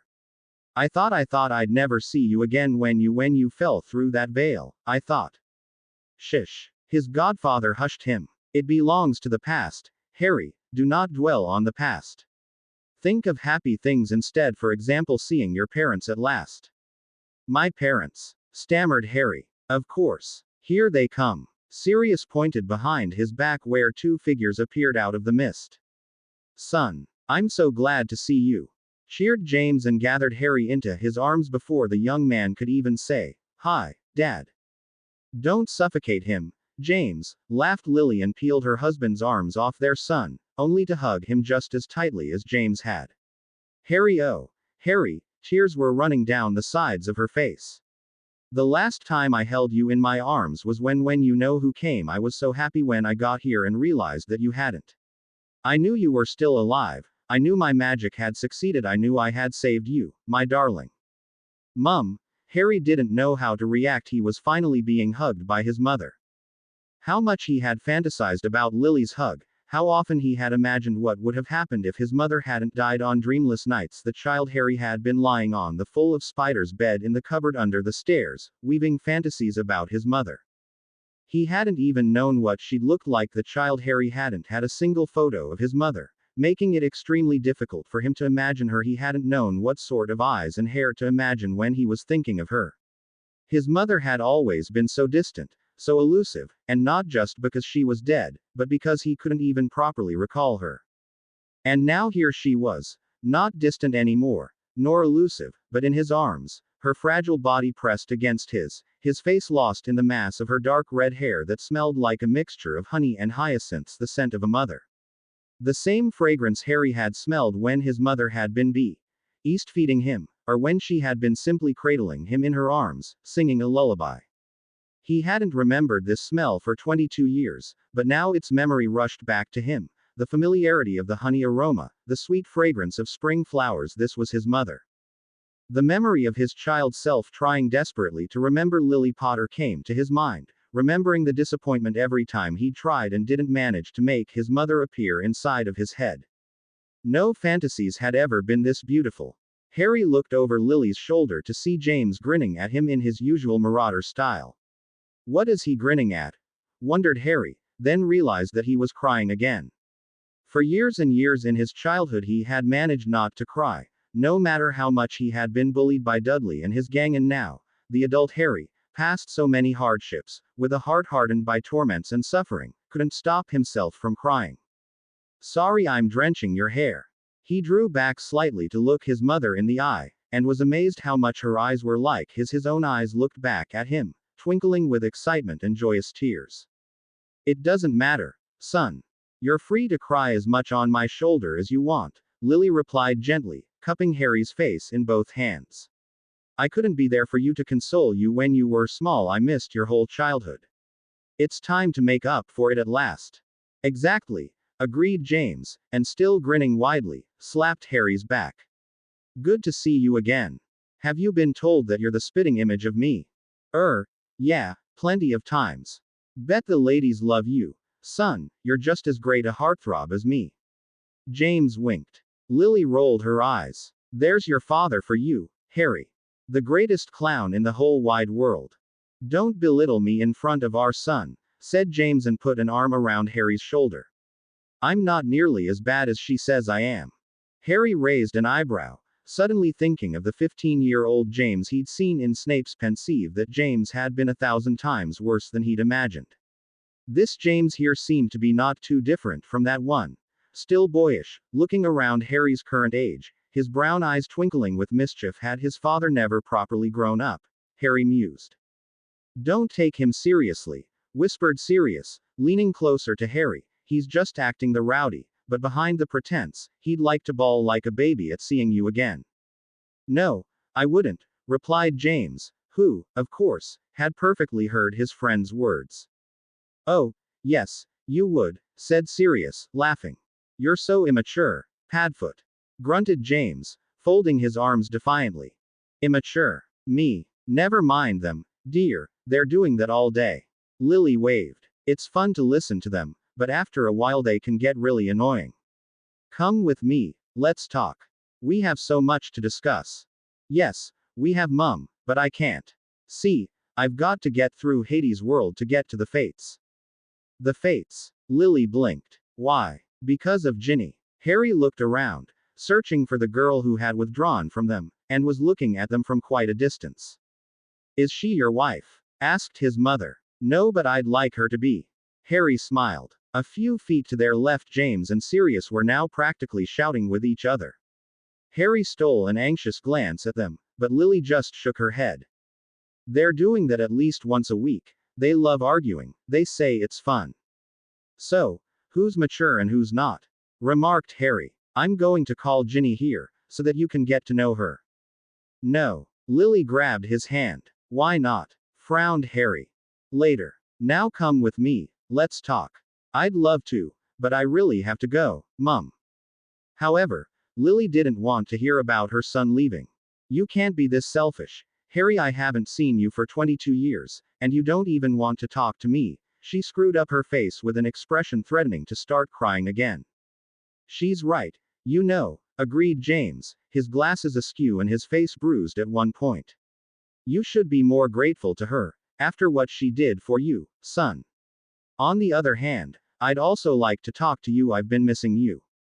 Heck, I didn't even have a chance to teach you to play Quidditch. I learned it quite well, though, replied Harry, starting to feel rather uneasy in his parents' presence. Something was wrong with them. The point is that you owe your parents a bit of a chat, said Sirius, who was sporting a pretty black eye. And me, too. Harry looked at Ginny over his shoulder. She seemed to be calm, but deep inside she must have been seething. What am I doing here? Harry asked himself. I've got to help her get to the Fates, and instead I'm letting myself become distracted. Look, sorry, but I really have to go. We could talk on my way back from the Fates, what do you say? He suggested to his parents and his godfather. His mother's eyes filled with tears and his father and Sirius scowled at him accusingly. I'm really sorry, but I know this place isn't even real, this is just a virtual reality, a demo version of the underworld, perhaps you three aren't real too. Don't we look real? Lily sniffed. Didn't my arms around you feel real, Harry? It could just be magic. The young wizard shrugged. He felt pangs of remorse that he was talking like that to his parents, but what if they weren't even real? What if they were just sent here to prevent him from getting further? Then tell me, isn't she real? Said Lily, and waved, as though beckoning to someone. In the next instant, a small figure appeared out of the mist. Daddy. Harry thought he'd die on the spot. Daffy. The little girl was running towards him, her tiny arms outstretched, her curly black locks dancing around her head. Harry felt his legs go weak and dropped to his knees. The child threw herself on his neck. Daddy, you're here. I've so missed you, she gibbered, snuggling her rosy face into Harry's messy hair. For a moment Harry was hesitating, not knowing how to react, but as Daphne's arms wound around his neck and she gave him a smacking, wet kiss on the cheek like she had always done in her short life, he instinctively pulled her to himself, holding her tightly yet gently, exactly like he had used to. Daddy, don't ever leave me again. Daffy cooed into his left ear. Promise me that you won't. Harry. He looked up to see Ginny standing next to them with a questioning expression. Harry, you know this isn't real, don't you? Quote. He began insecurely. Harry, Ginny crouched down next to them. This isn't real. They aren't really your mother, father, godfather, and daughter. Wasn't the chimera real? Whispered Harry, feeling more and more confused by the second. Wasn't the Cyclops real? And the sirens? Scylla, Charybdis? Were they all figments of our imagination? Perhaps not, perhaps yes, she replied. We don't know what would have happened if the chimera had eaten us. Perhaps it would have vanished in a puff of smoke when it swallowed us, and we would have fallen onto the ground, intact. We also don't know what would have happened if the whirlpool had beat the ship in. Perhaps it also would have landed us in Esculapius' room, just in another way. They might have all been real, but they all might have been just illusions, Harry. Then the ache in my back must have been a pretty convincing illusion, remarked Harry with a hint of sarcasm in his voice. See, girl, we're all real, spoke up Lily. We're real, and we're Harry's family, while you aren't part of it yet. Harry pursed his lips, sizing up his mother contemplatively. Ginny saw the doubt in his eyes. She saw he couldn't decide whom to believe, for both parties who were trying to convince him meant a lot to him. Ginny, he heaved a huge sigh. Tell me, an hour ago, in the pool, did we really make love, or was that also just an illusion? Of course that was real, she replied, blushing, aware that Harry's parents were listening. Hey, Harry, you little tyke, said Sirius, chuckling. I told you he was a heartthrob like his father. James grinned. Harry, Ginny continued, pretending to not have heard the two marauders' snide comments, we have to go. You're not taking my daddy away from me, shouted little Daphne, scowling both at Ginny and her father.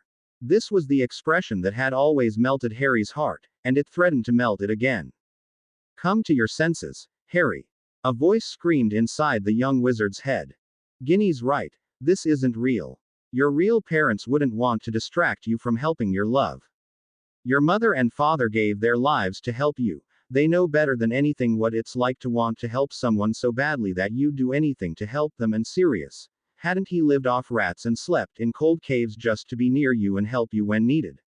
Hadn't he run off to the Department of Mysteries to save your sorry ass from Voldemort's trap? He'd also understand that you want to save your love more than anything. You're right, Ginny, he said, standing up. This isn't real. My real family wouldn't be selfish enough to hold me back from helping you. This isn't my real family. But Harry, Lily held out her hands pleadingly. Harry, how can you just disown us? I'm deeply disappointed in you, said Sirius.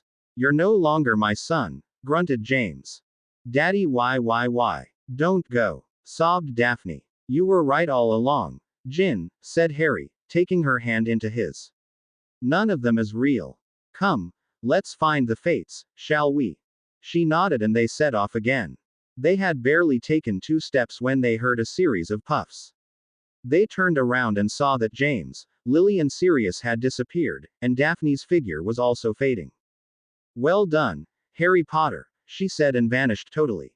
What were these things? Harry asked Ginny. Illusions, perhaps. She shrugged. I owe you one. Had you not persuaded me, I would have fallen into their trap. I know, she smiled. It seems I keep saving you here in the row of gods. He made a grimace. Yeah, my superhero image has been shattered.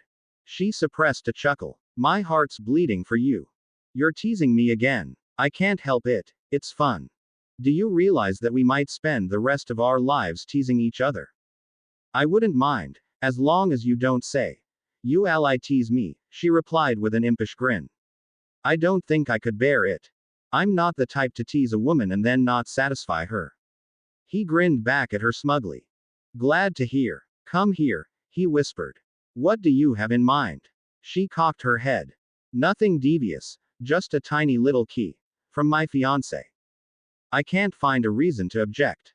Ginny licked her lips and slid her arms around his neck. However, the key never took place, because a giggle interrupted them. They looked to the right to see a scantily clad woman whose pink, almost see-through dress and wavy blonde hair was billowing in a non-existent wind. She was pressing her hands over her lips to suppress her chuckle, her sky-blue eyes glinting jovially. Who are you and what's so funny? Questioned Ginny. Guess who I am, she replied, tossing her blonde locks out of her face in a seductive manner. Fleur Delacour's second cousin, said Harry with a smirk. He, of course, had a very good idea who the woman might be. Honestly, huffed the woman wearing almost nothing. I'm Aphrodite, goddess of love. I wouldn't have guessed in a million years, Harry replied innocently. Anyway, Aphrodite waved. I was laughing because I was so satisfied with myself. Satisfied with yourself? Ginny blinked. Yeah, the goddess nodded. The idea of this little deception came from me. You. Of course me. Hades is the most unimaginative bloke you could think of. How would he have been able to make up an obstacle based on love? If it hadn't been for me, Elysium would still look just as dark and boring as Tartarus. But I persuaded Hattie to hire me as an interior decorator. So, in fact, this task should be called Aphrodite's task, not Hades' task. The goddess pouted. Hades always takes all the credit for my work. It's so damn unfair. But now I've come to tell you that it was me who invented this fabulous task, not my stupid uncle.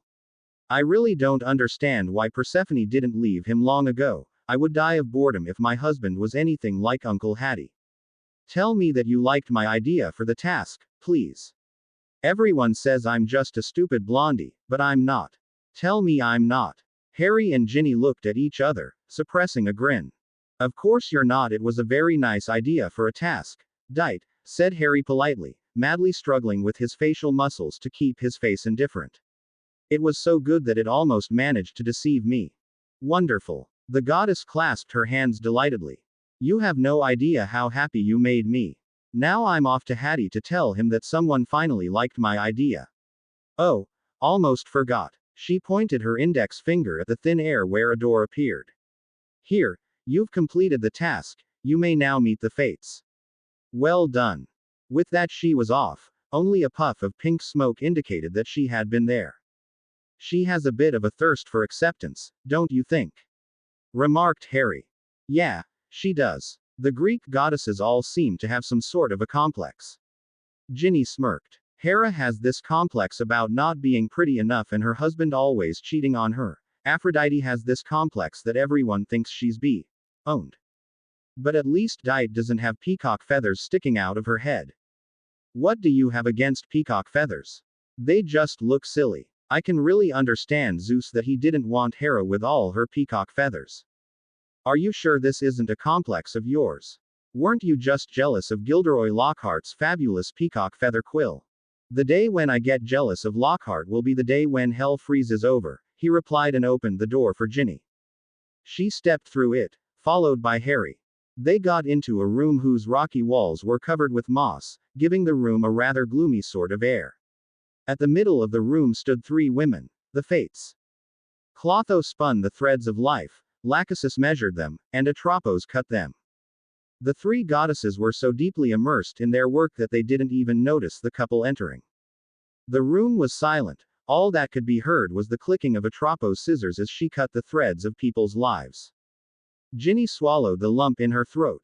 She was inadvertently reminded of the terrible fate awaiting her father if she didn't succeed in freeing him now. Harry cleared his throat. The Fates shuddered at the voice, and Atropos, the youngest of all of them, dropped her scissors in fright. Are you out of your minds? The wizened, wrinkled Clotho snapped. Scaring us like that? I'm sorry, ladies, but we had to make you aware of our presence somehow, apologized Harry. What do you want? Demanded Lachesis. We are here to ask for your help, said the young wizard. We never receive clients in person, answered Clotho. At least we haven't had done so for over 1,000 years. Just do like all the others who want us to cut someone's thread. Write us a letter, that we of course will never read, because we aren't the types who can be blackmailed or bribed into doing anything like that. So leave, please. We haven't fought our way through the row of gods to leave now. We haven't battled monsters and solved stupid riddles for nothing. Ginny stamped her foot. You've got to listen to us. Please. Atropos regarded her with a compassionate expression. She looked about Ginny's age, although she must have been thousands of years old. Still, it must have been hard for her to live with a maiden's face and cut threads at the same time. It was a job rather suitable for Clotho, yet it was the youngest one's task. Atropos gave Ginny a gentle smile. Speak. We'll listen. Ginny looked at Harry. It'd better if you told them. Yeah. He nodded and turned back to the Fates. Ginny here has a serious problem, ladies. Her father has been cursed by the Fates' charm. Clotho's eyes narrowed and she stopped spinning the thread. Lachesis' mouth opened and she forgot to shut it, while Atropos clutched at her heart with a yelp and dropped her scissors again. That can't be true. Unfortunately it is true, replied Harry. But that charm hasn't been used for at least a millennium.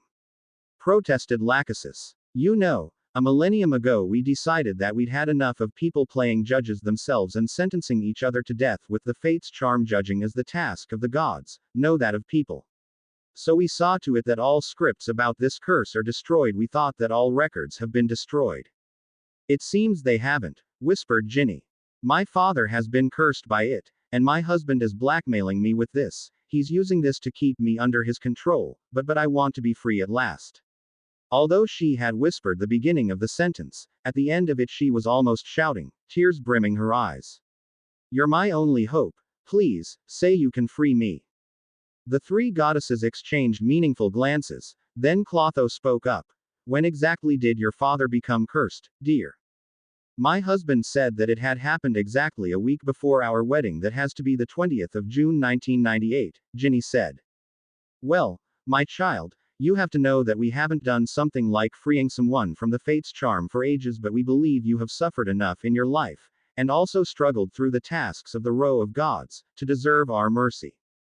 However, freeing someone from this curse is a hard task, and we haven't had to do it for over a millennium, so we have forgotten how exactly it works. First we have to look it up in our personal journals, and finding entries we wrote over 1,000 years ago will take some time, said Atropos. Also, as far as I remember, freeing people from this curse isn't a quick process. I'm sorry, but we cannot perform the liberation ceremony right here and now. Anniversaries are always special dates. I believe the freeing ritual can be performed by the anniversary of your father's cursing, and then, on the 20th of June, next year, you will be free. But there's 10 months until then. Ginny breathed. She'd have to wait almost a whole year till next June. We are sorry, but this is all we can do for you, said Lachesis. Have faith, child, and hold out. It's less than a year and both your father and you will be free. We promise you that. Ginny opened her mouth to protest, but Harry shook his head. It's nice of them to do it at all. They could easily have turned us down. But Harry, how can I live together with Draco for another 10 months after all that's happened between us? How? Think of the happy time we spent together in these 4 days, Ginny. Think of it, and you'll get strength from the memories. Then think of the future. Think of us being together from next June, together, always, and only death can part us. Ginny hugged him tightly. With all her love, and as she looked over his shoulder, she saw Atropos grin at her and give her the thumbs up. She chuckled into Harry's neck. This Atropos was a nice girl, pity that she had to do such a nasty job. Just one more question. Harry turned to the Fates again. How are we going to get back? Will we have to go through the obstacles of the row of gods again? Will we have to fight our way back again? Oh, no, Atropos giggled. When you came through the different rooms of the row of gods, you made the way free for about a day. If you begin your journey back right now, you'll get back to the entrance without any difficulty. No monsters or whatsoever. No monsters, okay, but how will we get back from Aesculapius' chamber to Athena's? There's a damn big sea there, and in order to get back onto the sea, we would have to climb that enormous waterfall, Harry reasoned. My dears, the row of gods is a magical place. If you have once fought your way through its obstacles, it will show you the way back as a reward. I can assure you that you won't have any problem getting back to the entrance of the row, replied Clotho benignly. Right, then, thank you for your help, ladies. Harry slightly bent his head. Yes, thank you, added Ginny, looking crestfallen. She couldn't imagine almost a year spent with Draco while she knew her thoughts would be with Harry every second of that year. She didn't dare imagine how Draco would treat her now. Somehow he might have got to know that she left with Harry, and if he got to know, there'd be hell to pay. She heaved a deep sigh, said farewell to the Fates and let Harry guide her out of chamber whose door closed behind their backs. Don't be sad, Ginny, her lover said quietly, putting an arm around her shoulder. I don't want to see you sad. I'd like to smile, Harry, but I simply can't. At the mere thought of having to endure my husband for another year, He placed his index finger on her lips, silencing her. I don't want you to think of Malfoy now. Just think of what we shared in the pond. See, you're smiling again. She was indeed smiling. How could I not smile when I think of that? As they reached the river Styx, they found Karen standing on the bank, waiting for them. The Fates must have been right when saying that the row of gods will help us on our way back, said Harry as the boatman bowed to Ginny and blushed furiously. Cerberus, the three-headed dog, made way for them, not looking a bit murderous this time. When they took place in the boat, Karen began to sing something in Italian, never taking his eyes off Ginny. Tell me, is he gone mad, or does he think he's a gondolier on the Canal Grande? Whispered Ginny to Harry. He's just madly in love with you, honey, he whispered back, trying to hold back his laughter. By the way, Gin, I know there's not much chance for your husband getting to know about our little journey here, but in case he does, then be sure to tell him that our mission didn't succeed. Why? She frowned, finding it hard to concentrate on Harry when O Sol Mio sung by Karen suppressed all other noises, even the splashing of water. Because if ever he gets to know that you'll be free in less than a year, then he might think up something new to chain you to himself. Something that we'll never be able to get rid of, a curse that we might not be able to break, so just tell him that we didn't manage to convince the Fates. Right. She nodded. I'll lie to him. But I seriously hope that he'll never find out about this journey of ours. In a couple of minutes they reached the opposite bank and Karen got out, holding out his bony hand for Ginny to help her gallantly out of the boat. As usual, he ignored Harry. Thank you very much, Mr. Karen. The young witch smiled at him. My pleasure, milady. I hope to see you soon again. Don't I have to be dead to meet you again? She raised an eyebrow while Harry took her hand. Well, yes, but.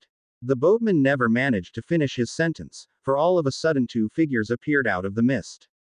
So, said one of them in a gruff voice. D. Draco. Gasped Ginny. Phaedra. Breathed Harry. Bingo. Harry, dear, the woman said with her arms akimbo.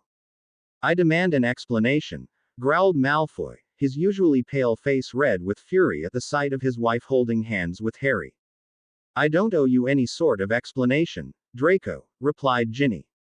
Oh, but of course you do, drawled the blonde wizard. You left Malfoy Manor to go frolicking with Potter and to get freed from my curse. Didn't you? What if I did? She spat haughtily. It's none of your business. As long as you go by my name, it is my business. Exactly. I would also like to hear the story, darling, hissed Phaedra, putting the emphasis on the darling part. while looking at Harry with a dark expression. I don't owe you any explanation, Phaedra. I told you to stop tailing me, I told you it was all over, said Harry passionately. I quit your ruddy circle and I quit our relationship, too.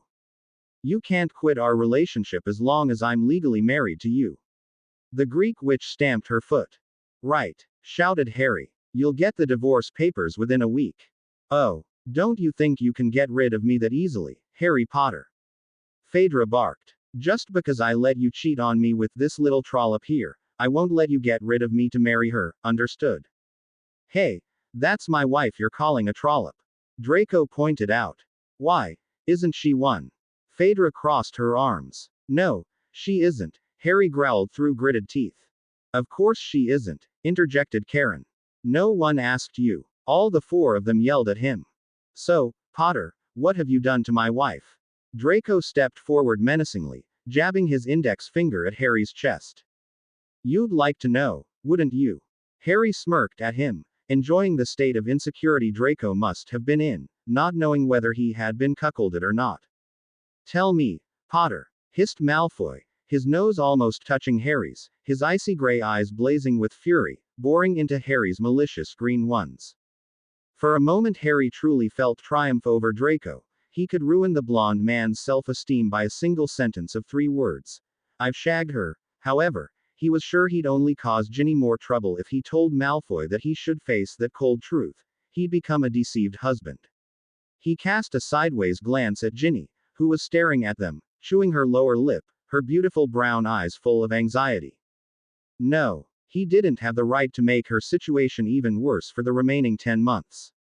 He knew they couldn't do anything for almost a year. He knew he had to let Ginny go back to her husband till the 20th of June 2004. He knew how hard it'd be for her to live with Malfoy again after all that had happened, yet Harry knew that if he gloated to Malfoy about his successful seduction of Ginny, he'd make her life with Draco a living hell.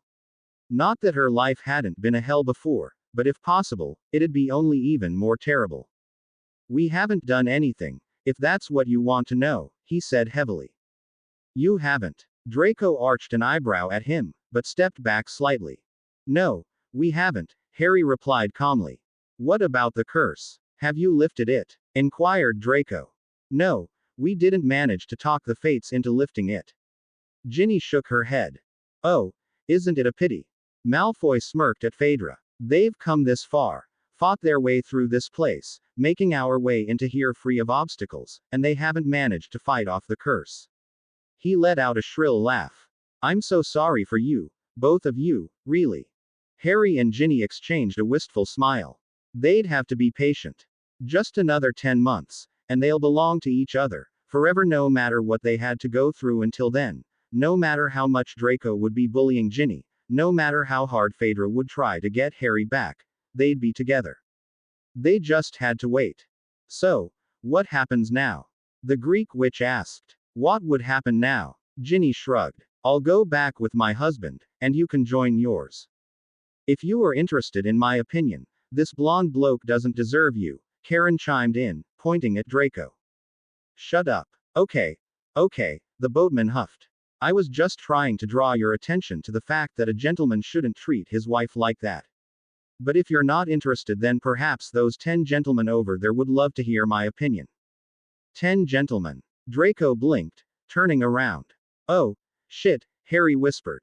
10 oars appeared out of the mist, advancing on them with their wands drawn, all pointed at Harry. How did they get here? Breathed Draco. Malfoy. You idiot, snapped Phaedra. They must have put a bug charm on you while you were playing chess with them. Why on me? Countered Draco. They might as well have put it on you. That's out of the question. All members of the circle have anti-bug charm fields. What? Asked Draco, but he didn't really expect an answer, for a flash of light crossed the air in front of his eyes.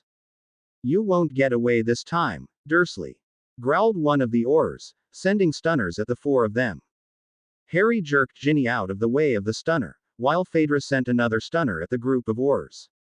What now? Draco ducked. Fight, Malfoy, replied Harry. On your side. If you brought them upon us, then yes, on our side. Snapped Phaedra, her voice peremptory. Are you out of your mind, woman? I don't want to end up in the labyrinth, shouted Draco, and deflected a jinx aimed at Ginny. In no time the duel was in full swing, the air filled with smoke and flashes of hexes.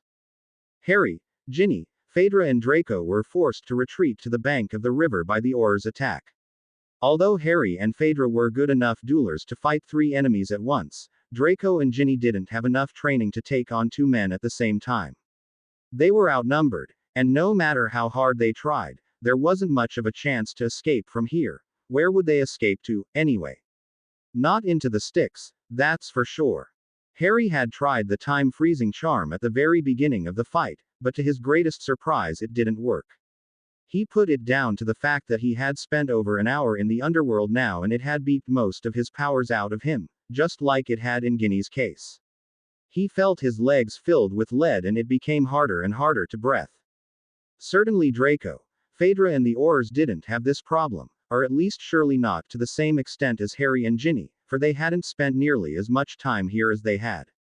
The oars were breaking their way through all obstacles conjured by the 4, pressing towards them like 10 enormous rhinos, and soon enough Harry found himself using his fist just as frequently as his wand to try and hold off the 2 enthusiastic Greek wizarding policemen. Whenever an oar came close to Karen, the boatman slapped him hard on the head with his oars, but otherwise he kept out of the scrap. Draco had to admit to himself that he wasn't sure why he was fighting against the oars at all. If they caught him, he'd really land up in the Greek wizarding prison, the infamous labyrinth, and it crossed his mind that not even saving his wife from this stupid scrap was worth getting a life sentence for complicity, for helping Ginny would mean that he was helping Potter as well, and Potter, for the time being, was wanted for murder by the Greek magical law enforcement. Well, Draco definitely didn't feel like getting convicted because of Potter, and the idea of helping Potter with anything sounded ridiculous even inside his head.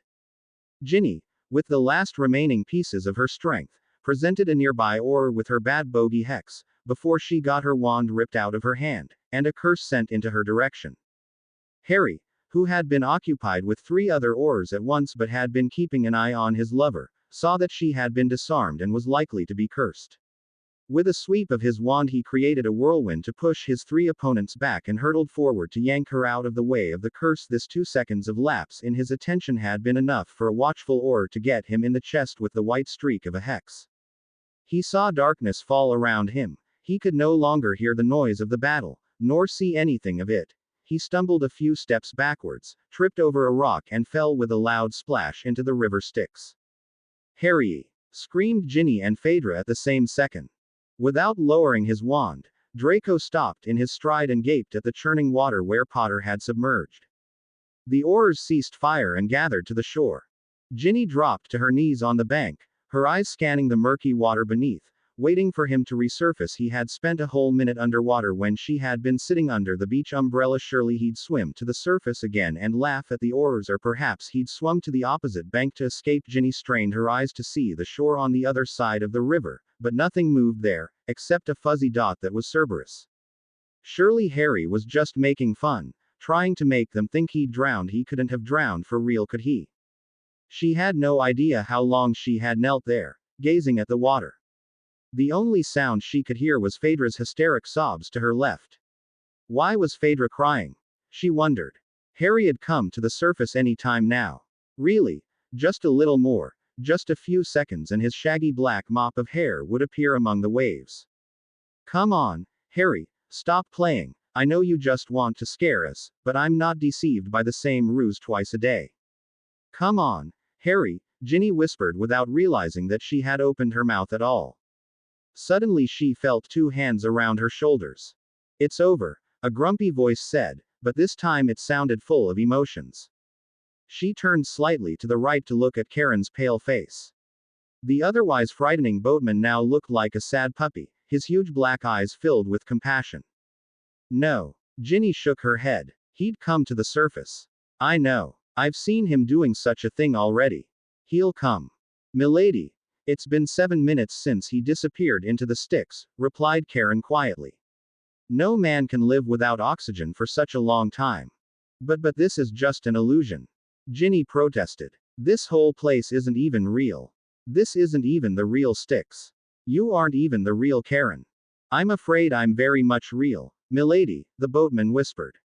So is the Styx. Everything's real in the row of gods, save for the spirits that try to deceive anyone who ventures into the underworld part of the row. No, no, you must be mistaken, Ginny croaked. This is all just an illusion, and illusions can't kill anyone. Harry will come back. Face reality, Phaedra hissed from her left. Ginny squinted at the other woman to see her beautiful features contorted with pain. Face it, you ch. You brought Harry here, and this place killed him. You are to blame. Only you. No. Ginny stared at the water again. This can't be true. This must be just a nightmare. Yes, a nightmare. Nothing else. She'd wake up next morning in her soft bed in the burrow and find out that Harry had never returned to England. She had never visited him at 12 Grimmauld Place, and the row of gods never existed. She just gazed at the river that kept flowing peacefully, as though not feeling even slightly guilty for having swallowed Harry. She felt Karen's hands leave her shoulders while a bigger, firmer pair of hands caught her and slowly pulled her off the ground. She barely noticed the oars putting manacles on her wrists, nor did she realize that Phaedra and Draco had already been shackled. She didn't notice when 2 oars gripped her arms and started steering her away from the river. She looked over her shoulder, never taking her eyes off the water. She was still staring in the direction of the Styx when it had long merged into the darkness. Cedric Diggory was wondering why Queen Persephone had sent for him. He had been at the middle of a Quidditch training session when a messenger came to the pitch and told him that the Queen wanted to see him in person. What could be this important? And why would the Queen want to talk to him? He had barely seen her in his whole life. Correction. His life after death. So he had absolutely no idea what she could want from him. Don't be long, Seed, shouted Godric Gryffindor from the pitch. I won't, Captain. Cedric waved back, knowing what Gryffindor desired the most was to win a match against Tartarus at last. Elysium hadn't won a single match for 246 years now.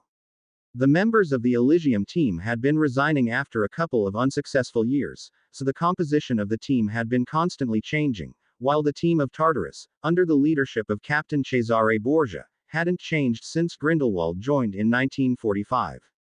Cedric propped his Styx Sweeper 2003 broom on his shoulder and started climbing the steps leading towards the palace of the underworld that stood on a small hill, its front door lined with elaborately carved skulls. Listen to this, Hattie, said Persephone, sitting crosswise in a cushioned armchair that served as the queen's throne. Her head was propped on one of the chair's armrests, her legs lolling over the other armrest. She was beeping some sort of a pink, skull-shaped lollipop, deeply immersed in reading the Quibbler. Her position was as unroyal as possible, but it didn't seem to bother her husband, who was sitting on his throne next to her chair, his face half hidden in his palms, his expression radiating utter boredom. What have you found now? He sighed, rolling his eyes. Listen. Persephone slightly straightened her back to show the importance of what she was about to read out. Famous celebrity Celestina Warbeck has been caught madly snogging with none other than Michael Jackson in an infamous bar called the Blue Oyster in New York. Goblins, disguised as men in black leather thongs, were hired to continue tailing the enamored singing sensations. The queen of the underworld squinted at her husband to see that his eyes were closed. Are you listening? She nudged him. With a snore-like snort, Hades shuddered and opened his eyes. Yeah, I'm listening. But honestly, Percy, why do you believe all the rubbish that the Quibbler writes? Should I rather read the Financial Times? That's boring, she snapped, as a young man with dark brown hair and a broom on his shoulder entered the room. She immediately dropped her newspaper and her expression changed from furious at Hades into a serene, compassionate one. The young man stopped at the door. Noticing him, Persephone pulled her legs off her chair's armrest to sit as regally as possible. Seeing the young man's hesitation, she beckoned him closer with a gentle smile. Come, my dear, don't be afraid. I'm not afraid, Your Highness, replied Cedric. I'm just surprised that you asked me to join you for a discussion. I'm curious to know what it is all about. Persephone and Hades exchanged a meaningful look, then Hades spoke up. As you know, young Diggory, we here in the underworld have no clue to what is going on up in the world of the living. All we get to know comes from the newspapers that my dear mother-in-law Demeter keeps sending us through the Styx post. Indeed, Demeter had been providing her daughter with information of the world above through newspapers that she kept dropping into the Styx at its source, i.e., the source of the Styx was on the surface of Earth, it just dived beneath the surface again after a short stretch. Demeter had wanted to make sure that her daughter was well informed about the events of the world above, so that when she left the underworld to spend half the year with her mother, she'd be aware of what had happened in her half-year-long sojourn in the underworld. Sometimes the inhabitants of the underworld got to know about the happenings of the world above from Persephone's newspapers, but that being the only source of information, they were mostly unaware of what was going on in the world of the living. Yes, Your Majesty, I am aware of it. Cedric nodded and jumped aside because a huge stack of newspapers fell through the ceiling, right where he had been standing a second earlier. The newspapers were bound together with a sticking charm and he saw that the one on the top was called The Guardian. I'm just curious to know what it has to do with me. Well, the Queen hesitated for a second, her eyes full of sympathy. Then she slid off her throne and started rummaging through a pile of magazines she had dropped to the floor after having read them through. Ah, here it is. She pulled the Daily Prophet out from under Le Monde and Der Spiegel, handing it to Cedric. Page 15. And I'm truly, deeply sorry. Cedric took the newspaper with slightly trembling hands, fearing that something terrible would be in there. The headline on page 15 read, "WHO must not be named strikes again. This time not in Euro Disney, but in Great Stoatshead." Cedric gulped and read on. It seems that after his 5 years of hiding and licking the wounds given to him by the boy who lived, to whom we rather refer nowadays as the boy who has gone missing, he who must not be named seems to have returned to full power. We can only guess what he has been doing over the last 5 years, why he was hiding, but very likely we will never properly find out. He has lost most of his Death Eaters, we would have said, but less than a week ago he struck in Disneyland Paris, with a group of at least 15 dark wizards. This means he must have found a way to recruit new followers. The number of casualties of the Disneyland attack is approximately 150 people, over 30 of them dead. After an attack of such magnitude, we were fearful that next time you know who would strike in a packed shopping mall or in Diagon Alley, but instead, he has chosen a smaller target. Amos Diggory of the Department for the Regulation and Control of Magical Creatures, and his wife Corey Papafodiou Diggory. We might wonder why the Dark Lord chose this innocent couple, whose only son he had already murdered. The Auror squad led by Nymphadora Tonks arrived at the scene shortly after the attack to find the Diggory's home devastated, Amos and Corey tortured to such an extent that they weren't able to speak or even recognize the Aurors. They were immediately transported to St. Mungo's in the hope of providing them with rapid treatment. However, the damage seems permanent, and the Diggorys are likely to be sent into the spell damage department of the Wizarding Hospital and remain there for the rest of their lives. After a thorough investigation, it turns out that he who must not be named and his servants must have been looking for something in the couple's home, for all filing cabinets were pried open, their contents scattered all over the house. Auror Tonks found a photo album lying on the floor, several photos missing.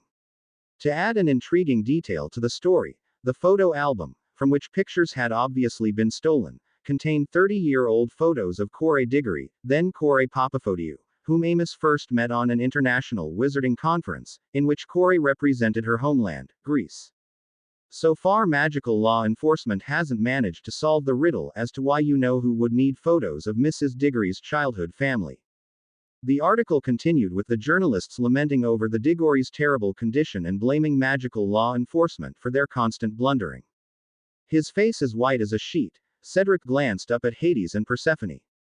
"I'm very, very sorry," said the Queen, her huge dark blue eyes brimming with tears. "I'm sorry about your parents, and also that you had to get to know about it like this," added the King of the Underworld solemnly. "I wish we could help you somehow," the Queen sighed. "But you could," replied Cedric resolutely. "How?" Hades arched an eyebrow at him. "I've heard that on certain occasions, you let some of the dead leave the netherworld to join their loved ones in the world of the living when those people were going through a really distressing time and they needed support. I've heard you let Caesar's soul join Cleopatra's when she needed support against Octavian and she never got to know that it had been her late lover's spirit helping her, giving her the heart to carry on. I'd like to do as Caesar did. I'd like to go up and be beside my parents. They won't know I'm there, but they'll sense me somehow in their subconscious, and perhaps I'll be able to help them, heal them. The king of the underworld gave the young man an appraising look. I haven't given anyone my consent to leave my world for centuries. Couldn't you make an exception this time, Hattie dear? Asked his wife, gently squeezing his hand. I don't know, Percy. Hades shook his head. I'd love to help the Diggories by letting their son rejoin them for a while, but who'd play Seeker for Elysium then? Oh, don't be such an insensitive wart. Snapped the queen. How can that stupid game be more important for you than the well-being of two people? I'm deeply disappointed in you, Hades. Don't call me Hades, said the king of the netherworld, pouting. But that's your name, isn't it? Persephone grunted and looked away. You know I hate it when you call me that. For you I'm Hattie. If his heart hadn't been full of worry for his parents, Cedric would have been thoroughly amused by the couple's bickering. As long as you don't let this young man help his parents, you're just Hades for me, said the queen defiantly. The king of the underworld sent Cedric an I can't believe this stare. Sorry, boy, but we can't let Tartarus win again, can we? I can't let you go until you find someone to play Seeker instead of you. Could you perhaps appoint another Seeker for your team? I'm afraid not, sir. The young man shook his head. You know how dirty Tartarus is playing. There's not a single soul in Elysium who'd volunteer for the position, at least none that I know of. Hades scratched his jaw, looking thoughtful. Well, perhaps. But no one ever got to know what he had wanted to say, for at that second the limp body of a man fell through the ceiling. The man fell face down on the floor, clutching a wand in his hand. He had obviously come through the sticks, for everything that fell through the ceiling always came from the river, sometimes even Muggle garbage, which was very annoying for the cleaners of the king's palace.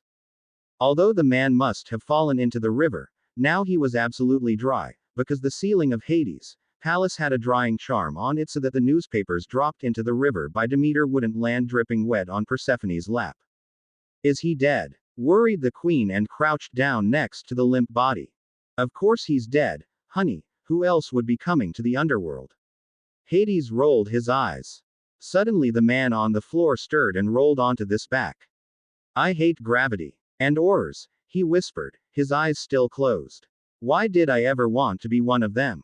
What is he saying? Asked Persephone. He seems to be raving. Before her husband could reply, Cedric shouted, It's Harry. Who? Harry Potter. My one-time fellow student at Hogwarts, said young Diggory. Damn it, Harry, why did you also have to die? Harry opened his eyes, blinked to clear his vision and turned slightly in Cedric's direction. Dead. No, I'm not dead, at least I don't think so. By the way, hi, Seed. Suddenly he sat bolt upright. Tell me, are you the real Cedric, or just another illusion trying to deceive me? What the heck are you talking about? Young Diggory furrowed his brow. I just the row of God's oars came, I fell into the river, then bugger, what if the oars caught Ginny? And Phaedra. And Malfoy. Ha! I'm going mad, Cedric, I actually feel worried about Malfoy. I have absolutely no idea what you're talking about, Harry, replied Cedric, kneeling down next to him, but you're really alive. Course I am, haven't I said so yet? Grunted Harry, looking around. Who are they? He pointed at the rulers of the netherworld. He's Hattie, the queen introduced her husband with a gentle smile. And she's Percy, added her husband, pointing at her. Percy. Harry blinked. I must have hit my head very badly. Percy as in Percival. As in Persephone. The queen corrected him. It's an S. In Percy, not a C. But really, she leant closer to Harry to look into his eyes. It's amazing. What? The young wizard frowned. That you're alive. Why is that so amazing? Harry shrugged. I fell into the sticks in the row of gods, but I was very much alive there, so why wouldn't I be alive here? Because this is the underworld, declared Hades. Yeah, I know, there's a Hades room in the row of gods, this must be part of it. Harry nodded. I think you have misunderstood us, young man. This is the underworld. No room, no illusion, but the real one. Wah. Harry gaped. No, this must be just a dream. Harry, wake up. He slapped his face as hard as he could. This can't be true. Tell me you're just joking. We aren't. Persephone shook her head. You're in the netherworld. Alive. How can you tell I'm alive? I'm beginning to think I'm actually dead, young Potter said. We can see it in your eyes, replied Cedric. They're alive. They're so different from those of the dead. Just look at my eyes. What can you see there? Frowning, Harry gazed into his one-time Quidditch opponent's eyes and was taken aback by what he saw there. Cedric's eyes were just as pretty gray as they had ever been, but somehow, they were translucent. The rest of his body seemed totally solid. Harry would have sworn he could touch and feel it if he reached out, but Ced's eyes were simply unearthly. Nothing but his eyes suggested that he wasn't a normal human being. Harry squinted at Persephone. Your eyes aren't translucent. You must be alive, too, so why is it such a big deal that I'm here alive? Because I'm a goddess, I'm immortal. Did you just say you've been in the row of gods? Interjected Hades. Yeah, I've been there. Harry nodded. Had some business with the fates. And you reached them. Yeah, why? Because, said Hades, then you must be a tough fighter. No one has managed to go through the tasks and live to tell the tale for about 1,000 years. That must have been a piece of cake for Harry, Cedric grinned, for the moment forgetting about the bad news in the Daily Prophet. He won the Triwizard Tournament, too. I won it together with you, old boy. Harry grinned back. Come on, don't be so modest. I'm not modest, just you were still better than me. You reached the cup before me. Only because you saved me from Crumb. And you were better at Quidditch, too. Now that's something I refuse to agree with. Protested young Diggory. You were a much better seeker than I ever was. I only won that single match because you got into trouble with the Dementors. To tell you the truth, I've never seen a seeker as good as you, Harry. A moment, please. Hades cut in. Did you just say he was a good seeker? Yeah, that's right, Cedric shrugged. Hades and Persephone looked at each other in a rather peculiar way. What? Asked Harry, confused. Care to play for Elysium? For what? Sitting on a patch of straw, Ginny was gazing at the floor of the cell they were being held in. Draco was pacing the cell irritably, while Phaedra was standing by the bars, looking defiantly outside. Where on earth are they? Haven't they got my owl? Huffed Draco. Shut up, Malfoy, will you? Snapped Phaedra, but her voice was no longer as firm and determined as it had been, it was trembling and nervous. They'll come sooner or later, and you'll be free to go back to your darned England. What do you have against England? Nothing. But my husband died merely hours ago, so I'm a bit beside myself. That's understandable, isn't it? She shouted, her eyes blazing with fury and pain. Isn't it? Yeah, of course. I'm sorry, replied Malfoy. Sorry. Are you really sorry that Harry died? Phaedra looked incredulous. Draco shrugged. I never liked him, but he deserved a worthier death than drowning in a stupid river. Ginny didn't hear anything of their bickering. She was just gazing at the floor, her ears not taking in any sound, her mind not interpreting anything. She was in a state of shock, and even tears failed to come. Oh, it would have been a relief to cry, but she simply couldn't. For the moment she didn't even feel the pain Phaedra was so spectacularly suffering from. Harry's death didn't even properly sink in. He had just fallen into the sticks and never resurfaced. However, Ginny didn't identify this with the fact that Harry had died. Her thoughts were hovering somewhere between dream and reality, but didn't belong to either of the two categories, so she couldn't even decide what had truly happened and what had just been a figment of her imagination. She couldn't even properly remember what had happened to them in the row of gods. The last 4 days with Harry seemed to be a blur. She could no more tell whether she had indeed visited Harry at the old black house, whether she had let him glimpse her memories, whether they had ever eaten gyros at Nikias, whether Spiro had ever existed, whether they had ever been to Delphi and Atlantis, whether they had indeed made love. Everything was so hazy, so fragmented that Ginny's thoughts and memories resembled the scattered pieces of a jigsaw puzzle. She simply couldn't put the pieces into the right places to form a complete picture, and perhaps she didn't even want to. For the time being she felt okay just gazing at the floor, not trying to think at all. She didn't even look up when voices spoke from beyond the bars, and rather familiar voices at that. Come on, snapped a female voice, you can't really think that Draco and Purea Malfoy were indeed accomplices of a murderer. I'm sorry, lady, Don't you dare call me lady, I'm an Or just like you. Grunted the female voice. Oh, sorry, colleague, but we have every reason to believe that they were his accomplices. They were together at a rather shifty place, very possibly having a secret mafia meeting. Honestly, man, what are you talking about? Said a raspy voice harshly. Mafia, are you out of your mind? Yes, they are, if they think that I had anything to do with Poe, began Draco, only to be kicked in the shin by Phaedra. Dursley. We had absolutely nothing to do with Dursley. At least not Mrs. P. Creevy and me. As for my wife, she got kidnapped by Dursley, she's only a victim. Mrs. Creevy and I only went after them to save her from the clutches of that lunatic, so all three of us are innocent. You heard him, commented the raspy voice. So, are you letting them go or should we get in contact with the International Or Court of Justice? All right, then, Moody, if you vouch for them, you may take them, consented the chief of the Athens Or team. But I'm only letting them go because you are vouching for them. Great, chimed in the familiar female voice. Let them out of the cell, then, will you? And give them their wands back. Ginny heard the door of the cell creak open, and felt someone gently help her off the straw-littered ground. Still dazed, she slowly turned her head in the direction of the person who'd helped her. Tonks, she whispered. Watch her, Ginny. The young Or smiled at her and led her out of the cell. What are you doing here? Asked Ginny in a shaky voice as they left the building of the Or headquarters. We've come to take you home. Here, dear, take your wand. Ginny took it without a word. Your husband sent us a message that you were being kept prisoner in Athens, Tonks continued. You know even prisoners have the right to contact their lawyers or relatives or anyone they'd like to. Your husband was clever enough to contact us, and Moody and I came to sort things out. Everything's going to be all right now. No, it won't, replied Ginny monotonously, surprised that she could produce any sort of a sound at all. Nothing will ever be all right. Harry's dead. What? Tonks. Dark eyes widened in shock. You must be joking. Ginny smiled bitterly. If only it were a joke, but I'd never ever joke about something like that, Tonks. But how? Did that Dursley or who kidnap him, too? No, Dursley ever kidnapped anyone.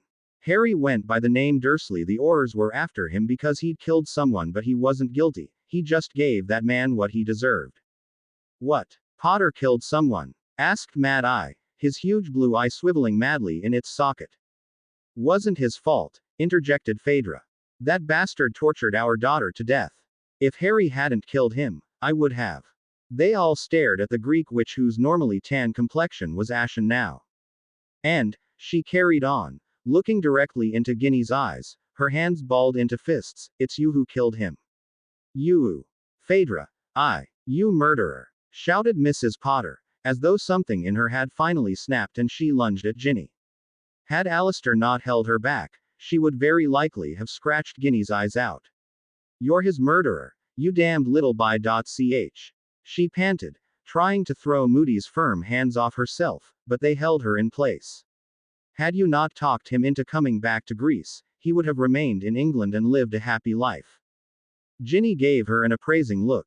You came to England to talk him into rejoining you in the circle. He would have come back in any case. If not with me, then with you. How can you be this calm? Hissed Phaedra. You selfish little tramp, you never loved him, now I can see it. I loved him more than you ever did, whispered Ginny. Then cry. Cry like I do. Show that you loved him, for heaven's sake. What sort of a love did you feel for him if you can't even cry over his death? I want to go back to England, Tonks, said Ginny, looking away from the hysterical Phaedra. Shall we escort Mrs. Potter back to her home? Suggested Mad Eye. No thanks, I can find my way home very well on my own, growled Phaedra, not wanting to disclose the location of the circle headquarters to anyone. I agree with Mr. Moody, Phaedra, you need someone to escort you home in your current condition, said Draco. Ha, Mr. Malfoy is worried about me. How flattering, said the Greek witch in a sarcastic tone. What are you worried about? That I might go off and commit suicide.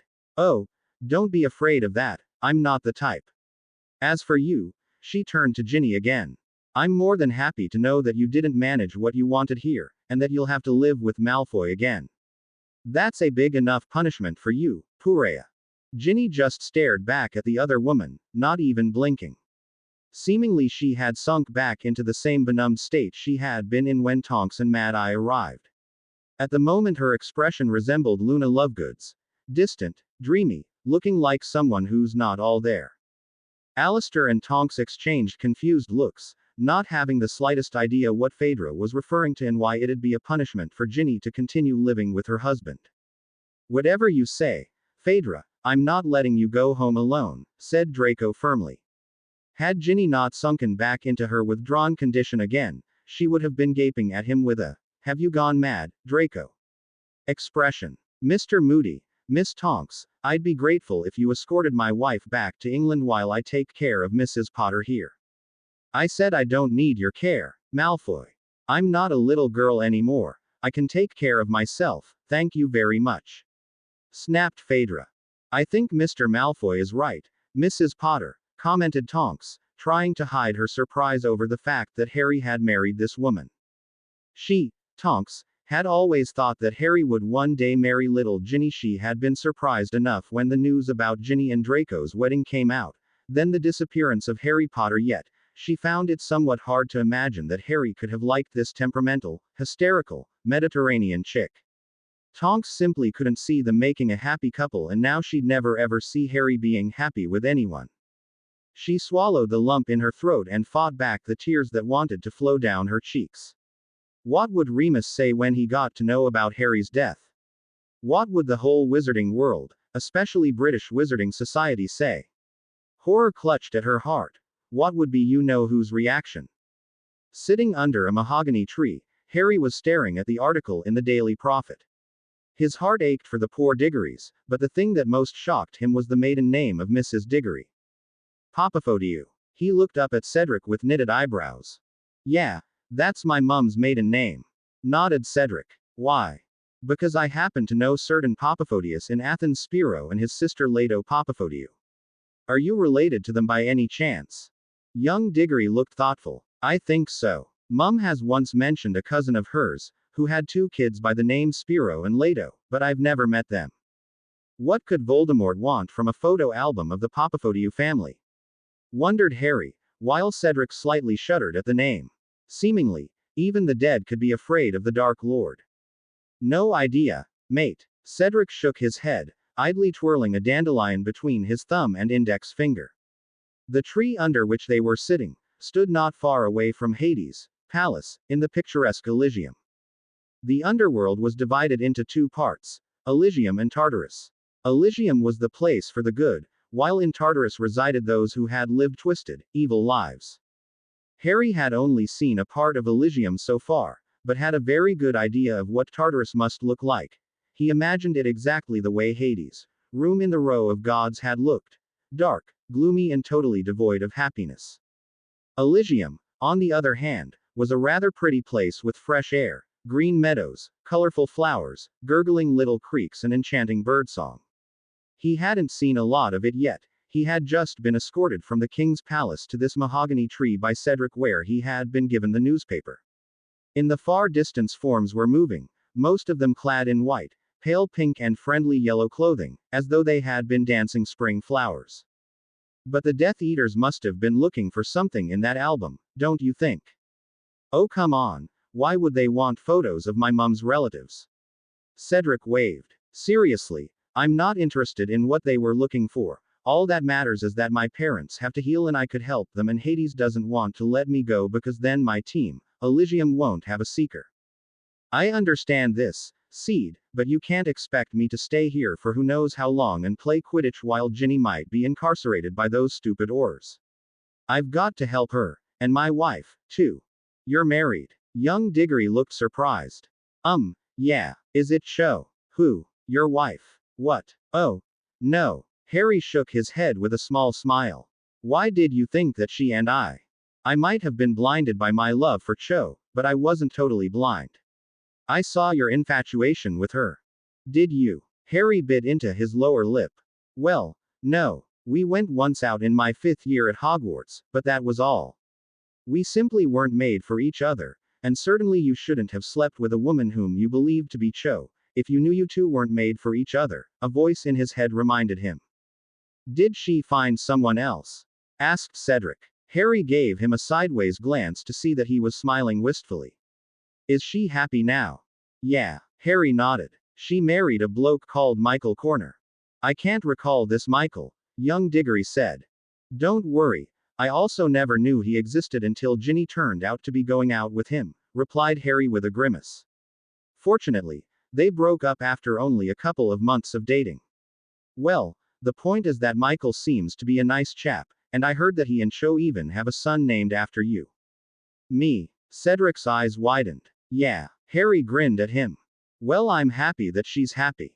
She deserves to be happy. So does Ginny, thought Harry, and she's not happy as long as she's with Malfoy, but then again, they'll very likely get out of prison sooner or later. Malfoy's the type to wriggle out of every tight hole. He's done it on several occasions, and if I went back now, I wouldn't be able to help Ginny. She's bound to Draco for another 10 months. On the other hand, if I took on playing Seeker, then Cedric could perhaps help his parents. Harry stared at the grass in front of him, deep in a dilemma. But if I don't go back now, then Ginny and everyone else will think I'm dead. Oh, God, Ginny'll be broken, and Phaedra, too, and Ron, and Hermione and Remus. He ran a hand through his disheveled jet black locks. Aren't I selfish? Isn't it selfish to want to go back just to tell them that I'm alive, while Mr. and Mrs. Diggory might be shut into the same ward as the Longbottoms forever? I have made so many wrong decisions, firstly sleeping with the fake Cho. Then letting Voldemort blackmail me with Amrita, running away from England and hooking up with Phaedra, then killing that Sicilian. Had I been able to control my temper, I could as well have just stunned him, and then the Aurors wouldn't have come after me. I wouldn't have fallen into this stupid river, and I shouldn't be worrying how my friends will take the news about my so-called death. It's all my bloody fault, after all. He screwed his eyes shut. I simply can't let Cedric not go and help his parents. If there's even a little ray of hope that he could help them, I could have helped so many people, but just brought trouble upon them by making the wrong decision 5 years ago. I can't make a wrong decision again. Ginny and Phaedra will suffer for sure. So will all of my friends, but their suffering will subside as time goes on, while the Diggorys might suffer till the end of their lives if I continue acting the selfish idiot. All right, then. He looked up to meet Cedric's eyes. You go and help them, and I'll stay and play Quidditch. Cedric's face lit up, as if 100 little suns had suddenly illuminated it. Even his slightly translucent eyes were alight with happiness, and looked much less unearthly now. How can I ever thank you, Harry? He beamed. You don't need to thank me. I owe the world a sacrifice, replied young Potter. Under normal circumstances, Cedric would surely have asked what sort of sacrifice Harry owed the world, but he was simply too hyper now to care about the subtle meaning behind Harry's words. You know what, Seed? What? You could help somehow. You said you could help your parents by being with them, giving them the heart to live and heal. Could you visit Ginny for a couple of hours, too? You could just visit her in her sleep and suggest her that I didn't die and that she had to hold out or something like that. Of course, mate, you can count on me. Cedric nodded, still smiling widely. On their way to the mahogany tree, Harry had quickly filled him in on what had happened to Ginny because of Draco, so Cedric was well aware how important Ginny was for Harry. Come, let's go to Hades and tell him the news that you're playing Seeker for a while. Oh, and just a bit of advice. Keep your eyes on the players of Tartarus. They tend to play dirtier than the Slytherins, which is funny, because none other than Salazar Slytherin is their keeper. You're kidding, Harry said. I'm not. Actually, Godric Gryffindor is on our team, he's the captain. Wow, are Ravenclaw and Hufflepuff also playing? No, they're just supporting Elysium. Cedric winked at Harry. Very cheery witches, you'll like them. Oh, and don't be surprised when you see that Muggles are also playing on the teams. In the underworld everything's weird, it's sort of a world turned upside down, and here even Muggles can fly a broomstick. Cedric, what did you think? Will I meet my parents and Sirius here? Cedric let out a hearty laugh. You bet you will, mate. So, where do you live? Asked Draco as he led the still hysterical Phaedra across Falif Alley. Do you expect me to tell you where the Circle headquarters can be found? She snapped. Because if you do, then you're stupider than I thought. Thanks, but if you don't mind, I don't take this insult to heart, knowing that you said it when you were not in your right mind, he replied coolly. If you don't want me to escort you to your home, then I'll take you to a hotel. All right, then, if I can't get rid of you any other way, then let's go to Nikias. He has rooms above his tavern, she grunted, and they made their way to the restaurant. I'd like a room, Nick, Phaedra told the owner. As you wish, Mrs. Creevy, but may I ask what happened to you? You look sad. There's no Mr. Creevy anymore, Nick, she whispered. What? The owner's eyes widened. You don't mean that Colin died? That's exactly what I mean, Nick. I truly feel with you, my dear, sighed Nikias. How did it happen? Perhaps I'll tell you another time, I'm just too tired now. Of course. Here's your key, dear. The owner handed her a key. Seamus, take care of her. He looked at Draco, whom he believed to be Harry's cousin. I will. Draco nodded, feeling slightly uncomfortable, and followed Phaedra up the stairs. You can leave me alone now, Malfoy, she said as she entered the room, followed by the young wizard. I'm safe and I promise I won't commit suicide nor will I set fire to this place or anything. Right. He nodded. Calm down and sleep, and tomorrow you'll see everything differently. Differently. She turned to face him, her huge black eyes again ablaze with fury. What would be different tomorrow? It doesn't matter which day it is, my husband's dead, and won't come back tomorrow, or any other day. I know and I'm sorry. Sorry. Oh, good that you show a bit of compassion, Harry's death being just as much your fault as your wife's. She yelled at him. Mine. He blinked. Yeah, yours. She stabbed him hard in the chest with her index finger. Had you not forced that red-haired trollop to marry you, then she wouldn't have wanted to be free and wouldn't have asked Harry to help her, and then Harry wouldn't have died. At the end of the sentence, Phaedra was no longer shouting, her voice faltered and she broke out in tears again. Hey, come here. He gathered her into his arms and she sobbed on his shoulder. Draco gently caressed her raven black hair as her body quivered in his arms. She drew back a bit and looked into his eyes. Why, Malfoy? Why did he have to die? Am I cursed? Of course you're not. 2 weeks ago I lost my daughter, yesterday I lost my husband, who will I lose next? My brother. My friends. You won't lose anyone else, on the contrary you'll have new friends, I'll be your friend, too. I am your friend. Are you? She furrowed her elegant eyebrows, sniffing. Someone who teamed up with me to get our loved ones back, can only be my friend. A quirky, temperamental, sarcastic friend, but a friend nevertheless. Were you describing me, or yourself? She smiled faintly. Without answering, he reached out and wiped a tear away from her face. Before he could pull his hand back, she grasped it, as if never wanting to let go of it. For a moment they stood there like that, neither of them moving, just staring into each other's eyes. In the next moment Phaedra's mouth was on Draco's, he could taste her salty tears on her lips. What am I doing? The question ran through his mind, but he forgot it as quickly as it had occurred to him. I can't believe it. Can't believe it. Just can't believe it, Hermione said passionately. He can't have died, Tonks. I wish he hadn't, Hermione, the young Auror sighed, leaning against the window frame in Ron and Hermione's small downtown flat. But according to Ginny, and Harry's wife, he's no longer with us. How did it happen? Asked Ron, his voice shaking, his face so pale that his freckles stood out more than ever. He was clutching the armrests of the couch so tightly that his knuckles also turned white. I can't tell you much about it, Tonks shook her violet-haired head. All Ginny said was that he'd died, and that woman, Harry's wife, accused Ginny of having caused Harry's death. I tried to ask Ginny how it had happened, but I couldn't get a single word out of her. When we arrived at the burrow, she went and locked herself up in her room. Not even Molly managed to talk to her, at least not until after I left them to come here. Ron propped his chin into his palms, gazing at the carpet with glassy eyes. Next to him Hermione was silently wiping her tears. Hearing her sniff, he turned to her and gathered her into his arms. Oh, Rune, she sobbed, her whole body shaking. I was so happy when he came back.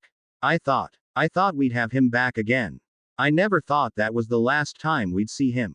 It never occurred to me, either, he whispered into her bushy hair. Wonder what Malfoy will do now that he knows Ginny eloped with Harry. Well, Malfoy hasn't returned to England yet. Tonks interjected. He took on to escort Harry's wife home. You know, that woman was in a terrible state, and he feared she'd harm herself. Oh, Malfoy's shown concern for someone. Ron's mouth tucked into a bitter smile. One thing's sure.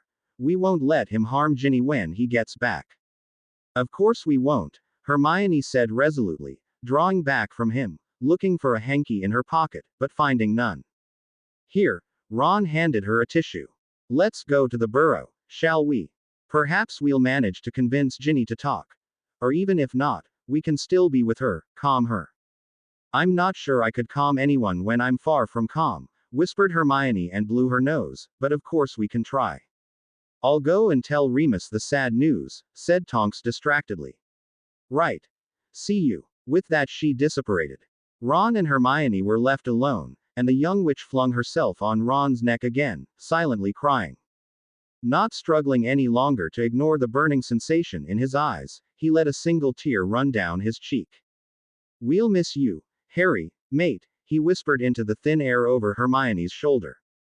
She gave a loud sob at hearing his words and tightened her grip on the back of his shirt, clinging to him as desperately as she had never done before. Ron had never been the emotional type. He had been called an insensitive wart by Hermione, according to whom he had the emotional range of a teaspoon, but for probably the first time in his life he truly began to cry. His first droplet of tear was followed by a whole flood of new ones, and he didn't even bother to wipe them away but let them run freely down his face, onto Hermione's locks. Memory after memory flashed through Ron's mind. Are you really Harry Potter? And have you really got that? You know. The Harry in his memories lifted his fringe and let him glimpse his scar for the first time. How poor Harry had hated that scar. How much he had suffered because of it. And now his suffering had come to an end.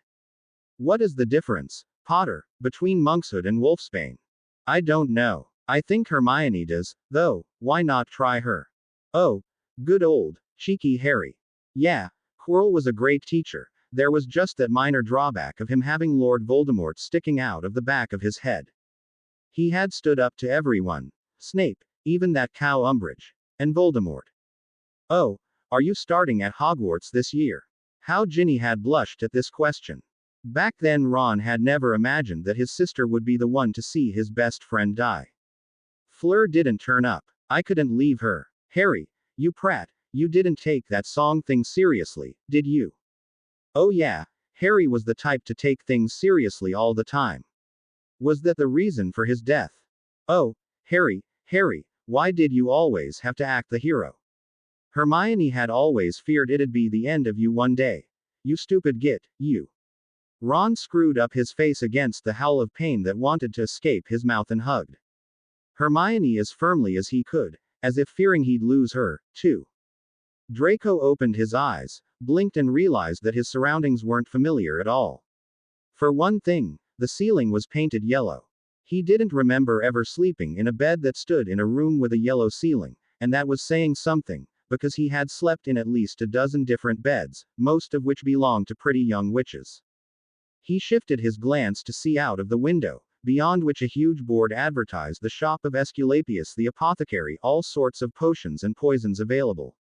Esculapius. He frowned. It sounded Greek. He strained his mind to remember what had happened and how he had got here. A letter from a certain Mrs. Potter. The leaky cauldron. Athens. Delphi.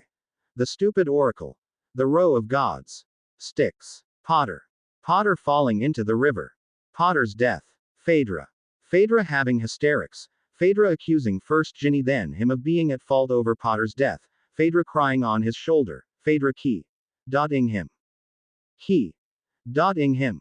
He sat bolt upright. A soft moan came from his left as the spring mattress moved after he sat up. I have a very bad feeling about this, Draco thought and slowly, very slowly turned his head to look left. There she was, the wiest woman he'd ever met, languidly sprawled on the sheet. Her wavy, ebony black hair spread on the pillow.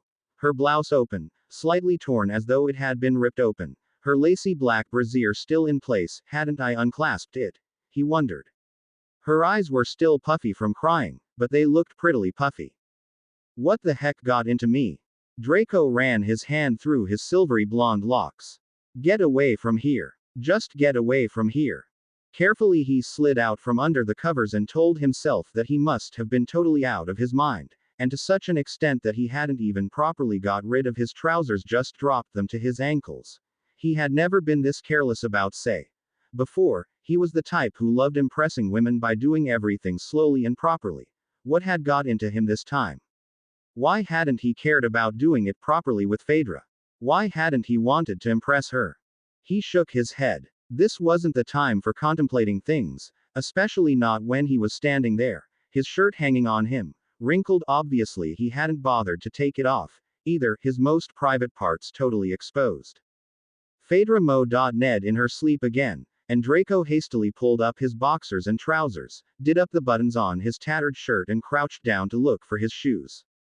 He found one of them under the bed, the other one halfway across the room. With a swish of his wand he made his appearance acceptable and tiptoed to the door. He'd have to leave this tavern as soon as possible. He had heard from Phaedra the last time they visited Nikias that there was an anti-apparition charm on the whole building, so he needed to walk out of it to leave this darned place at last. At the door he cast one last glance at the young widow, and a strange emotion clenched at his heart. It wasn't a pleasant thing at all, it hurt him and gave him the impression that some invisible force was trying to throttle him.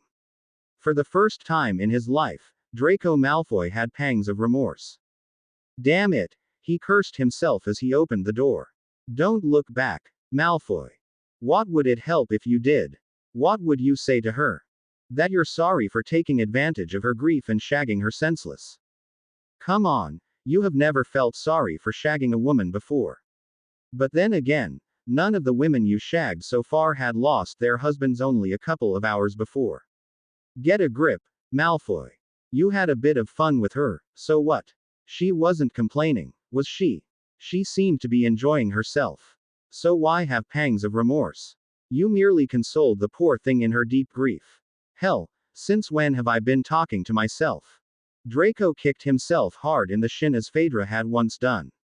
The pain was horrible, but it had the effect he'd expected from it. It made him come to his senses. As quietly as he could, he closed the door behind himself and sprinted down the stairs, through the restaurant, leaving so early. Seamus, Nikias shouted after him, and out onto the street, from where he apparated back to England. Harry made his way towards the Quidditch stadium that stood not far away from Hades' palace. He had only spent about 3 hours in the underworld and already he was being sent to a training session. Hades must have been desperate to secure Elysium's victory over Tartarus if he wanted Harry to start training at once. So, wearing Cedric's light blue Quidditch uniform, Harry padded towards the pitch, above which shapes were zooming on broomsticks, but he couldn't make them out from such a distance.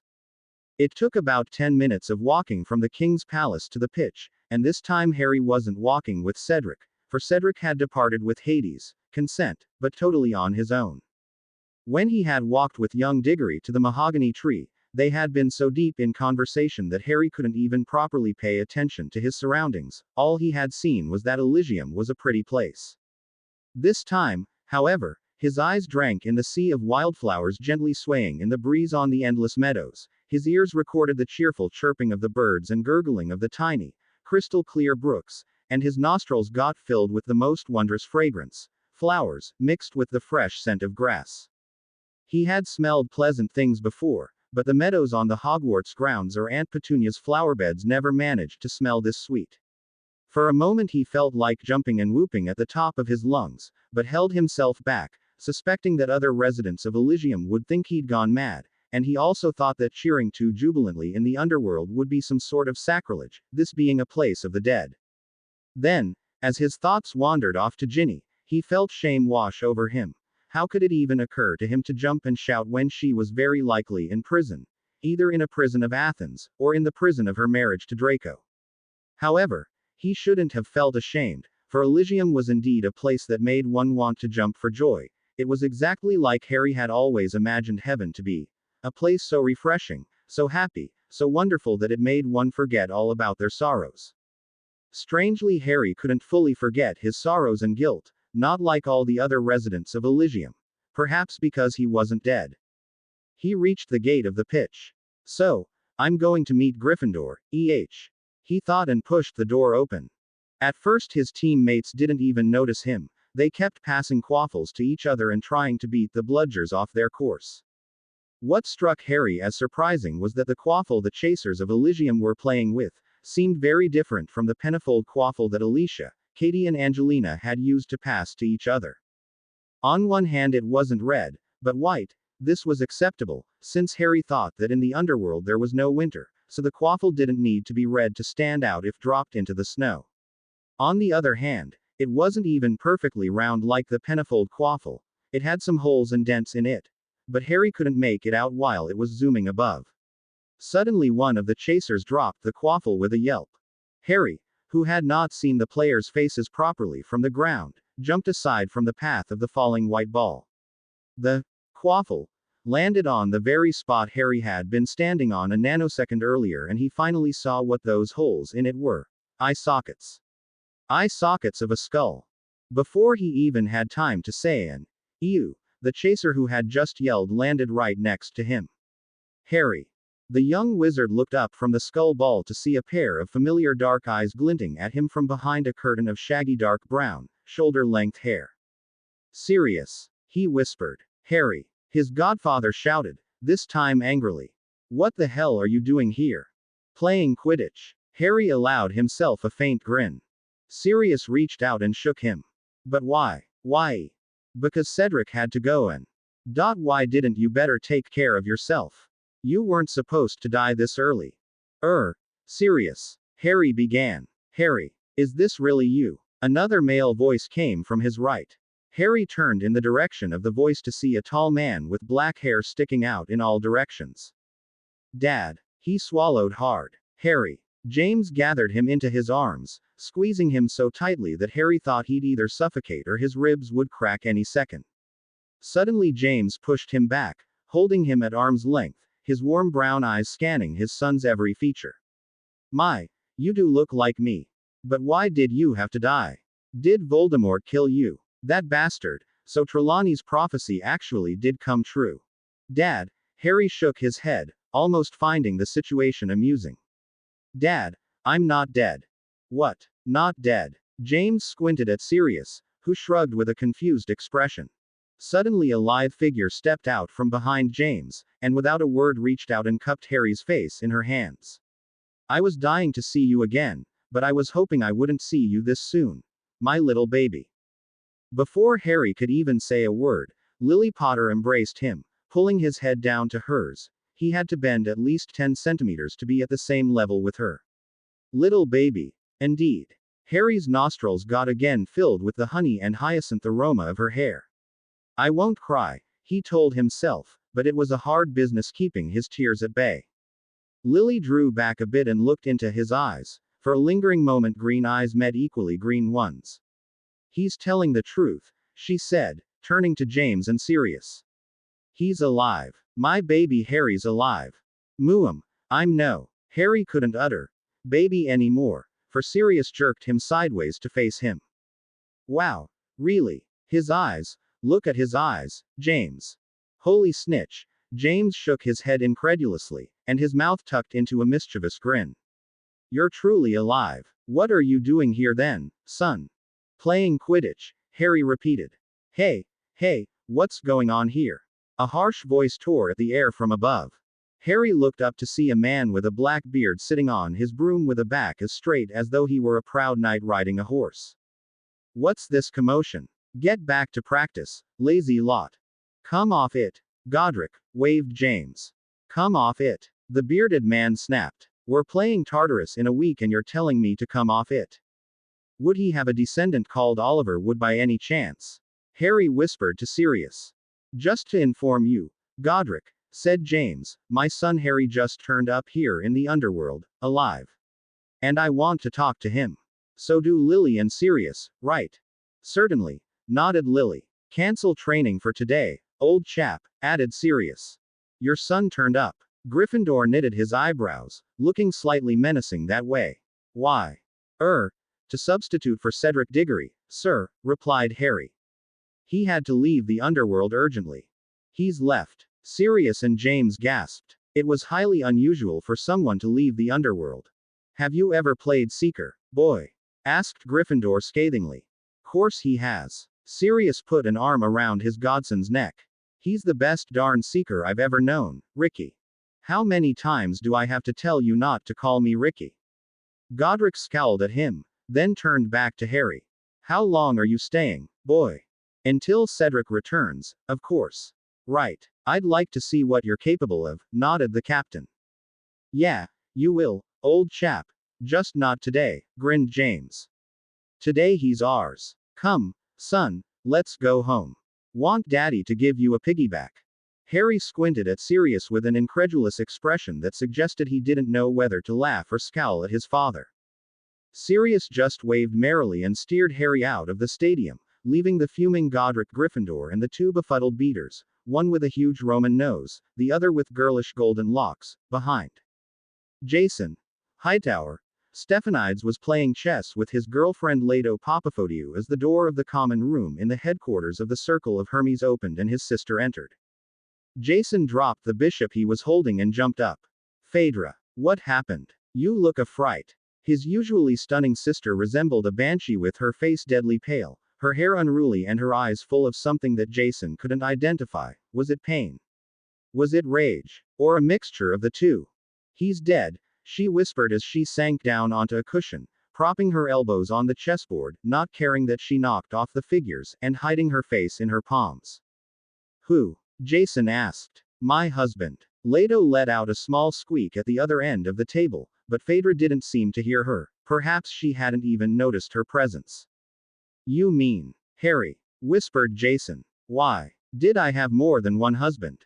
Phaedra snapped, her eyes sending lightning bolts at her brother. It's okay. It's okay. Calm down, sis, he said soothingly and reached out to put an arm around her shoulder, but she shrugged it off. It's not okay, Jason, she said in a raspy voice, again hiding her face in her hands.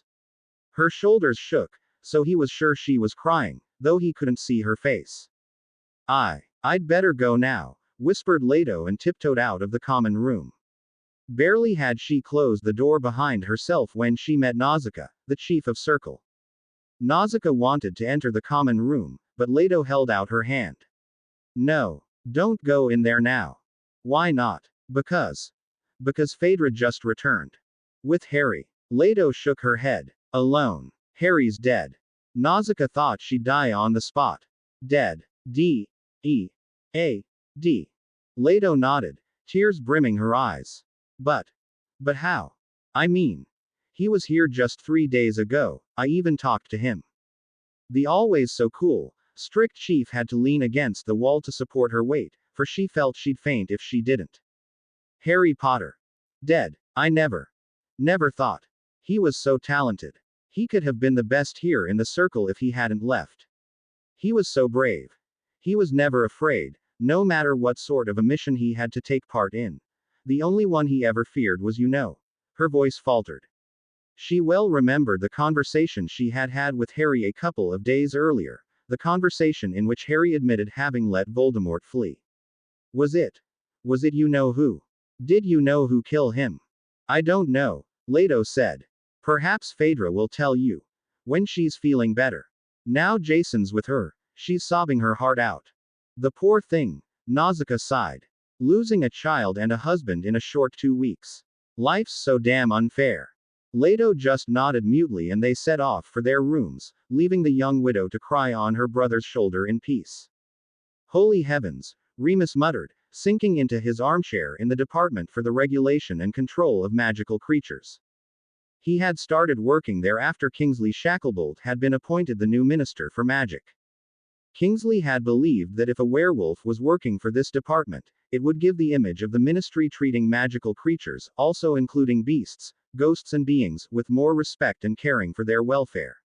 Remus had managed to fit in pretty quickly and was enjoying his work that provided him with the opportunity to help his own kind through legislation passed in his department. First the attack on Amos, now Harry. Are you sure that he's dead? I'm afraid so, Remy, sighed his wife, sitting on the armrest of his chair, propping her head on his. How did it happen? I don't know, Tonks replied. I couldn't make Ginny reveal any more, she was in such a state of shock. I think she loved him very much. Yeah, I also thought she did. But then, why did she marry Draco Malfoy? Said Lupin thoughtfully. That's something I never managed to understand, she shook her head. Do you think we should tell the press about Harry? They'll find out sooner or later, I suppose, Remus heaved a sigh. The death of the boy who lived can't be kept a secret, after all. Remember what big news his disappearance was, too. All the newspapers were filled with articles like the boy who has gone missing. Poor thing, he was so young. My heart's aching for Ginny. And also for that Phaedra, or whoever, Tonks whispered. Oh, you mean his wife? Remus grimaced. Tell you what, she wasn't the one for him. They just didn't fit, at least. I know what you mean, she nodded. I always imagined Harry getting together with Ginny. Actually, I felt thrilled when they eloped. Bugger, if we tell the press, for we have to tell them, we can't reveal that the boy who lived died after eloping with Malfoy's wife. What would people say? I for one believe that Harry wouldn't care what people said about him. Eloped with Ginny or not, he'll always remain the boy who rid the world of Voldemort for 13 years. I doubt people would remember him as a low-down seducer instead of as a hero. I'm more worried about Ginny.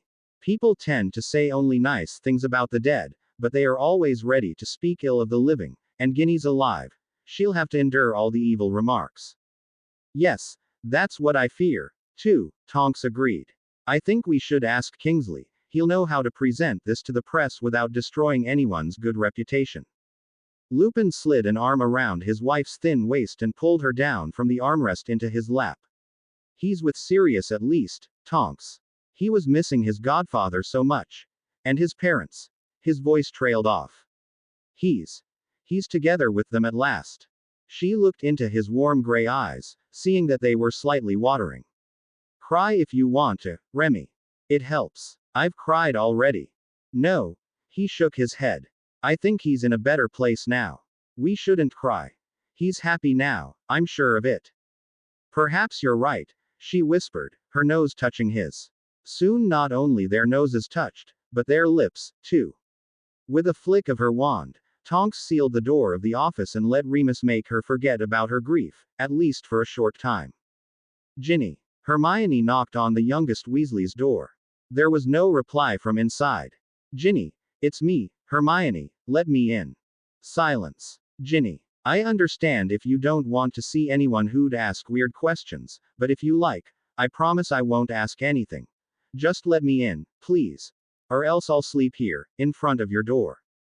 Hermione waited and waited for what seemed to be an eternity before the door finally creaked open and a ghostly pale Ginny appeared.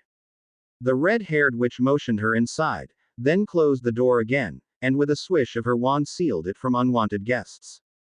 Ginny sat back down on her bed and Hermione took a place next to her. At one moment they were just sitting there, next to each other. At the next one Hermione was embracing her friend and Ginny was hugging her back, as though her life depended on not letting go of her. It had only been 5 days earlier that her mother had been sitting here on her bed, next to her, and she had hugged her to say thanks for her advice and support. Molly had encouraged her to go to Harry and talk to him. Now Ginny wished that her mother had rather dissuaded her. Then Harry would still be alive. It's my fault, Hermione. Phaedra was right, it's my fault, only mine. She whispered into her friend's bushy brown hair. Tisk, tisk, what are you saying there? The older witch said soothingly, cradling Ginny in her arms, though she felt she needed someone to cradle her, too. She needed consolation just as much Ginny did. The truth, breathed Ginny, pulling slightly back. Hermione would have sworn that she had been crying, but now that she saw Ginny's face it was clear that she hadn't shed a single tear. She looked broken, but her eyes weren't watering in the slightest. Hermione almost envied Ginny for the ability of not crying, for she felt she was dissolving into tears again. What? What truth? Sniffed Hermione, drying her cheeks with a tissue. It's my fault, Herm. Had I not asked for his help, he'd still be alive. His help? What did you mean by that? I can't tell you. I'm sorry, Ginny shook her head. And you promised me not to ask questions, remember? Yeah, right, Hermione nodded with a small, sad smile.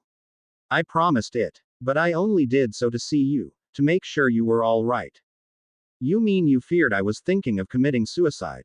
Ginny raised an eyebrow. No, Hermione. I'm not even brave enough for that. I should have been brave enough to continue carrying this burden alone, without complaining. I shouldn't have asked for his help. But I was only thinking of getting free at last, not caring that I might make him get into trouble. I'm a selfish ch. No, you're not. The other girl shook her head, confused. What was Ginny talking about? What burden? Getting free from what? She simply didn't understand. Oh, yes, I am selfish, Ginny protested. But you're definitely no ch. Hermione tried to joke, only to get a piercing look from her friend. That is exactly what I am, said Ginny with a disgusted grimace, and Hermione had the impression that Ginny was disgusted with herself. Seeing Hermione's bewildered expression, Ginny continued. I slept with him. That's not that surprising, you know, said Hermione after a short pause. You two eloped, after all. You don't understand anything. Ginny hopped up from her bed. I didn't elope with him. I just can't tell you, but I didn't go with him having the intention to shag him, Hermione. It just came unexpectedly. The elder witch stood up and put an arm around her friend's shaking shoulder. Don't blame yourself. It's not your fault that he's so gorgeous. Was so gorgeous. Her voice faltered. Nor is it your fault that he died. You don't know anything. Ginny whispered. Then you could perhaps fill me in, suggested Hermione. I can't. Anyway, no questions, you promised me. I promised you, but you can't keep it a secret forever, Gin. People will want to know at least how he died. If they're curious, they should ask Draco. He was also there. I bet he'd love to tell the press all about the death of his old enemy. Don't be such a cynic, Ginny. I'm no cynic, Herm. I just feel that my heart has been ripped out. And one can't live without a heart. So I want to die. Understanding that she wouldn't succeed in getting to know anything from her friend, Hermione just gathered her into another embrace, trying to channel a bit of encouragement into Ginny, which was a hard business, for Hermione herself felt weak and discouraged. Her heart ached as it never had before. She had never even thought of Harry dying, perhaps with the exception of their first divination lesson, and now she simply didn't know how to cope with the cruel reality.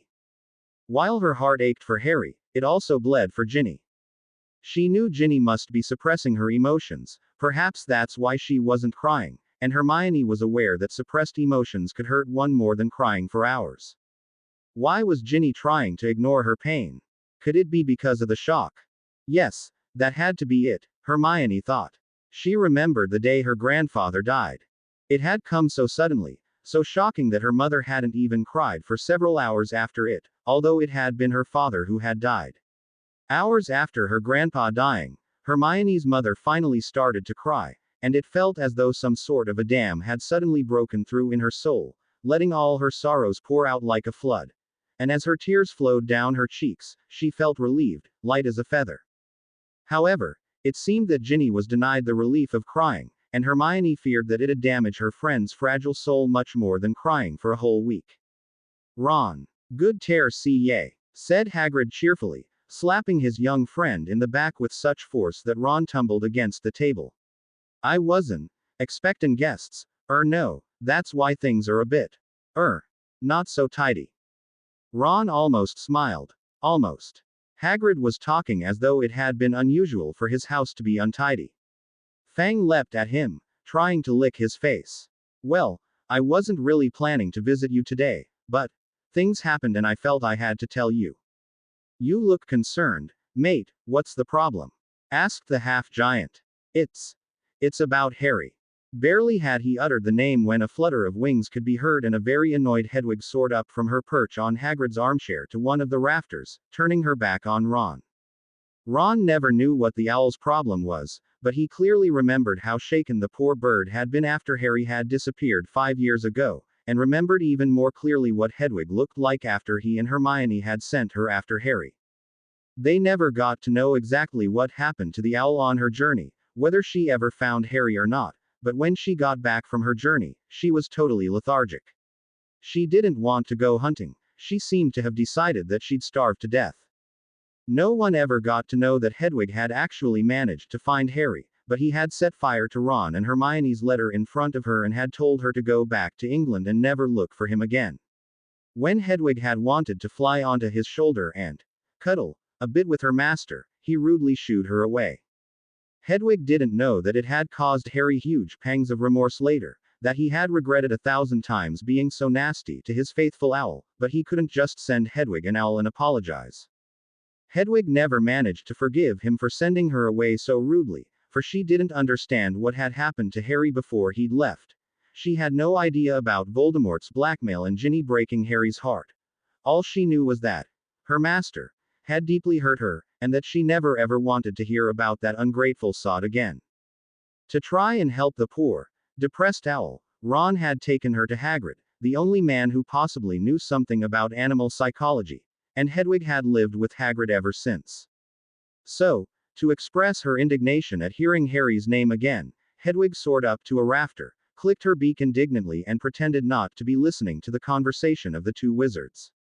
"Why? What happened to him?" asked Hagrid brightly. "Has he come back?" "Yeah.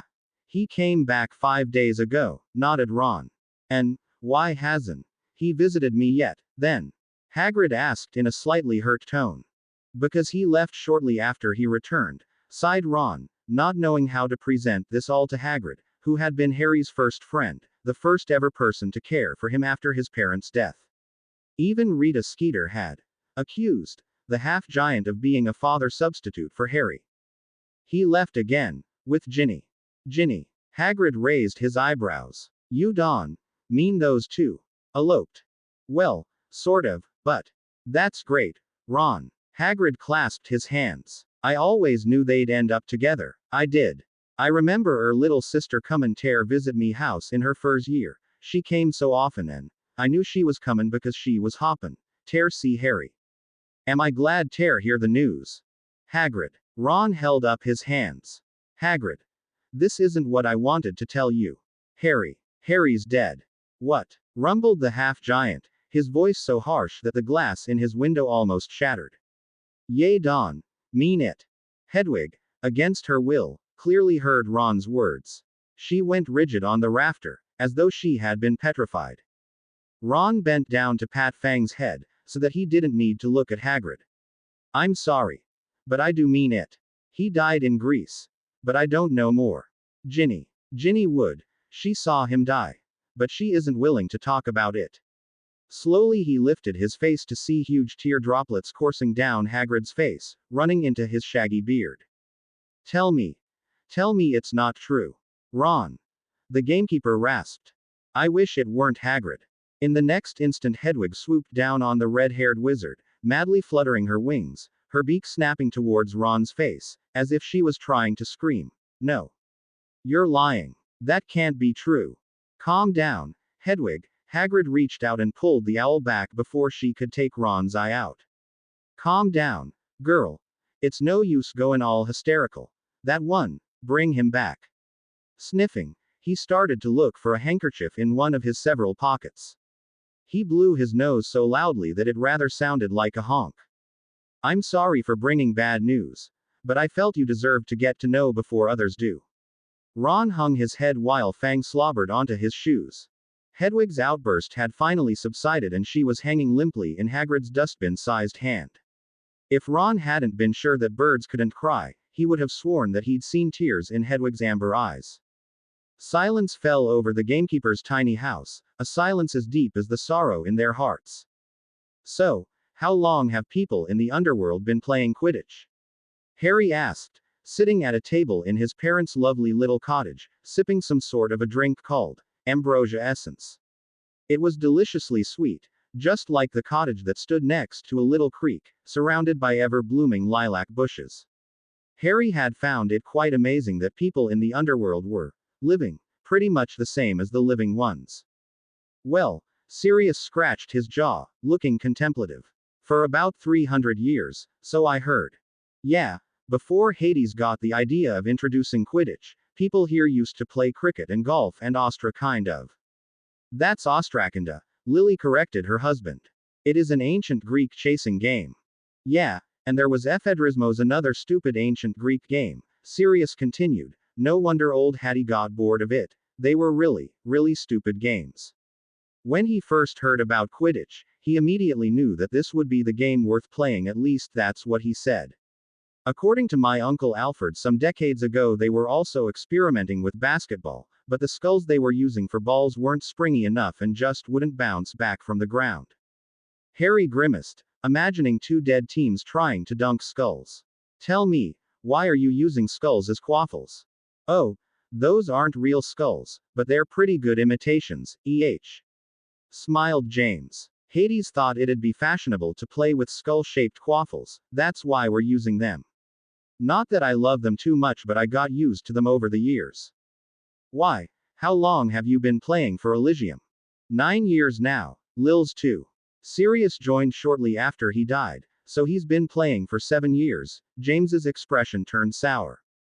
We make a good team together, but we still haven't managed to beat the wretched Tartarus yet. We are counting on you, son. Show him and catch that snitch. And what's the snitch made of? Baby skull. Harry raised an eyebrow. Nah, it's always a golden snidget, waved Sirius. Aren't those almost extinct? Isn't their usage in Quidditch forbidden? Why, where do you think all those golden snidgets went after they died? Smirked James. Here, obviously, so we can play with them. Wow, does that mean that all sorts of animals end up in the underworld, too? Yeah, they do, but most of them are put into a restricted area somewhere beyond the mountains of Elysium. They can't endanger us, and we can't endanger them. Endanger. Harry blinked. Can the dead also get injured? Course they can. We felt quite solid to you when we hugged you, didn't we? And if someone's solid, they can get hurt. Of course we can't die again, but we can obtain injuries, especially from the bludgers. The beaters of Tartarus are horrible, I'm telling you, replied Sirius. What are they using as bludgers?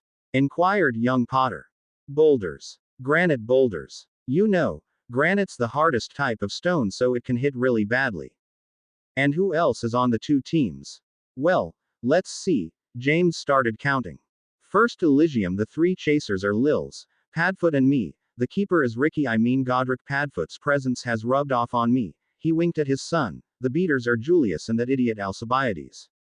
Why's he an idiot? Asked Harry. Oh, you'll see when you meet him. Just wait, Sirius grimaced. And Julius? What Julius? Caesar, replied Lily. Harry's eyes widened like 2 huge golden galleons. Julius Caesar on your team? Yeah, grinned James. Pretty good beater. Just a little annoying when he embarks on long speeches criticizing how Hades runs the netherworld, you know. The politician, well, yeah, you're the seeker, so that's our team. As for Tartarus, one of the chasers is Rasputin. He rather reminds me of an older version of Snape. Lily rolled her eyes. Don't even listen to him, dear, he just hates poor Severus. Poor Severus. James pretended to be shocked. Well, anyway, their other chasers are Grindelwald and Henry VIII. Their keeper is Sal Slytherin and the 2 beaters are Cesare and Lucretia Borgia. As for the seeker, it's Brutus. Who's Brutus? Harry asked. Caesar's illegitimate son, also the traitor who organized the conspiracy against him. Nasty bloke, if you ask me, shrugged Sirius. How many people do you know here? Quite a lot. Why? Said James. Because, Harry took a deep breath, there's someone I'd like to meet. Dumbledore, by any chance? Guessed Sirius. You'll meet him for sure, he turns up for each Quidditch match. No, it's not Dumbledore. Harry shook his head. He still felt some sort of a defiant resentment towards his one-time headmaster. It's my daughter. Your what? Lily's eyes widened. My daughter, Daphne, Harry whispered. She died 2 weeks ago. She was only 4 years old, my poor little angel. I had no idea you had a daughter at all. Sirius said incredulously. Aren't you a bit too young to be a father? Oh, come on, Padfoot, he's 23. James defended his son. Yeah, but if his daughter was 4, then he must have been just 19 when she got conceived. Sirius reasoned, looking slightly exasperated. Lily shot him in. It's not like you didn't have say. At that age, Sirius look. I was only 18, Harry interjected. Ha. The little tyke. He must have been a real heartthrob. My son, if he got to. James began, but Lily's piercing look silenced him. She sat down next to Harry and took his hands into hers. Tell us about Daphne, Harry. I want to know all about my granddaughter. And then we might try and find her. Blinky. Draco shouted, his voice reverberating off the marble walls of Malfoy Manor. Why yes, my lord. The house elf appeared and bowed so deeply that her nose touched the floor. Where's my wife? Blinky does not know, sir. The house elf shook her head nervously, her huge bat-like ears flapping around her head. Mistress told Blinky she was leaving to visit her mother and father 5 days ago, and she hasn't returned so far. Blinky believes Master will find her at the burrow. Yeah, that's possible, Draco nodded. From Greece he had directly apparated to his manor to check on Ginny. He knew pretty well that his wife still had feelings for Potter, and Potter's death must have been a real tragedy for her. Actually, he feared she might harm herself. Just like he had feared for Phaedra, he quickly chased the thought of Phaedra out of his mind and decided to visit the Weasleys at the burrow and claim his wife back. At that moment someone knocked on the door. Blinky hurried to open it, and to Draco's greatest surprise none other than the Minister for Magic, Kingsley Shacklebolt, entered, followed by Nymphadora Tonks. To what do I owe the honor of your visit? Young Malfoy looked at the newcomers with a rather unfriendly expression. I thought it was obvious, Tonks said with her arms akimbo. Harry Potter. What about Potter? Draco grunted. We'd like to hear the story of his death, replied Minister Shacklebolt seriously. Ask my wife, she'd be able to tell you more, Draco said through gritted teeth. I doubt it, Tonks shook her violet head. She's in no condition to tell anyone anything.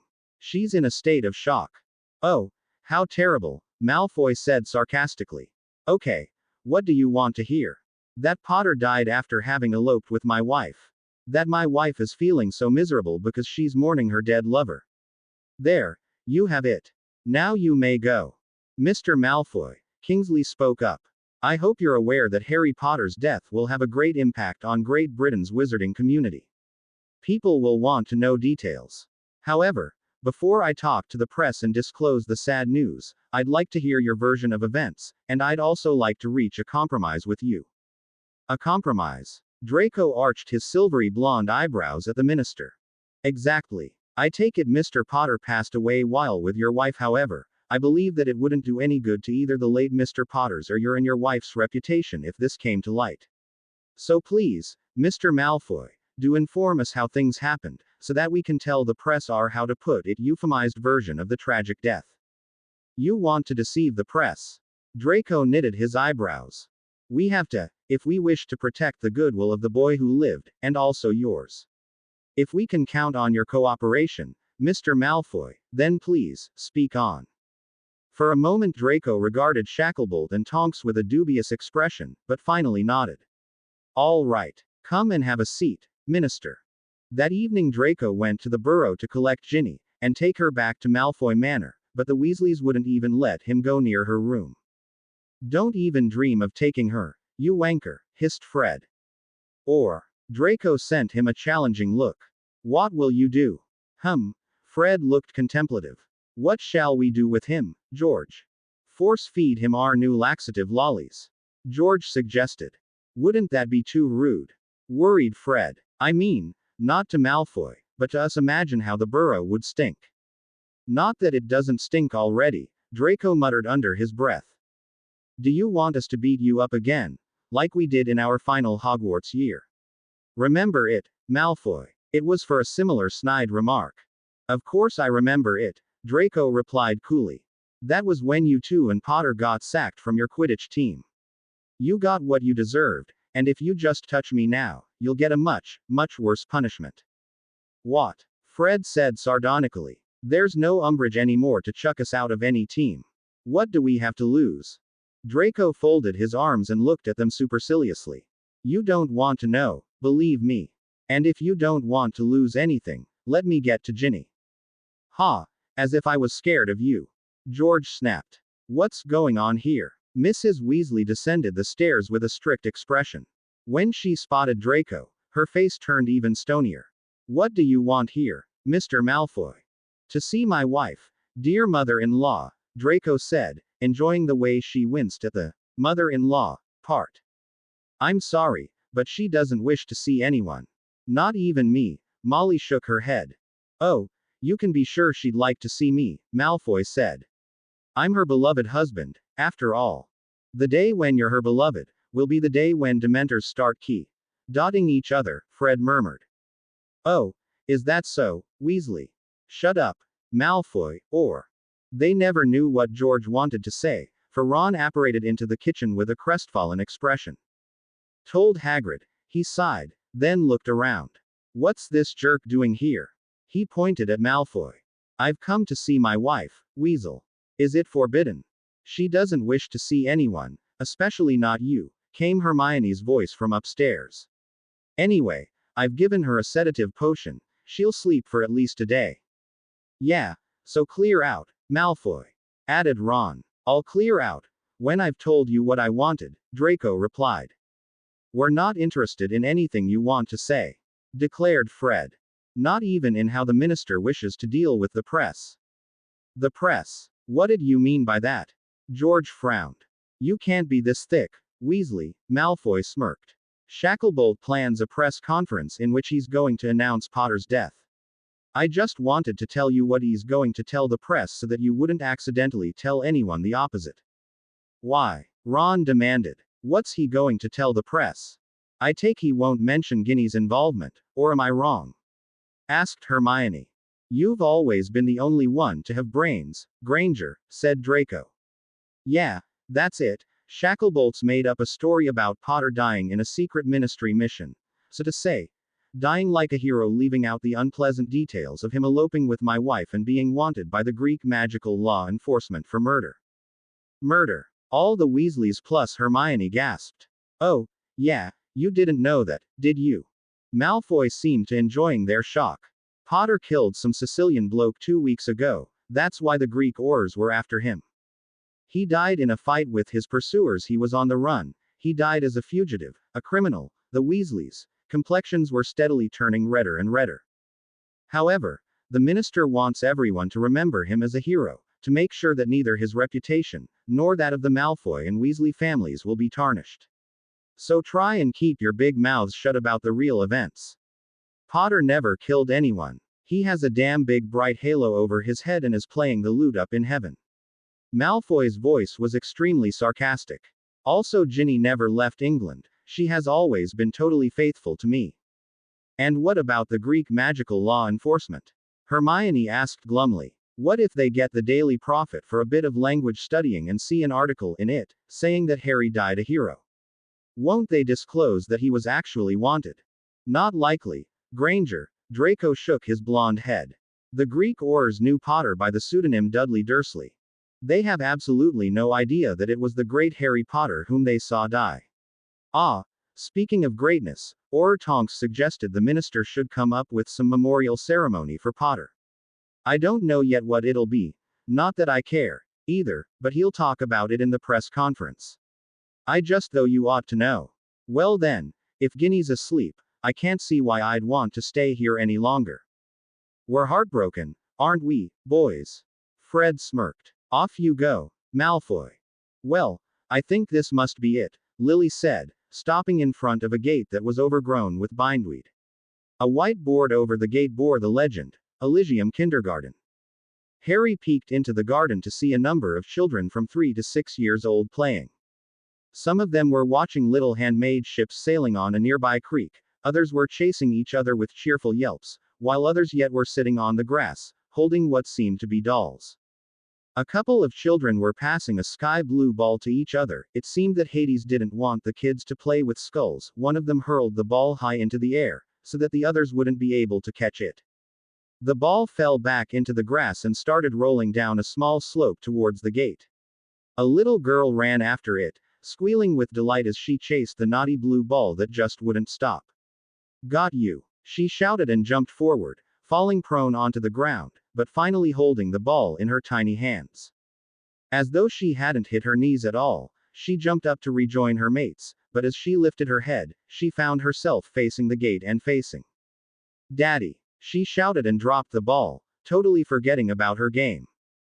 Daffy, Harry whispered, then wrenched open the gate and crouched down to gather his daughter into his arms. Oh, my little angel, I've missed you so much. Is that why you've come here, too? She asked, her huge green eyes sparkling with happiness. Well, I'm so happy you've come, Daddy. This is such a nice place, you'll love it too. I like it very much, the only thing I didn't like is that Mummy and you haven't come here too. Will Mummy also come? When will she come? Will you both stay? Or will you take me back to the circle? It became obvious to Harry that his daughter was unaware of having died. Obviously, she just thought that she had been sent to kindergarten and her parents would take her away from here any moment. No, dearest, Mummy won't come, at least not for a while. Why, Newt? Daphne pouted. Because, Harry almost said, she's not dead yet, but he suddenly realized that he shouldn't ruin his daughter's illusionary world. She's very busy, you know. She'd like to come, because she also misses you terribly, but she just can't. That's why she sent me to you. And why can't you just take me back? Didn't you just say you loved being here? Harry asked. Yeah, I do, but it's still better being with you and Mum, the little girl shrugged. Hey, Doff, are you coming? A.B. Owned girl shouted. She looked 1 or 2 years older than Daphne, so Harry thought she must have died at the age of 5 or 6. No, I'm with my daddy now. Daphne shouted back. Your dad? The B. Owned girl's eyes widened and she ran up to them. You mean Harry Potter? Harry raised an eyebrow at his daughter. Do people here know who I am? Of course they do, Daffy nodded eagerly. I told them all that my daddy was Harry Potter. And most of them were very envious. Harry had to hide a smile. Does this mean, Mr. Potter, that you're also dead? Asked the B. Owned girl. No. Harry shook his head. Why would he be dead? Daphne knitted her eyebrows. The B. Owned girl paled and Harry realized that she must have been told not to tell Daffy that this place was the underworld. She had obviously forgotten to keep her mouth shut and accidentally let it slip. Daffy dear, let's talk, shall we? Harry scooped his daughter up. Hey, what do you think you're doing with that child? Came the angry voice of Brunhilde, the kindergarten teacher. She was a squat, very owned young woman, giving the impression that she was either from a German-speaking country or from one of the Scandinavian ones. She had a friendly face, but now she looked like a mother tiger trying to defend her cub. I'm waiting. I'm this child's father and I have every right to take her with me, Harry replied. Her father. Brunhilde gaped at him. You mean Harry Potter? Yeah, nodded Harry, feeling slightly uneasy. It seemed that he'd have to endure people staring at him even in the underworld. But your scar, stuttered the kindergarten teacher, gawping at his forehead. Hidden, he shrugged. And who are they? Brunhilde pointed at 3 other people standing behind Harry. My parents and my godfather. Your parents? Little Daphne gasped. But they're dead, Dad. You said they died long ago. I'm sorry, Mr. Potter, said Brunhilde. We just didn't feel it appropriate to tell her that she's just 4 years old and she only came here 2 weeks ago. We didn't want to shock the poor little thing. I fear you will have to tell her. Right. Harry nodded. I'm taking her with me, then, Miss Kruger, beamed the kindergarten teacher. Take care of her, Mr. Potter. I will, smiled Harry and turned to leave, but she called after him. Oh, and Mr. Potter. Yes. How did you die? Fell through the sticks, the young wizard replied. But I haven't died, Miss Kruger. With that he left, his parents and Sirius in his wake. Brunhilde followed him with her eyes, feeling slightly confused. Who was that? Asked another kindergarten teacher who had just emerged from behind a lilac bush. He seemed familiar to me. Harry Potter, replied Brunhilde. That means he died, breathed her friend, her complexion turning as white as a sheet. Actually, he says he hasn't died, he says he just fell through the sticks, Miss Kruger shrugged. Thanks heaven, sighed her friend, whose pale face enhanced the beauty of her golden red, curly hair. Do you know him? Brunhilde arched an eyebrow at her. We've met sort of, her friend replied quietly and gazed after Harry's receding figure. Well, so the time freezing charm, well, it's a thingy with which one can freeze time. Enough of this. Voldemort snapped, his red eyes sending fire bolts at Goyle. Haven't you read the set books? Please, don't be mad at me, my lord. I tried, I swear I tried, but you know I'm quite a slow reader, muttered Goyle, staring at his feet. Which of the set books have you at least started to read? Demanded the Dark Lord. Extremely evil things for everybody. Just to inform you, its proper title is Extreme Evilness for Everyone. Have you at least taken that book into your hand? Asked Voldemort. Yes, I have, nodded Goyle vigorously. It has a very nice cover with cute little serpents, my lord. I'm surrounded by idiots. Voldemort rolled his eyes as Bellatrix entered his chamber with an extremely satisfied expression on her face.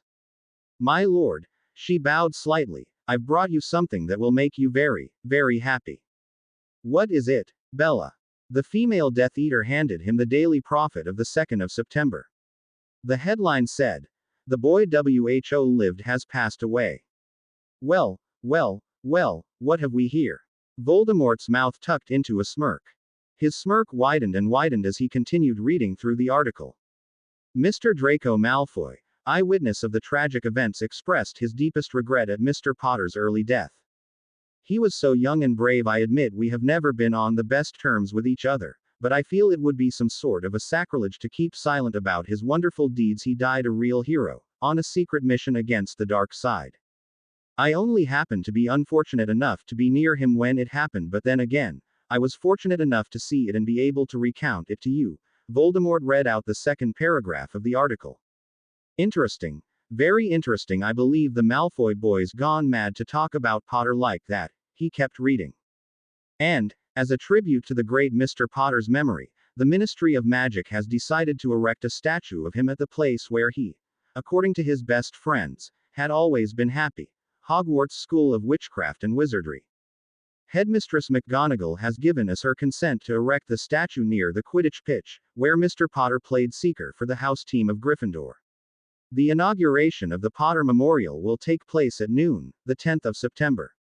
All those who have known, liked, or even revered the boy who lived, are welcome to the ceremony. Blah blah blah. Voldemort looked up from the newspaper. Well, what do you think, my lord? Said Bellatrix. Voldemort leaned back into his armchair, a diabolic grin on his face.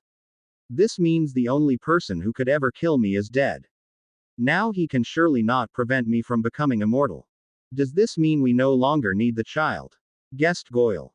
You idiot, snapped the Dark Lord. Of course we still need the child. But boss, I mean, my lord, haven't we just kept her to blackmail Potter?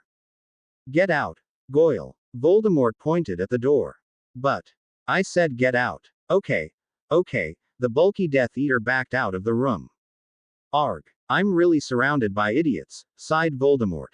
I wonder what he has been doing whenever we did the ritual on the child. Probably daydreaming of huge, juicy beefsteaks. Bellatrix suggested. Whatever, the Dark Lord waved. The only thing that matters is that I still need Amrita. Even with Potter dead, his face turned extremely satisfied again. I love the sound of Potter dead. Music to my ears. What about the Papaphotiu boy now, my lord? Inquired Mrs. Lestrange. Carry on looking for him, of course. Even if Potter can no longer kill me, I could still die of age. Brr. He shuddered at the thought. I want to triumph over age, triumph over death, and I need that bloody parchment for it. Certainly, my lord, nodded the woman. What do you think about throwing a party now? A party? Voldemort blinked, as though he wasn't sure he'd heard her well. Yeah, a party only for your faithful Death Eaters, of course. I'm sure they'd love to celebrate Potter's death together with you. Yes, that's possible, the Dark Lord said contemplatively. But you know, I have another idea for having fun. Bellatrix examined her master's features and saw devilish delight on them. Judging by your expression, my lord, it must be something really wicked. You can count on that, Bella. You can count on that. They've gone off their rocker, Harry muttered, gazing at the Daily Prophet. A statue at Hogwarts. Yeah, I knew you'd find it interesting, said Persephone. When she had spotted this article in the newspaper, she immediately sent for Harry, who had been training on the Quidditch pitch for the great match that was to take place the next day. This means they all think I'm dead, and what's that rubbish about Malfoy praising me like that? Has he gone totally mad? Perhaps those oars hit him very badly on the head. This seems rather fishy to me, son, said James, who had also left the pitch, curious what the Queen of the Underworld had to say to Harry. Godric had been livid, of course, shouting that they needed to train if they wanted to have a chance against the foul team of Tartarus, but James had only waved indignantly and told him, "Calm down, Ricky, we won't play any better tomorrow if we tire ourselves out today." Strangely, beater Julius Caesar agreed with him, adding that giving the team too much of a workout could also ruin the team spirit and would result in another dreadful defeat. Team spirit? Have you turned into a PR manager? Sirius had joked while the other beater, Alcibiades, nodded his head, his blonde locks swaying around it in the morning breeze. Right there you are, Julius, old mate, it wouldn't do us any good if we overworked. Afraid of looking worn tomorrow, Alcy? Sirius had told the blonde beater, who had pulled a mirror out of his toga and was carefully examining his visage. Harry had had to suppress a fit of laughter. This Alcibiades, who had once been a great commander of the Athenian army but a terrible buffoon when it came to clothing, strongly reminded him of one Gilderoy Lockhart. Fortunately, he didn't have peacock feather quills. Harry was sure, however, that both Alcibiades and Gilderoy would turn green with envy if they got to know that he, Harry, was going to have a statue soon. Now, having read the article, his heart ached at the thought of his best friends and Ginny mourning, believing him to be dead while he was very much alive and thoroughly enjoying his stay in the netherworld so far. He had also managed to explain the predicament to his daughter, who, despite her 4 years, turned out to be clever enough to understand and accept things. However, she still missed her mother. Harry also wondered what Phaedra could be doing now, but not even in his wildest dreams would he have thought that his wife would seek consolation in Draco Malfoy's arms. He gave the newspaper back to Persephone and headed back to the pitch with his father to continue their training. The previous day he had met the team of Tartarus that had booked the pitch for the afternoon, and Harry immediately understood why everyone in Elysium hated them. For once, they were the most unsympathetic group of people he had ever met, and the snide remarks they shouted at the team members of Elysium were nastier than anything the Slytherins had ever made up, Weasley as our king included. The Tartarus chaser Rasputin had claimed it to be unfair that a living person was playing on Elysium's team and had gone with Salazar Slytherin to Hades to demand that Harry be banned from playing. They had got just even angrier with Harry when Hades laughed at them and sent them to hell. Were there already? Dupe, Salazar had said through gritted teeth, and decided to get young Potter out of Elysium's team, no matter what means they'd have to resort to. The only problem was that if they killed Harry, then they'd lose their grounds for complaint that a living person shouldn't be allowed to play, and then he'd also remain here in the underworld forever to play against them. They needed to think up something devious. A nasty injury will do, Rasputin, Slytherin had whispered to his friend as they left Hades' palace. I've come to reclaim my wife, Draco told the Weasleys at the Burrow. To reclaim her? Fred raised an eyebrow. What sort of rubbish is that? She goes with you if she feels like it. If she doesn't, then she stays. It's her choice. Yeah, hers, but I still want to talk to her, Draco insisted. All right, Mrs. Weasley sighed, reluctant to let her son-in-law have access to her daughter. But be prepared to find that she's changed. Perhaps she's changed so much that you won't even want her back. That's out of the question, dear mother-in-law. Malfoy smirked and climbed the stairs to Ginny's room. Ginny. It's me, your husband. No one answered from inside, and no movement could be heard. I know you're in there. Open up. Silence. Ginny, please, open up, said Draco with a suffering expression. Obviously, it was a torment for him to utter the word, please. Still no one answered. At least say something. Send me to hell, but say something. Ginny, hello. Are you still alive?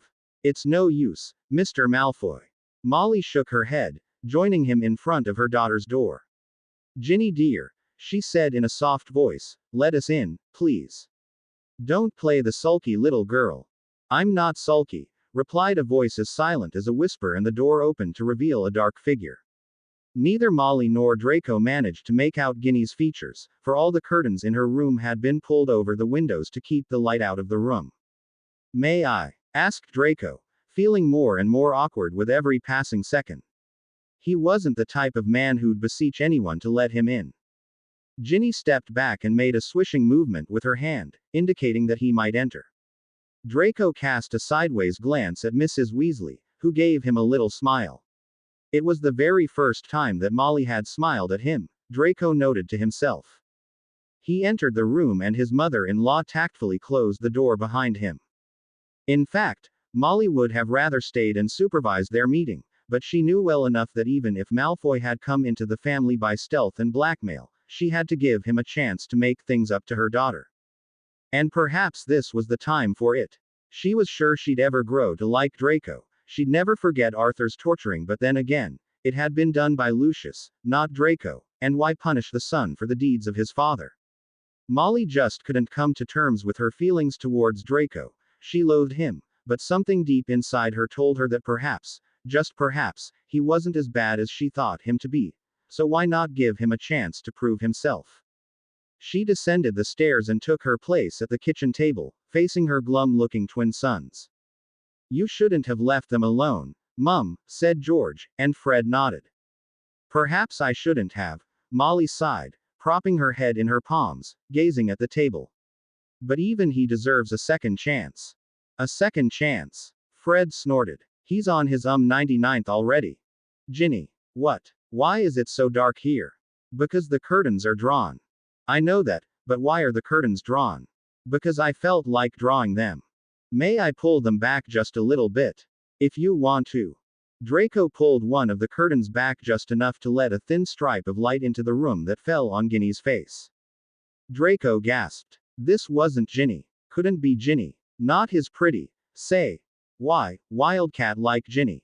This was a Ginny so pale that Snow White would have died of jealousy. Her eyes had sunk into her skull, her cheekbones stood out in an almost frightening way, her hair was disheveled and matted and she rather resembled a banshee. "Oh, Ginny," he breathed, automatically reaching out to caress her face, but she pulled away. Her gesture of rejection made him come to his senses. What was I thinking? Trying to console her. Why should I? She's suffering because of another man. A man with whom she'd eloped, with whom she might easily have cheated on me. Okay. Potter said they hadn't done it, but he never said they hadn't snogged at all. That's cheating on me, too. So, he stepped back too, examining her in an indifferent way. Will you ever come out of this room or are you going to bury yourself alive in here? And all this because of dratted Potter. Whack. Ginny slapped him hard across the face. Oh, is it so hard to accept the truth? What truth? That he died, she hissed. Not exactly the truth that he was a low-down scumbag, a dirty seducer, not to mention a murderer. Wouldn't you also have killed the murderer of your child? She demanded in a raspy voice. I wouldn't know, would I?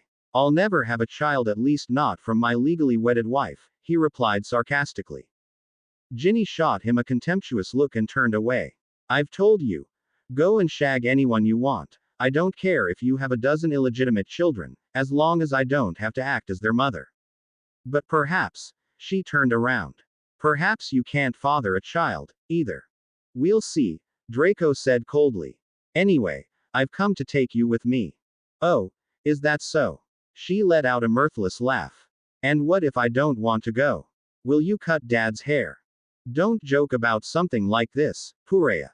Then don't expect me to go with you.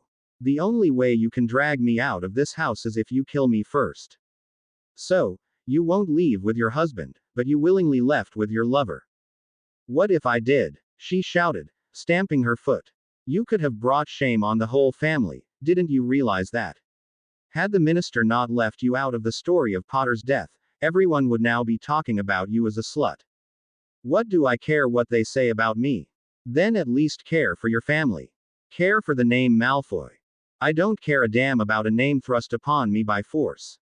She snapped, her pale complexion not so pale anymore, but red with anger. She was trembling with fury, gasping for breath. In the past few days she had become unaccustomed to speaking, and shouting drained her of her energy in no time. Right then, Purea, I'll come back when you're in a bit clearer state of mind, said Draco. And don't think I've given up on you. You're my wife and you'll continue being so, with all the obligations of a wife. Instead of replying, Ginny spat in his face. Good aim. Draco grimaced, wiping his cheek. Calm down, Ginny, and start eating something. A Mrs. Malfoy can't look like a living skeleton. What would people say? He managed to slam the door shut behind him just in time, so the 5 inches thick encyclopedia of wizarding sports banged into the closed door. Well, Molly gave him a questioning look. She's a little nervous. Draco shrugged. I'll come back later. You don't need to. You know, Fred said hopefully. Draco gave him a nasty look and apparated away. Are you all right, Harry? James asked, seeing that his son had turned slightly paler than usual. Yeah, I suppose so. Harry nodded, but he had to admit to himself that he was indeed feeling a bit nervous, about just as nervous as he had felt before the Quidditch final in his 3rd year at Hogwarts. Quidditch was just Quidditch, but here in the underworld it was slightly different. He was playing on a team full of dead people, against a team also full of dead people. Then there was the skull-like Quaffle and the real Golden Snidget, and he had difficulty getting used to them. Also, on normal Quidditch pitches the hoops weren't blazing with a mysterious blue fire, while the hoops here most definitely were. Harry didn't know why, perhaps to discourage the chasers or just to add to the image of the underworld. If the latter was true, then the underworld must have a very twisted PR manager. The players of Tartarus were leering at him as he and his teammates entered the stadium with their Stick Sweeper 2003 broomsticks on their shoulders. Harry felt more and more uneasy by the second. Not that he was afraid of them, he'd just never played against dead people. Fortunately, he managed to forget about the uneasy feeling when he heard a bunch of female spectators chanting on the stands with pom-poms in their hands. Everything about the man just plain impresses. He's a winner. He's a whiz, a wonder. He's about to pull my heart asunder. And I absolutely love the way he dresses. Harry didn't even need to look around and see who the women were singing about. Alcibiades was waving at them with a Gilderoyishly wide smile, sweeping his curly, golden locks out of his bright blue eyes. Harry looked at Sirius, who was rolling his eyes, then at his mother, who was eyeing the cheerleaders with an expression, "You've gone off your rocker, girls." James just shrugged and grinned at Harry. This is a common thing before the matches, he told his son. Alcy always gets this much attention. I bet it's unusual for you to see someone having so many groupies. No, in fact it isn't. Harry shook his head. Not when you know Gilderoy Lockhart. Lockhart. I think I remember him. He was an attention-seeking jerk back at school. He was 2 years above us, in the same year as Lucius Malfoy. He was also a Slytherin, but as far as I know, the two of them loathed each other. I think they were jealous of each other's looks, trying to beat the other in the Ondest hair contest. Harry chuckled as they reached the middle of the pitch where Hades, playing the role of referee, was standing with the quaffle in his hands. The team of Elysium lined up, facing that of Tartarus, to see many of its players baring their teeth and cracking their knuckles. They didn't look nearly as menacing as Crabbe and Goyle had, for none of them was as burly as the two Slytherin boys. Salazar Slytherin sent the beaters, Cesare and Lucretia Borgia, a meaningful look, then glanced at Harry. Godric Gryffindor caught his old enemy's glance and edged to Harry so that he could whisper to him. Potter, watch out for the Borgia. I think they'll be aiming for you. Remember, you can still die. Okay, I'll keep my eyes open. Harry nodded, squinting at the Tartarus beaters who were indeed sizing him up rather darkly. Daddy. Little Daphne was waving at him from the stands, a flag of Elysium in her hand. The flag was sky blue with a nice yellow sun on it. Harry waved back at his daughter, then turned to see the Tartarus stands and a sea of unsympathetic people waving dark banners with a gray cloud and a skull on it. If it weren't for the cloud, Harry would have thought they were pirates. One of them in the front row seemed very familiar to Harry. Blonde hair, a nasty stuck-up expression. Why, isn't that Lucius Malfoy? Yep, that's him, James said sourly. He always comes to the matches and keeps giving us those superior looks of his when we lose the game. Some people never change, do they? Remarked Harry, and kept looking at the Tartarus stands. As he was skimming the supporters of the opposing team, his glance shifted over a squat person with huge, bulging eyes. He immediately directed his eyes back to that figure. I've found another acquaintance. he murmured to his father while Hades announced the beginning of the 74th Quidditch match in the Underworld's history. As Harry had heard from his parents, Elysium had only won 6 of all the previous 73 matches, and it hadn't won a match for 246 years. Who? James asked distractedly, exchanging dark glances with Rasputin, who had the bad habit of tailing him at every match. Dolores Umbridge. And who's that? Asked his father, mounting his broom.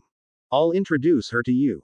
You'll love her. Harry grinned, pleased to see that the old toad had landed in Tartarus after she died. On they're off, announced the commentator. Chaser Grindelwald passes to Rasputin. He tries to pass to Henry VIII, but James Potter intercepts, passes to Lily Potter, who passes to Sewell. The Quaffles back in Grindelwald's possession. He scores 10-0 to Tartarus. The Tartarus stands roared with satisfaction. The Quaffles again in Lily Potter's possession, passes to Sirius Black. Black scores no, he doesn't score. Slytherin saves. After 15 minutes, Tartarus was leading 90-20, and Harry was getting desperate to catch the golden snidget. However, Brutus, the other team's seeker, was just as desperate to catch it and wouldn't leave Harry alone, kept following him all around the pitch.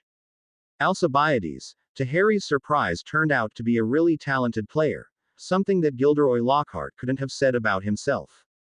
Well, he had said it about himself, but Harry didn't believe him. As he watched Alcibiades sending a boulder bludger towards Henry VIII, he found it hard to imagine that such a wonderful beater had ever done such horrible things as cutting his dog's tail only to get attention, but according to Sirius it had been true.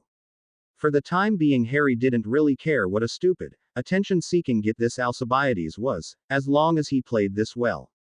However, no matter how well Alcibiades played, no matter how well his parents and Sirius handled the Quaffles, and no matter how hard Godric tried to defend the blazing hoops, Elysium was doing quite poorly compared to Tartarus.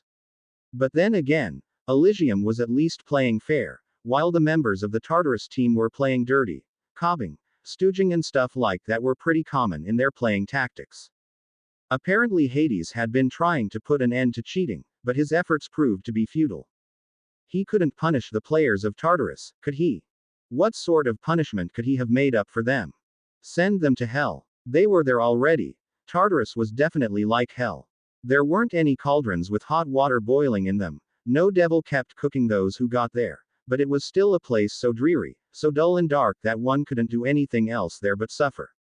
Once Hades had decided to make the Tartarus players help the Danides filling their leaky barrels, but not even this punishment managed to deter them from cheating.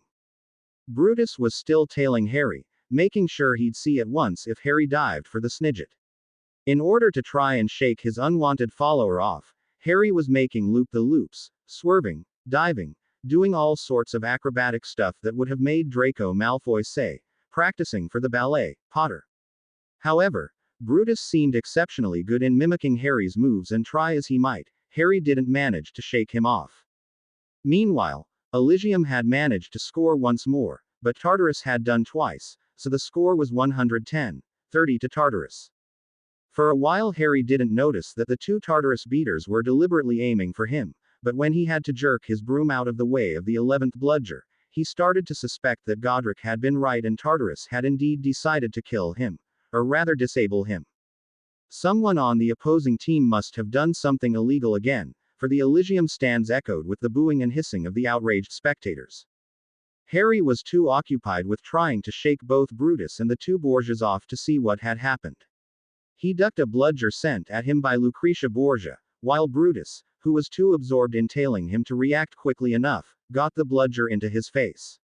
Harry paused only for a second to watch Brutus' nose bleed, but that single second was enough for Cesare Borgia to beat the other boulder bludger right into Harry's back. Harry felt something weird, as if something had hit him, then saw a granite boulder bounce off him, and came to the conclusion that he must have been hit by it. However, he didn't feel any sort of pain. It crossed his mind that perhaps his backbone had snapped and that was why he didn't feel pain, but then he realized that if his spine had broken, he wouldn't still be able to sit upright on his broom. Tentatively he tried to move his hand. He managed it without any difficulty. He shifted a bit on his broom to check whether he could properly move his legs, and they also seemed to be fully operational. What had happened, then? He wondered. He remembered having got a bludger in the back in his 5th year at Hogwarts, in the match against Slytherin, and that had caused him pain, while this one didn't. All he had felt when the boulder collided with his back was some sort of soft thump, nothing else. Confused, he looked around to see that Brutus was still cradling his bleeding nose and whimpering something about missing teeth. At that moment something caught Harry's eye. A little, round thing was flying around the Elysium goalposts in a rather familiar way, exactly the way he'd always seen the snitch fly. This one, however, wasn't gold and didn't glint. It was rather something yellowish-brown with a long, narrow beak. The snidget. Harry breathed and spurred his broomstick to get there before Brutus noticed or any of the Borgias tried to disable him again. Grindelwald scores 130. 30. It seems today isn't the day for Elysium again, boomed the commentator's voice throughout the stadium. But wait. Isn't that the Potter boy going for the snidget? Holy Hades, he catches it. Ladies and gents, after 246 years, Elysium wins the match. The roar in the Elysium stands was almost ear-splitting. Harry had never heard any of the school teams cheer like this, not even Ireland's supporters in the Quidditch World Cup. Elysium flags with their happy little suns were waving frantically and hats of all shapes and colors were thrown into the air. You did it. You did it, son. James hugged Harry before he could even touch down onto the grass. A moment later Lily joined them in the enthusiastic embrace, her eyes filled with the tears of joy. We've come, we've seen, we've conquered. Julius Caesar declared with a smug expression and patted Harry on the back as a sign of his respect. Well done, Potter. Godric Gryffindor beamed at him, occasionally sending triumphant grins at Salazar, who was eyeing Harry with a rather sour expression. How came your bludger didn't do him in? Salazar whispered to the Borgias. No idea. Lucretia shrugged. My bludger hit his backbone. I am sure it did. He should have been maimed by it. Then why hasn't he been maimed? Slytherin wondered, scratching his jaw. The cheering crowd broke into the pitch and swarmed around Harry, trying to touch him, trying to shake his hand or just give him an admiring smile. Alcibiades was eyeing his usual groupies with a slightly hurt expression, for they were now giving all their attention to Elysium's new ace seeker. Harry had never in his life shaken hands with so many persons, many of whom weren't even humans but elves, goblins and centaurs. Even a giant happened to give him a friendly pat on the back that made him fall forwards into a bunch of squealing witches. Trying to disentangle himself from the witch's embrace and turning his head quick enough so that their keys would fall on his cheeks instead of their original destination, his lips, Harry caught a glimpse of a pair of eyes gazing at him across the sea of Elysium supporters. His stomach gave a jolt. He knew these eyes. He couldn't have counted how many times he had felt relief wash over him whenever the serenity and peace of these eyes shone down at him, filling his heart with encouragement and the certainty that he wasn't alone. Yet these had been the eyes that had been so often diverted from his face, not wanting to look at him, and making him feel more frustrated than ever. These were the eyes of Albus Dumbledore. Seeing that Harry was struggling to get free from his admirers in vain, Dumbledore stepped back. Wait! Shouted Harry, fearing that his old headmaster would just leave, but his yell got muffled by the cheering of the crowd and the rustling of several papers held in front of him, waiting for his autograph.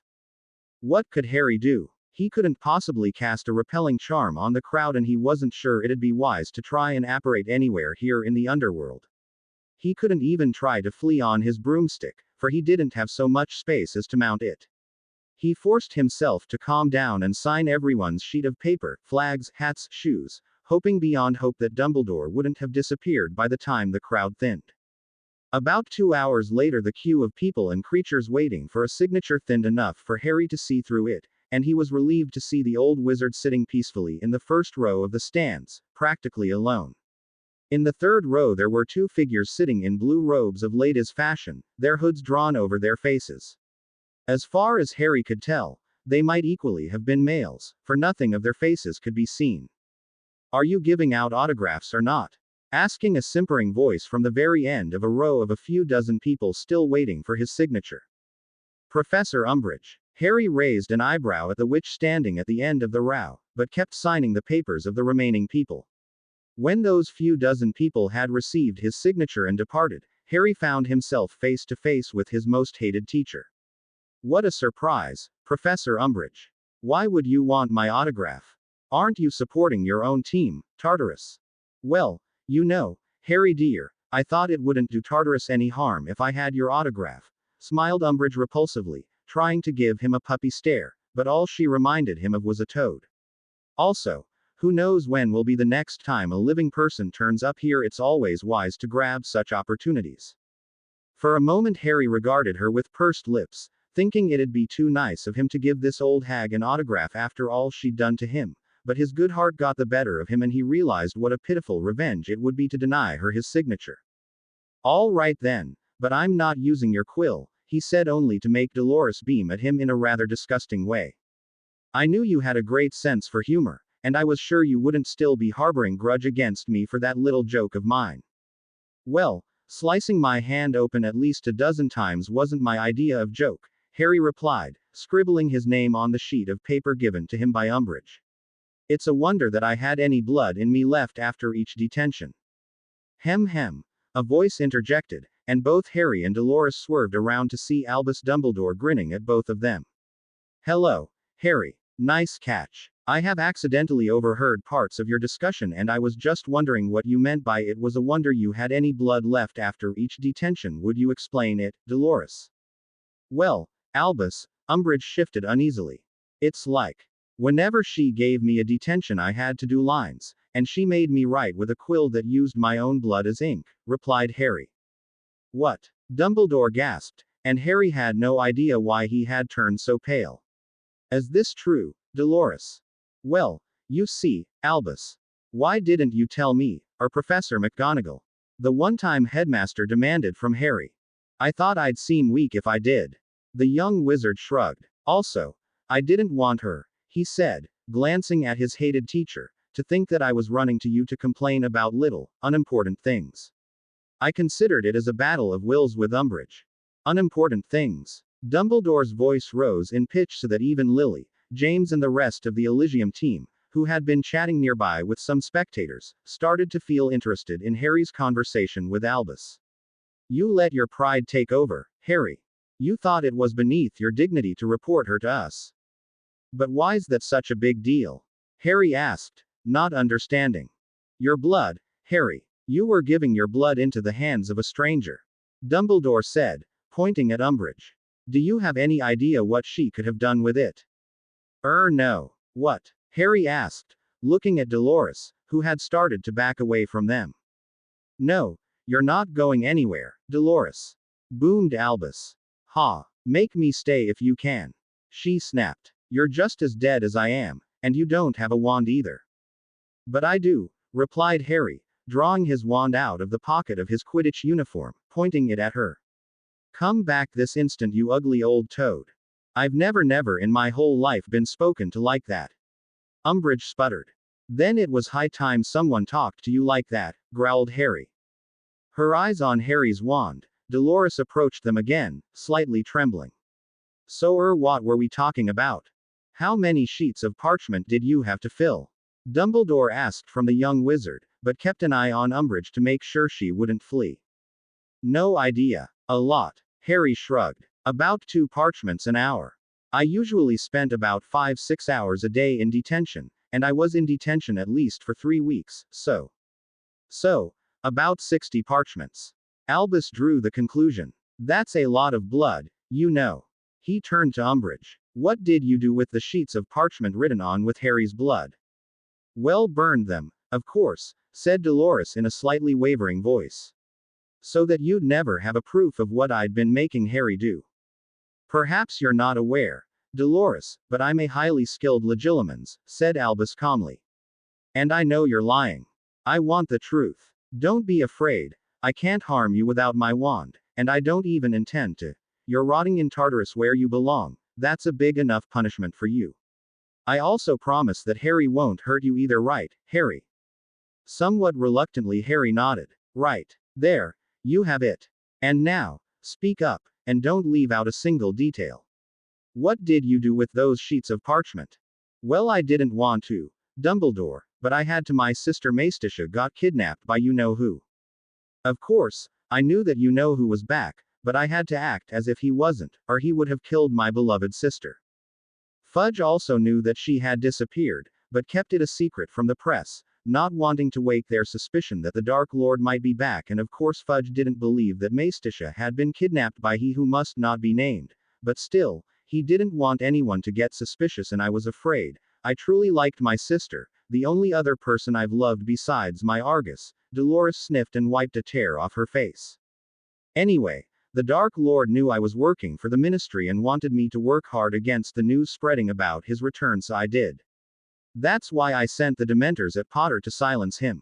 I was sure that you know who would be happy with Potter getting his soul beeped out. Well, anyway, shortly before the start of term I got a letter from the Dark Lord, saying that I had to come by some of Potter's blood and do it in a way that wouldn't wake suspicion.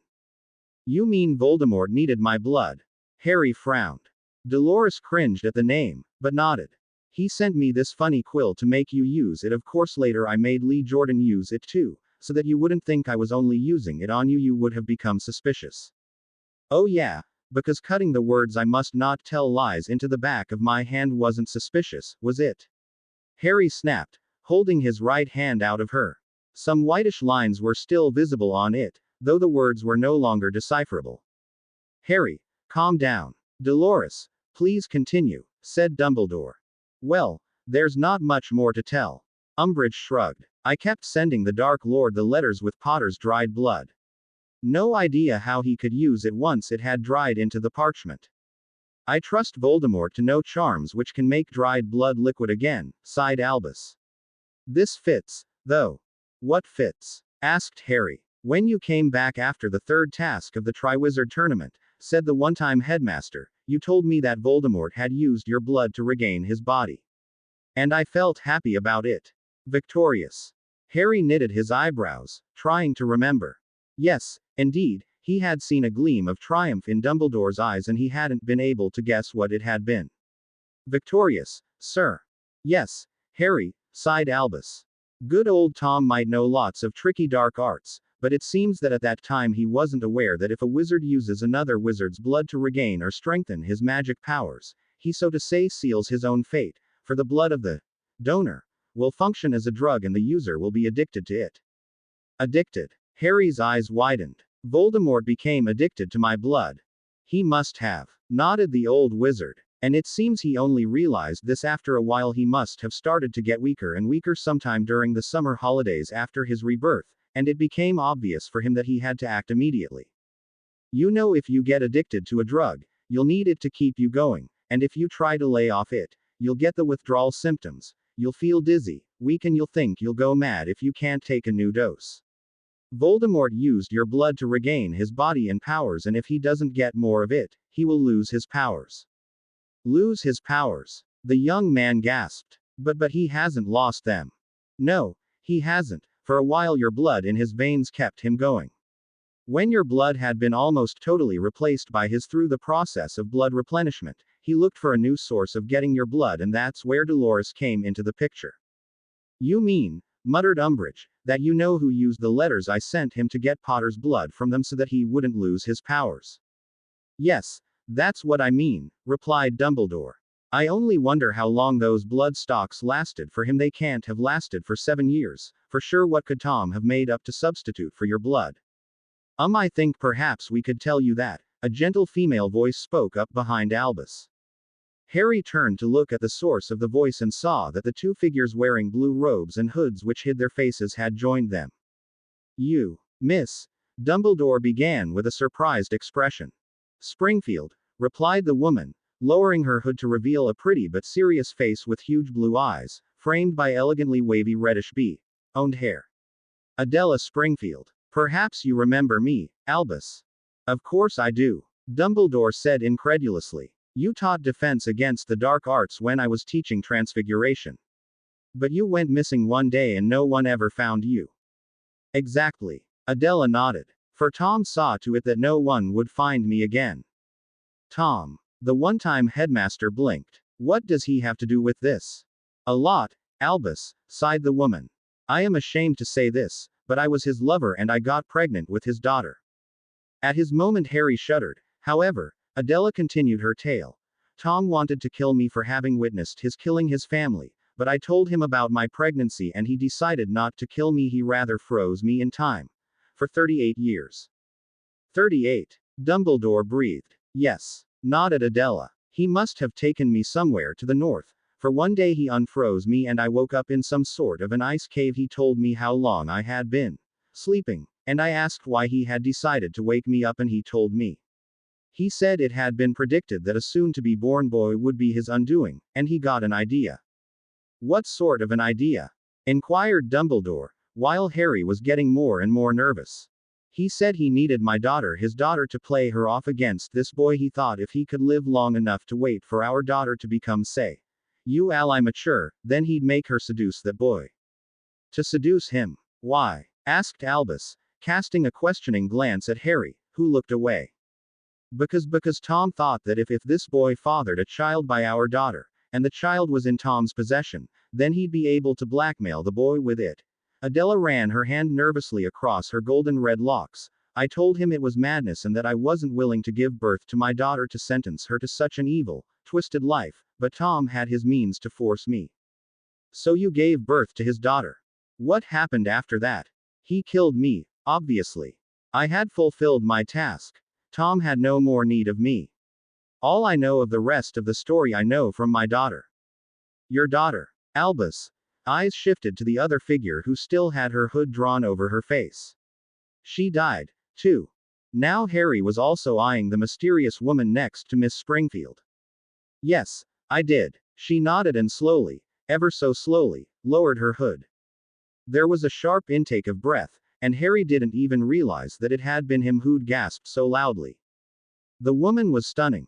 A spitting image of her mother, with the exception of her eyes. Those were gray Tom's eyes. Her beautiful, wavy hair was tied in a ponytail and it fell partly onto her shoulders. Her face was white and her expression frightened. She glanced at Harry, then immediately looked away, as if fearing that he'd hurt her. So, Harry spoke up after a long pause. It was you, then. The girl with no name, excuse me, Linda, he added in a sarcastic voice. What do you mean, Harry? Inquired Dumbledore. Who was she? Harry pursed his lips, examining his shoes, rocking back and forth in an embarrassed way. Oh, I see, said Albus. So, Miss Ratzel, Linda said. After my birth my father sent me to Germany where he had some acquaintance. They brought me up as Linda Ratzel. How fitting, Harry interjected in a derisive tone. Ratzel means riddle in German. Let the lady talk. Dumbledore waved at him, as though silencing an insolent child. Please, continue, Miss Ratzel. So, I was brought up in Germany, and shortly after I turned 15, my father came for me. I had never before seen him, just heard stories of him from my foster parents, and I was hoping he'd never come, but he did. She shuddered at the memory and pulled her cloak tighter around herself. He told me what sort of a role he wanted me to play and I said no. But after a few cruciatuses I just changed my mind. Harry snorted irritably and his glance fell on Dolores, who seemed to be keenly listening to the whole story, malicious joy on her toad-like face. So, you did his bidding, then?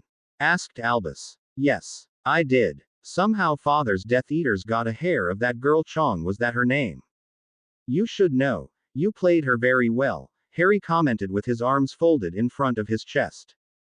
Well, Linda cringed slightly from Harry's angry look and continued talking to her shoes. I used Polyjuice to look like the Chong girl and I seduced him. She made a small movement with her head in Harry's direction. And I take it you conceived? Dumbledore asked. Of course I did. My father had forced me to drink some potion that enhanced my fertility to make sure I would get pregnant. Did your father tell you what his intentions with your child were? He did, said Linda. Firstly, he wanted to blackmail Harry with her. It's a girl, then, Dumbledore drew the conclusion. Did Tom want anything else with her? Yes, he did, replied the young woman. He knew that by the time my daughter would be born, he'd have run out of those blood stocks sent to him by her. She pointed at the malevolently grinning Umbridge. He knew he had to find a new source to nurture his powers and he found a book on the topic. It said that if one who was addicted to someone else's blood and he can't get more of it, Then there's only one way for him to replenish it. Instead of that person's blood, he could use a mixture of that person's blood and another that is partly his own. Partly his own. Yeah, being his daughter, was of his blood, my blood was partly his. And my daughter has my blood, and Harry's exactly the mixture my father needed. I remember something else, too. The book said that the blood donor had to be alive when father used his or her blood. There is some sort of a magical connection between wizards and their blood. Once a wizard or witch is dead, his or her blood cannot be used any longer, not even if he died a second earlier. I see. So this must be that ritual, then, Harry muttered under his breath. Ritual? Linda asked in a wavering voice. Yes, nodded Harry, not looking at her. Once I had a vision of Voldemort and my daughter. Our daughter, Linda corrected him. Harry continued, as though he hadn't heard her. Voldemort was talking about some ritual and my daughter was crying, for she was afraid of it. That was what I feared, that he'd hurt my little angel. Linda sniffed and Harry was forced to look at her. What he saw in her eyes was real grief and worry, not at all the malice and nasty smugness he had always imagined Voldemort's daughter wearing.